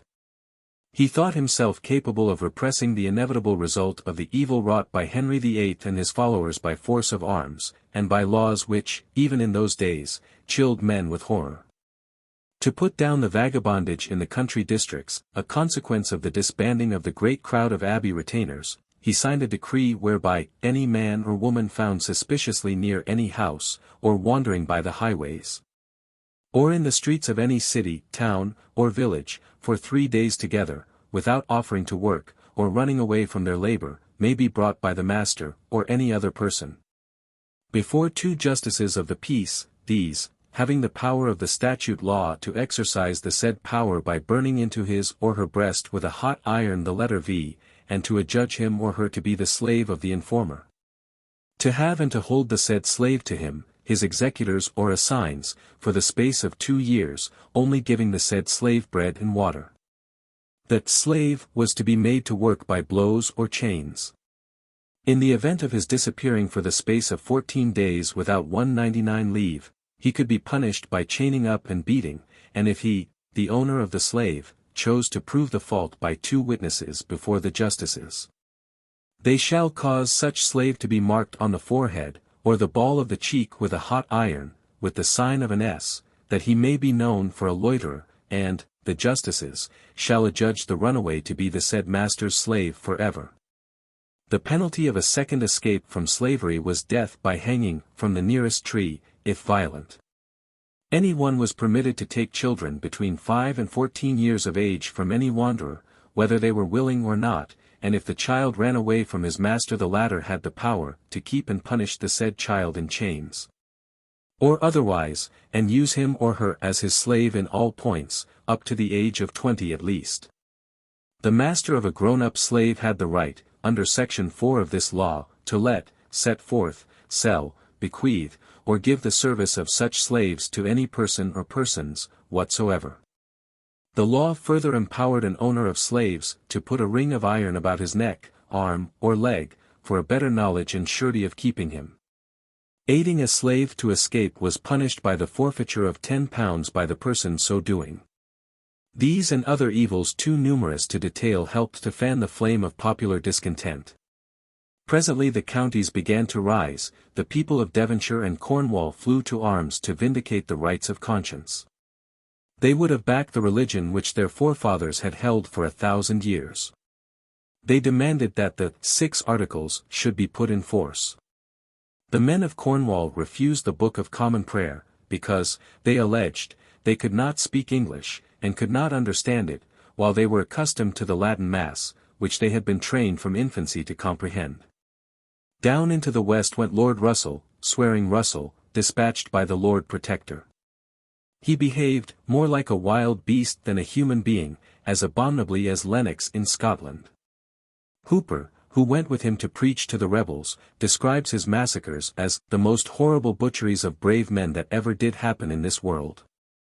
Russell's dispatches do not in any way minimize the horrors he perpetrated, and our men, he says, are daily supplied with 200 large numbers of sheep and fowl from the places where the farmers and squires forfeited such property by their obstinate adherence to the popish mass, and other superstitions.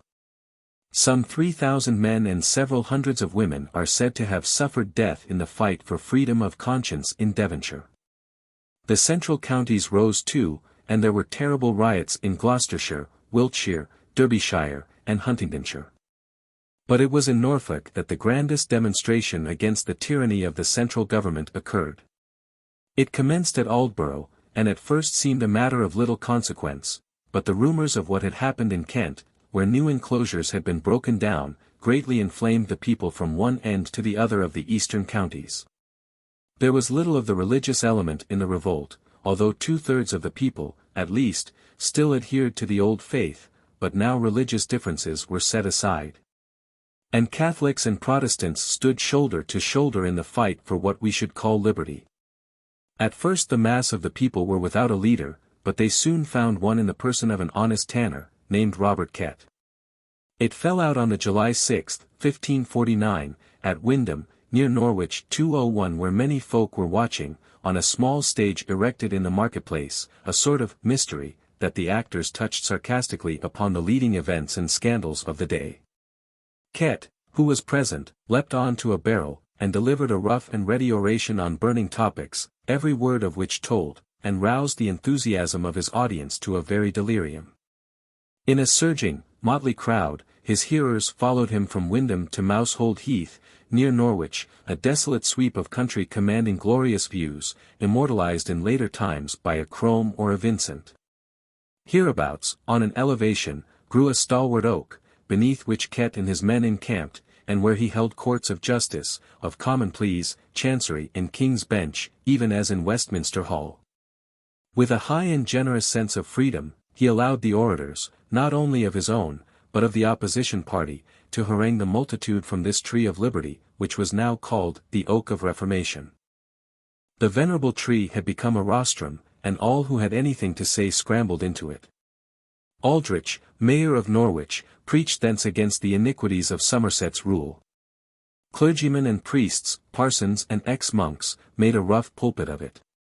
Matthew Parker, afterwards Archbishop of Canterbury, climbed into its branches one day, and harangued the mob on the unwisdom of their attempt, and the ruin they were sure to bring on themselves and their families. He would have done better to hold his peace. No one listened to him. So great was the crowd on Mousehold Heath, it looked on occasions like a surging sea of heads, and sometimes, as in Hyde Park in our times, separate groups of lecturers and hearers formed at a distance from the tree. Suddenly, on July 31st, a glittering figure bearing the royal arms of England, rode into the midst of Kett's camp, his white horse sheathed like himself in steel, a plume of white feathers nodding on its head. In a loud voice the man in the coat of arms proclaimed a free pardon to all present in that multitude, if they would depart to their homes. Some, weary of the business and only seeking an excuse, turned their backs on the oak, and trudged citywards. But Kett and the larger mass held their ground, saying they wanted no pardon, having committed no offence, they only craved justice, and 202 that was the right of every Englishman.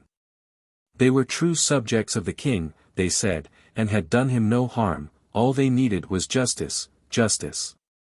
Turning his back on the tanner and the ancient oak, the glittering herald scattered the people right and left, as he galloped away across heath and common, dissolved into the mist like a meteor.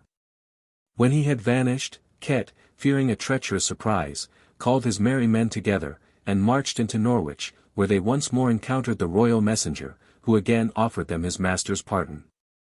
Kett replied as disdainfully as ever, and the gorgeous official departed, whilst the rebels, having seized all the arms and ammunition they could find, returned to their camp on Mousehold Heath. To court sped the herald, and the protector, alarmed at the turn of events, sent a force of 1,500 horsemen, under the Marquis of Northampton, and some Italians led by a condottiere named Malatesta, against the malcontents. These troops entered Norwich, but Kett and his men were able to drive both Northampton and the Italian out of the city, in a fight in which fell Lord Sheffield and several gentlemen. So that now, blood being up on both sides, the town was set fire to and plundered. Hearing this news, the Protector ordered another army of 8,000 men, 2,000 of whom were Germans, who were on their way to Scotland under the Earl of Warwick, to turn southward, march on Norwich, and disperse the rebels. After some resistance, Warwick entered the city, only to be so fiercely assailed on every side that it was as much as he could do to hold his ground. Kett galloped off towards Dossingdale. But Warwick's troopers came after him, and 3,500 of his men were cut to pieces. Yet another massacre followed, in which many of the royal forces were killed. Kett was captured at last, and hanged without ado, on the walls of Norwich Castle. His brother William, who had been a black monk of the Hospitallers of St. John, was swung from the steeple of Windham Church, and 9 of the ringleaders of the rebellion were 203 hanged on the Tree of Reformation. In the course of this expedition, Warwick saw enough to convince him that every town and village, farmstead and cottage, from the borders of Cambridge to the sea, was a hotbed of rebellion. And that the names of Somerset and Warwick had become loathed bywords. Such a state of internal strife, combined with foreign defeat, made up an aggregate of confusion which only a statesman of the highest genius could attempt to quell. Somerset, a man of indifferent education, even if of the best intentions, was quite unequal to the task. His natural defects of character, his love of power and money, his contempt for the ancient traditions of the country, his hatred of the religion of his ancestors, his prejudices and his inveterate habit of scheming, now began to occupy the malicious attention of his enemies, who felt the time for striking the decisive blow, which should crush his power forever, was drawing nigh. Their plans were served by Warwick's reception in London as a conquering hero, recognized by the metropolis as a successful and able leader. His ambitious views were well seconded by old ex-Chancellor Wriothesley, who had a personal grudge against Somerset, and who now took up his would-be rival as a promising instrument for his revenge. Durham House presently became the rendezvous of a great number of the older nobility, who were discontented with the new regime. And here they plotted and schemed, with one great object in their hearts, the overthrow of Somerset and the exaltation of Warwick. The Londoners, too, were against the Protector.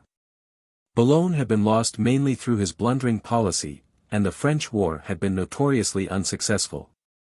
Moreover, when Warwick demanded extra pay for some 200 soldiers who had assisted in quelling the Kent rebellion, and other risings, Somerset, unconsciously playing into his enemies' hands, refused the request, and the mercenaries, naturally incensed against the Protector, held themselves ready to aid Warwick without compunction. Realizing in some measure, especially after the defection of Pembroke and Winchester to Warwick's party, that, unless he made some effort, his position would soon become altogether untenable, Somerset metaphorically entrenched 204 himself and his family behind the person of the king at Hampton Court, and thence began to defy Warwick and his followers, so that, about September 1549, the court of England was divided into two distinct camps, Warwick and the Council at Ely Place, Holborn. The Protector and the principal members of his party, Cranmer, Sir John Thynne, his secretary, Sir Thomas Smith, Cecil, Paget, and Petre, at Hampton Court, where King Edward was held in a state bordering on captivity. Then Somerset set to work to limit the power of his sovereign as much as possible, so as to have him on his own side in the struggle with Warwick, which was now beginning in earnest.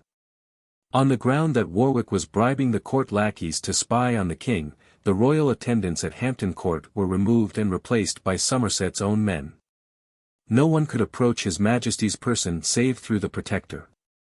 A stop was put to all those games and sports in which the little king delighted, on the score of his health, and the lad was made to feel himself so completely a prisoner, that he alludes sadly to the matter in his diary.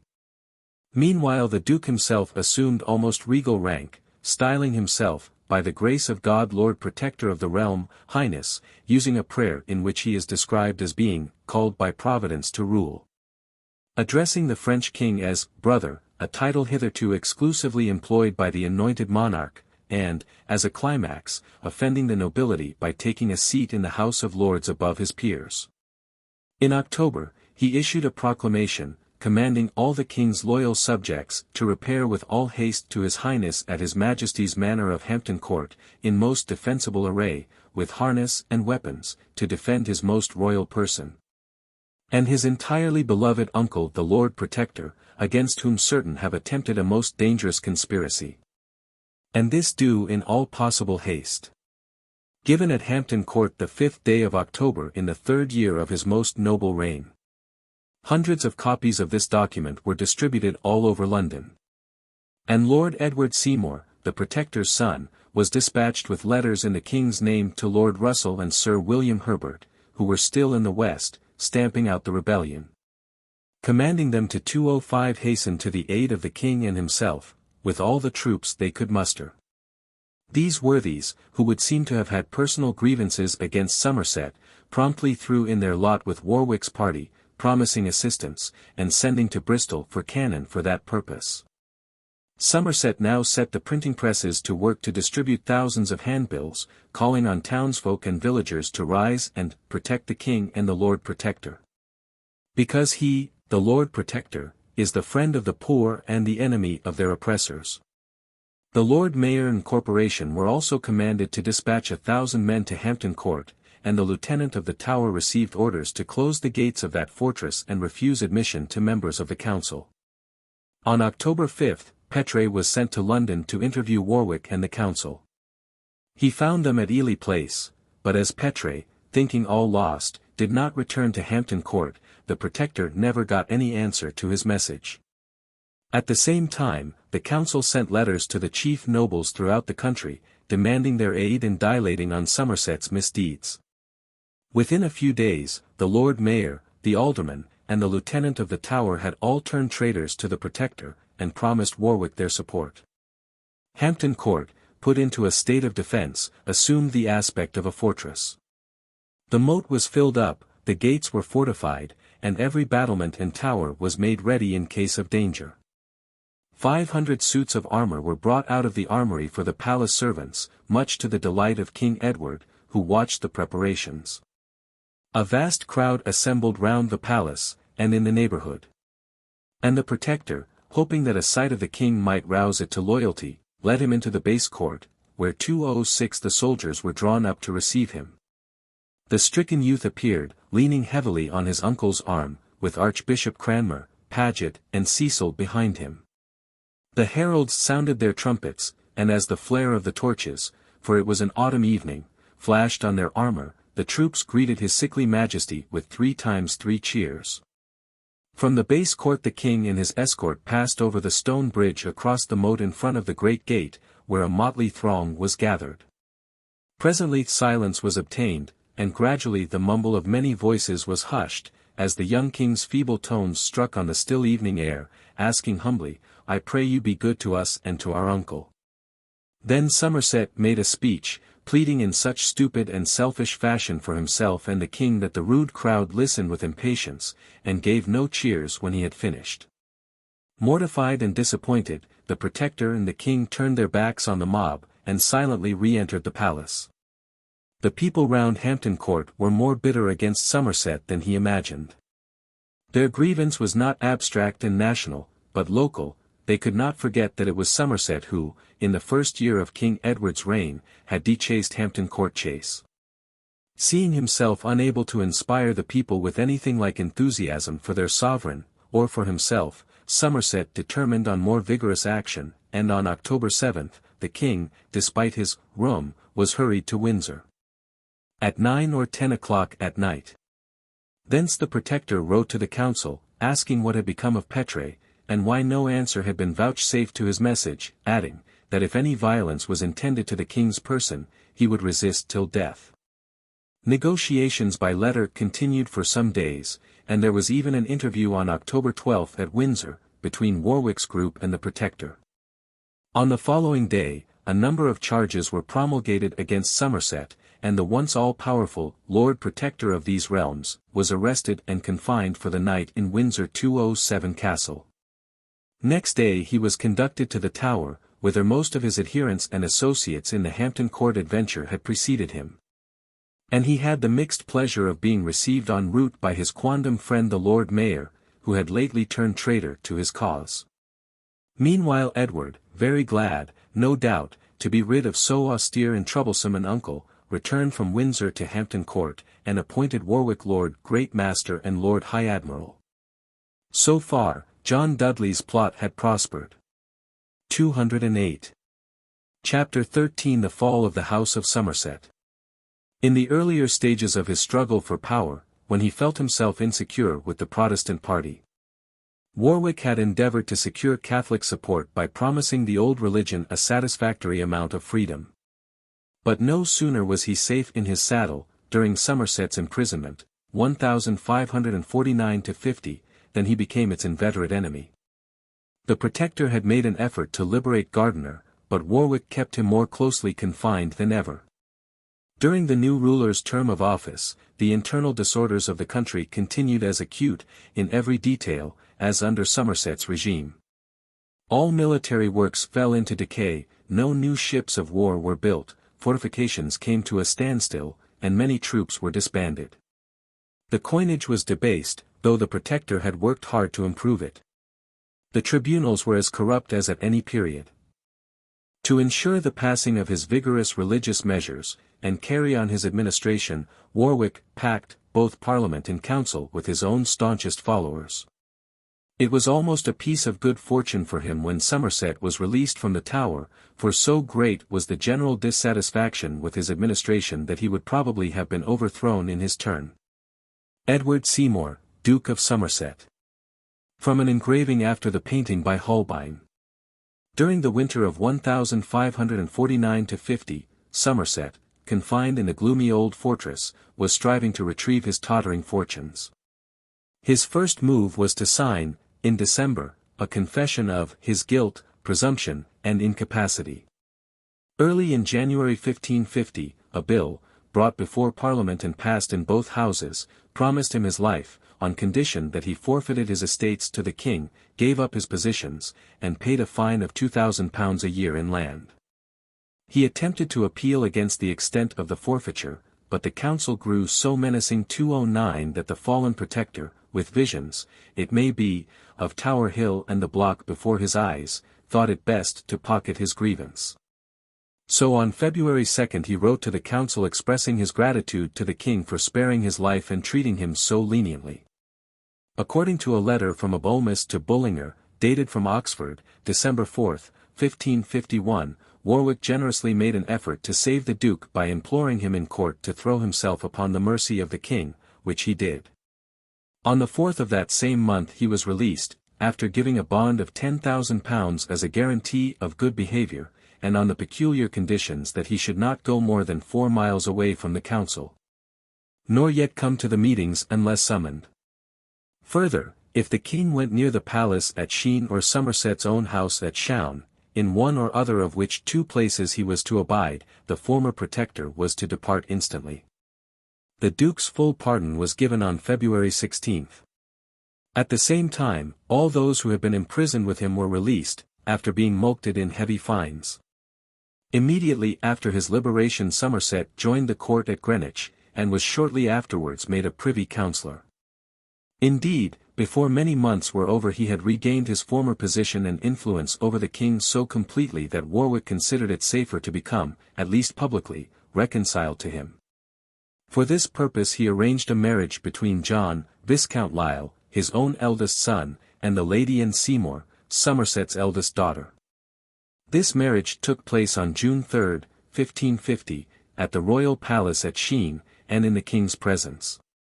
On the following day occurred yet another aristocratic wedding, also attended by His Majesty, that of Warwick's third son, Sir Robert Dudley, afterwards famous as the Earl of Leicester of Elizabeth's reign, with that renowned heroine of romance, Amy Robsart.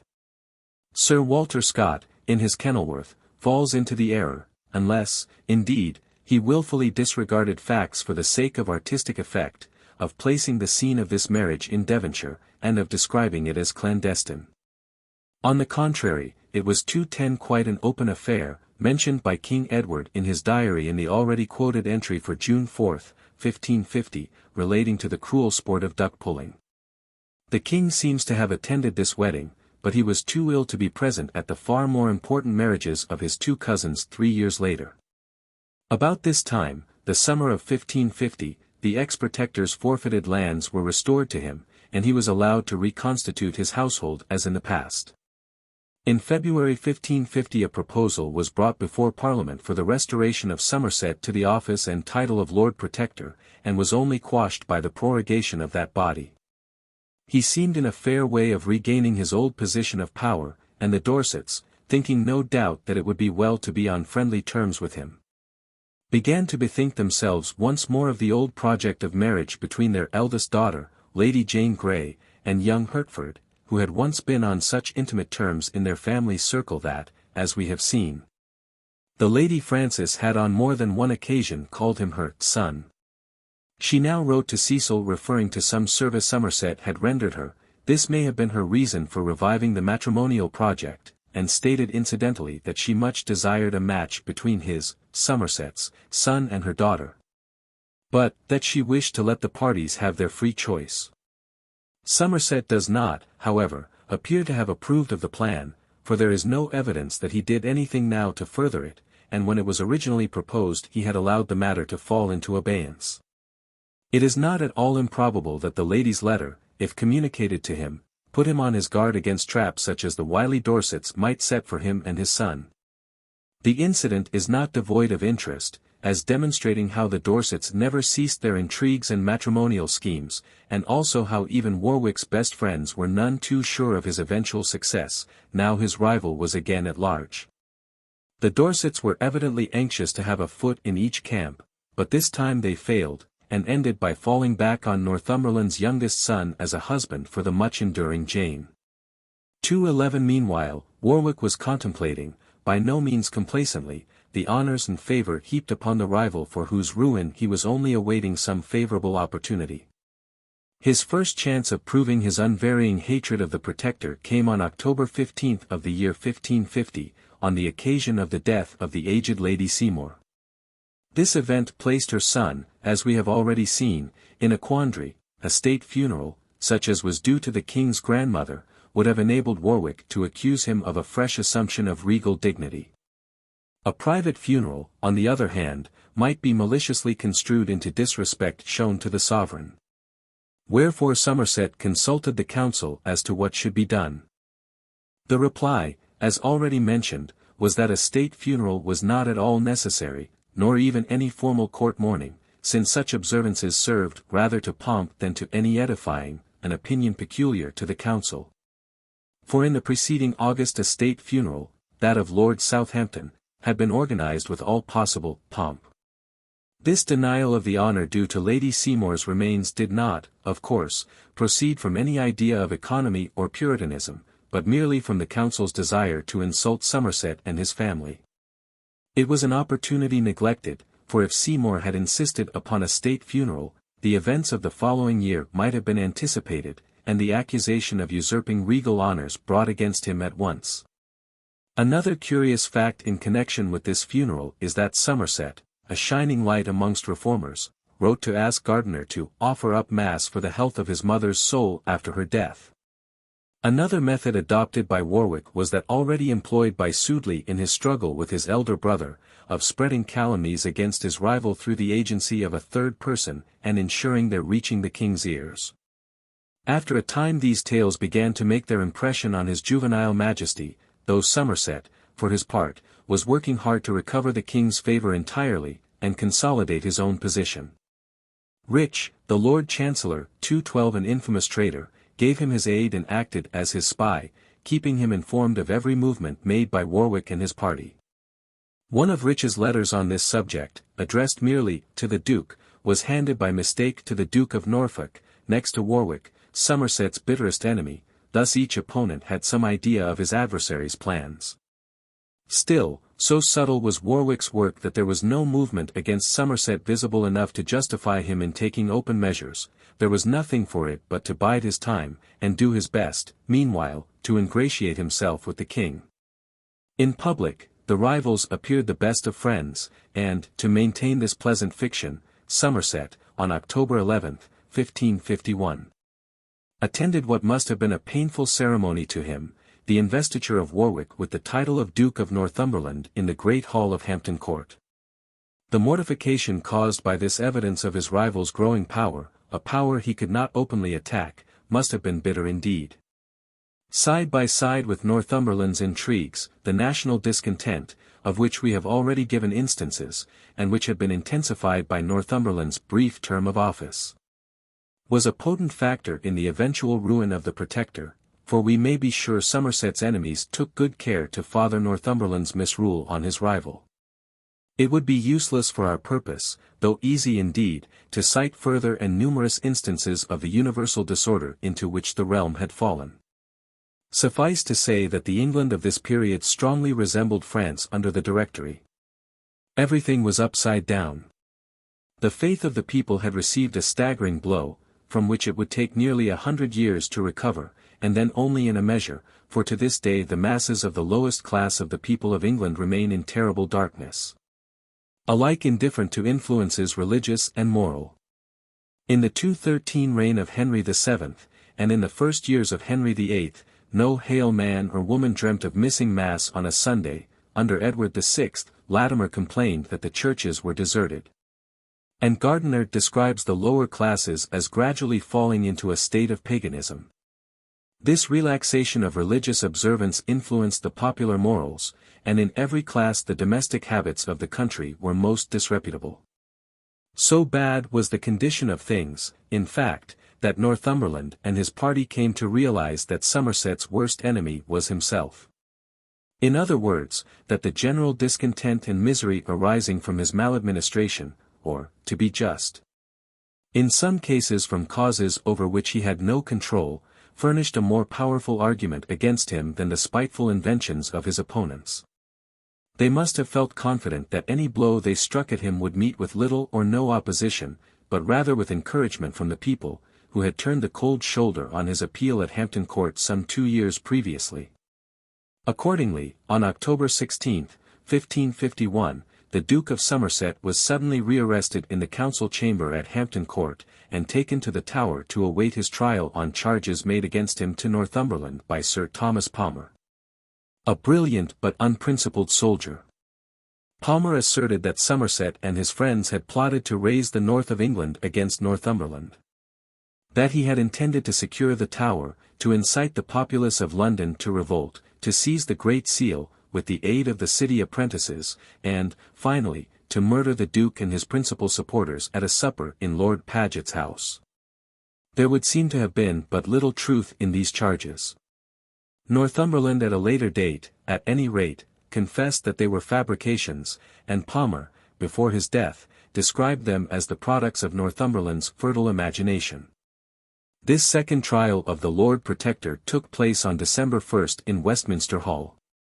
The judges were 27 peers, amongst 214 them all the prisoners' enemies, Northumberland, Northampton, and Pembroke, with the Marquis of Winchester as president. The business was conducted with the unfairness which distinguished nearly all the political trials of this period. No witnesses for the prosecution were produced in person, but their depositions were read. The indictments accused Somerset of plotting to lay hands on Northumberland and others, to seize the Great Seal and the Tower, and to deprive the sovereign of his kingly power. He was also charged with having incited the citizens of London to rebel against the king. The official indictment made no mention of his supposed intention of assassinating Northumberland. Neither was Paget, in whose house it was alleged the murder was to have taken place, ever tried for his share in the plot. This melodramatic accusation would, in fact, seem to have been entirely dropped at the last moment. Somerset, who denied the charges, was acquitted of treason on the first count, but found guilty on that of felony for inciting the citizens to revolt. There is ample evidence that he never did anything of the kind. Winchester, a few months back his enthusiastic ally, pronounced the death sentence on the unhappy man. Its effect upon him was sudden and staggering. He became pale, and fell upon his knees before Northumberland, Northampton, and Pembroke, who turned their backs whilst he besought the people to pray for him and his family. And so he was ordered back to the Tower to prepare for death. The count of treason not having been proved, the axe did not face the prisoner on the way back to his cell, and, the people, supposing he had been clearly quit, when they see the axe of the Tower put down, made such a shriek, and castinga up of caps, that it was heard into the long acre beyond Charing Cross. This must have cheered him greatly. He may have thought and hoped that the people loved him still. King Edward is said to have expressed considerable anxiety on his uncle's account, but his distress did not prevent him from indulging, according to his own statement, notwithstanding his delicate health, in exceptionally riotous Christmas 215 festivities. The popular joy over his acquittal on the charge of treason proved fatal to Somerset, for it convinced Northumberland more than ever of the necessity of destroying his rival. Holinshed sarcastically informs us that, Christmas being thus passed and spent with much mirth and pastime, it was thought now good to proceed to the execution of the judgment against the Duke of Somerset. Notwithstanding the frequency of such events, the execution of so great a nobleman produced a considerable impression throughout London. Though every precaution was taken to prevent the assembling of an unusual crowd, Tower Hill was black with people long before dawn on January 22, 1552, the day of doom. The vast assembly had gathered in the expectation of the Duke's reprieve rather than of his death. There was an extraordinary muster of halberdiers, men-at-arms, sheriffs and their officers. At 8 o'clock Somerset was brought forth. He faced the axe manfully, knelt down and said his prayers, and then, rising to his feet, made a speech. Unlike most of his peers, he did not deny with his last breath the religion he had helped to promulgate. There was nothing he regretted less, said he, when on the brink of his bloody fate, than his endeavors to reduce religion to its present state, and he exhorted the people to continue steadfast in the Reformation principles, and thereby escape the wrath of God. Just as he was about, according to custom, to take formal leave of the crowd, great confusion was caused by the arrival of a body of soldiers with bills and halberds, who had received orders to attend the execution. Arriving late, these men dashed towards the scaffold, and their onrush, combined with some noise as of thunder. A great sound which appeared unto many above in the element as it had been the sound of gunpowder set on fire in a close house bursting out, terrified the mob. And an awful panic ensued. Spectators standing on the edge of the tower moat lost their balance and fell into the water, and not a few were 216 trampled underfoot and others broke their necks. Presently, in the midst of the hubbub, during which Somerset was left so unguarded that, it is said, he might easily have escaped, Sir Anthony Browne was seen riding towards the spot. The mob, somewhat recovered from its consternation, imagined he was bringing a reprieve, and shouted, "A pardon, casting their caps and cloaks into the air." But Sir Anthony brought no message of mercy with him.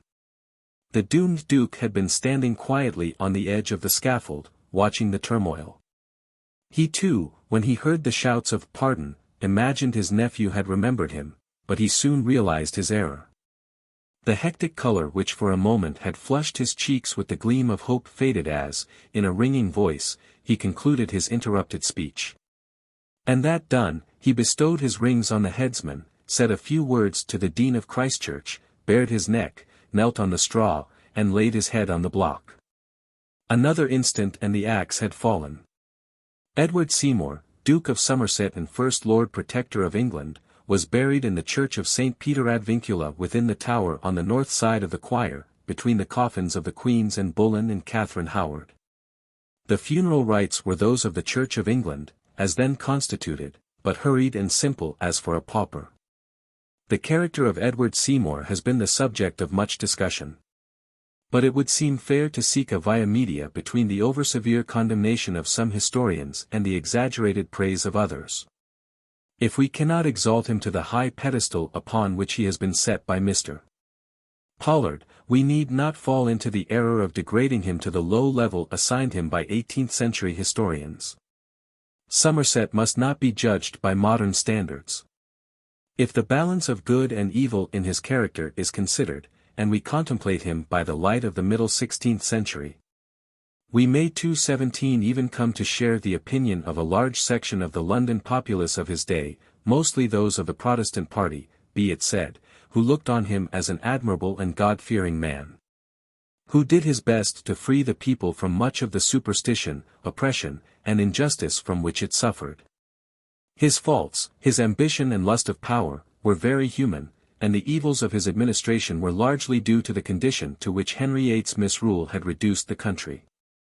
The age in which he lived was very unpropitious to statesmen and leaders of men, for, no matter how intelligent they might be, some rival lurking in the shade was sure to be ready to trip them up and take their place at the first opportunity.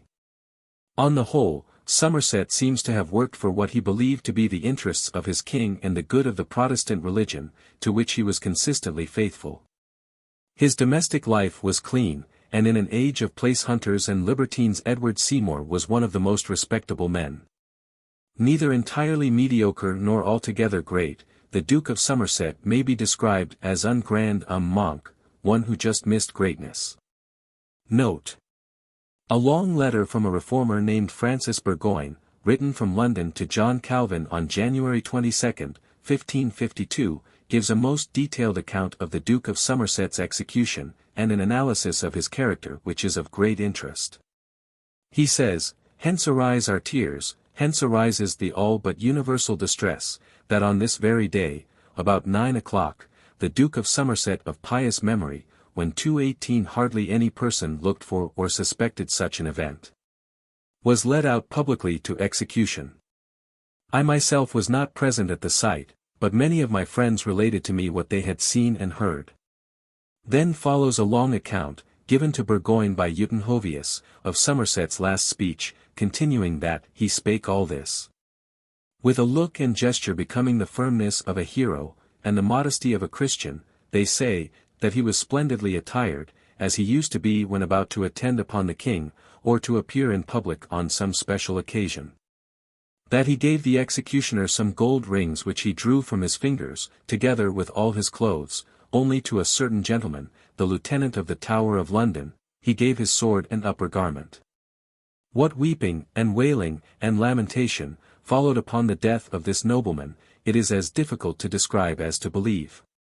It is stated by some persons who belonged to the household of some of the councillors, that by the royal indulgence the capital punishment had been remitted, with a free pardon, while the Duke was yet in prison, and that whole council sent to inform him of it more than once.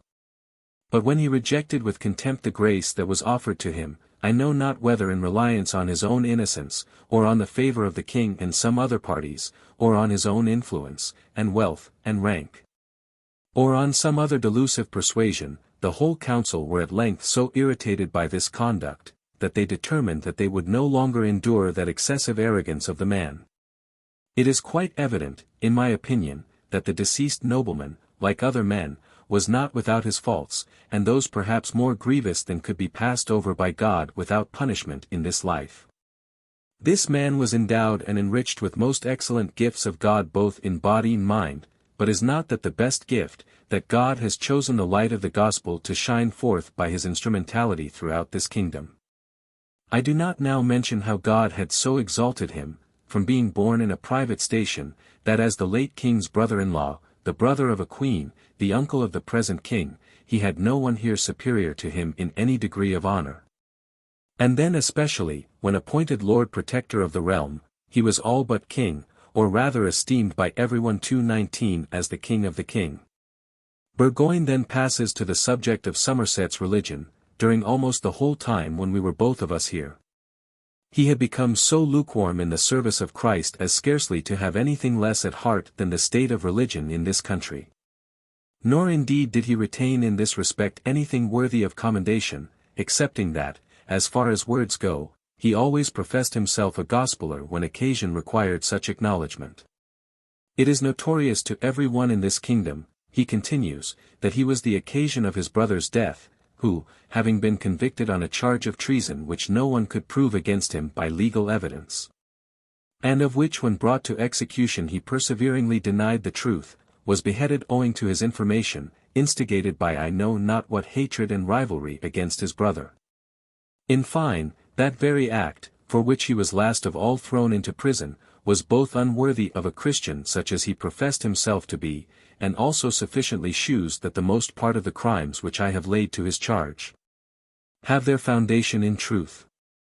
For he was himself the head and author of a certain conspiracy against the Duke of Northumberland, lately called the Earl of Warwick, whom he pursued with the most unrelenting hatred, as having been foremost in depriving him of the rank of Protector, and being himself regarded from that time by the king's councillors as occupying that office. The Duke of Somerset, I say, gained over some accomplices in this conspiracy even from among the council itself, who are now in prison awaiting the king's pleasure respecting them, by which it was agreed among them, that on the Duke of Northumberland being dispatched, together with any of his friends who should oppose their views, either by violence, or in secret, or in any other way, they should place the entire administration of the kingdom in their own hands, but that the Duke of Somerset should be invested with the chief authority, or even be restored to the order of Protector. The writer, after saying that, at his death he manifested some favourable marks of Christian penitence, concludes, 2 reasons are present to my mind which increase my regret. One of them is, that we have lost so great a man, and one who was not so entirely corrupted but that there 220 remained some hope both of his reformation, and also that the interest of the gospel would in any case be advanced by his authority and protection, since there is certainly the greatest scarcity and want of such characters in this country. 221. Chapter 14 The Lady Jane marries the Lord Guilford.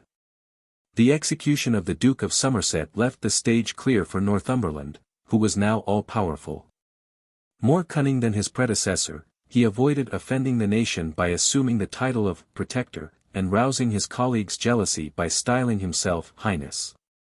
Little cared he whether he sat on the king's right hand or on his left, so long as his young sovereign obeyed him implicitly. On this point he was resolved.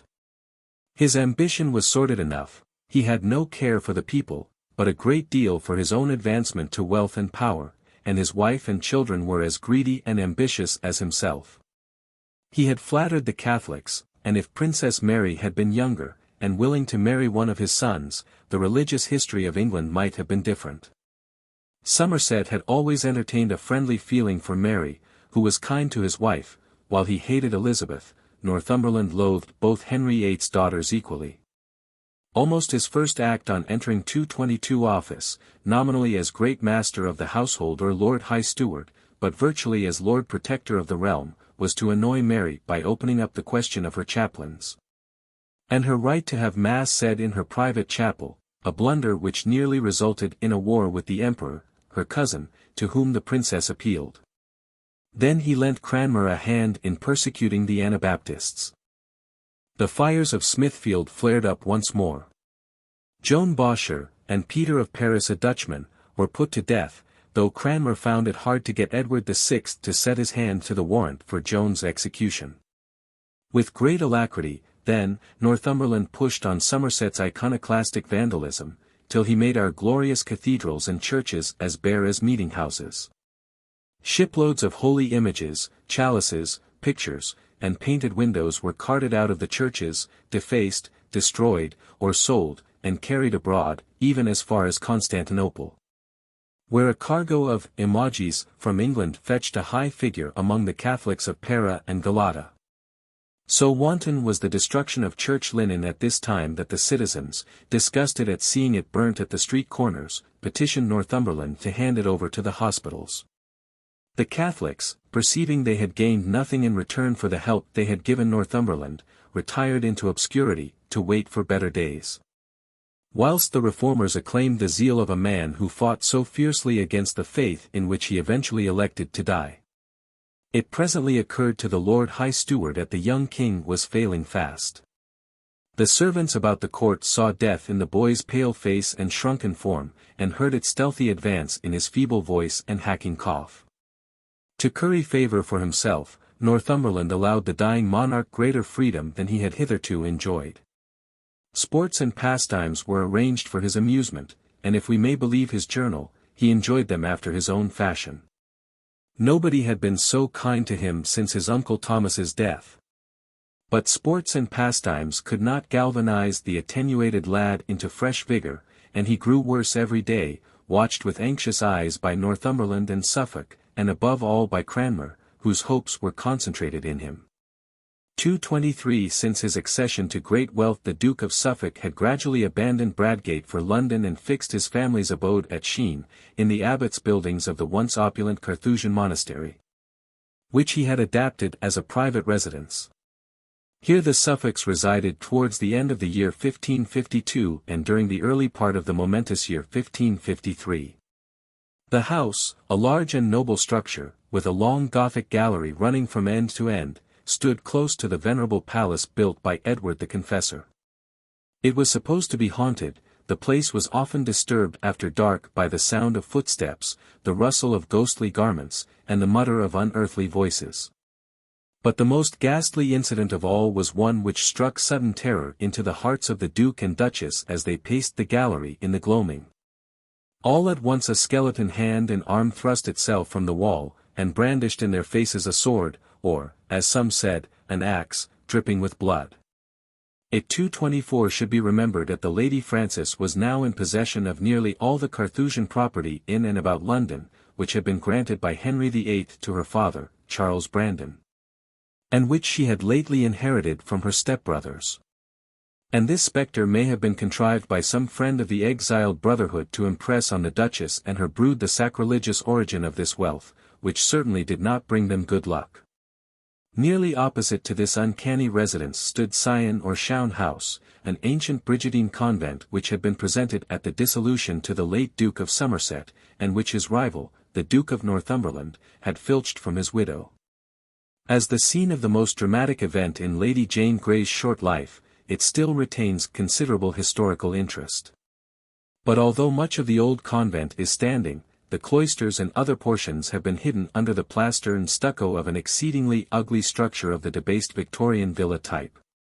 Northumberland, although he had not yet evolved the scheme of marrying his only bachelor and youngest son to Jane Grey, none the less considered the amity of the Suffolks too valuable an asset to be neglected. At this time Northumberland's power and certainly his secrets were largely shared by his ally, the Duke of Suffolk, who never took any initiative or made a step in any direction without the consent of his all-powerful friend. Who knew him to be a weakling? Supposed portrait of Lady Jane Grey, formerly in the collection of Col. Elliot, and now at Oxford University. From an engraving after the painting by Holbein. Northumberland, it would seem, did not at first intend Guilford for Lady Jane Grey, but for the Lady Margaret Clifford, whose right to the throne was at this time considered less disputable, she being Henry VIII's own grand-niece, eldest daughter of the Lady Eleanor Brandon, the younger sister of the Duchess of Suffolk. Born after the nullification of Charles Brandon's marriage with Lady Mortimer, her legitimacy was indisputable, whereas the enemies of the Suffolks were busily engaged about this time, 1552, in spreading a report that Jane 225 was illegitimate. Her mother, the Lady Frances, having come into the world during the lifetime of the said Lady Mortimer. This insinuation was probably made by Lady Powys, Brandon's eldest daughter by his second wife, and Brown. At one moment this matter of Lady Jane's illegitimacy came very near saving her life, but Queen Mary, to whom the matter was represented, refused, it is said, to take such a possibility into consideration, out of respect for the memory of her aunt. The Queen Duchess of Suffolk, whose marriage would have been invalidated if this assumption had been proved. Among Catholics, however, Lady Jane's legitimacy was much disputed, and the Lady Eleanor prudently refused to encourage any great intimacy between her daughter and Northumberland's son. She and her family, indeed, kept themselves in the background as much as they possibly could. At last, even though the boy king had been induced to take an interest in the projected marriage, and had written both to Northumberland and to the Earl of Cumberland on the subject, the Duke altered his mind, and in 1553. With the casual fashion of those days, having decided to marry Guilford to the Lady Jane, he offered the Lady Margaret Clifford to his own younger brother, Sir Andrew Dudley. Perhaps that which finally decided Northumberland to abandon his first project was the unguarded and compromising language used by a certain Mrs. Huggins, a former servant of the widowed Duchess of Somerset. This good woman's tongue having been loosened on one occasion by too liberal potations, the conversation is said to have taken place during supper, openly lamented the Duke of Somerset's misfortunes. The incident occurred about August 1552. Called the young king an unnatural nephew, and vivaciously remarked she wished 226 she had the jerking of him. She added that Lord Guilford Dudley was to marry the daughter of the Earl of Cumberland, the match having been planned by the king, and finally, with a stout gesture, she cried, "Have it the crown, with your leave." Further, she used unseemly sayinges, neither meet to be spoken, nor concealed of any hearer. Sir William Stafford, in whose house at Rochford, in Essex, the affair apparently occurred, wrote to the Privy Council an account of these injudicious remarks. On September 8, Mrs. Huggins was arraigned before Sir Robert Bowes, Master of the Robes, and Sir Arthur Darcy, Lieutenant of the Tower, acting for the Privy Council. She denied what had been said of her, and expressed great admiration for Northumberland. And, moreover, she being examined of the last article concerning the marriage of the Lord Guilford Dudley with the Earl of Cumberland's daughter. She deposeth that she heard it spoken in London, but by whom she now remembereth not, that the King's Maddie had made such a marriage, and so she told the first night that she came to Rochford to supper, showing herself to be glad thereof. And so she thought that all the hearers were also glad at that marriage. Maybe the fact that her daughter was becoming the subject of popular gossip was another incentive to the proud Lady Eleanor to place obstacles in the way of Northumberland's proposal.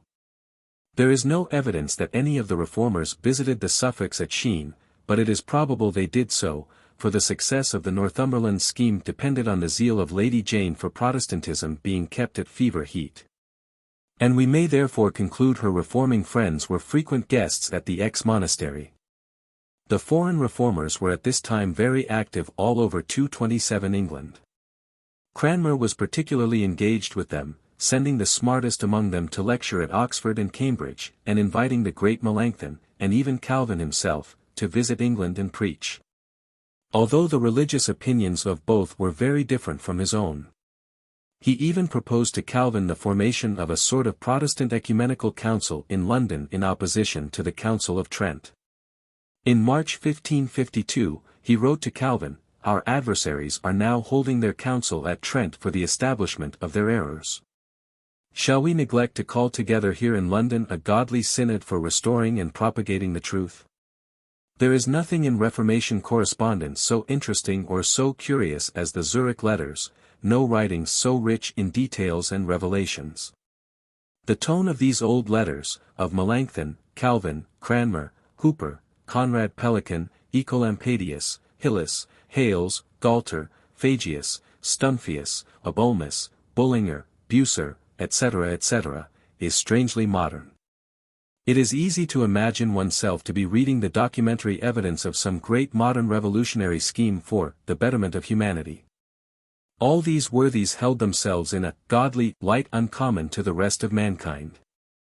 They, and they only, brandished the torch of truth, albeit they did not by any means hold identical views on even the most vital points of Christian faith, but they were as one when face to face with their common enemy, the Pope. And the religion he represented, and any blow dealt at Lutheranism was an equal joy to them.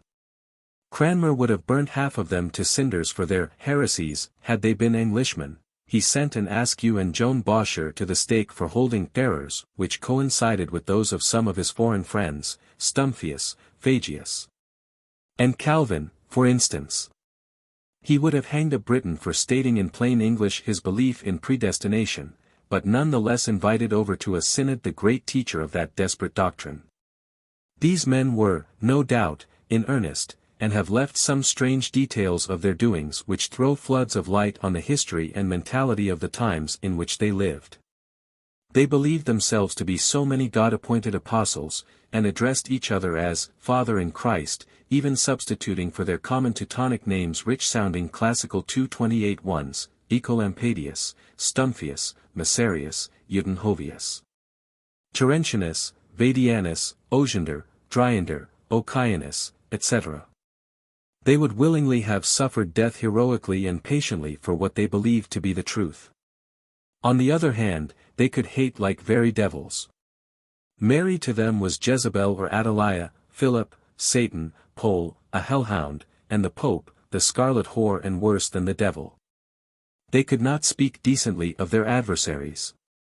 And it is precisely here that we see their influence on the youthful Jane, the reason why, if she really wrote the letter to Harding after his reversion to Catholicism, she employed a viragoish language unworthy of so gentle a Christian. We have no positive proof of how the two families, of Northumberland and Suffolk, passed their time in the more genial months of the years 1552–3, when the Thames is pleasantest. Especially in the neighbourhood where they had elected to pitch their respective camps. The two dukes and their duchesses cannot always have been engaged in political intrigues. They must have given themselves some occasional recreation, and we may imagine that archery, tennis, and other sports, dancing, music, and such amusements, were frequently indulged in at Sheen and Shown. The two state barges incessantly crossing and recrossing the river, from one mansion to the other.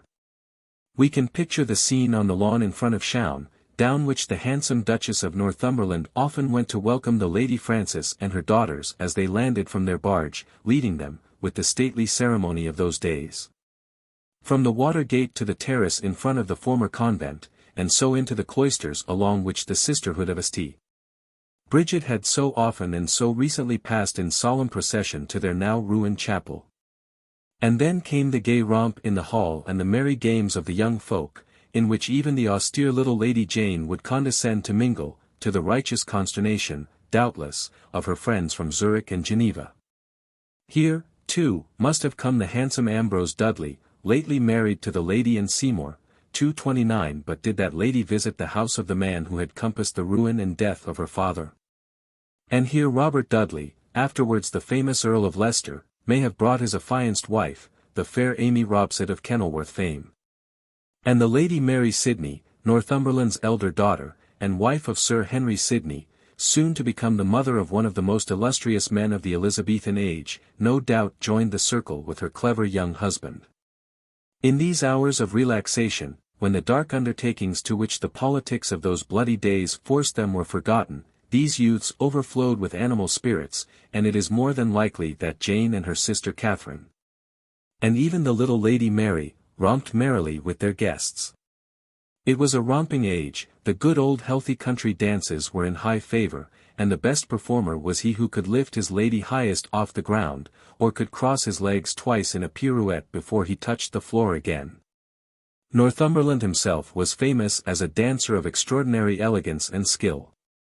That the Calvinism in which they had dabbled had not as yet stirred up Henry of Suffolk and his Tudor consort to a proper pitch of godliness is evident, for a company of players who had enacted comedies, tragedies, and tragicomedies at Tilsey in the previous year, repeated their performances at Sheen in the winter of 1552-3, and brought a smile, perchance, to the pale lips of the studious Lady Jane, and evoked a hearty laugh from her materialistic mother, who, for aught we know to the contrary, let us hope it was not so, may already have begun to allow a certain ginger-headed Master Adrian Stokes, his lordship's groom of the chambers, to pay her compliments which a great princess and an honest woman ought to have nipped in the bud. Tradition has it that Northumberland and his colleague of Suffolk often played a game of chess together, and that Suffolk would wax irritable if Northumberland won more often than himself. No doubt, as soon as the Cumberland affair was broken off, and Northumberland had decided to marry his son to Lady Jane, Guilford was thrown as much into the young 230 girls' society as was possible in those days of rigid etiquette, when maidens of rank were not often allowed out of the sight of their parents and governesses. But there is no record of any love-making between the young folk. On the contrary, there is plenty of evidence that the girl disliked her suitor. About a week before the wedding her parents ordered her to marry the young gentleman, and, according to Bowerdoe, she at first stoutly refused, her heart, she said, being plighted elsewhere. The Duke harshly reiterated his command and, according to the Italian chronicler, even struck his daughter several hard blows, whilst the broad red face of the Lady Frances purpled threateningly. The Duke told Jane her marriage had been ordained by no less a person than King Edward himself, and sharply inquired, whether she intended to disobey her king as well as her father. Poor Jane, aching from his blows, could scarcely stammer her reply, that she could not marry with Guilford since she was already contracted to another, and that with her father's consent, she doubtless alluded to the young Earl of Hertford, the late Duke of Somerset's son. But what could a forlorn little girl of less than 16 do, surrounded, as Jane was, by people whom she believed to be all-powerful? She had been so nipped and pinched and bobbed, in her youth for an ill-constructed Latin verse or a faulty translation of a Greek sentence, that her spirit was already more or less broken. She gave a reluctant consent at last. And straightway the two duchesses began their wedding preparations. Milliners and haberdashers, glove-makers, embroiderers and Italian silk merchants flocked to Sheen and Sheen to display their gewgaws and rich stuffs. Let us hope the little bride-elect derived some childish pleasure from all this finery, the ostentatious display of which must have thrown her Calvinistic friends into hysterics of righteous indignation. 231 And thus, long before she went to the Tower and thence to her unmerited doom, Jane's life was made a burden to her. Like the forlorn bride of Lammermoor, she was the victim of cruel parents, and one only wonders her young mind did not totter under the weight of so much woe. Lord Guilford Dudley was born about 1533, and was consequently not yet of age, as Queen Mary afterwards remarked to the imperial ambassador. He was in his 19th year at the time of his ill-omened marriage. The Duchess of Northumberland, his mother, was granddaughter of that Lady Guilford who had been governess to Mary Tudor, sister of Henry VIII, and to whom occasional allusion is made in early Tudor documents as Moder Guilford. This lady had contrived to offend Louis XII of France, who packed her off to England the day after he married the English princess. Thus the great-grandson of the governess and the granddaughter of the royal pupil eventually became man and wife. Lord Guilford Dudley's case is believed to be the first instance, in this country, of the bestowal of a family instead of a Christian name at baptism. In stricter Catholic times it had been illegal to baptize a child by any name but that of a saint. Guilford was a tall, well-built youth, of very fair complexion. In contrast with his splendid coloring and light brown hair, he had the soft brown eyes which lend so peculiar a charm to the authentic portraits of his father, whose darling he was. The Northumberland family was proverbially beautiful. 232 Robert, the famous Earl of Leicester and lover of Queen Elizabeth, was considered the handsomest man of his time. Guilford Dudley had a second name, James or Diego, received at his christening from a Spanish nobleman, the famous Diego Hurtado de Mendoza, a trivial circumstance, apparently, but fatal in its consequences, for, as we shall see, it was largely a foolishly worded letter from this godfather that brought Guilford to the block. It is uncertain whether Jane's wedding was celebrated towards the end of May or in the beginning of June, 1553, but the former is the date generally received. 3 marriages occurred on the same day, the first that of Lady Jane Grey and Guilford Dudley, the second between Lord Herbert, eldest son of the Earl of Pembroke, and the Lady Catherine Grey, younger sister of Guilford's bride. Whilst the third was between Henry, Lord Hastings, eldest son of the Earl of 233 Huntingdon, and Lady Catherine, the young sister of Lord Guilford Dudley. On the same day, little Lady Mary Grey, barely 8 years of age, was solemnly betrothed to her equally youthful kinsman, Arthur, Lord Grey of Wilton. Lady Jane Grey's wedding seems to have been exceptionally magnificent. Strype tells us that to increase its splendor and solemnity, the Master of the Wardrobe, Sir Andrew Dudley, had orders to deliver to the various parties much rich apparel and jewels out of the royal wardrobe. As the king's table diamond was delivered to the Princess Mary about this time, it seems probable that she also attended the wedding. These articles were not new, but consisted of velvets, brocades, pieces of cloth of gold, of silver, etc. The property of the late Duke of Somerset and of his Duchess, who was still a prisoner in the Tower, which had been forfeited to the king, on their attainder. Thus was poor Jane's bridal party bedecked with the finery of her father's victim, who preceded her by a few months only on the road to the blood-stained scaffold. The French ambassador also mentions the exceptional pomp displayed at this wedding, but gives no details. No contemporary account of this particular ceremony is 234 in existence, but the general custom was for the bride, attired in a dress highly ornamented with gold and embroidery, her hair hanging down, curiously waved and plaited, to be led to the church, between 2 sweet boys, with bride laces, and rosemary tied about their silken sleeves. Before the bride was carried a fair bride cup, of silver gilt, therein was a goodly branch of rosemary, gilded very fair, and hung about with silken ribbands of all colours. Next there was a noise of musicians, that played all the way before her. Then followed a train of virgins in white, crowned with fresh flowers, with their hair hanging loose, some bearing bride cakes, and others garlands, adorned with gold. Last came the bridegroom, splendidly apparelled, with young men following close behind. There were scarves and gloves, an epithalamium, and masks and dances. And all the company was decked out with the bride's colours, in every form and fantasy. When Jane's marriage took place, the populace, though far from pleased with the exorbitant pretensions of the Duke of Northumberland, could not forbear admiring the bridegroom's extreme beauty of person. The bride was considered pretty, but small and freckled. She must have come, in all her bridal bravery, from Suffolk House in the Strand to Durham House, for it was the custom then, as it is still, for the bride to start from her paternal roof, and meet the bridegroom at the church door or even at the altar. The church of St. Mary le Strand having been destroyed by Somerset, the service was undoubtedly held in the private chapel of the ex-palace of the bishops of Durham, then the town residence of Northumberland. Edward VI was too ill to attend the wedding, and there is no direct evidence that either of the princesses, his sisters, were present, though, as we have already said, Princess Mary may have been. Their absence, however, points to their fear of Northumberland's sinister intentions. The young king 235 made his cousin, Jane, and Lady Catherine Grey some wedding gifts of jewels and plate. Burke says in his Tudor portraits, though on what authority he does not tell us, that on the morning of her fatal marriage, Lady Jane's headdress was of green velvet, set round with precious stones. She wore a gown of cloth of gold, and a mantle of silver tissue.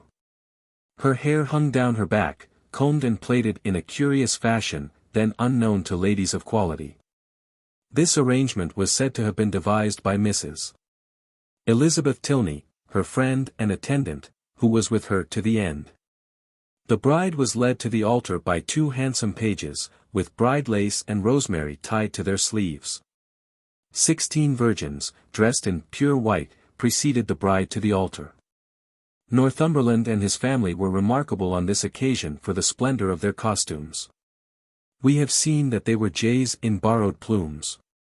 A profusion of flowers was scattered along the bridal route, the church bells gave a greeting, and the poor received beef, bread and ale for 3 days.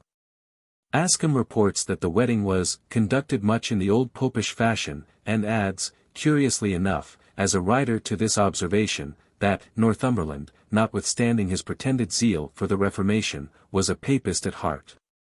He was quite right, as events proved, though it should be remembered that at this time of transition the order of the marriage ceremony, unlike that for funerals, had not yet been formulated according to the Reformed rite. Every item in this tragic story would seem predestined to increase its fateful horror.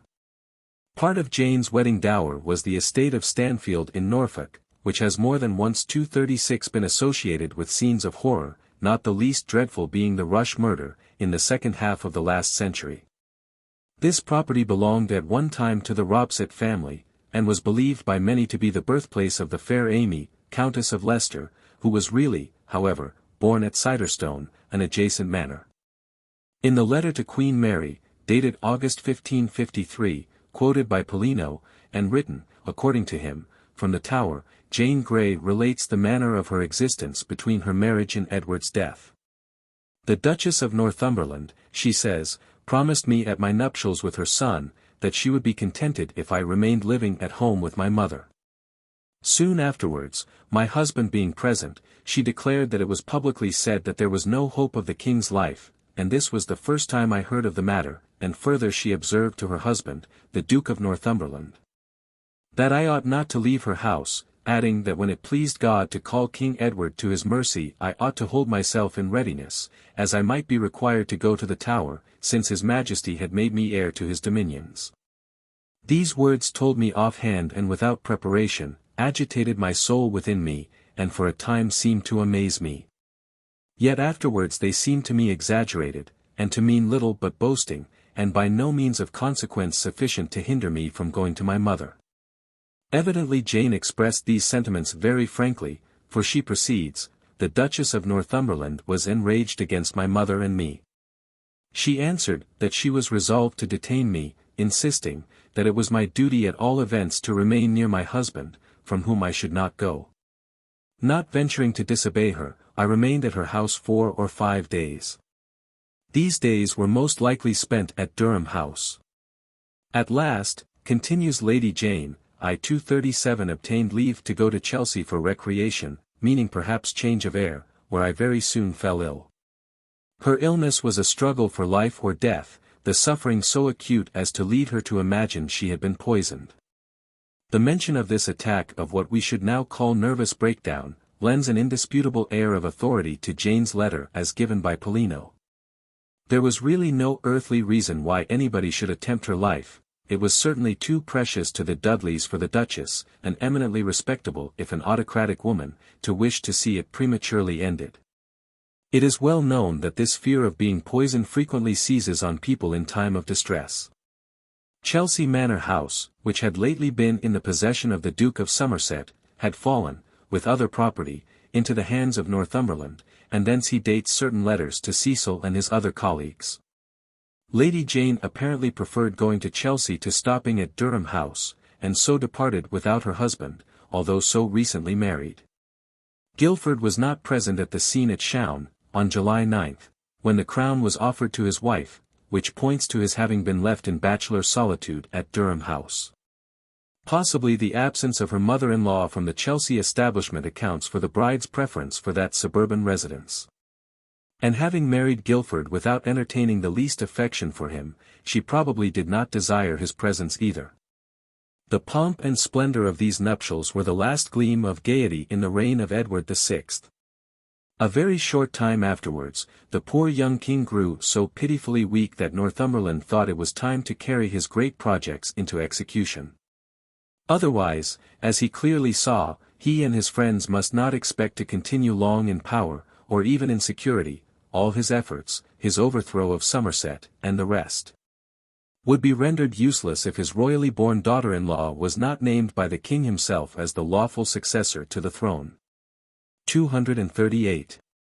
Chapter 15 On the Way to the Tower. The Duke of Northumberland is accused, even by almost contemporary authorities, of having forged the will of King Edward VI. But, as we shall presently see, that king never made a will, but left a sort of tentative document called a devise for the succession, written in his own hand, though maybe it was suggested or even dictated by the Duke. By an act, the 18th of Henry VIII, cap. 7, it was enacted that, failing issue of Queen Jane Seymour, your Highness, Henry, shall have full and plenary power and authority to give, dispose, appoint, assign, declare, and limit by your letters patent under your great seal. Or else by your last will made in writing, and signed with your most gracious hand, at your only pleasure, from time to time hereafter, the imperial crown of this realm.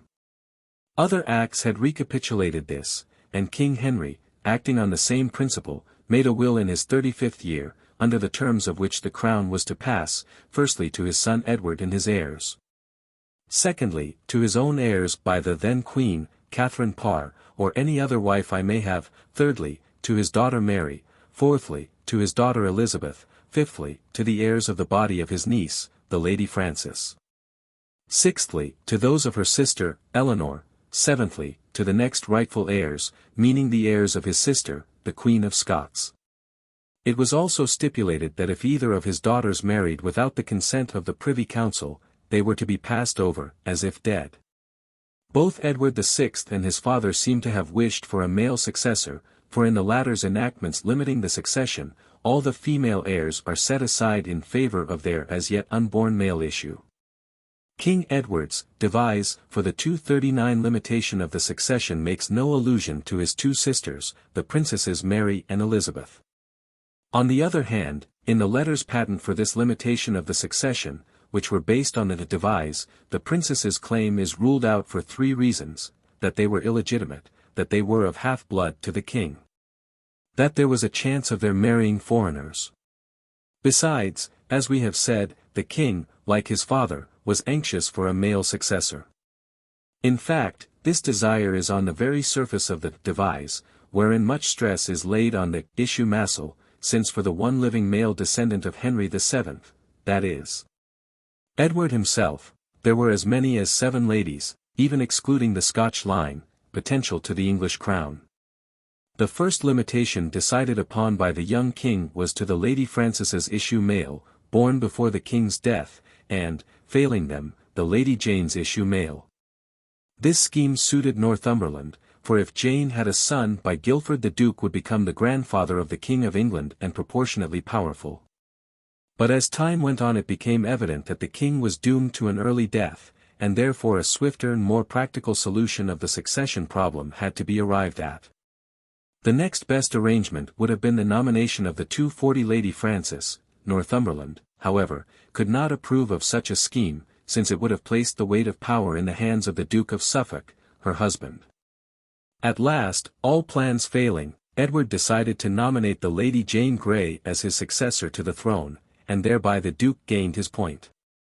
The words in the devise, to the Jane's heirs mossless, were now changed to the Jane and her heirs mossless, in the copy of the document bearing the king's signature which is still extant. It can be seen that a pen has been drawn through the S at the end of Jane's name, and the words, and her, have been written above. Thus was manufactured the ladder by which Northumberland, by becoming the father-in-law of a queen, hoped to reach the summit of his ambition. Northumberland had a great deal of trouble to get his scheme legalized.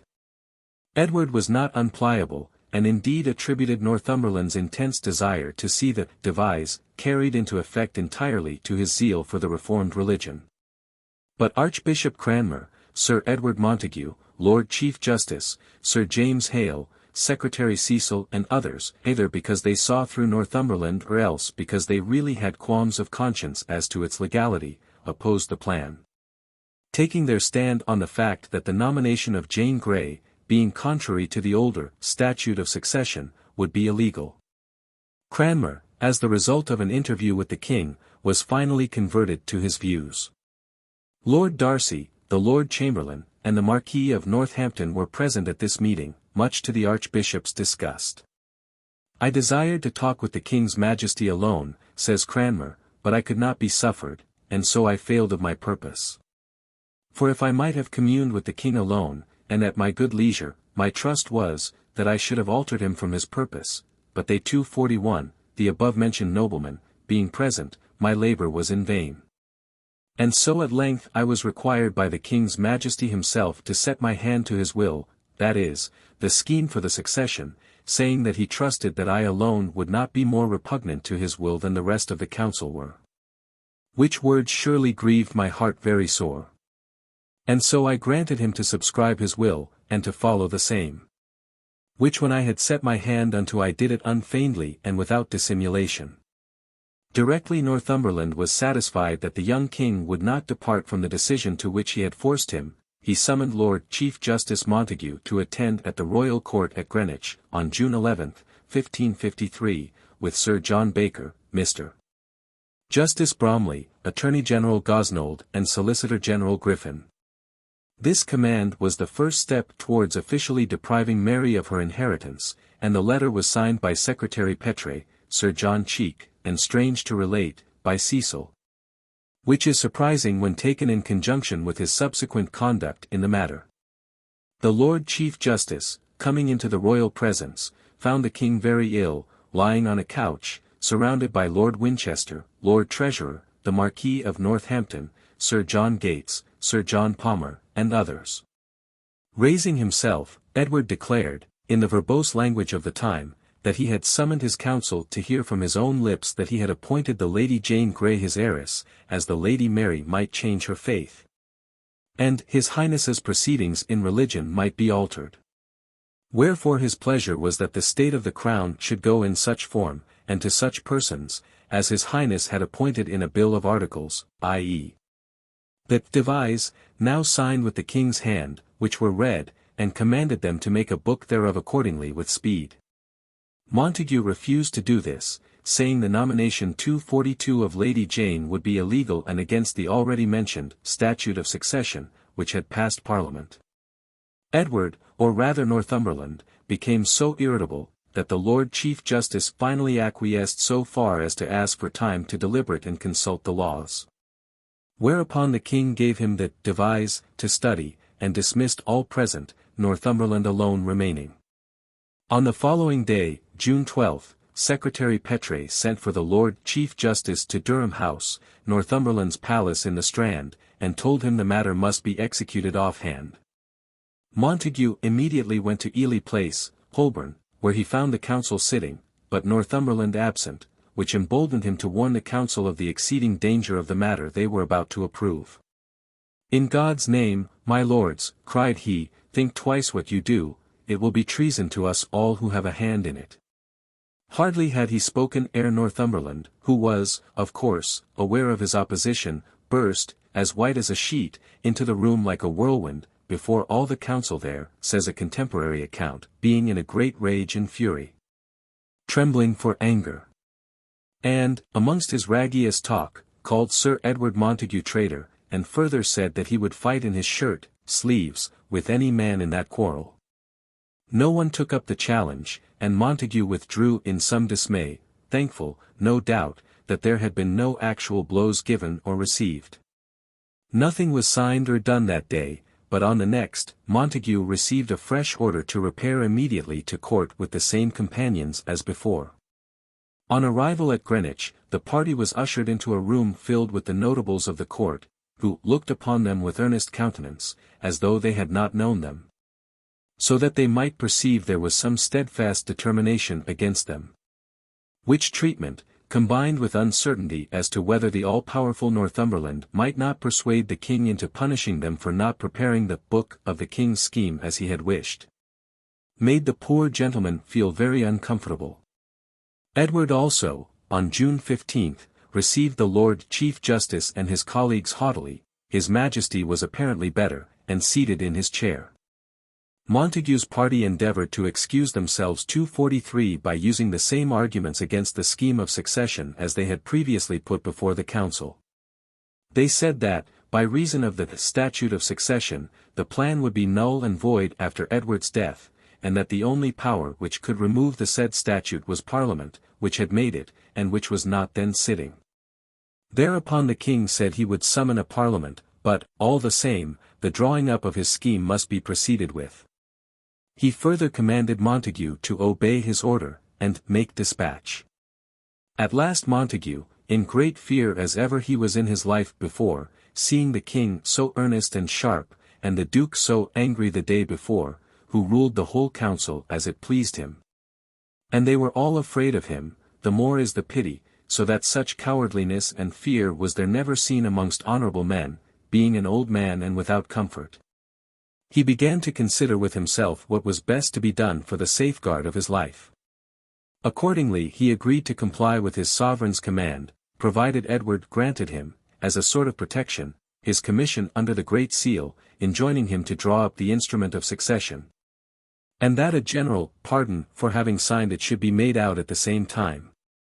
The king acceded to these terms. And so the letters patent nominating Jane Grey as King Edward's successor received the Great Seal on June 21, and over 100 signatures, including those of the Lord Mayor, the sheriffs of Middlesex, Surrey, and Kent. The officers of the royal household, and of Thomas Grey, the Duke of Suffolk's younger brother, were affixed to the document. It took so long to collect all the signatures that the work was not finished until the 8th of July, that is, after Edward's death. Stowe records the attendance of the chief citizen of the metropolis on that day in the following terms: the 8th of July the Lord Mayor of London was sent for to the court then at Greenwich, to bring with him 6 aldermen, as many merchants of the staple, and as many 244 merchant adventurers. Unto whom by the council was secretly declared the death of King Edward, and also how he did ordain for the succession of the crown by his letters patent, to the which they were sworn, and charged to keep it secret. Sir James Hale, however, refused his signature with great dignity. Cecil slipped out of the difficulty on a pretext of sudden illness. Foreseeing, even before June 11, the rocks ahead, he wisely retired from court after a well-acted scene of simulated faintness, so realistic as to mislead the shrewd Lord Audley, who, being a great believer in his own prescriptions, sent the disordered secretary the following delightful receipt.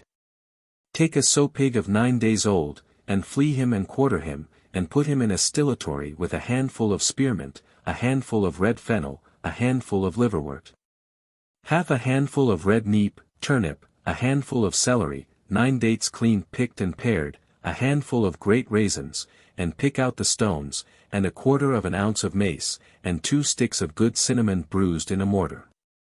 And distill it together, with a fair fire, and put it in a glass and set in the sun 9 days, and drink 9 spoonfuls of it at once when you list. A compost. Item. Take a porcupine, otherwise called an English hedgehog, and quarter him in pieces, and put the said beast in a still with these ingredients and boil together. Item, a quart of red wine, a pint of rosewater, a quart of sugar, cinnamon and great raisins, 1 date, 12 neep. Pass the whole through a sieve and drink at night, a full cup thereof warm. Possibly his lordship intended this epistle as a fine piece of sarcasm, for if Cecil was only to partake of the sow pig and raisin remedy 9 days after it was concocted, there was every chance of his dying or getting well in the interval. The fact that so many persons were found to sign the fateful document is another proof, even if we make allowance for the majority of the council being time-servers, that Edward's devise for the succession, though evidently 245 suggested and forwarded by Northumberland, was not a forgery. On July 6, 1553, whilst the newly made bride was peacefully resting at Chelsea, King Edward VI passed away at Whitehall Palace. He had been taken out of the hands of his physicians, Drs. Owen and Wendy, old and trusted court doctors, and put into those of a female quack, who soon extinguished the feeble ray of life that still flickered in his wasted body. An hour before Edward passed away, Dr. Owen, who had been recalled in a hurry, bent over him, saying, "We heard you speak to yourself, but what you said we know not." The weary lad answered, smiling faintly, "I was praying to God." A little later he was heard to murmur, "Lord have mercy upon me, and take my spirit." He never spoke again. He was very tired, and needed rest. The people had shown their anxiety for Edward's health by assembling daily in front of Greenwich Palace to ascertain how he was, and to convince the mob that he was still alive. 246 It had become necessary to make the royal lad show his sickly person. Robed in velvet and ermine, and his poor wasted face, crowned with the delightful little velvet cap with the white feathers, so familiar to us in his portraits, at the window. The received version among all classes was that the king was being slowly poisoned by the Duke of Northumberland, whom they also accused of having forged Edward's devise for the succession in favor of Lady Jane. The Swiss reformers, in their letters to Strasbourg and Zurich, did not hesitate to give currency to the report that Northumberland, whom a few weeks earlier they had called the illustrious and the noble, had murdered his nephew. "That monster of a man," says John Bircher to Henry Bullinger, letter dated from Strasbourg, August 16, 1553, "the Duke of Northumberland, has been committing a horrible and portentous crime. A writer worthy of credit informs me, that our excellent king has been most shamefully taken off by poison. His nails and hair fell off before his death, so that, handsome as he was, he entirely lost all his good looks.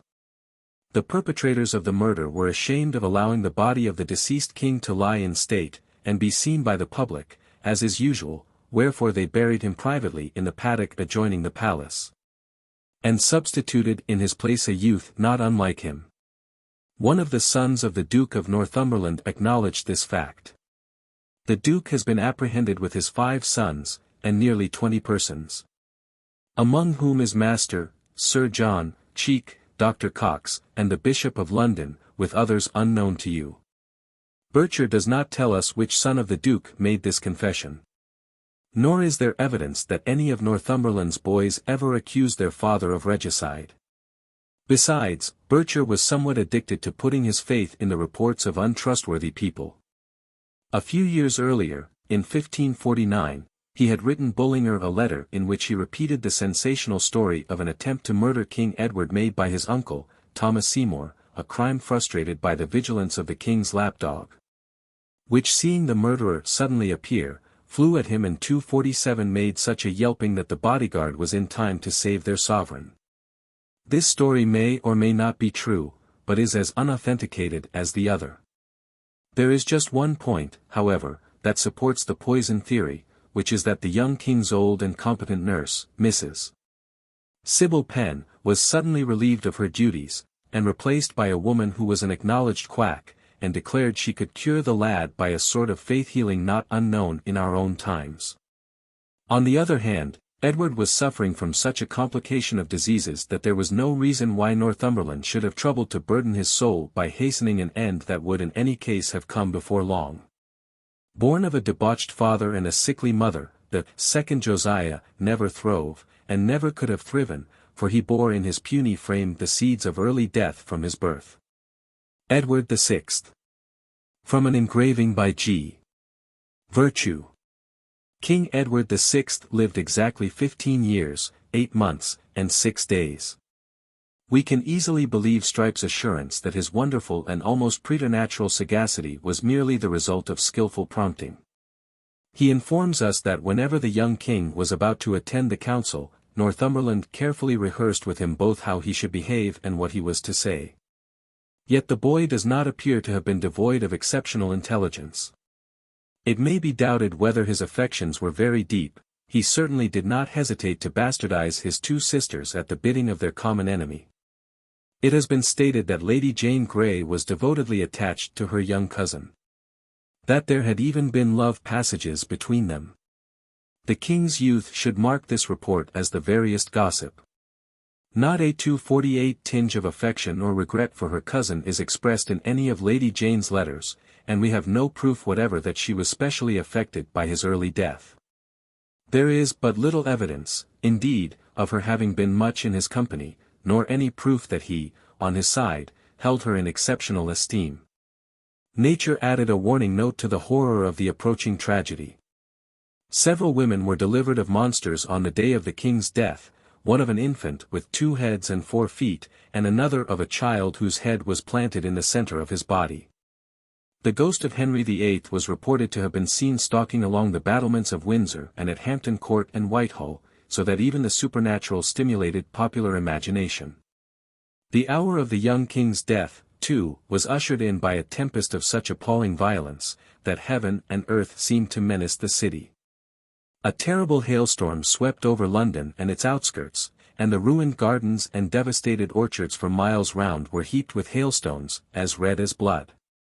Cataracts of water deluged the lower parts of the city, trees were torn up, and the steeple of the church in which the first Protestant service was held was shattered by forked lightning.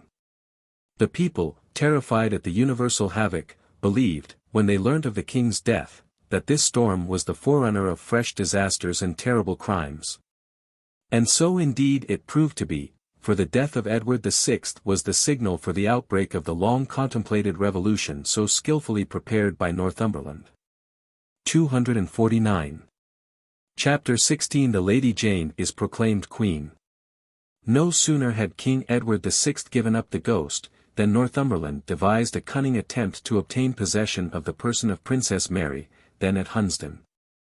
The Duke persuaded the council to address a treacherous letter to her, after Edward was actually dead, but before his decease was divulged to the public, in which they gave no hint that her brother was dead, and informed her he was only very ill, and prayed her to come to him, as he earnestly desired the comfort of her presence.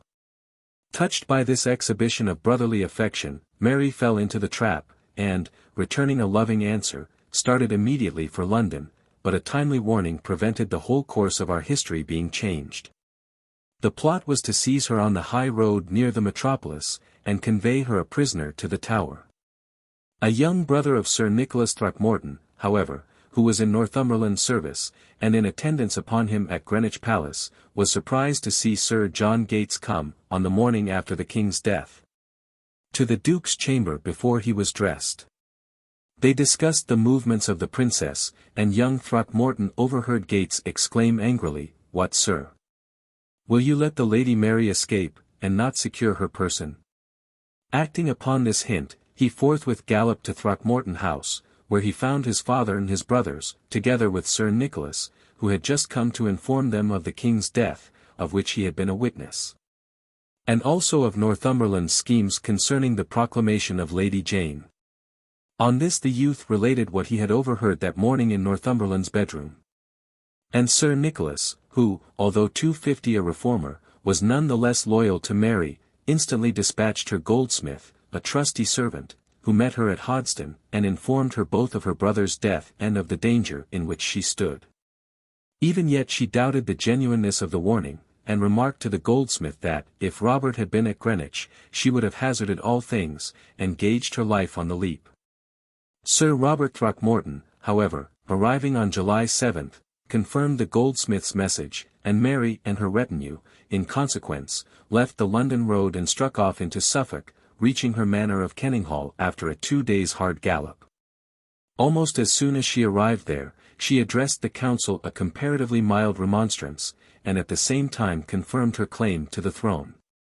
Mary prized the fidelity of the Throckmortons so highly as to bestow upon the chief of that ancient house the position of Chief Justice of Chester, which act of kindness he repaid in after times, when Mary was long dead, by praying for her soul whenever he said his mealtime grace.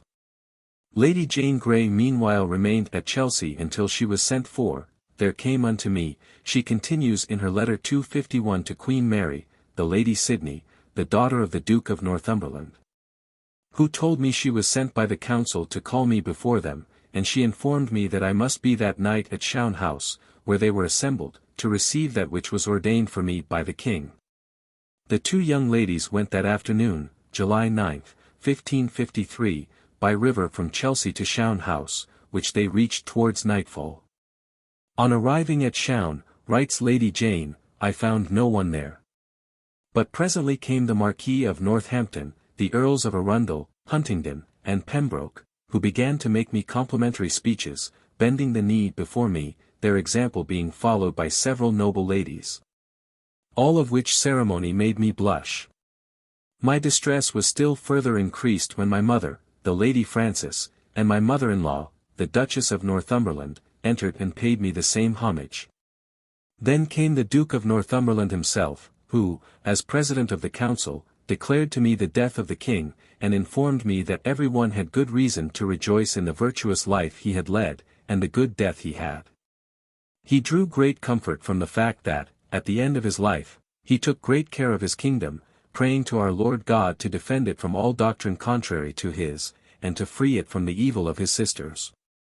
He signified to the Duke of Northumberland, that he, the said Majesty of Edward VI, had well considered the Act of Parliament, in which it had been already ordained that, whoever shall recognize Mary, or Elizabeth her sister, as heir to the crown, were to be considered traitors, seeing that Mary had disobeyed the King, her father, and her brother, Edward VI, and was, moreover, a chief enemy to the word of God, and that both were illegitimate.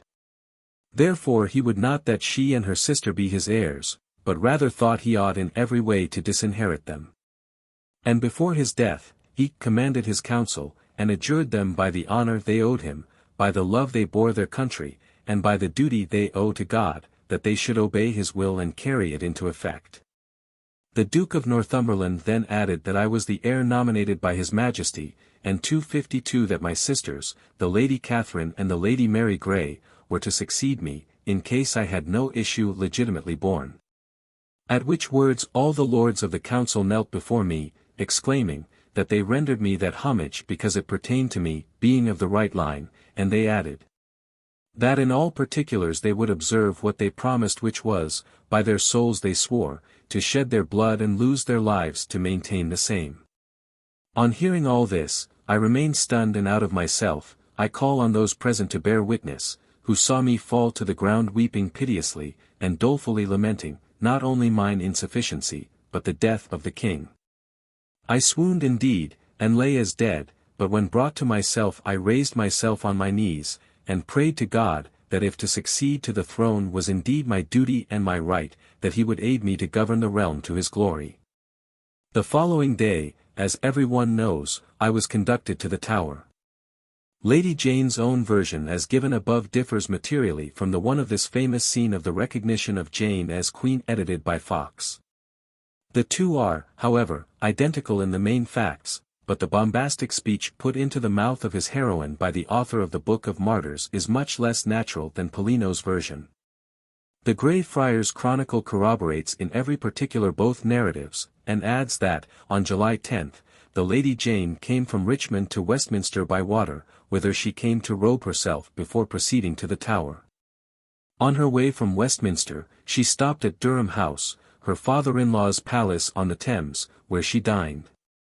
Lady Jane afterwards proceeded by the state barge to the Tower, where she landed about 3 o'clock in the afternoon, the weather being exceedingly fine. In the Genoese archives there is a letter from a member of the Spinola family, who was then in London, giving details of that day's doings. 253. Today, the date is not given, but possibly it figured on the cover, now lost. It was, of course, July 10, 1553, I saw Donna Giannagroia, an Italianization of Grey, walking in a grand procession to the Tower. She is now called Queen, but is not popular, for the hearts of the people are with Mary, the Spanish Queen's daughter. This Jane is very short and thin, but prettily shaped and graceful. She has small features and a well-made nose, ben fatta ha il naso, the mouth flexible and the lips red. The eyebrows are arched and darker than her hair, which is nearly red. Her eyes are sparkling and red, rossi, a sort of light hazel often noticed with red hair. I stood so long near her grace, that I noticed her color was good, but freckled. When she smiled she showed her teeth, which are white and sharp. In all, a graziosa persona and animata, animated. She wore a dress of green velvet stamped with gold, with large sleeves. Her headdress was a white coif with many jewels. She walked under a canopy, her mother carrying her long train, and her husband Guilford, walking by her, dressed all in white and gold, a very tall strong boy with light hair, who paid her much attention. The new queen was mounted on very high show-pans, clogs, to make her look much taller, which were concealed by her robes, as she is very small and short. Many ladies followed, with noblemen, but this lady is very heretica and has never heard mass, and some great people did not come into the procession for that reason. Queen Jane was received by Sir John Bridges, Lieutenant of the Tower, and his brother, Mr. Thomas Bridges, Deputy Lieutenant, and walked in procession from the landing place to the Great Hall, a crowd of spectators lining the way, all kneeling as the new queen passed. The Lady Frances, Duchess of Suffolk, to the surprise of every one, carried her daughter's train. Polino informs us that universal indignation was expressed by the onlookers when they beheld the Duchess mother, who was rightful heiress, playing the part of train 254 bearer to her daughter. And describes as theatrical in the extreme the obsequious manner in which the Duke of Suffolk and his consort treated their own child, kneeling to her and walking backwards before her, the which was a most despicable and humiliating sight. Note. The following is the full text of the celebrated devise, drawn up by Northumberland and approved by Edward VI. Dues for the succession. 1. For lack of issue, massel inserted above the line, but afterwards erased, of my body, to the issue, massel above the line, coming of thisu female, as I ha after declared, inserted, but erased. To the L. Francis's heirs mas less, for lack of erased, if she have any inserted, such issue, before my death inserted, to the L. Jane's, and her inserted, heirs mas less, to the L. Catherine's heirs mas less, to the L. Mary's heirs mas less, to the heirs mas less of the daughters which she shall ha hereafter. Then to the L. Margaret's heirs mas less. For lack of such issue, to th heirs mas less of the L. Jane's daughters. To th heirs mas less of the L. Catherine's daughters, and so forth till yau come to the L. Margaret's, daughters inserted, heirs mas less. 2. If after my death the heir massel be entreed into 18-year-old, then he to have the whole rule and governance thereof. 3. But if he be under 18, then his mother to be governess till he entre 18-year-old, but to do nothing tout thas, and agreement inserted, of 6 parcel of a council to be pointed by my last will to the nombre of 20. 4.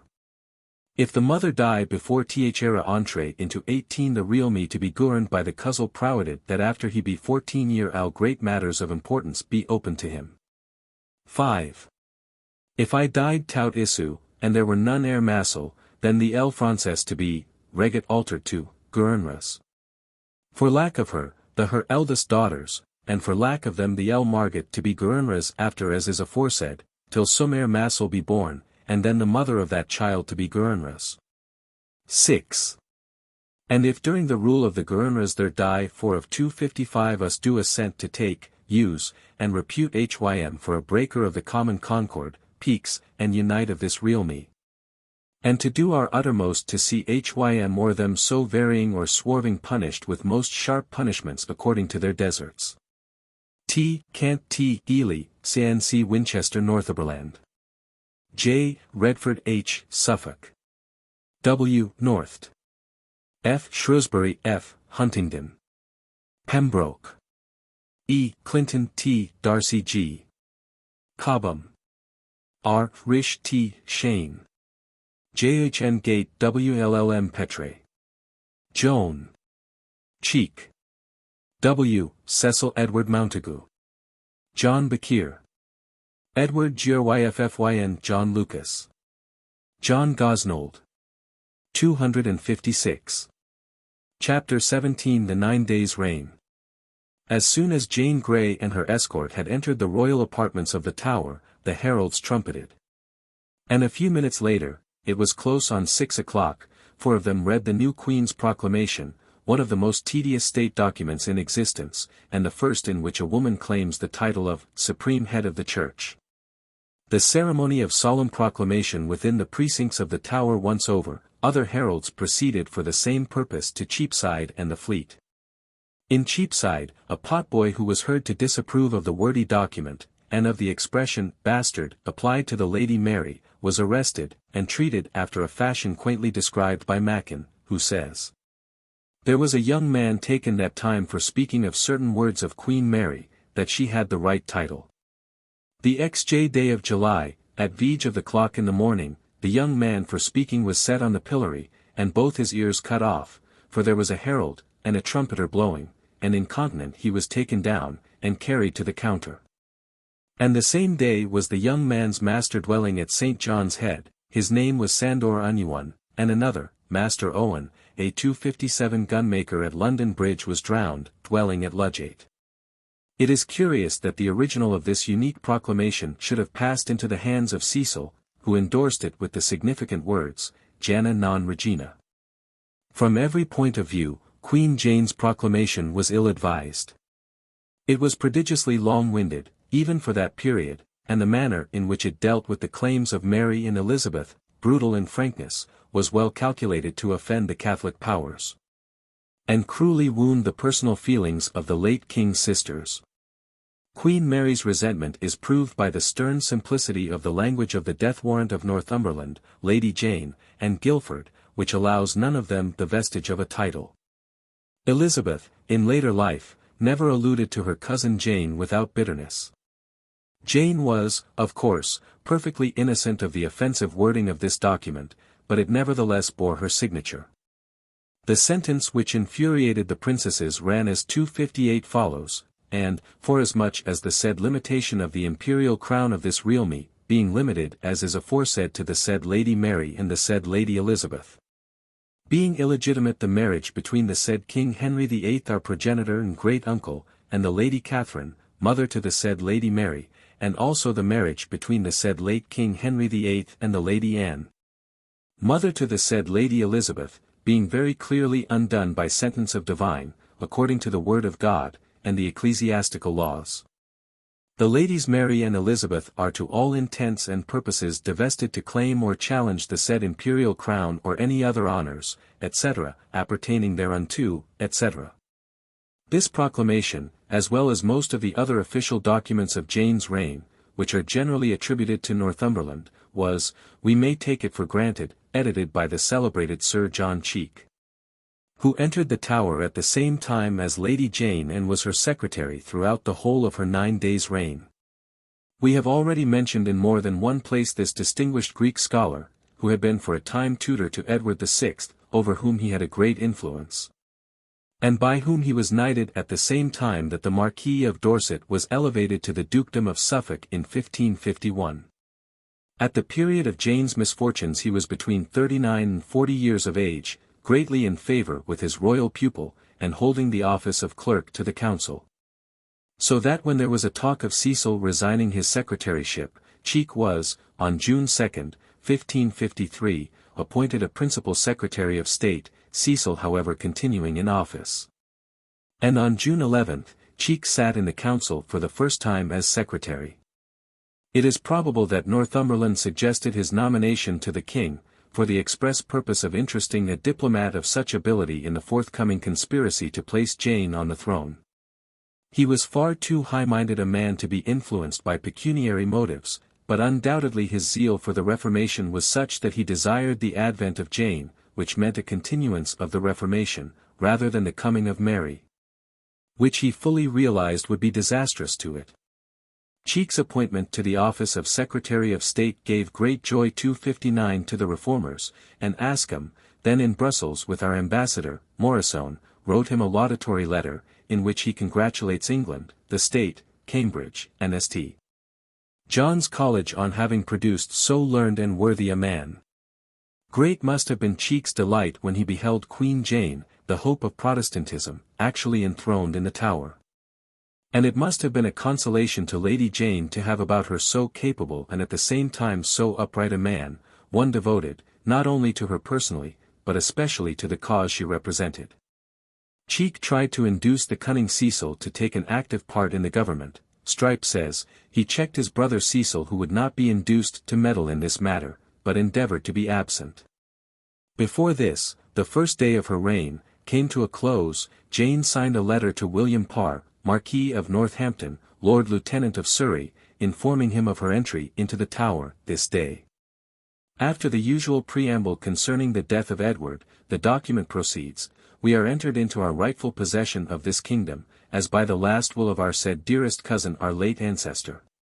Now therefore do you understand, we do this day make our entry into our Tower of London as rightful Queen of this realm, and have accordingly set forth our proclamation to all our loving subjects, giving them thereby to understand their duty of allegiance which they now of right owe unto us.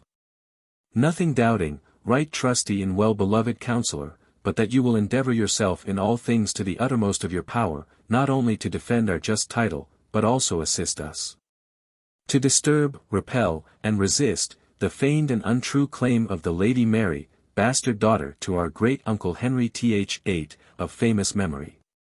This missive was later on shown to Mary, and increased her resentment against Jane, whose signature it bore, and also against Northumberland, who drew up the original draft, though the copy Jane signed was made by some clerk. Perhaps by Sir John Cheek. Cecil was, therefore, wise to number the composition of this compromising epistle among the many dangerous offices out of which he contrived to shuffle. 260. For it is certainly to this letter to Northampton that he refers in his submission, by the words, I eschewed the writing of the Queen's Highness, bastard. And therefore the Duke of Northumberland wrote the letter himself, which was sent abroad in the realm. The Duke so fully appreciated the dangerous nature of the document, that later on he endorsed the clerk's copy of it with the words, Jana non regina, just as Cecil did with the proclamation. All her state duties over, the young Queen supped in state at a small table on a dais, the Duke of Suffolk on her right, the Duke of Northumberland on her left, and the two duchesses opposite to her. She was indisposed, and retired early, the whole company rising as she left her seat. The following morning, July 11th, there was a violent scene between Jane, her husband, and his mother. So far as can be ascertained, the marriage had not hitherto gone beyond the stage of ceremony, and Guilford Dudley and his bride had never lived as man and wife. The Duchess of Northumberland insisted that this state of affairs should cease, resolving that her son should share the new Queen's bed and throne, and forthwith assume the title of King Consort. With this object, the ambitious parent and her docile son made a sudden incursion into Jane's chamber, whilst she was still seated at her toilet. The Duchess vituperated her daughter-in-law, using coarse and violent language. The would-be king was noisy and impertinent. But Jane stoutly refused to grant the latter part of the Duchess's request. The crown, she said, was not a plaything for boys and girls. She could make her husband a duke, but only Parliament could make him a king.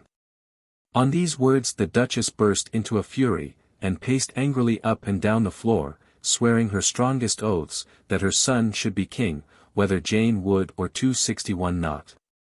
Guilford, who was boyish, began to cry, and left the room. Jane had to endure another scene of the most unpleasant description with the Duchess, in the midst of which Guilford, still sulking, returned. His mother presently caught his hand and drew him out of the room, saying she would not leave him with an ungrateful wife. Thereupon Jane sent for the Earls of Arundel and Pembroke, and asked their advice. They apparently approved of the line she had taken, and going to young Guilford, informed him he must on no account leave the Tower, nor agree to the Duchess's proposal that he should separate from his wife, and return with her, i.e. his mother, to Shown House. It is quite probable that if he had done so, his life would have been spared. Lady Jane's account of this stormy interview is as follows. The Lord High Treasurer, Winchester, says she, brought me the regalia and the crown, the which were neither demanded by me nor by any one in my name. He desired to place it on my head to see how it fitted. This I declined with many protestations, but he said, I might take it boldly, for that he would have another made to crown my husband with. Which thing I certainly heard with infinite grief, and displeasure of heart. As soon as I was left alone with my husband I reasoned with him, and after we had had a great dispute he consented to wait till he was made king by me an Act of Parliament. Jane then relates what we have already said, how she sent for the Earls of Arundel and Pembroke, and the scene with the Duchess and her threat of carrying Guilford off to Shaln, also how the two Earls were charged to keep Guilford from going there. And thus, concludes the narrative, I was compelled to act as a woman who is obliged to live on good terms with her husband, nevertheless I was not only deluded by the Duke and the Council, but maltreated by my husband and his mother. Disregarding Jane's prudent advice, her ambitious young husband nevertheless did his best to get himself recognized King of England. In the minutes of a dispatch which must 262 have been written during the 9 days' reign of his wife, and is addressed to the Duchess Regent of the Netherlands by Guilford's directions. He recalls Sir Thomas Chamberlain, English minister in that country, and desires that, in all his, Guilford's, affairs, full credit be given to Sir Philip Hoby. One of the first acts, therefore, of Jane's council was to nominate Sir Philip, then at Brussels, as successor to Chamberlain. This nomination is signed Jane the Queen. Jane herself, true to what she said to her mother-in-law and to Guilford, does not appear to have recognized her husband as king, for no mention of him appears in such of her official documents as have come down to us. All the same, Guilford contrived to get his claims accepted by some continental notabilities.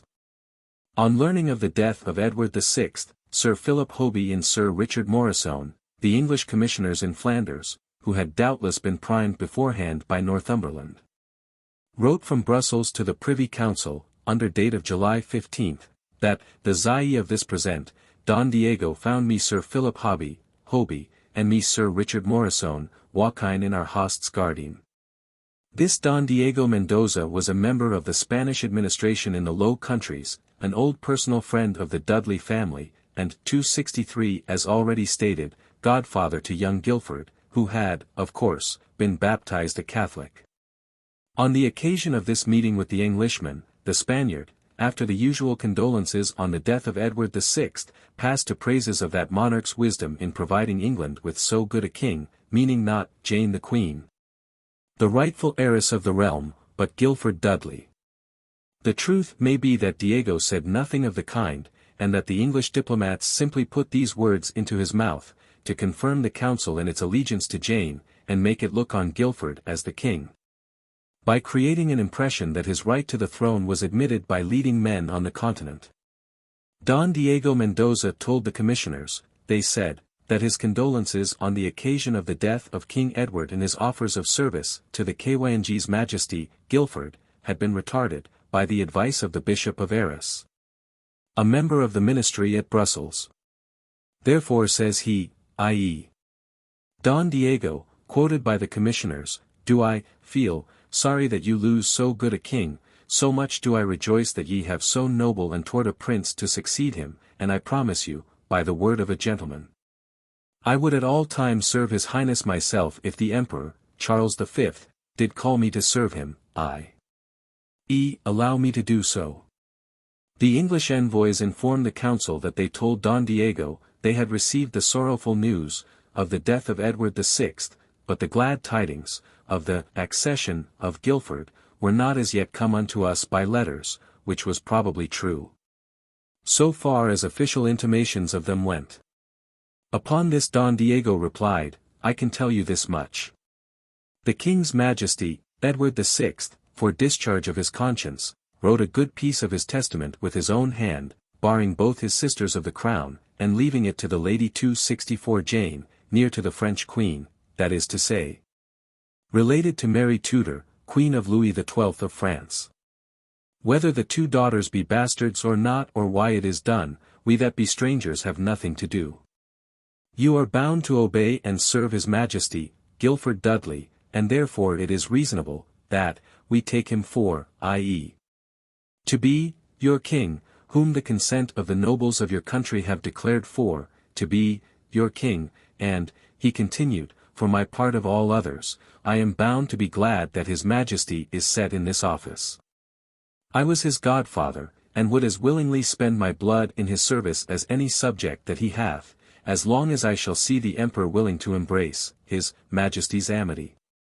Don Francis' son, Francesco, de Este, general of all the footmen Italian infantry, the commissioners add, is gone to his charge in Milan, who, at his departure, made the like offer. As long his master and ours should be friends, which he trusted should be ever, praying us at our return to utter it to the King's Majesty, Guilford, and will, we, humbly take our leave of your honours. It is obvious that, if Diego de Mendoza ever really used the words attributed to him in this letter, and did not merely lend his name to the English commissioners, he must have been well coached by the Dudleys in what he was to say. Though his close connection with Guilford as his godfather would naturally incline him to credit anything in his favour. Still, knowing Northumberland and Suffolk's deep scheming, one cannot suppose that Mendoza's enthusiasm for Guilford's illegal claim to royal honours and his haste to admit it was entirely uninspired by outside influences. It is, indeed, a significant fact that Askam, a great friend of the Duke of Suffolk, and very intimate with the inner workings of English politics, who had been sent abroad as secretary to Morisone in 1550, was still in Brussels with that night in the summer of 1553. It is more than probable, therefore, that Askam, being in correspondence with Suffolk, knew beforehand of the forthcoming elevation of Jane to the throne, and, on behalf of the Duke, advised Hoby and Morisone as to what they should say and do when that event took place, and also had an interview with Don Diego to the same end. We may be certain, 265 however, that Askam did not countenance the Catholic side of the question. This letter from the commissioners was not written until July 15, and by the time it reached England the political scene had changed. It damaged Guilford's position seriously by its revelation of the schemes of the Dudleys and their party, who, not content with placing Northumberland's daughter-in-law on the throne, were also seeking to crown that nobleman's youngest son. From certain documents in the Belgian and Viennese archives it would appear that Diego de Mendoza went so far as to address the emperor directly on the subject of Guilford's right to the throne, even assuring him that his godson would become a Catholic. A strong searchlight has been thrown on this hitherto rather obscure passage in the history of this period by the learned editor of this work, in his interesting volume, Two Queens and Philip. The author, it is true, had suspected that Northumberland must have had some strong foreign support in his audacious attempt to usurp the throne, ostensibly for Lady Jane, though in reality for his own son, Guilford. But Major Martin Hume's researches in the Spanish archives have proved beyond a doubt that Charles V was backing him throughout in his perilous undertaking, and this against the interests of his own cousin, Mary Tudor. The Swiss reformers, and especially Bosscher, doubted the sincerity of Northumberland's Protestantism, and it is not at all improbable that he had promised the emperor that, should he succeed in placing Guilford Dudley on the throne and Jane as queen consort, he would veer round to the Catholic party and re-establish papal supremacy in England. The emperor had sent the Sieurs de Couriers and Renard as ambassadors to our court in the last year of Edward VI. Whether they were deceived by Northumberland or were genuinely of the opinion that the chances of Mary's succession were very remote and that Jane's party was infinitely the strongest, we know not, but the emperor, acting on their advice, backed Northumberland for all he was worth up to the very day that he was captured at Cambridge and conveyed a 266 prisoner to London. Bearing these facts in mind, the almost incredible story which we have just related concerning Guilford's attempt to secure the throne for himself becomes intelligible. On the other hand, Northumberland had apparently done nothing to obtain favour for poor Jane's own envoys, sent to announce her accession to the courts of Paris and Vienna. For no sooner had those gentlemen reached the cities in question than they were refused recognition and turned back. The elder Dudley, selfishness incarnate, cared little for the dignity of his daughter-in-law, if only his son might be proclaimed king. In the museum at Hastings there is the impression of a hexagonal seal which was to have figured on the state documents of Queen Jane and King Guilford Dudley, under an arched crown, between the initials G.D. Guilford Dudley, a striking proof of the extent to which his claims to the crown were carried, are two escutcheons, one to the left bearing the royal arms of England, lions and fleurs de lis, and the other to the right, two animals, probably bears, grappling a ragged staff, the arms of the Dudleys. Properly speaking, according to heraldic rule, the royal arms should be on the right and the family arms on the left. Doubtless the mistake was due to the haste with which this seal was prepared. Under the escutcheons are the words, Ioana Reg, and on either side the date 1553.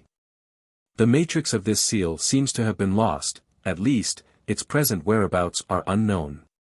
On the 11th of July the council wrote afresh to the commissioners, Hoby and Morrison, telling them of the signification of our sovereign lord's death, and remarking that, although the Lady Mary hath been written unto from us, i.e. in answer to her letter of the 9th, yet nevertheless we see her not so weigh the matter that if she might she would disturb the state of this realm. Having thereunto as yet no manner apparent of help or comfort but only the connivance of a few lords and base people, all others the nobility and gentlemen remaining in their duties to our sovereign Lady Queen Jane. And yet, nevertheless, because the conditions of the baser sort of people is understood 267 to be unruly if they be not governed and kept in order, therefore for the meeting with all events, the Duke of Northumberland's grace, accompanied with the Lord Marquis of Northampton, proceedeth with a convenient power into the parts of Norfolk, to keep those countries in stay and obedience. And because the Emperor's ambassadors here remaining shall on this matter of the policy not intermeddle, as it is very likely they will and do dispose themselves, the Lord Cobham and Sir John Mason repaireth to the same ambassadors, to give them notice of the Lady Mary's proceeding against the state of this realm, and to put them in remembrance of the nature of their office, which is not to meddle in these causes of policy, neither directly nor indirectly. And so to charge them to use themselves as they give no occasion of unkindness to be ministered unto them, whereas we would be most sorry, for the friendship, which on our part, we mean to conserve and maintain. And for that grace the ambassadors here shall advertise the others what is said to them. The 5th of July, 1553. This document was followed, next day, by an official letter to the commissioners, signed by Jane, and outlining what they were to say to the Emperor as to the foreign policy to be pursued hereafter. Trusty and well-beloved, we greet you well. It hath pleased God of his providence, by the calling of our most dear cousin of famous memory, King Edward the VIII, out of this life, to our very natural sorrow, that we both by our said cousin's lawful determination in his lifetime, with the assent of the nobility and state of this our realm, and also as his lawful heir and successor in the whole blood royal, are possessed of this our realm of England and Ireland. Then comes a recommendation of the bearer of the letter, a Mr. Shelley.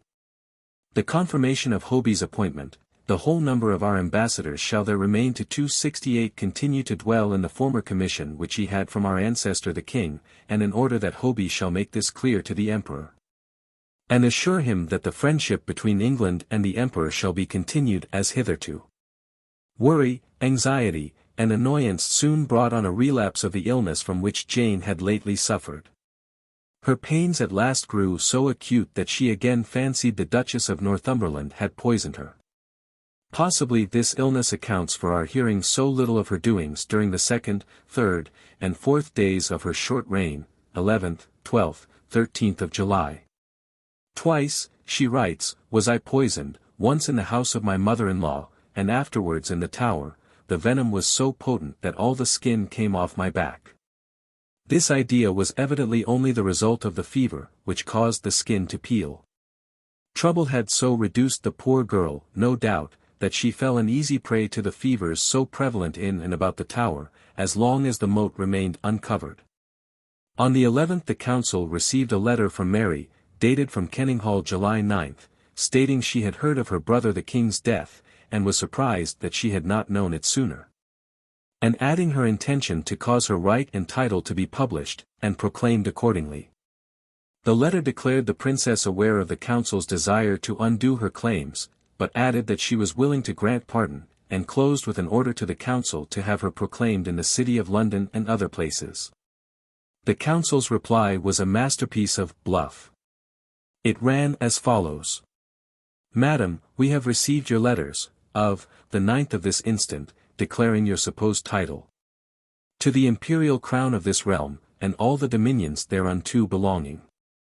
For answer whereof, this is to advertise you, that for as much as our sovereign lady, Queen Jane is after the death of our sovereign Lord Edward VI, Invested and possessed with the just and right title in the imperial crown 269 of this realm, not only by good order of ancient laws of this realm, but also by our late sovereign lord's letters patent, signed with his own hand, and sealed with the great seal of England, in presence of the most part of the nobles, councillors, judges, with divers other grave and sage personages, assenting and subscribing to the same. We must, therefore, of most bound duty and allegiance assent unto her said grace, and to none other, except we should, which faithful subjects cannot, fall into grievous and unspeakable enormities. Wherefore we can no less do, but for the quiet both of the realm and you also, to advertise you, that forasmuch as the divorce made between the king of famous memory, Henry VIII, and the Lady Catherine, your mother, was necessary to be had, both by the everlasting laws of God, and also by the ecclesiastical laws, and by the most part of the noble and learned universities of Christendom, and confirmed also by the sundry acts of Parliament, remaining yet in their force. And thereby you justly made illegitimate and unheritable to the crown imperial of this realm. You will, upon just consideration hereof, and of divers other causes lawful to be alleged for the same, and for the just inheritance of the right line in godly order, taken by the late King our Sovereign Lord King Edward VI, and agreed upon by the nobles and great personages aforesaid, surcease by any pretence, to vex and molest any of our Sovereign Lady Queen Jane her subjects, from their true faith and allegiance unto her grace. Assuring you, that if you will, show yourself quiet and obedient, as you ought, you shall find us all and several ready to do you any service that we with duty may. And thus we bid you most heartily well to fare. Your ladyship's friends, showing yourself an obedient subject. This document was signed by the following members of the council: Thomas Canterbury, the Marquis of Winchester, John Bedford, Will. Northampton, Thomas Ely, Chancellor.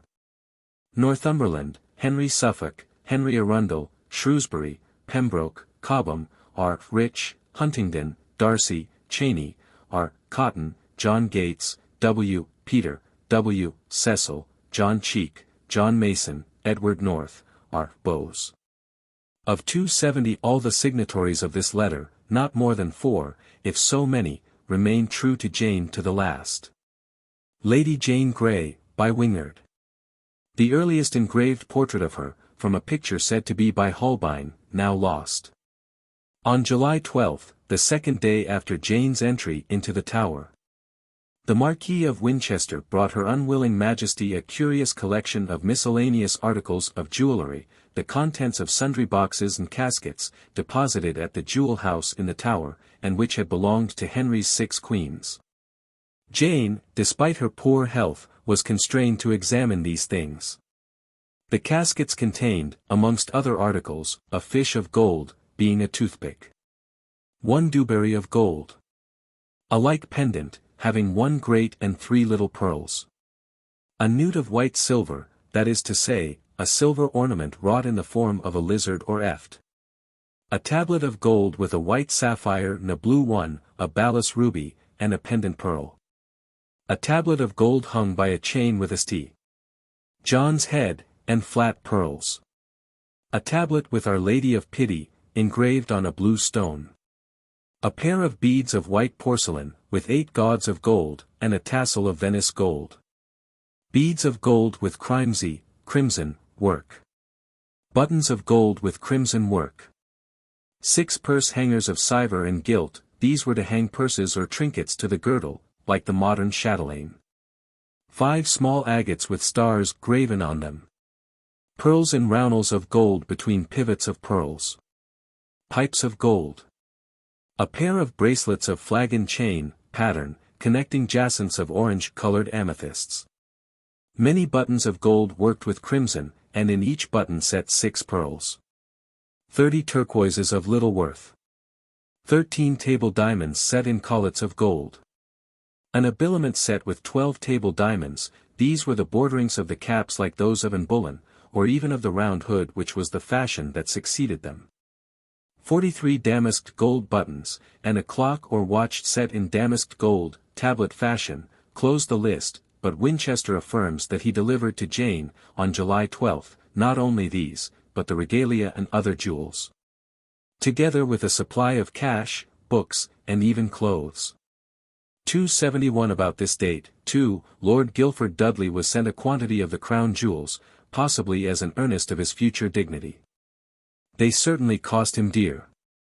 A curious inventory exists at Hatfield, of stuffs delivered to the Lady Jane Grey, usurper, at the Tower by commandment over and above sundry things already delivered to her by 2 several warrants. These goods were her own personal property, evidently left by her at Westminster Palace on the occasion of some visit, of which no record now exists. The stay in question must have occurred very shortly before Edward's death, and the things may have been forgotten in the confusion attendant upon his last illness. The inventory is endorsed by Sir Andrew Dudley and Sir Arthur Stetton, deceased, keeper of the palace at Westminster, and was made, according to custom, on the day of the king's death.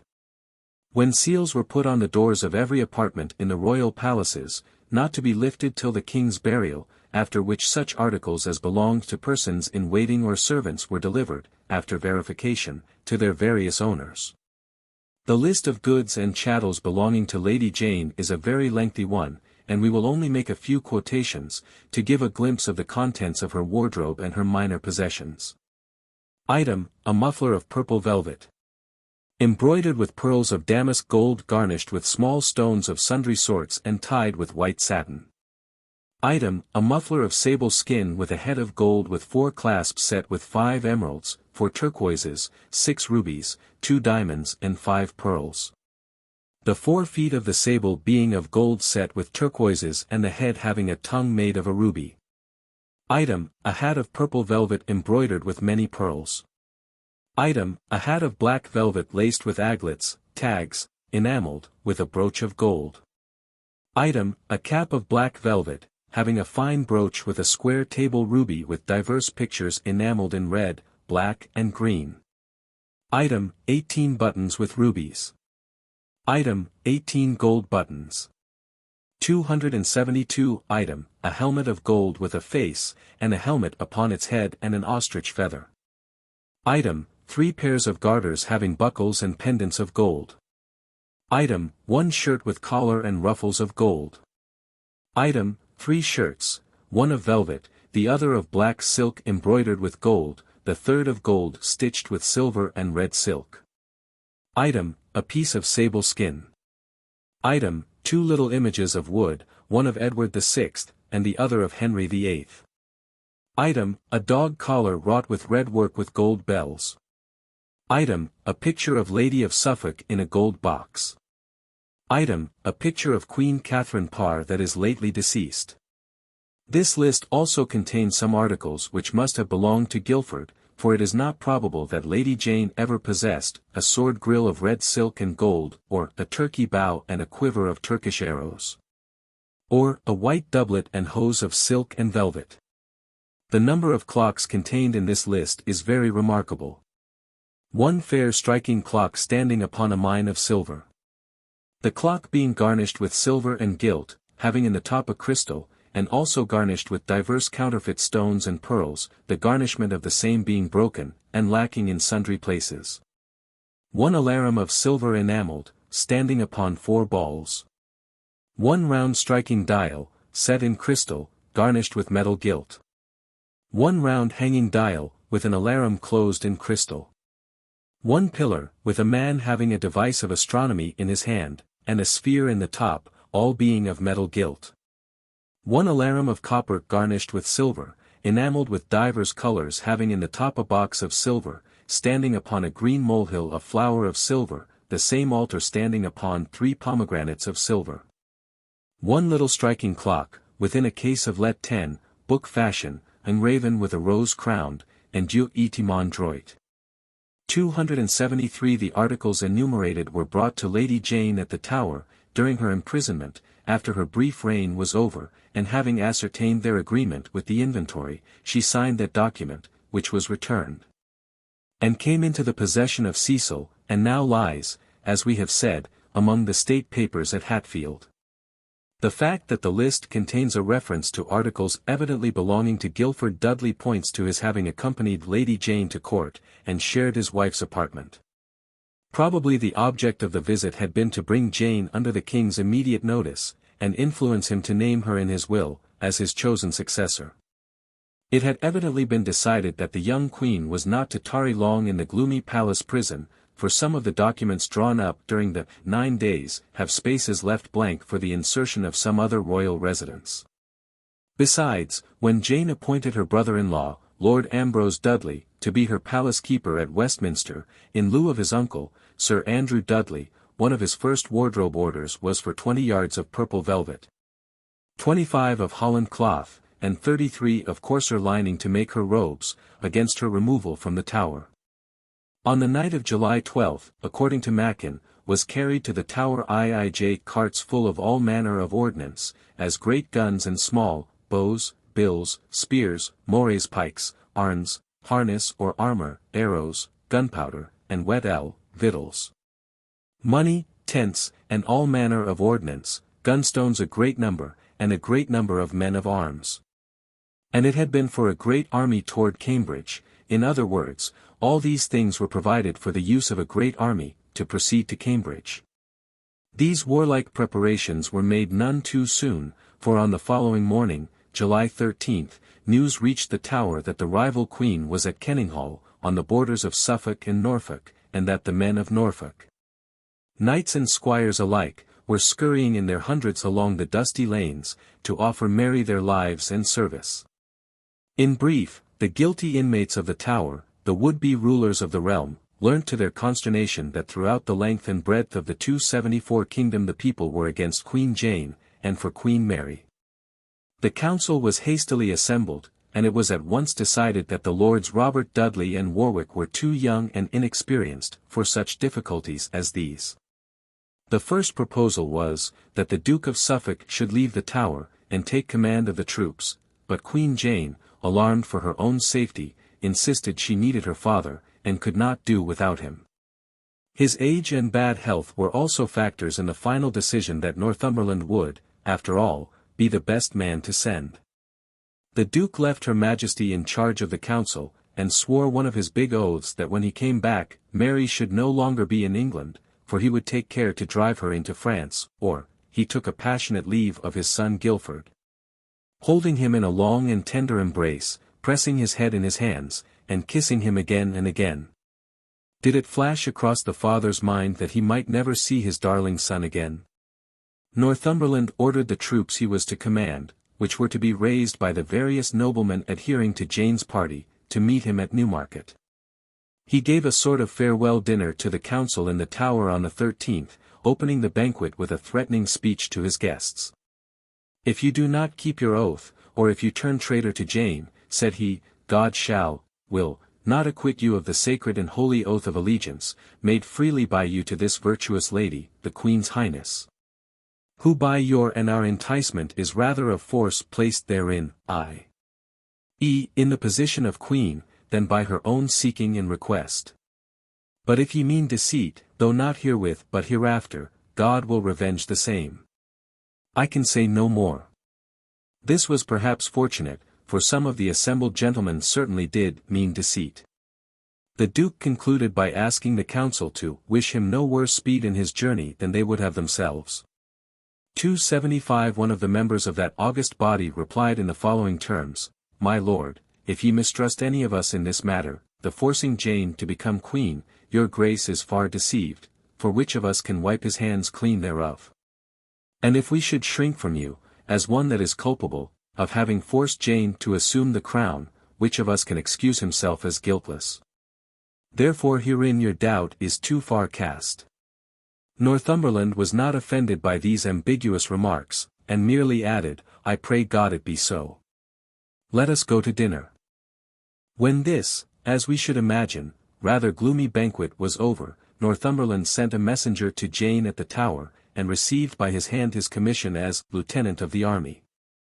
As he passed through the council chamber on his way to Durham House for the night, he encountered the Earl of Arundel, who prayed God to be with his grace, saying he was sorry it was not his chance to go with him and bear him company, in whose presence he could find in his heart to spend his blood even at his feet.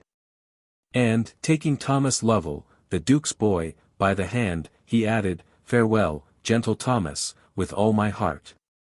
Then the Duke, with the Lord Marquis of Northampton, the Lord Grey, and divers others, took barge and went to Durham Place and to Whitehall, where they mustered their men.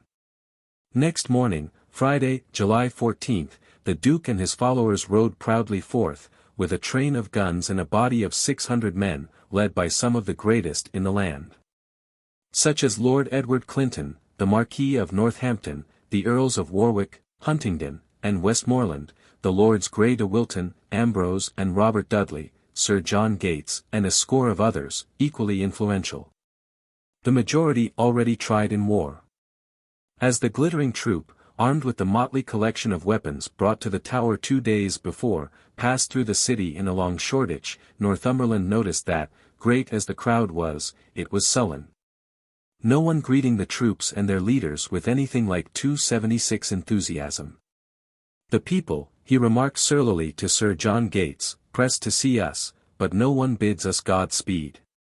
On the day her father-in-law left the Tower, only to return as a condemned prisoner, the Lady Jane, whose occupations from the time of her stormy interview with her mother-in-law up to this point are nowhere recorded. Except for her inspection of the crown jewels, signed a number of letters and documents of considerable importance. She wrote to the Duke of Norfolk, for instance, demanding his allegiance and commanding him to come to her court as Earl Marshal, and confirming his titles and honors if he proved loyal to her. The original of this letter is in the possession of Mr. Wilson of Yorkshire. The body of the document is in Northumberland's hand, and must have been drafted some days previously, but the signature is Jane's. She next signed a warrant for the appointment of Edward Baynard as Sheriff of Wiltshire in lieu of our old friend, Sir William Sherrington, lately deceased. This curious and little-known document is in the possession of Mrs. Alfred Morrison, and is exceedingly curious. The body of the text is in the hand of a secretary, but the name is in Lady Jane's handwriting and the signature is an autograph. Curiously enough, on July 6 Queen Mary had made the same appointment. Later, she issued a proclamation to the effect that no document, appointment, payment, or gift of land or money made by Jane Dudley, usurper, should be considered valid. But Baynard's nomination, however, held good, as we find from the pipe rolls of the county of Wiltshire for 1553. It is strange that Baynard should have been appointed by both the rival queens, though this may be accounted for by the fact that he is said to have been a Wiltshire man and popular in his neighbourhood. Bad news reached London that evening, and before Queen Jane retired to rest she knew her fortunes were in jeopardy and she herself rapidly ceasing to be queen, even in name. Presently a messenger informed the council that the men of 277 Bucks, under Lord Windsor and Sir Edward Hastings, were rising for Queen Mary. Still worse news flew Londonwards on Saturday, the 6th day of Jane's disastrous reign. Queen Mary had been proclaimed at Framlingham and Norwich. Northumberland, perceiving his weakness, had sent to London for fresh troops, and was himself speeding as fast as horse could gallop towards Cambridge, which he reached at midnight. So complete and rapid was the collapse of Jane's cause that even the most carefully planned precautions taken in her interest ended by serving her foes.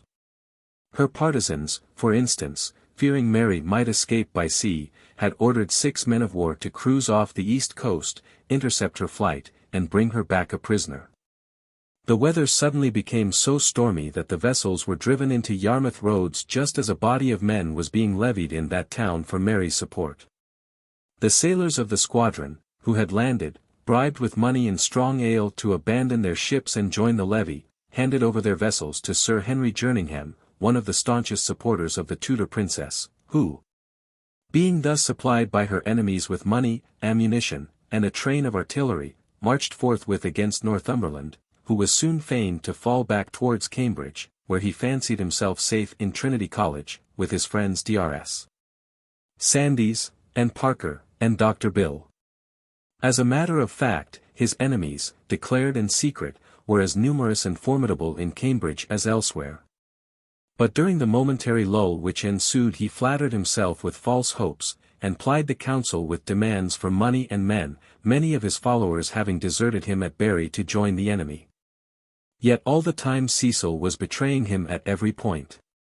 Nothing can 278 exceed the cunning and treachery he displayed, so deep and cruel that one cannot but feel some pity for Northumberland, notwithstanding his many crimes and faults.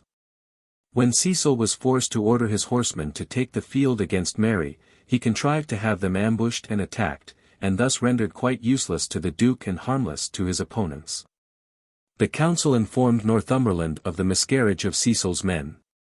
But the letter fell into the hands of Mary, who inquired of Roger Alford, Cecil's confidential servant in attendance on her, why her master, whom she evidently knew to be playing traitor to Jane, had sent troops against her. Alford, so he says, being privy to the matter beforehand, laughed, and told her, Mary, the matter, that Cecil had never intended his men should do any harm to her cause, but had simply sent them as a blind to make Northumberland think the council was doing all in its power to send him reinforcements, and thus spur him forward to his ruin. Under such circumstances, the Duke's position soon became desperate. He would sit moodily in his chair lost in thought, then starting up, would pace the room, muttering to himself. Dr. Sandys and several of his friends in Cambridge asked him to sup with them on the Saturday night, and spoke in a very friendly manner about Lady Jane. He shook his head, rose from the table, and seated himself in a vacant chair. Remained there a long time in silence, and in deep depression, and, when his entertainers bade him good night, took their hands in his, and begged them severally to pray for him, for he was in great distress. Sandys had been appointed to preach before the Duke on the following morning, Sunday, July 16. Before retiring 279 to rest, the learned doctor, intending to choose a text, took up a Bible, which fell open at the first chapter of Joshua, the verse that met his eye being, All that thou commandest we will do, and wheresoever thou sendest, so will we go. Upon which text he preached the next day with such discretion that he, Northumberland, got not such full advantage of him as he had hoped. On the Monday the Duke went with his men to Bury. Their feet marched forward, but their minds moved backwards.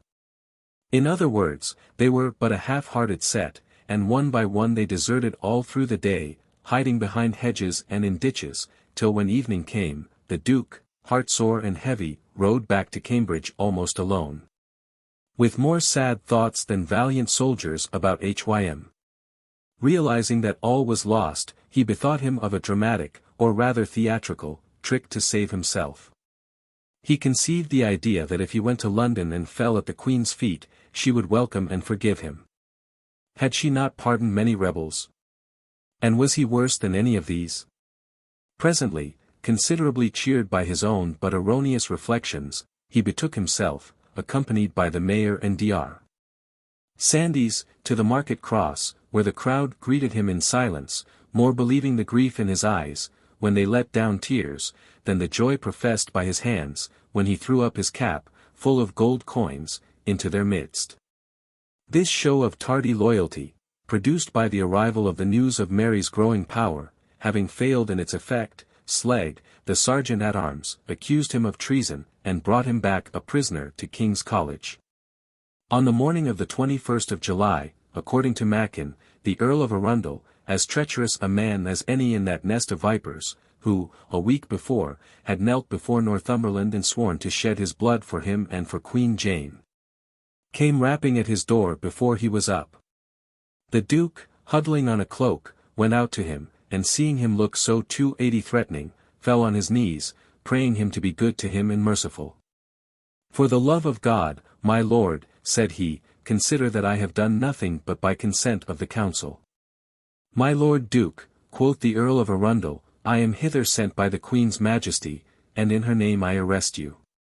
Whereupon the Duke, rising, said, I obey, but I beseech you, my lord Arundel, have mercy towards me, knowing the case as it is. My good lord, quoth the Earl, you should have sought for mercy sooner. I must do according to the commands that have been given to me, and upon this he took the Duke's sword and committed him in charge of the guard and other gentlemen that stood by. The miserable Duke went to breakfast with not much appetite, looking as white as a ghost and feeling most wretchedly ill. Towards evening, under an escort of 800 men, he left Cambridge with Sir John Gates and Dr. Sandys, both prisoners, still wearing his red cloak wrapped about him and suffering agonies from gout in the feet. As night fell, it began to rain. And down long country roads, under the lowering clouds, went the weird procession of rough troopers on horseback, footmen with their pikes, and in their midst the tall, gaunt, grim figure of the Duke. His soaked and tattered red cloak clinging about his bent shoulders. He is said to have spent the night in a barn, to be moved on to London the next day, entering the city early in the morning, July 25, just as the shopkeepers were taking down their shutters. His plight must have been pitiable, for in the streets men, recognizing him, jeered at him as a traitor, threw mud on his red cloak and scowled at him, calling him Somerset's murderer. And so scaring him that he was almost thankful to reach the Tower and its comparative safety. He had gone forth in proud security, certain of success, sure he was about to punish his enemies and reward his friends. He came back, cold and miserable, knowing he had sacrificed his youngest son to his ambition. That the fate of his other children and of the unhappy Jane hung in the balance. And that the only friend left him in the world was his faithful wife, who was at that moment on her knees to Queen Mary, pleading for mercy and receiving none, her husband's offence being deemed too great for pardon. That night surely, in the solitude of his 281 prison in the Beauchamp Tower, the Duke flung himself on his knees, and prayed the long-neglected prayers of his childhood, the Pater Noster that was now said in English. And the Ave Maria that had gone out of fashion altogether.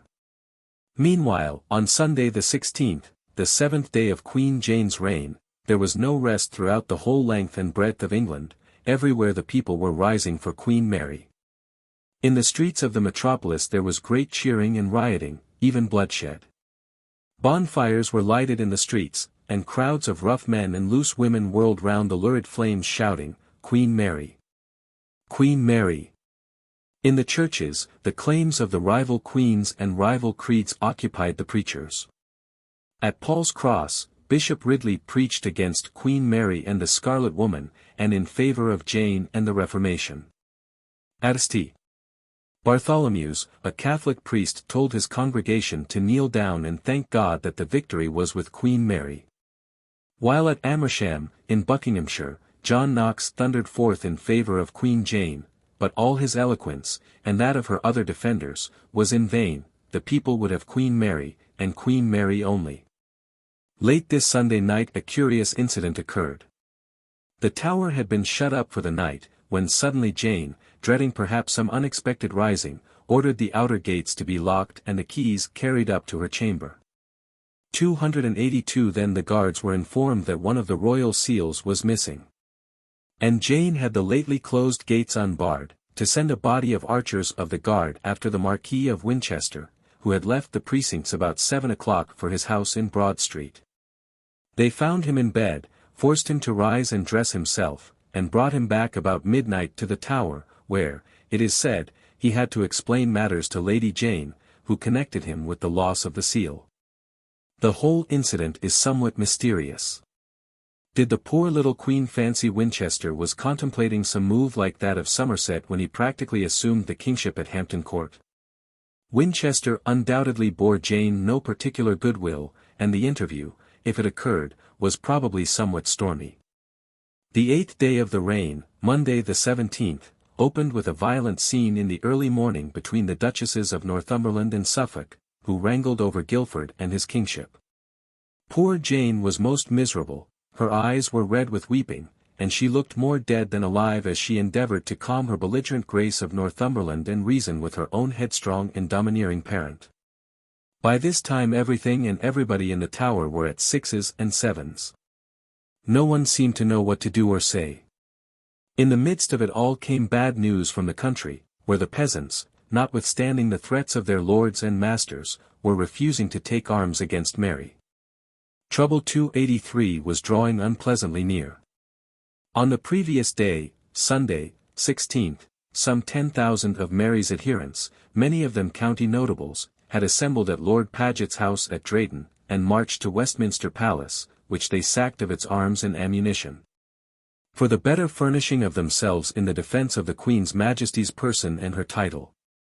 Paget, whose house was this army's headquarters, was at this time, be it observed, amongst the party in the Tower and ostensibly loyal to Jane. Meanwhile, the people, at one with that section of the nobles who would have none of poor Jane, were shouting, in London and all over the land, God save Queen Mary. Whilst poor Jane's name was never heard except to be scoffed at. That 9 days Queen was now nothing but mock. On Tuesday, the 18th, it was patent that the drama, or rather, tragicomedy, was drawing to a close. Of all Queen Jane's council only 2 men, Cranmer and her own father, remained true to her. And the former left that afternoon for Lambeth and Croydon. Winchester, Arundel, Pembroke, Paget, and Shrewsbury, to save their necks, had by this time definitely decided to betray the cause of the girl whom they had helped to put on the throne, and of these men, 2, Arundel and Pembroke, only 9 days before, had knelt before her at Shown House, protesting their loyalty and belief in her right to the crown. This day, however, Jane signed an order to Sir John Bridges and Sir Nicholas Points that those officers should raise forces, with the same to repair with all possible speed towards Buckinghamshire. For the repression and subduing of certain tumults and rebellions moved there, against us and our crown by certain seditious men. This order is now to be seen in the British Museum, Harleian MSS, No. 416, f. 30. On Wednesday, July 19, the short reign ended, Jane the Queen became Jana non Regina. Yet still there was a flicker of queendom, for that morning, information being received from the Lord Lieutenant of Essex, Lord Rich, 284, that the Earl of Oxford, who was then in Essex, had thrown in his forces with Mary, Sir John Cheek. Queen Jane's Secretary of State, wrote a letter, to which the treacherous lords of the council affixed their signatures, requiring Oxford like a noble man to remain in that promise and steadfastness to our sovereign Lady Queen Jane. As ye shall find us ready and firm with all our force to maintain the same, which neither with honour, nor with safety, nor yet with duty, we may now forsake. This morning, too, commenced the betrayal, when Winchester, the Lord Treasurer, the Lord Privy Seal, Arundel, Shrewsbury, Pembroke, Sir Thomas Cheney, Sir John Mason, and Sir John Cheek waited on Suffolk, as the principal leader in Northumberland's absence, and desired leave to depart from the Tower so as to confer with the French ambassador about the foreign mercenaries who were to come over and aid Northumberland, at that moment awaiting arrest at Cambridge. Their zeal evidently touched Suffolk, who granted them leave to depart. No sooner had they left the grim fortress behind them than they proceeded straight to Baynard's Castle, where, having sent for the Lord Mayor, they 285 were presently joined by that dignitary, with the recorder and some of the aldermen. The proceedings of this improvised council opened with an attack on Northumberland's ambition and scheming, delivered by Arundel, and then Pembroke drew his sword, and cried out, "If the arguments of my Lord Arundel do not persuade you, this sword shall make Mary queen, or I will die in her quarrel." This speech was much applauded, and Mary's proclamation was signed by all present. The conspirators then had Mary publicly proclaimed queen at the cross in Cheapside by 4 trumpeters and 2 heralds in their gorgeous coats. This took place about 5 or 6 in the evening, the very hour at which Jane's accession had been published 9 days earlier. The proclamation in the Cheap concluded, the councillors proceeded to St. Paul's for evensong and the singing of the Te Deum, whilst Cecil, Arundel, and Paget were sent to pay the council's homage to Mary. Now that the people had absolutely nothing to fear from the broken power of Jane, they gave wild vent to their feelings. The bells of the city churches, swung with a right good will, sounded a welcome to the coming reign. Bonfires blazed in every street. One of those attacks of spontaneous feverish enthusiasm which seize nations from time to time, even in these prosaic days, took hold of London. 286 tables were dragged into the thoroughfares, that all might sit down and drink to the health of her Catholic Majesty. Money was dispensed freely by the rich. And the number of caps that were thrown up at the proclamation were not to be twoed. Most enthusiastic and excited of all was my Lord Pembroke, who filled and refilled his cap with small coin to be scrambled for by the mob. He could afford to be liberal. He knew Mary would reward him well for his share in her proclamation. London was a very pandemonium that night. For my time, says a contemporary newsletter, I never saw the like, and by the repo-root of others the like was never seen. I saw myself money was thrown out at windows for joy. The bonfires were without number. And what with shouting and crying of the people, and ringing of bells, there could no one man hear what another said, besides banqueting, and skipping the street for joy. Archbishop Cranmer is said to have been the last of Jane's council, then resident in the Tower, to leave it, which he did in the course of July 19, after a sad leave-taking with Lady Jane. His position in the Janeite conspiracy has been severely criticized by more than one historian, and by none more than by Lord Macaulay. He had been instrumental in aiding Northumberland to overthrow Somerset, probably because he disliked the latter's Calvinistic tendencies, and regarded him as a stumbling block in the way of his proceedings for the establishment of a more moderate and orthodox Church of England. After the death of Somerset, the Archbishop 287 became one of Northumberland's chief supporters, and, as Macaulay points out, covered himself with lasting obloquy by his attempt to seduce an innocent girl into a treasonable career which was to lead to her ruin. In her eyes he was something more than a political counselor, an apostle of the Lord, and his advice no doubt told with her above that of any one else. The next time they met, Cranmer was a prisoner on his way to Guildhall, whither she too was tramping on foot to hear her doom, approved of by most of the men who had been her chief counsellors, read out before the multitude of Queen Mary's friends and supporters. There was little joy and much grief within the Tower. Presently a messenger to Suffolk from Baynard's Castle came to tell him that the nobles there assembled required him to deliver up the Tower, and proceed to the castle to sign Mary's proclamation. They also ordered Lady Jane to resign the title of Queen. Instantly Suffolk abandoned the unequal struggle, leaving the lieutenant in charge of the Tower. He went out, telling his men to leave their weapons behind them. He himself announced Mary's accession on Tower Hill, and then, going to Baynard's Castle, he signed her proclamation. This done, the wretched man returned to the Tower to tell his daughter that her queenship was a thing of the past. Jane, meanwhile, having promised Edward Underhill, the famous hot gospeller, then on duty in the Tower, that she would act as godmother that day to his infant son, who was to be christened Guilford, and being herself too ill to attend the baptism, commissioned Lady Throckmorton to go in her stead. Lady Throckmorton left the royal apartments and proceeded to St. John's Chapel, some 288 Say All Hallows, Barking, leaving Jane surrounded by the insignia of royalty, the cloth of estate, the throne, and all that marked her position as queen.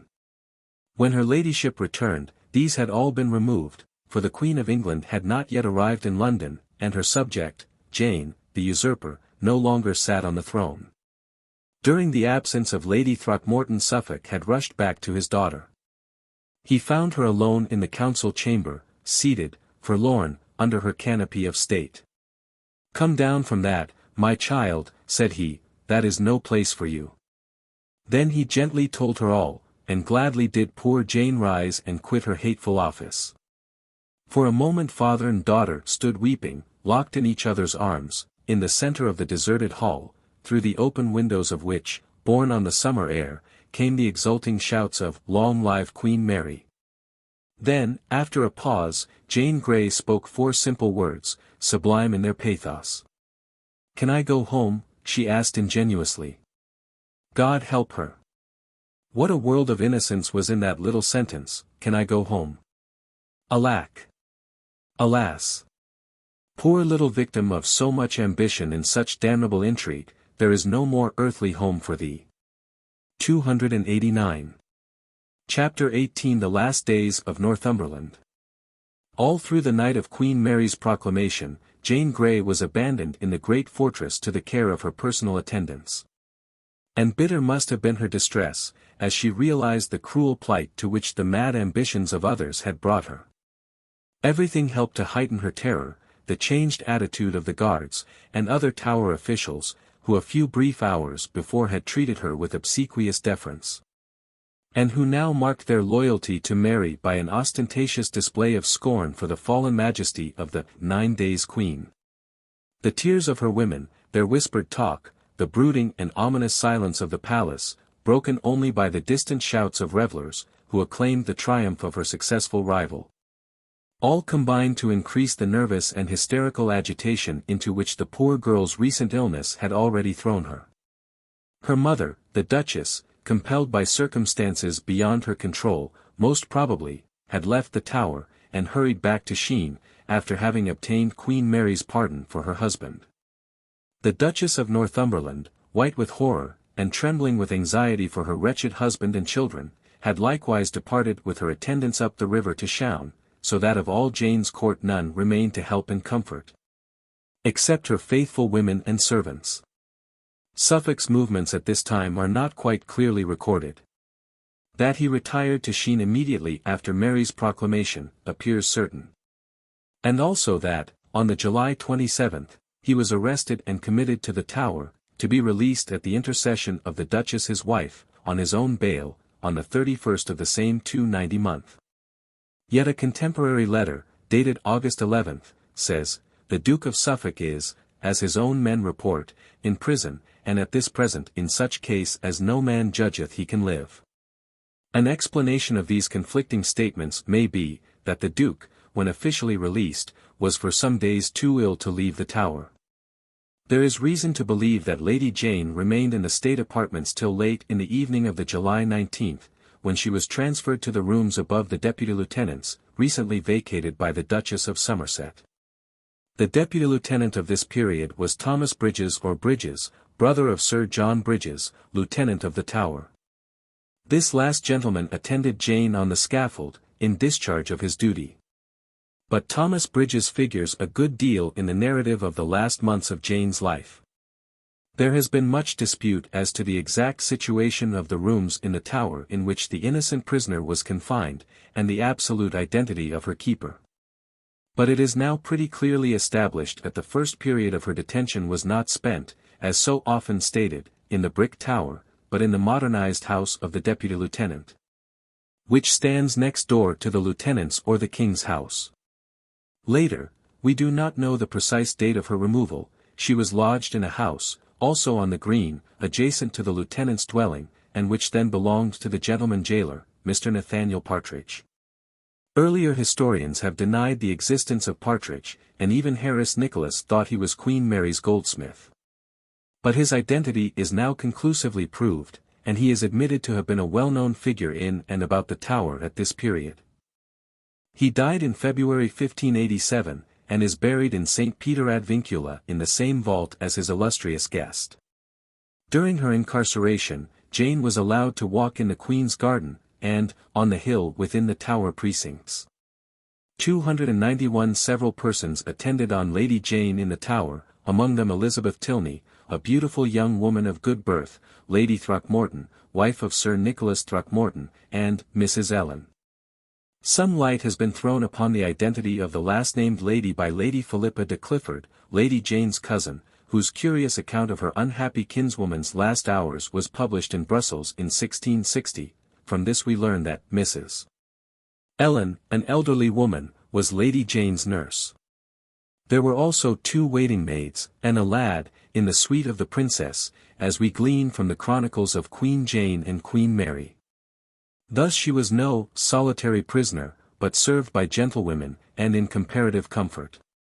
We must, therefore, dismiss the old idea that Lady Jane Grey was ever relegated to a dungeon deep, to pine in darkness and in loneliness.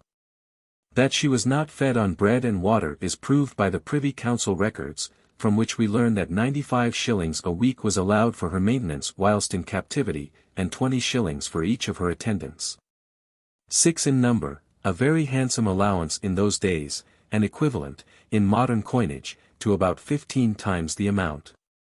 It must be clearly understood that Lady Jane was never even formally arrested, as were Henry VIII's queens. No armed guard took her captive, after the reading of a solemn warrant. She was simply detained in the Tower, partly as a hostage for the good behavior of her father, and partly to prevent her being once more the tool of those who might attempt to place her on the throne, and make her the figurehead of a politico-religious party. Northumberland and his followers had claimed honors for her which rightly belonged to Mary 292, and when Mary gained the upper hand, Jane the usurper had, ipso facto, to be kept in retirement. There is no trace of any independent movement on Guildford's part, during the 9 days of his wife's reign, except to assist his mother in pushing his claim to the throne. Either he sulked, because Jane had refused to make him king consort on the day following her entry into the Tower. Or else Northumberland advised him to keep out of the way as much as possible, so as to escape the blame of having taken an active part in the usurped administration.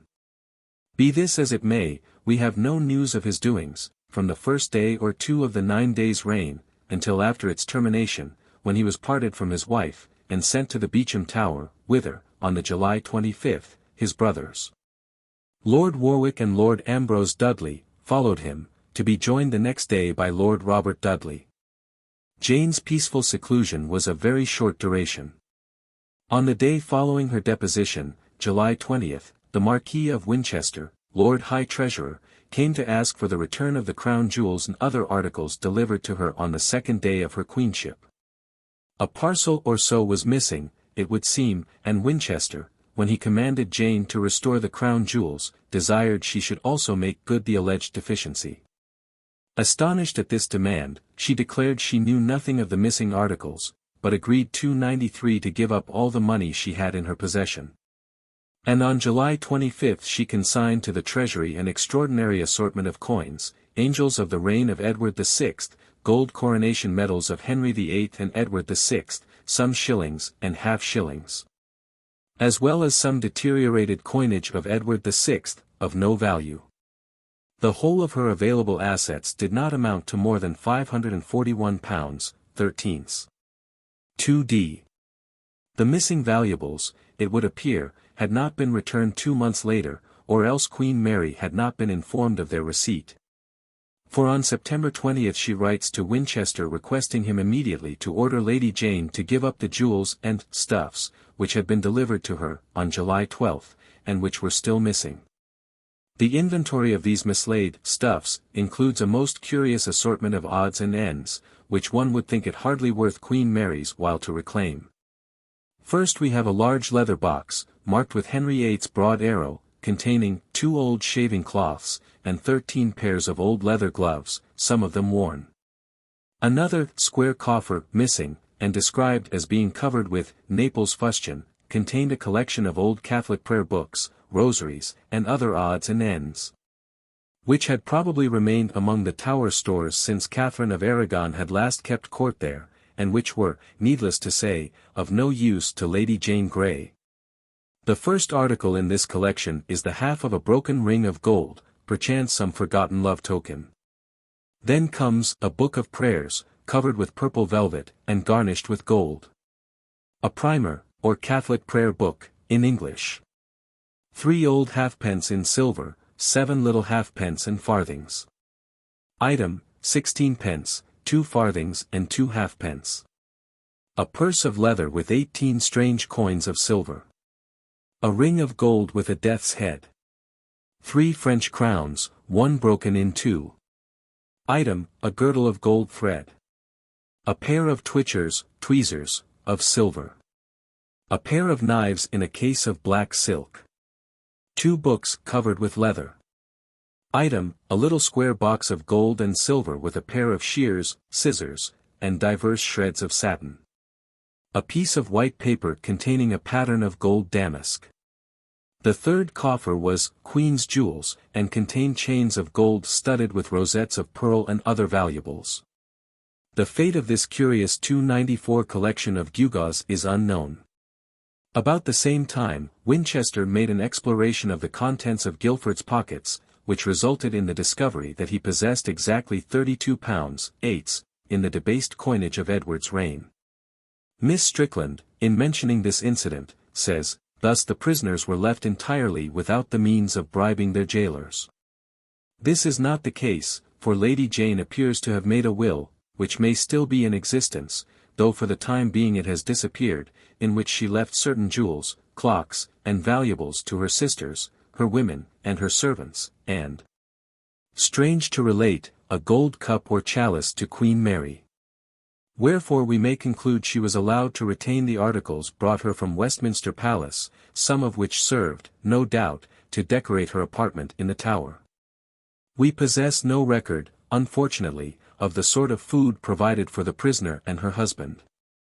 We can only guess at its nature by consulting the bills of fare, still extant, provided for the Duchess of Somerset during her imprisonment in the Tower, from the fact of the prices of the various dishes being appended. We may conclude that the wealthier political prisoners were allowed to pay for their meals. Her Grace's bill for dinner was as follows: mutton stewed with potage. Vide. Beef boiled. Vide. Veal, roast. XD. Supper consisted of sliced beef. VJD. Mutton roast. Vide. Bread. XD. Bear.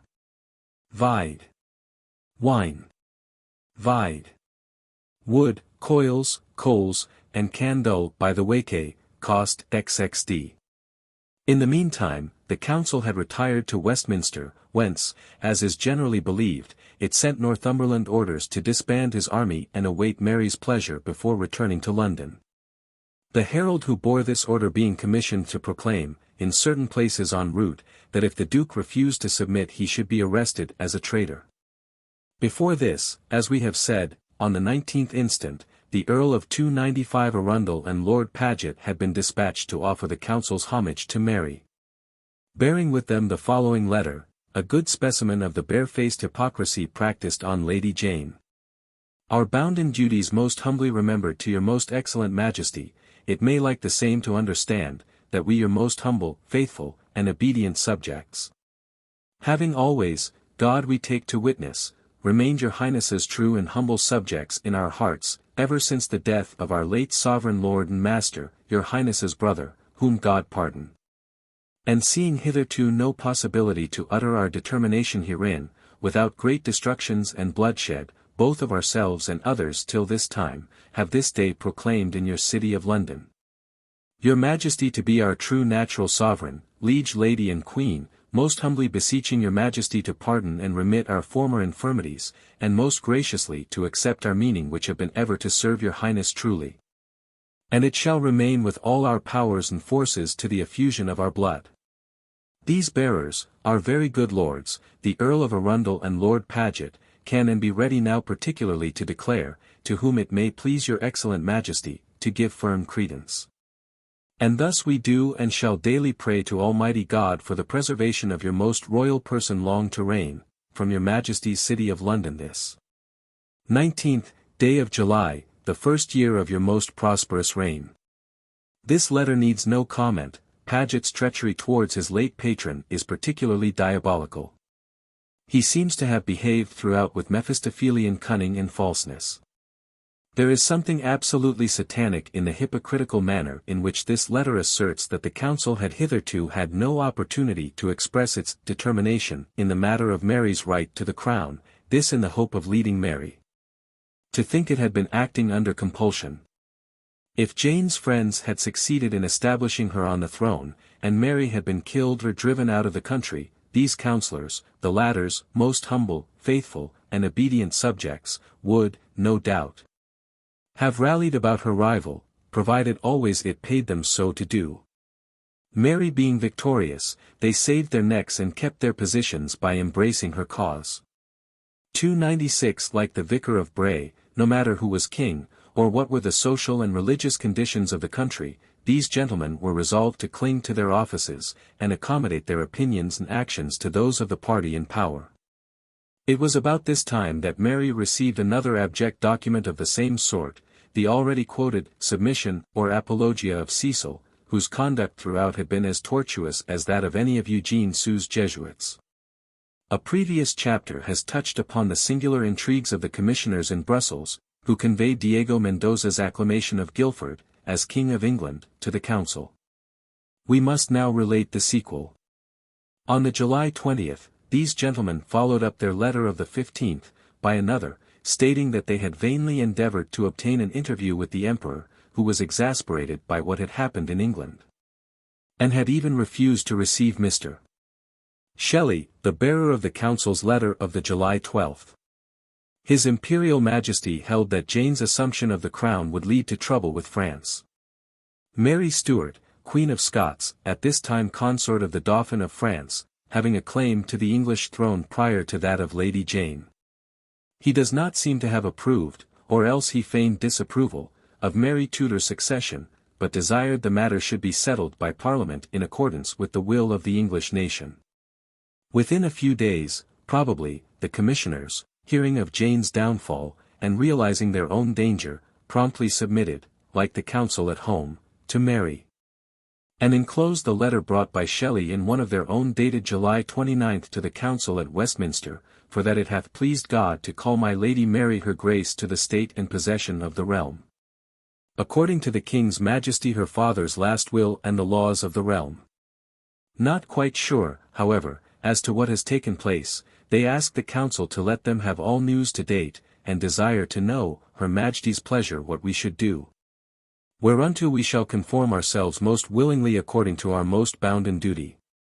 Sir Philip Hoby, etc., to the council. In spite of their forethought, Hoby 297 and Morrisone were recalled by an order of August 5, their place at Brussels being taken by Dr. Wooton, Bishop of Norwich. And the fact that in the said order they are described as Mr. Hoby and Mr. Morrisone suggests that they were in dire disgrace. Most likely their letter about Guilford rankled in Mary's mind. Their attempt to shelter themselves behind a show of loyalty, at all events, was not as successful as that of the council at home, but they richly deserved any punishment their duplicity received. For, like the rest of the Janeite conspirators, they supported her cause as long as it seemed likely to profit them, and abandoned it, as if it were plague-stricken, directly the tables were turned. None the less, the Emperor Charles V, who dropped the cause of Northumberland the moment he perceived that Mary had won the day, wishing to show his great love for that queen his most dear cousin, requested the governess of the Netherlands, Mary, Queen of Hungary, to entertain the above-named gentleman, as well as the newly dispatched ambassador, Bishop Wooton of Norwich, to such a banquet as they had never partaken of before, for such carvings, and sumptuous dishes, and frequent changing of wines.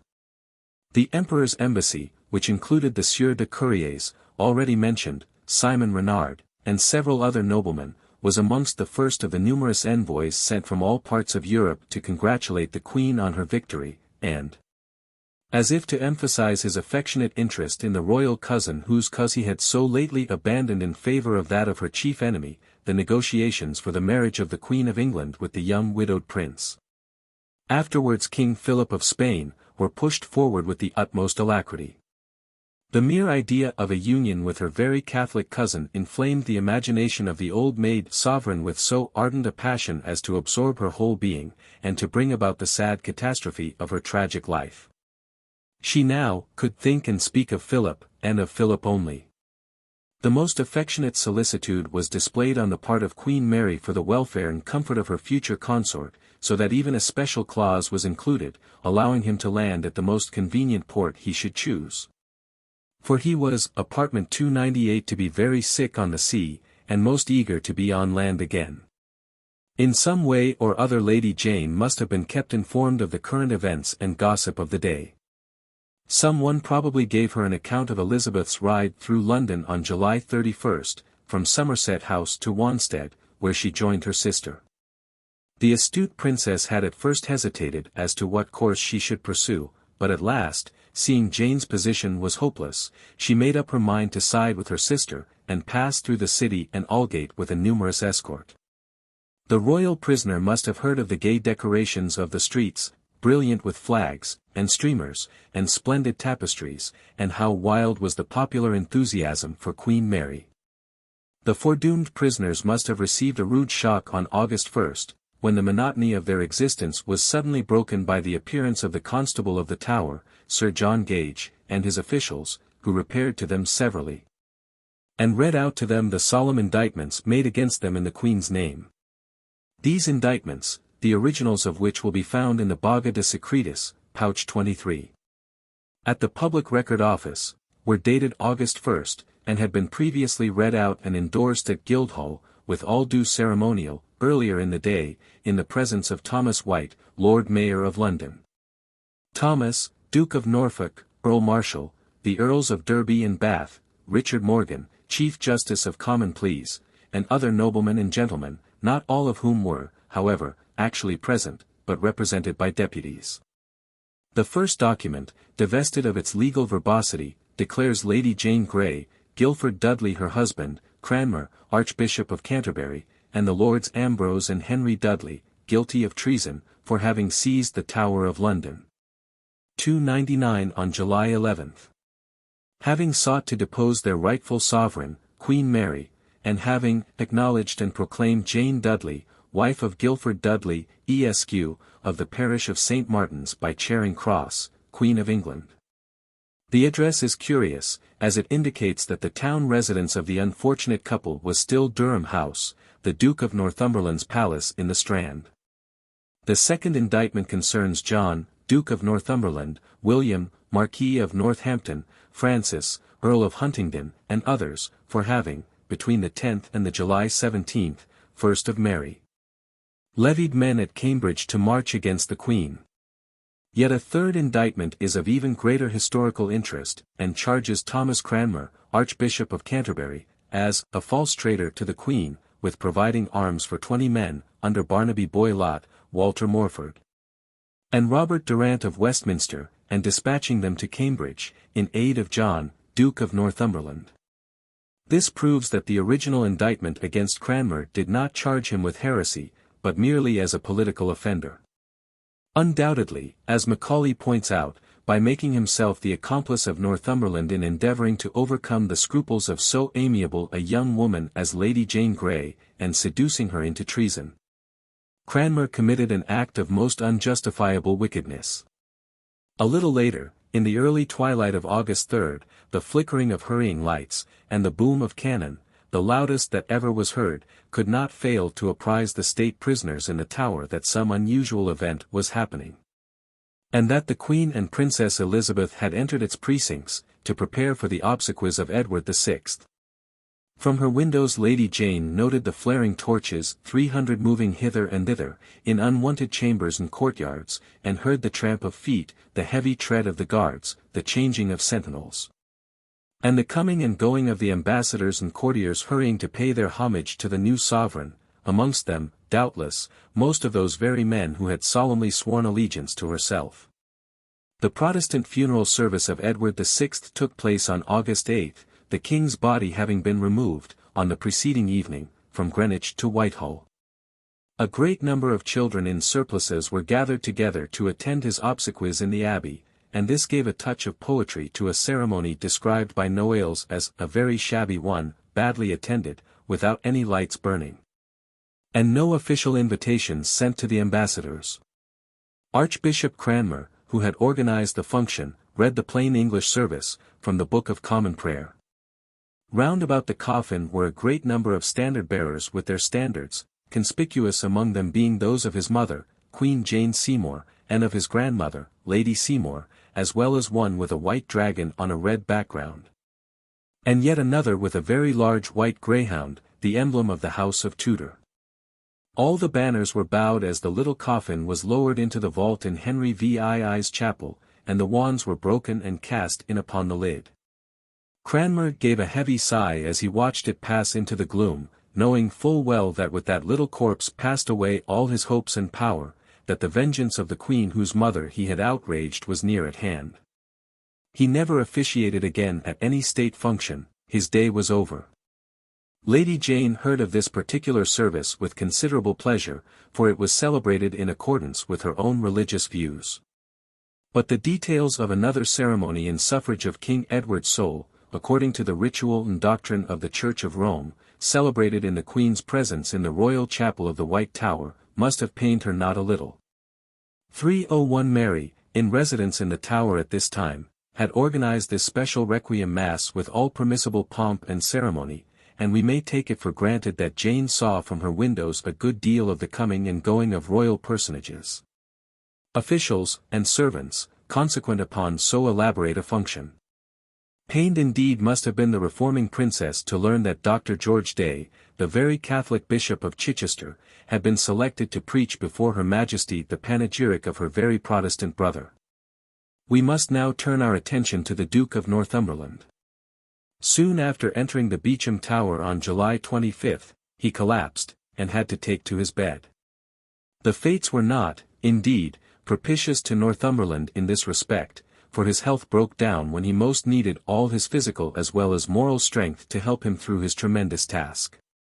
Even as far back as 1550, John of Ulmis, in a letter to Bullinger, mentioned the Earl of Warwick's very dangerous illness. He would seem to have never quite recovered from this attack, for in the following August he was very ill, and again, late in September 1552, he wrote Cecil that he was feverish and unable to sleep. In January 1553, Warwick told Petre or Cecil that he was much alarmed about himself, and feared he was going to be very ill. Throughout the year 1553 he was observed to look pale, and to walk with difficulty, but his indomitable will held him up, and he was able to do the work of a dozen men, for his energy was as admirable as its object was detestable. Northumberland is scarcely a commendable character, but there is none the less a pathos in the fact that his health was giving way under the terrible strain that crushed him. He does not deserve much sympathy, but it is impossible not to pity him in his extremity, abandoned by every one, a doomed prisoner, his last card played and lost. To his insane ambition he had sacrificed his youngest and best-loved son, and the young creature the lad had so recently married, and now an unnatural death faced him in stark horror. What nights he must have spent, hopeless and helpless, alone in that prison on every gate of which the great 302 Italian might have written, Lasciate ogni speranza voi si accentrate. He knew the Queen hated him with the intense and unforgiving hatred of a Spaniard. Had he not sided against her mother, and framed the pitiless and insulting documents he had forced his helpless daughter-in-law to sign, stigmatizing Mary and Elizabeth as bastards? Reflecting on these, and 100 other offenses, he realized his case was hopeless. So bitterly did the Queen loathe him, as a matter of fact, that she actually requested Commendone, the papal envoy, to put off his departure for a few days, so as to witness the execution of her chief foe, and give a personal account of it to the Pope. The trial for treason of John Dudley, Duke of Northumberland, took place on August 18 in Westminster Hall. The Marquis of Northampton, and the Earl of Warwick, Dudley's son, were arraigned at the same time. Thomas, Duke of Norfolk, sat as High Steward of England. This was, indeed, one of his last official appearances. He died in the following year, on August 24, at Kenninghall. Several of those men who sat in Jane's council, and had only saved their necks by addressing their hasty submission to Mary, figured at this trial. Northumberland was very obsequious to his judges, and, protesting his faith and obedience to the Queen's Majesty, whom he confessed grievously to have offended, said that he meant not to speak anything in defense of himself. He then demanded of the court, first, whether a man doing an act by the authority of the Prince and Council, and by warrant of the Great Seal, and doing nothing without the 303 same, may be charged with treason for anything which he might do by warrant thereof. And secondly, whether any such persons as were equally culpable in that crime, and those by whose letters and commandments he was directed in all his doings, might be his judges, or pass upon him his death. The answer returned was that the Great Seal to which he appealed was not that of the lawful Queen of the realm, but was the seal of a usurper, and as such had no authority. Also, that though some of his judges might be equally guilty with himself, they had no attainder against them, and therefore were as fit to try him as any one else, provided the sovereign gave permission. Finding they were bent on his destruction, the unhappy man pleaded guilty, and besought the Duke of Norfolk to obtain the Queen's pardon for him.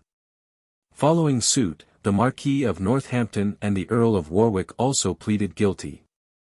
The former urged, that after the beginning of these tumults he had forborne the execution of any public office, and that all the while he, intent to hunting and other sports, did not partake in the conspiracy. Whilst Warwick begged the Queen would have his debts paid out of his confiscated goods. They were both sentenced to death, to be had to the place that they came from, and from thence to be drawn through London unto Tyburn, and there to be hanged, and then to be cut down, and their bowels to be burnt, and their heads to be set on London Bridge and other places. When he heard this horrible sentence of death, Northumberland asked that, as a nobleman, he might be beheaded, and beg that his children might be kindly treated.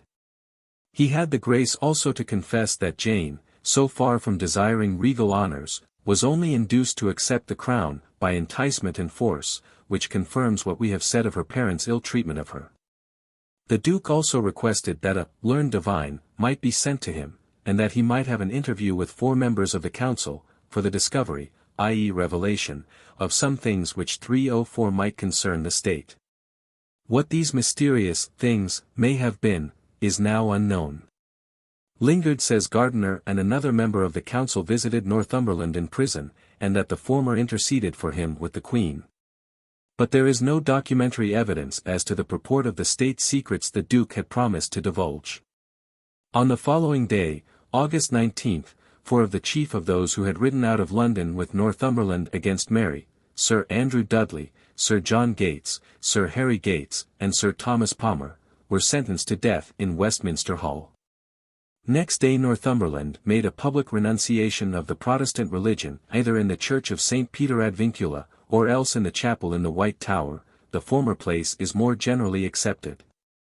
Some 40 of the principal citizens of London were present, and the Marquis of Northampton, Sir Andrew Dudley, Sir Henry Gates, and Sir Thomas Palmer, were also reconciled to the Latin Church at the same time.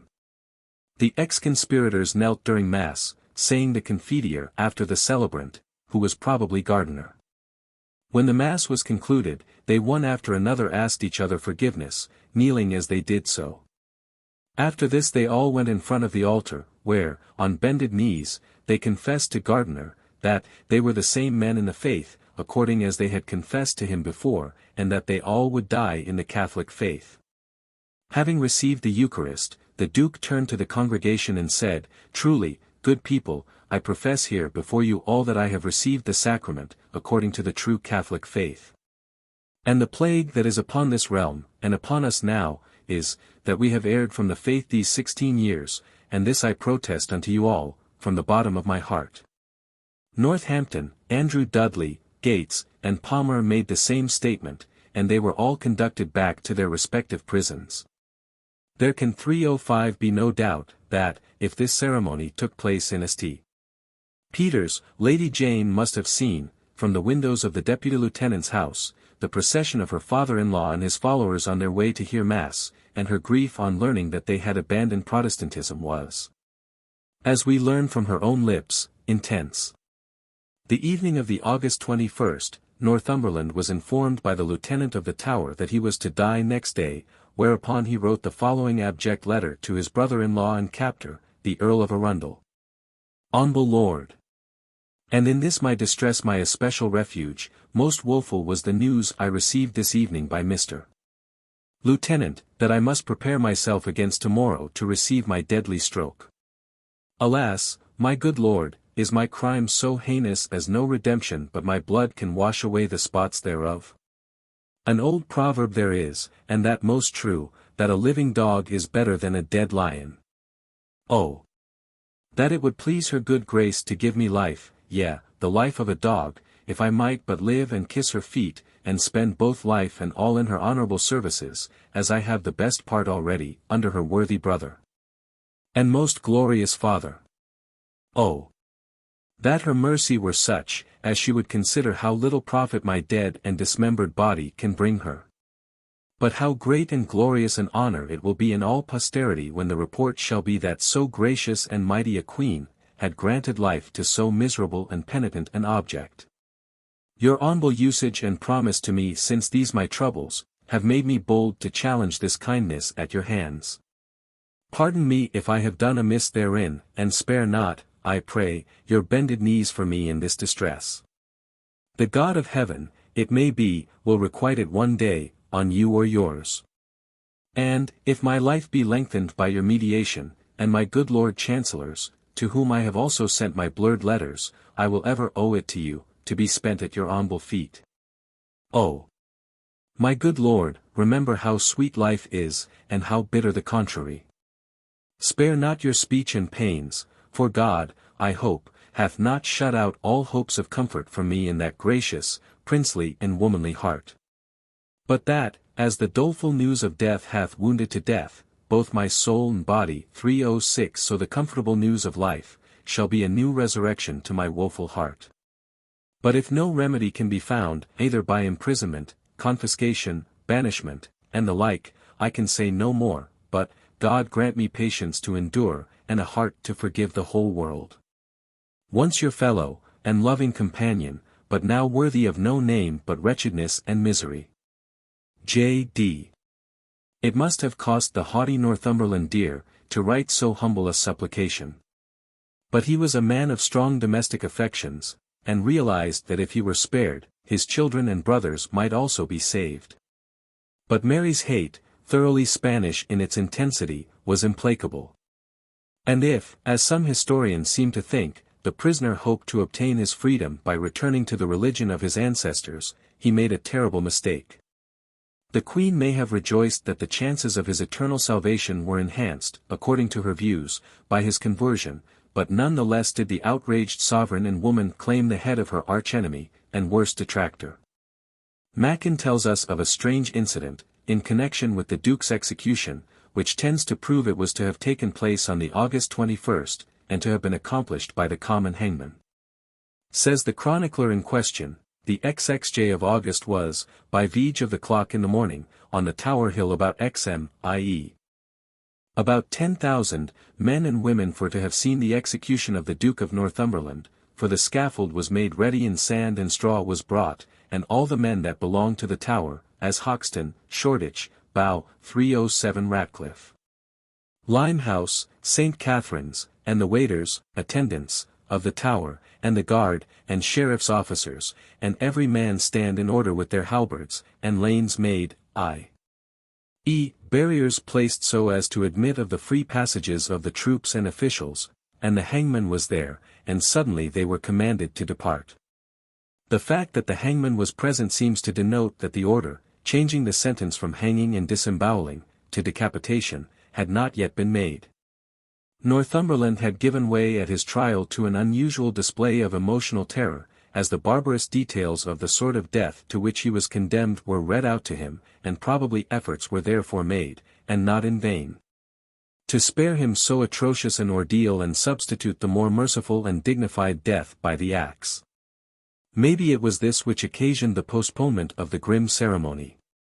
According to a MS, now in the Brussels archives, entitled, Les Événements en Angleterre, 1553-4, the Duke of Northumberland was allowed to take a pathetic leave of his youngest son, whom he pressed again and again to his breast, sighing and weeping a deluge of tears, as he kissed him for the last time. The executions of Northumberland, Sir John Gates, and Sir Thomas Palmer, took place on August 22, on Tower Hill. The prisoners were first delivered over to the sheriffs of London by the lieutenant of the Tower. As soon as the Duke was confronted with Sir John Gates, he exclaimed, "Sir John, God have mercy on us, for this day shall end both our lives, and I pray you forgive me whatsoever I have offended, and I forgive you with all my heart. Although you and your counsel was a 308 great occasion thereof, i.e., of my troubles." "Well," returned Gates, "I forgive you all, as I would be forgiven, and yet you and your authority was the original cause of it, altogether, but the Lord pardon you, and I pray you forgive me." They then bowed to each other, and the Duke, who was garbed in swan-colored, i.e. grey, damask, went forward to the scaffold, looking dejected. Bishop Heath, crucifix in hand, walked with him. On the way, when they were outside the Tower gates, a woman rushed forward, and waving in his face a handkerchief, which had been dipped in the blood of Somerset, cried out, "Behold, the blood which thou did cause to be unjustly shed, does now apparently begin to revenge itself on thee." The guards dragged her away, and the condemned proceeded on their way to Tower Hill. On the scaffold, the Duke took off his outer cloak, and leaning over the rail, on the east side, made his farewell speech to the people, of which several versions exist. He admitted that he had been an evil liver, begged the Queen's forgiveness, kneeling, alluded to his accomplices, and would not name them, regretted his religious errors, professed his attachment to the Catholic Church, asking the Bishop of Worcester, Heath, to bear witness to his sincerity, to which the prelate answered, "Yea," and finally, asking all to pray for him, he knelt down, and recited the De Profundis, after which he made the sign of the cross, in the sawdust of the scaffold, and stooped and kissed it. Then, rising, he bared his neck, tied the handkerchief over his eyes, and, turning to the executioner, said he was ready. The fellow, who was lame in one leg, took good aim, and in a flash, John Dudley, Duke of Northumberland, was no more. Sir John Gates would not have his eyes bandaged, and died a fearful death, after 3 blows from the axe. Palmer was beheaded at 1 stroke. Both made lengthy speeches, in which they styled themselves staunch Catholics. It is said that when the horrible scene was over, children came and dipped cloths in Northumberland's blood, to be preserved as a memorial of him, and this despite his unpopularity. 309 A pathetic incident occurred in connection with the burial of the Duke's remains. One of his servants, John Cock, sufficiently attached to his memory to have a care for the whereabouts of his last resting place, waited upon Queen Mary and prayed her to command that his master's head should be given to him. In God's name, answered her Majesty, somewhat irate, take the whole body as well, and give your lord proper burial. Acting on this permission, Cock took Northumberland's corpse and laid it to rest in the church of St. Peter ad Vincula, beside the coffin of the Duke of Somerset. 310. Chapter 19 The Trial of Queen Jane. The writer of the Chronicle of Queen Jane and Queen Mary relates that he dined with Queen Jane in Partridge's house, on August 27. And incidentally mentions her evident resentment at her father-in-law's apostasy. This chronicler appears to have been a resident in the Tower, and a friend of Partridge. He writes, I dined at Partridge's house with my Lady Jane being there present, she sitting at the board's end, Bridges, his wife, Sarah, my lady's gentlewoman and her man, she commanding Bridges and me to put on our caps, sick. Amongst our communications at this dinner, this was to be noted. After she had once or twice drunk to me and bade me heartily welcome, saith she, the Queen's Majesty is a merciful princess. I beseech God she may long continue, and send his bountiful grace upon her. After that we fell to discussing matters of religion, and she asked, what he was that preached at Paul's on Sunday before, and so it was told her. I pray you, quoth she, have they mass in London? Yea, forsooth, quoth I, in some places. It may be so, quoth she.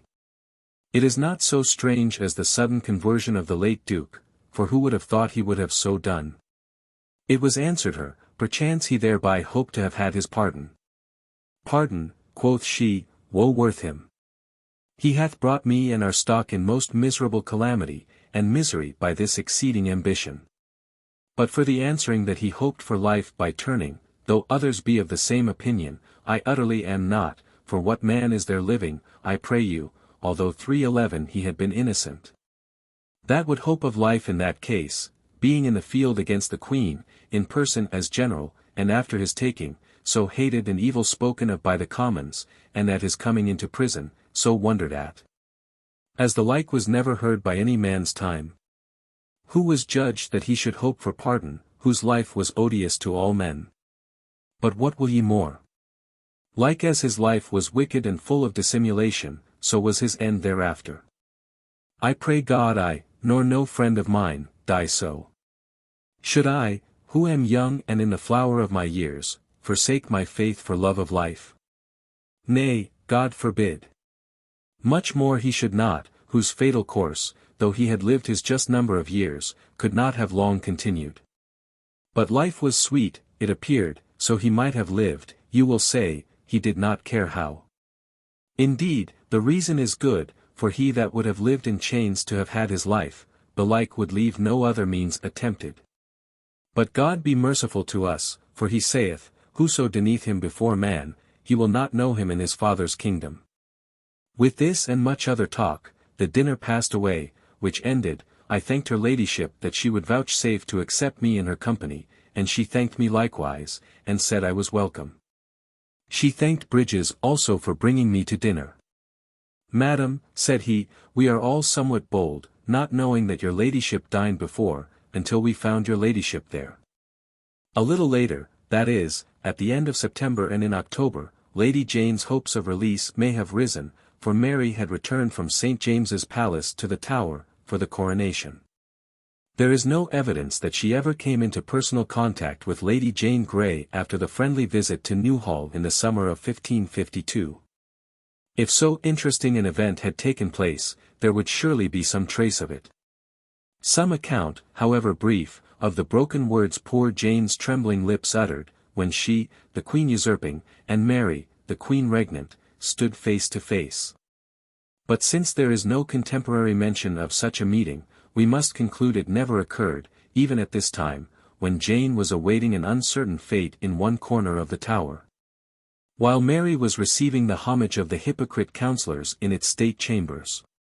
312 A wave of unusual heat swept over England during the summer of 1553, accompanied by storms of extreme violence. Jane must have felt the sultriness in her prison, and have gladly accepted the refreshing walks in the Queen's garden, which not only brought her amid the last roses of summer, but into contact with the busy life of the palace fortress. So that she must have seen many of the preparations for the forthcoming coronation. It may well have occurred to her that, had fate been less cruel, all this coming and going might have been in her honor, and she, instead of the triumphant Mary, might have gone forth to Westminster, the first Protestant Queen of England. And the coronation ceremony itself, surely some gossip told her all about that. How stately was the procession of September 30th, in which nearly all the erstwhile ardently Protestant Privy Council of King Edward, now staunch Papists every one, surrounded the most Catholic Mary, garbed in their official bravery, and proclaiming themselves more orthodox than her papistical majesty herself. Lord Russell with his big beaded rosary at his waist, that rosary, which on a famous occasion, hearing Mary might very likely order his share of the church lands to be handed back to the monks, he cast, with a fierce oath, upon the fire. They must have told the Lady Jane how fair and gracious Elizabeth looked in her golden chariot lined with crimson, her robes of pale blue velvet threaded with silver. How Anne of Cleves scintillated with jewels, and how 60 grand dames, in ruby velvet and ermine, with coronets on their heads, rode in the gorgeous procession to Westminster. They must have told her, too, how the charity children, who had sung Calvinistic hymns a week or so ago, now tunefully invoked the blessings of the saints upon their Catholic sovereign. How the French ambassador, Noailles, rode near to the famous Renard, the sly fox who represented the Emperor, and contributed to bring about Jane's death, how my Lady of Sussex carried the Queen's crown and the Lord Mayor her sceptre. How the people thought the old Duke of Norfolk looked much changed since he had last appeared in his official robes, how my Lord Edward Hastings had been made master of the horse, and 313 led the Queen's milk-white palfrey, how the Protestant Mrs. Bacon had obtained Cecil's pardon, and how Mrs. Barnett, Sir Thomas More's granddaughter, helped to robe the Queen. How Gog and Magog had condescended to leave Guildhall and go to the Tower gates, where they saluted the Queen, and how Gog's head had nearly wobbled off his gigantic shoulders. How 3,000 yeomen, in the apple green and white of the House of Tudor, and 300 beefeaters from the Tower, in scarlet and black, had added a brilliant touch to the sumptuous procession. How there were so many giants in the wayside pageantry, along the route from the city to Westminster, that people talked about it as a weird contrast, since the Queen was of such low stature as to be almost a dwarf. How among these giants was a colossal angel 10 feet high, all clothed in gold foil, sent by the Florentine merchants to grace a triumphal arch in Fenchurch Street. And how, in conclusion, Noailles, true Frenchman as he was, had waxed excited over the splendors of the Queen's jewels, and annoyed because Elizabeth walked next to her. And the scene in the Abbey next day, surely Lady Jane heard all about that. How Gardiner, fresh from the Tower, crowned the Queen, which was deemed an ugly omen, for both Canterbury and York were in prison, and no king of this land had ever yet been crowned by a mere bishop. They must have told the young prisoner how brilliantly the banquet went off, how de Moke, hereditary champion of England, rode into the hall, armed cap à pie, and championed the Queen's right. How, no one taking up the challenge, the Queen drank to him, how the old Duke of Norfolk, in true medieval fashion, rode into the hall, too, and ushered in the first course of the elaborate meal. How Anne of Cleves, weighed down with heavy pearls, rubies and emeralds, sat next Elizabeth, who had precedence of everybody after the Queen, and how Heywood, the dramatist, had returned from exile to superintend the revels and masques. All that holiday, poor Jane's ears must have ached with the boom of cannon, and the pealing of bells, and the shouts of the guards and servants, as they sang and banqueted and drank, and lighted a big bonfire on Tower Hill. Probably the gossips 314 told her too of the scandals, the tales of petty intrigues, quarrels, and heart-burnings, the little shames and mortal sicknesses, which the muse of history has disdained to record, but which were of greater interest. One fancies, to the fair prisoner, than the broader effects of the gorgeous pageant which boded so little good for her. Jane's parents and friends were buoyed up with the hope that soon after her coronation, Mary would liberate her young cousin, and her husband. And the Queen, her detractors to the contrary, did make a strong effort to save Lady Jane Grey and Guilford. When, either late in July or in August 1553, very soon after Jane's fall, Renard, the imperial ambassador, had an audience with the Queen, probably at Newhall or Wanstead, and opened the question as to what was to become of the little usurper. The Queen answered, she never could be induced to have her executed, because 3 days before she left Chown House, she had deemed herself to be the victim of intrigues. Neither, said she, was Jane the daughter-in-law of Northumberland, because she had been validly contracted to another person, and had taken no part in the Duke's enterprise, and was innocent. The wily Renard, who had formerly backed Jane's party, but now wished to destroy her, answered that very probably the contract of marriage had been invented as an excuse, and that she must at least be kept a prisoner, as her liberation would give rise to a great deal of trouble and endanger the realm, and the Catholic religion. The Queen's answer was, that Lady Jane would not be liberated, without every necessary precaution having been taken to avoid all difficulties. Upon this speech being reported to the Emperor, he reiterated his advice, given in a letter of July 20, that all who were implicated in Northumberland's plot should be put to death. 315 Noailles, also, spoke to Her Majesty about Lady Jane's position, and she repeated that she intended to spare her. After all, said she, the marriage with Guilford is invalid, since she was already contracted to a youth in the employ of the Bishop of Winchester, un serviteur de l'évêque de Winchester. Was Hertford ever in Dr. Gardiner's employ? Even after she had received the Emperor's dispatch, crying for vengeance on all the participants in the late usurpation, Mary wrote, on August 29, to Dr. Wotton, our ambassador to France, that she would see Jane was kept safe, and that before giving her liberty, she would see that she was innocuous. But on September 19, the imperial ambassadors wrote rather jubilantly that at last the Queen is determined to execute the 5 sons of Dudley and Jane of Suffolk. There was still hope, however, for on November 5, Renard writes that being at supper with the Venetian ambassador, he heard it said that the 4 sons of Northumberland were to be executed, but that Robert might be pardoned. And that he thought Jane, too, would not be executed. This was as it should be, for Robert Dudley was of all Northumberland's sons, the least guilty, his share in the conspiracy being a very light one. We may add that in a letter preserved in the Corsini Library at Rome, Cardinal Pole says he has lately heard that Queen Mary was desirous of saving Lady Jane Suffolk, as he calls her. There is not a tittle of evidence that Mary at any time gave it to be understood, either to Lady Jane or to others, that she would be pardoned if she embraced 316 the Roman Catholic religion. Religion had little or nothing to do with the matter. The charge against Jane was, that she had usurped the throne, treason, and treason to the Queen was a purely secular offense. The Emperor's desire for Jane's death was actuated by a fear that if she were set at liberty, she might once more be used as an instrument against Mary's legitimate pretensions, since the late king had named her his successor in his devise.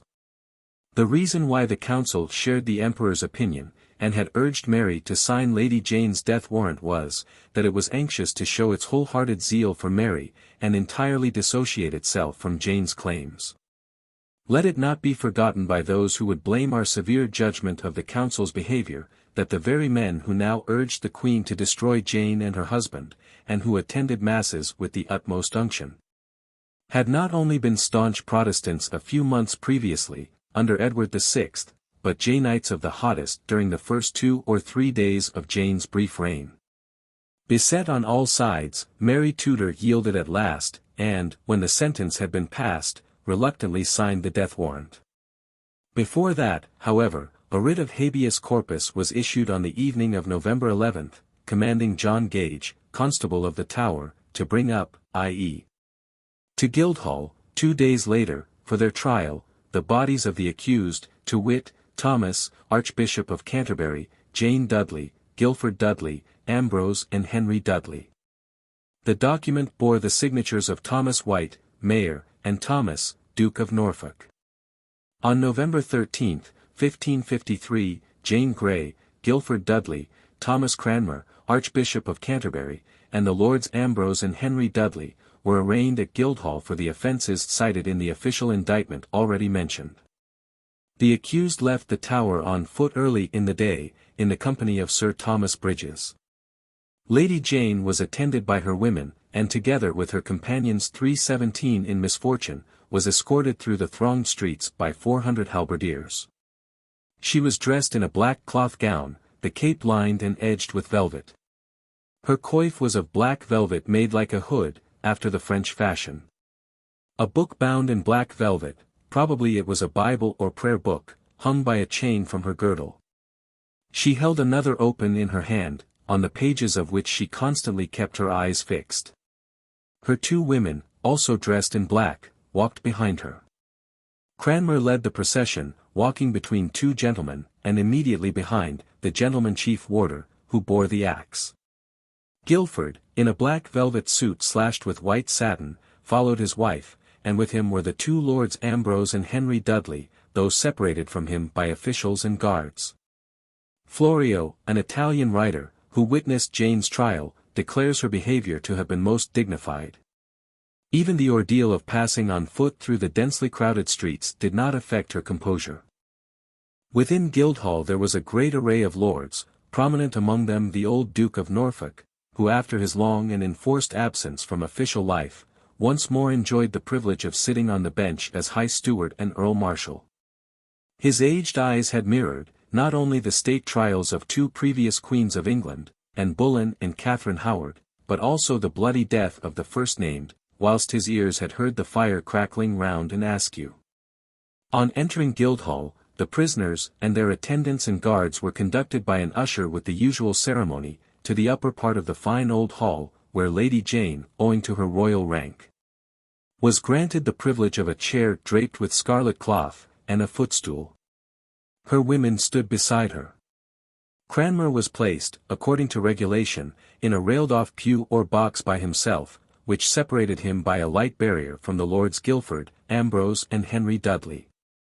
The innocent usurper, although naturally awed by the stately dignity of the scene, may have sought among the many faces present those of not a few she had known all her brief life, and who had even caressed her in her childhood, or been obsequious to her in her ominous queendom. There sat the aged head of the House of Howard, 318. Then came the Earls of Derby, Bath, and Hastings, Sir Richard Morgan, Chief Justice of the Common Pleas, who sat with the other judges and men of law in their furred robes of office. Nicholas Hare, Master of the Rolls, a little further on, the Lord Mayor and Sheriffs, in their crimson satins and velvets, and their costly sables and glistening chains. Then, a crowd of noblemen and gentlemen and officials, filling up nearly the whole of the space at the top of the hall, the body of which was reserved for privileged persons, whilst the lower part nearest the entrance was given over to the mob, with difficulty kept in order by the halberdiers and other guards. The sacred emblems of the ancient faith, which had been cast out under Edward VI, were restored by this time. And before a small altar, on which stood a crucifix, and 6 golden candlesticks, the Lord Mayor's chaplain opened proceedings, whilst all knelt, with the Veni, Sancte Spiritus, and other prayers 319 in Latin. The reading of the indictments followed, and after a pause between each, the prisoners were arraigned to plead guilty or otherwise, but Cranmer, crying out in a loud voice, "Not guilty," the other prisoners also pleaded, "Not guilty." As the counts of the indictment were matters of general knowledge, no witnesses were brought forward on either side, nor were the prisoners cross-examined, nor was any defence made. A jury, consisting of citizens of Middlesex, was impanelled and sworn. After an absence of about 20 minutes they returned, giving as their verdict that the sufficient and probable evidence was in favour of the Queen's grace, and that they therefore returned a verdict of guilty. On this, Archbishop Cranmer, standing up, reversed his previous plea, and admitted his offence, an example which was speedily followed by the other prisoners, who one and all pleaded guilty. Then sentence was pronounced by Chief Justice Morgan, whose voice is said to have trembled considerably, especially as he came to that fearful portion of it, in which Lady Jane was condemned to be burnt alive, or beheaded. As the Queen shall please. The luckless victim heard her doom with sublime meekness and dignity. Cranmer and Guilford were condemned to be hanged at Tyburn, but a pardon was extended to the Lords Ambrose and Henry Dudley. Then, after the recitation of the De Profundis, the court rose. 3:20 The prisoners were ceremoniously reconducted to the door of the hall, and escorted back to the Tower. In much the same order as that in which they had come thence, but the axe was reversed. A sign of condemnation which deeply moved the populace, especially with pity for young Dudley and his consort. How weary must have been that tramp back to the fortress, especially to one so young, and in such frail health, as the unfortunate Lady Jane. To Guilford Dudley, too, the journey must have been exceeding painful, for he was in the full vigour of early youth. And the terrible words of the sentence presented to his imagination that awful final scene with which, like most men of his time, he was but too familiar. Cranmer must long since have realized that his days were numbered. But he was as yet mercifully spared the knowledge of the gruesome nature of the end in store for him. There is, however, no indication that Jane and her husband were treated with any greater severity than hitherto, and Mary, even after the condemnation, was certainly still unwilling to put her cousin to death. She might, in fact, have been saved even then from capital punishment, at all events, if not from imprisonment. If the Wyatt rebellion and the Duke of Suffolk's indiscreet behaviour had not given colour to the opinion entertained by the Emperor and the Council, that Jane's freedom and very existence were a menace to Mary's safety, and compelled the unwilling sovereign to inflict the utmost penalty of the law. In December, Guilford and his brother Robert were 321, allowed the liberty of the leads of the bell tower, which most likely means that they were permitted to walk on the terrace-like space on the ballium wall between the bell and the Beauchamp Tower. Cranmer and Ridley, because they had been evil of their bodies for want of air, shared the right of walking in the Queen's garden with Lady Jane, and Ridley even dined with the lieutenant.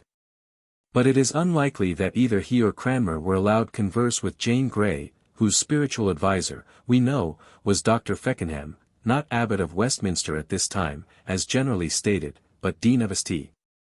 Paul's, whom the Queen had expressly delegated to attend on her unfortunate cousin, in the hope of converting her to the Catholic faith. Towards the end of the year 1553, Lady Jane is said to have written that coarsely violent epistle to Dr. Harding, once her tutor and her father's chaplain, which will be found in Fox's Acts and Monuments, Volume 3, page 27. Harding was a most unblushing turncoat. A Protestant and leading reformer under Edward VI, under Mary, when his old patron's power was broken, his popish opinions were as extreme as his Protestantism had been fierce. According to some historians, this letter is wrongly attributed to Lady Jane, and certainly its wording, of a vulgar polemic type, has nothing in common with the Christian forbearance and piety of her undisputed compositions. It is difficult to believe Jane Grey can have used such expressions as, "Thou deformed imp of the devil," "sink of sin," "white-livered milksop," and even worse, hurled at Harding by the writer of this virulent epistle. More likely to have been the production of Hales, that stalwart hater of Rome, than of the gentlest of princesses. Christmas must have been a dismal season for the poor prisoners, whose hopes of pardon were failing, and who realized that the new year about to open would be their last on earth. Jane's thoughts flew back, in the long dull evenings, to the merry scenes of her Yuletide at Tilsey, 2 years previous, and to the cheery games and sports at her father's mansion at Sheen, only 12 short months ago. And beautiful Bradgate with its lovely park, the scenes of her childhood. 322 Her happy lessons with Aylmer, all must have come back to the lonely captive. Before the new year was a week old, stirring events were happening in the great world beyond the Tower walls. The Queen's early popularity was already on the wane. Her obstinate determination to marry Philip of Spain had sore offended her people, who, in the Midland counties, began to rise openly against the Spanish match. The Duke of Suffolk, thanks to his wife's intercession, and his own zeal in proclaiming Mary, had been set free after 3 days' imprisonment, and was residing at Sheen. Bethinking herself that he would make a good leader of her troops against the rebels, Mary sent for him to take command. The Queen's messenger reached Sheen on January 25, 1554, and summoned the Duke to court. His answer was, "Mary, I was coming to her grace. Ye may see, I am booted and spurred, ready to ride, and I will but break my fast and go." He then gave the messenger a present and some refreshment, and himself departed, accompanied by his brothers, the Lords John and Leonard Grey, but instead of going to the Queen in London, he galloped with some 50 followers into Leicestershire and Warwickshire, and made an attempt to rouse the population into open revolt against the Queen's marriage. That he proclaimed Jane in every town he passed through, is not true. He swore he had never swerved from his loyalty to Mary, and it seems certain that he told the mayor of Leicester the Queen was the mercifullest prince that ever reigned. He rebelled against the Spanish marriage and against that only. The people of the Midlands, however, notwithstanding his bribes, did not rally to him to any extent. His own men deserted him. The Earl of Huntingdon took the field against him, and after a defeat near Coventry, he had to fly for his life. He reached his own estate of Ashley, and threw himself on the mercy of Underwood, his park keeper, who saved him, for a few days, by hiding him in a hollow tree in the park, where, according to Polino, he was nearly starved to death. One of his brothers, who had managed to escape with him, was hidden under a pile of grass or hay. At last, thanks to Underwood's treachery and to the noise made 323 by a dog which persisted in barking at the foot of the tree where the unhappy Duke was concealed, the 2 brothers were delivered up to Warner, Mayor of Coventry, who handed them over to the Earl of Huntingdon. They were brought to London, and reached the Tower on February 6, towards the conclusion of the Wyatt rebellion. As he passed through London the Duke looked, we are told, more dead than alive, pale as a ghost and shivering. Queen Mary at the period of her marriage. From the painting by Antonio More in the Prado Museum. Some mystery surrounds the motives of Suffolk's misguided action. He does not seem to have intended, as has been frequently but wrongly represented, to reconstruct a party in favor of his daughter, Lady Jane. Perhaps, after all, he was sincerely incensed at the Spanish match, fearing it would undo all the work of the Reformation, to which he was honestly attached. It is presumable, too, that a conspiracy existed to place Princess Elizabeth on the throne, which, Suffolk may have hoped, would lead to the release 324 of his daughter and son-in-law. The result, however, was entirely opposite. The knowledge of this movement, combined with Wyatt's rebellion, enabled the Spanish party to force Mary's hand and oblige her to put Lady Jane and her young husband to death. Mary affixed her signature to the 9 days Queen's death warrant on the very day which saw Suffolk led a prisoner into the Tower. The terror and anxiety with which Jane received the news of her father's arrest and imprisonment may be better imagined than described. Did she ever see him again? There is no trace of such an interview, but we possess the MS. Of a letter she wrote him on the fly-leaf of a prayer book. She was certainly very much attached to her father, but it is significant that she never attempted to see her mother, nor wrote, nor even alluded to her. And whereas the petitions of the wives of the Dudleys, including, by the way, that of Amy Robsart, wife of Lord Robert Dudley, to see their husbands in the Tower, are still extant, and were readily granted, no document exists to prove that the Duchess of Suffolk ever made any attempt to visit either her daughter or her son-in-law in their prison. Perhaps she was otherwise and more agreeably engaged. There was a great commotion and consternation in the 325 Tower during the Wyatt rebellion, when London presented a spectacle not unlike that of Paris during certain of the greatest outbursts of the Reign of Terror. Lady Jane and the other state prisoners, most of whom had attendants, who, after due ransacking of their persons, were allowed to pass in and out of the Tower and its wards, were well acquainted with the details of that extraordinary attempt on the part of a youth of only 23 summers, not to overthrow the legitimate sovereign indeed, but to prevent her marriage with Philip of Spain, soon to be called King of Naples. The Queen's courage in risking her person in defense of her rights had won the hearts of the people, opposed though they were to the Spanish alliance, and the Wyatt crusade was, in every sense, a useless and a foolish one. Never, however, since the tumultuous days of Jack Cade had London been so disturbed as during the early months of the year 1554. On February 7 Wyatt and his men were as near the Tower as Southwark, where they sacked the shops and destroyed Bishop Gardiner's library, so that they stood knee-deep among the tattered leaves of his precious volumes. Later in the day, when the rioting had got as far as Charing Cross, so great and shrill was the noise of the shouts of men and of the cries of frightened women and children, that it was heard to the top of the White Tower. And also the great shot was well discerned there out of St. James's Field. There stood upon the leads there, i.e. of the White Tower, continues the same chronicler, the Lord Marquess of Northampton, Sir Nicholas Poins, Sir Thomas Pope, Master John Seymour and others. From the battle, when one came and brought word that the Queen was like to have the victory, and that the horseman had discomfited the tail of his enemies, the Lord Marquess for joy gave the messenger 10 shillings in gold, and fell in great rejoicing. We may imagine the anxiety of the condemned prisoners in the Tower. If Wyatt were victorious, they might yet be saved by a change of administration, that would send Mary flying abroad for her life, and bring Princess Elizabeth to the throne. Wyatt's object was to seize the Tower, but alas! Poor man, when he had approached it as near as the Bell 326 Savage Yard, on Ludgate Hill, he collapsed on the bench of a fishmonger's shop, was swiftly seized and cast into durance. In that very fortress whence he hoped to proclaim his victory over Spanish tyranny.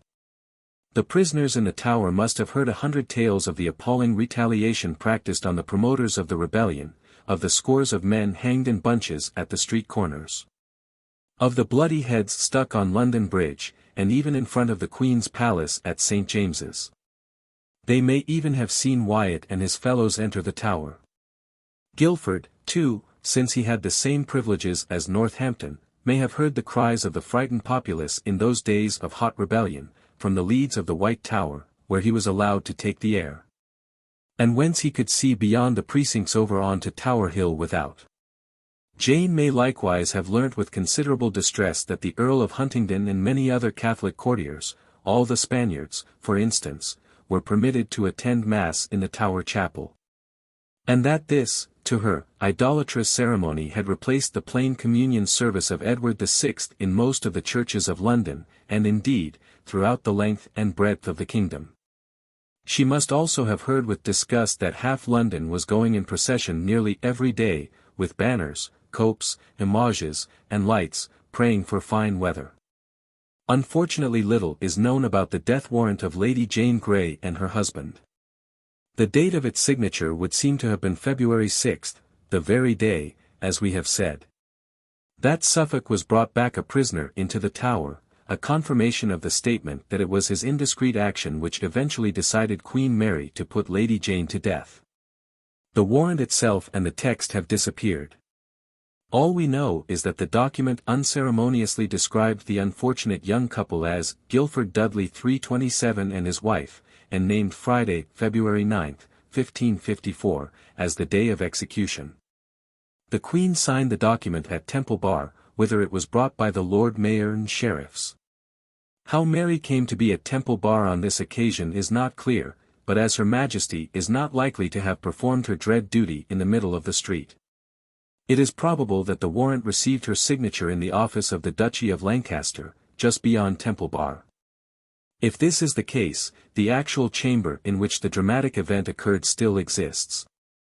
In the upper story of the quaint old house now used as a barber's shop and recently restored, externally, to its original condition by the removal of a lath and plaster facade, dating from the early 18th century, which masked the fine Tudor front that now lends so picturesque a note of medievalism to modern Fleet Street.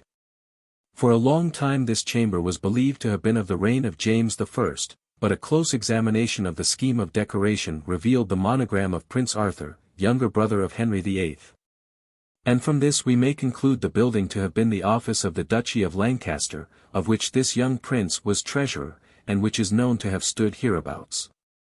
This is the origin of the tradition so popular in London a generation ago, that the house in question was the palace of Henry VIII and Cardinal Wolsey. Who may indeed have foregathered there for business purposes, but who certainly never inhabited the building. 328. Chapter 20 The Supreme Hour.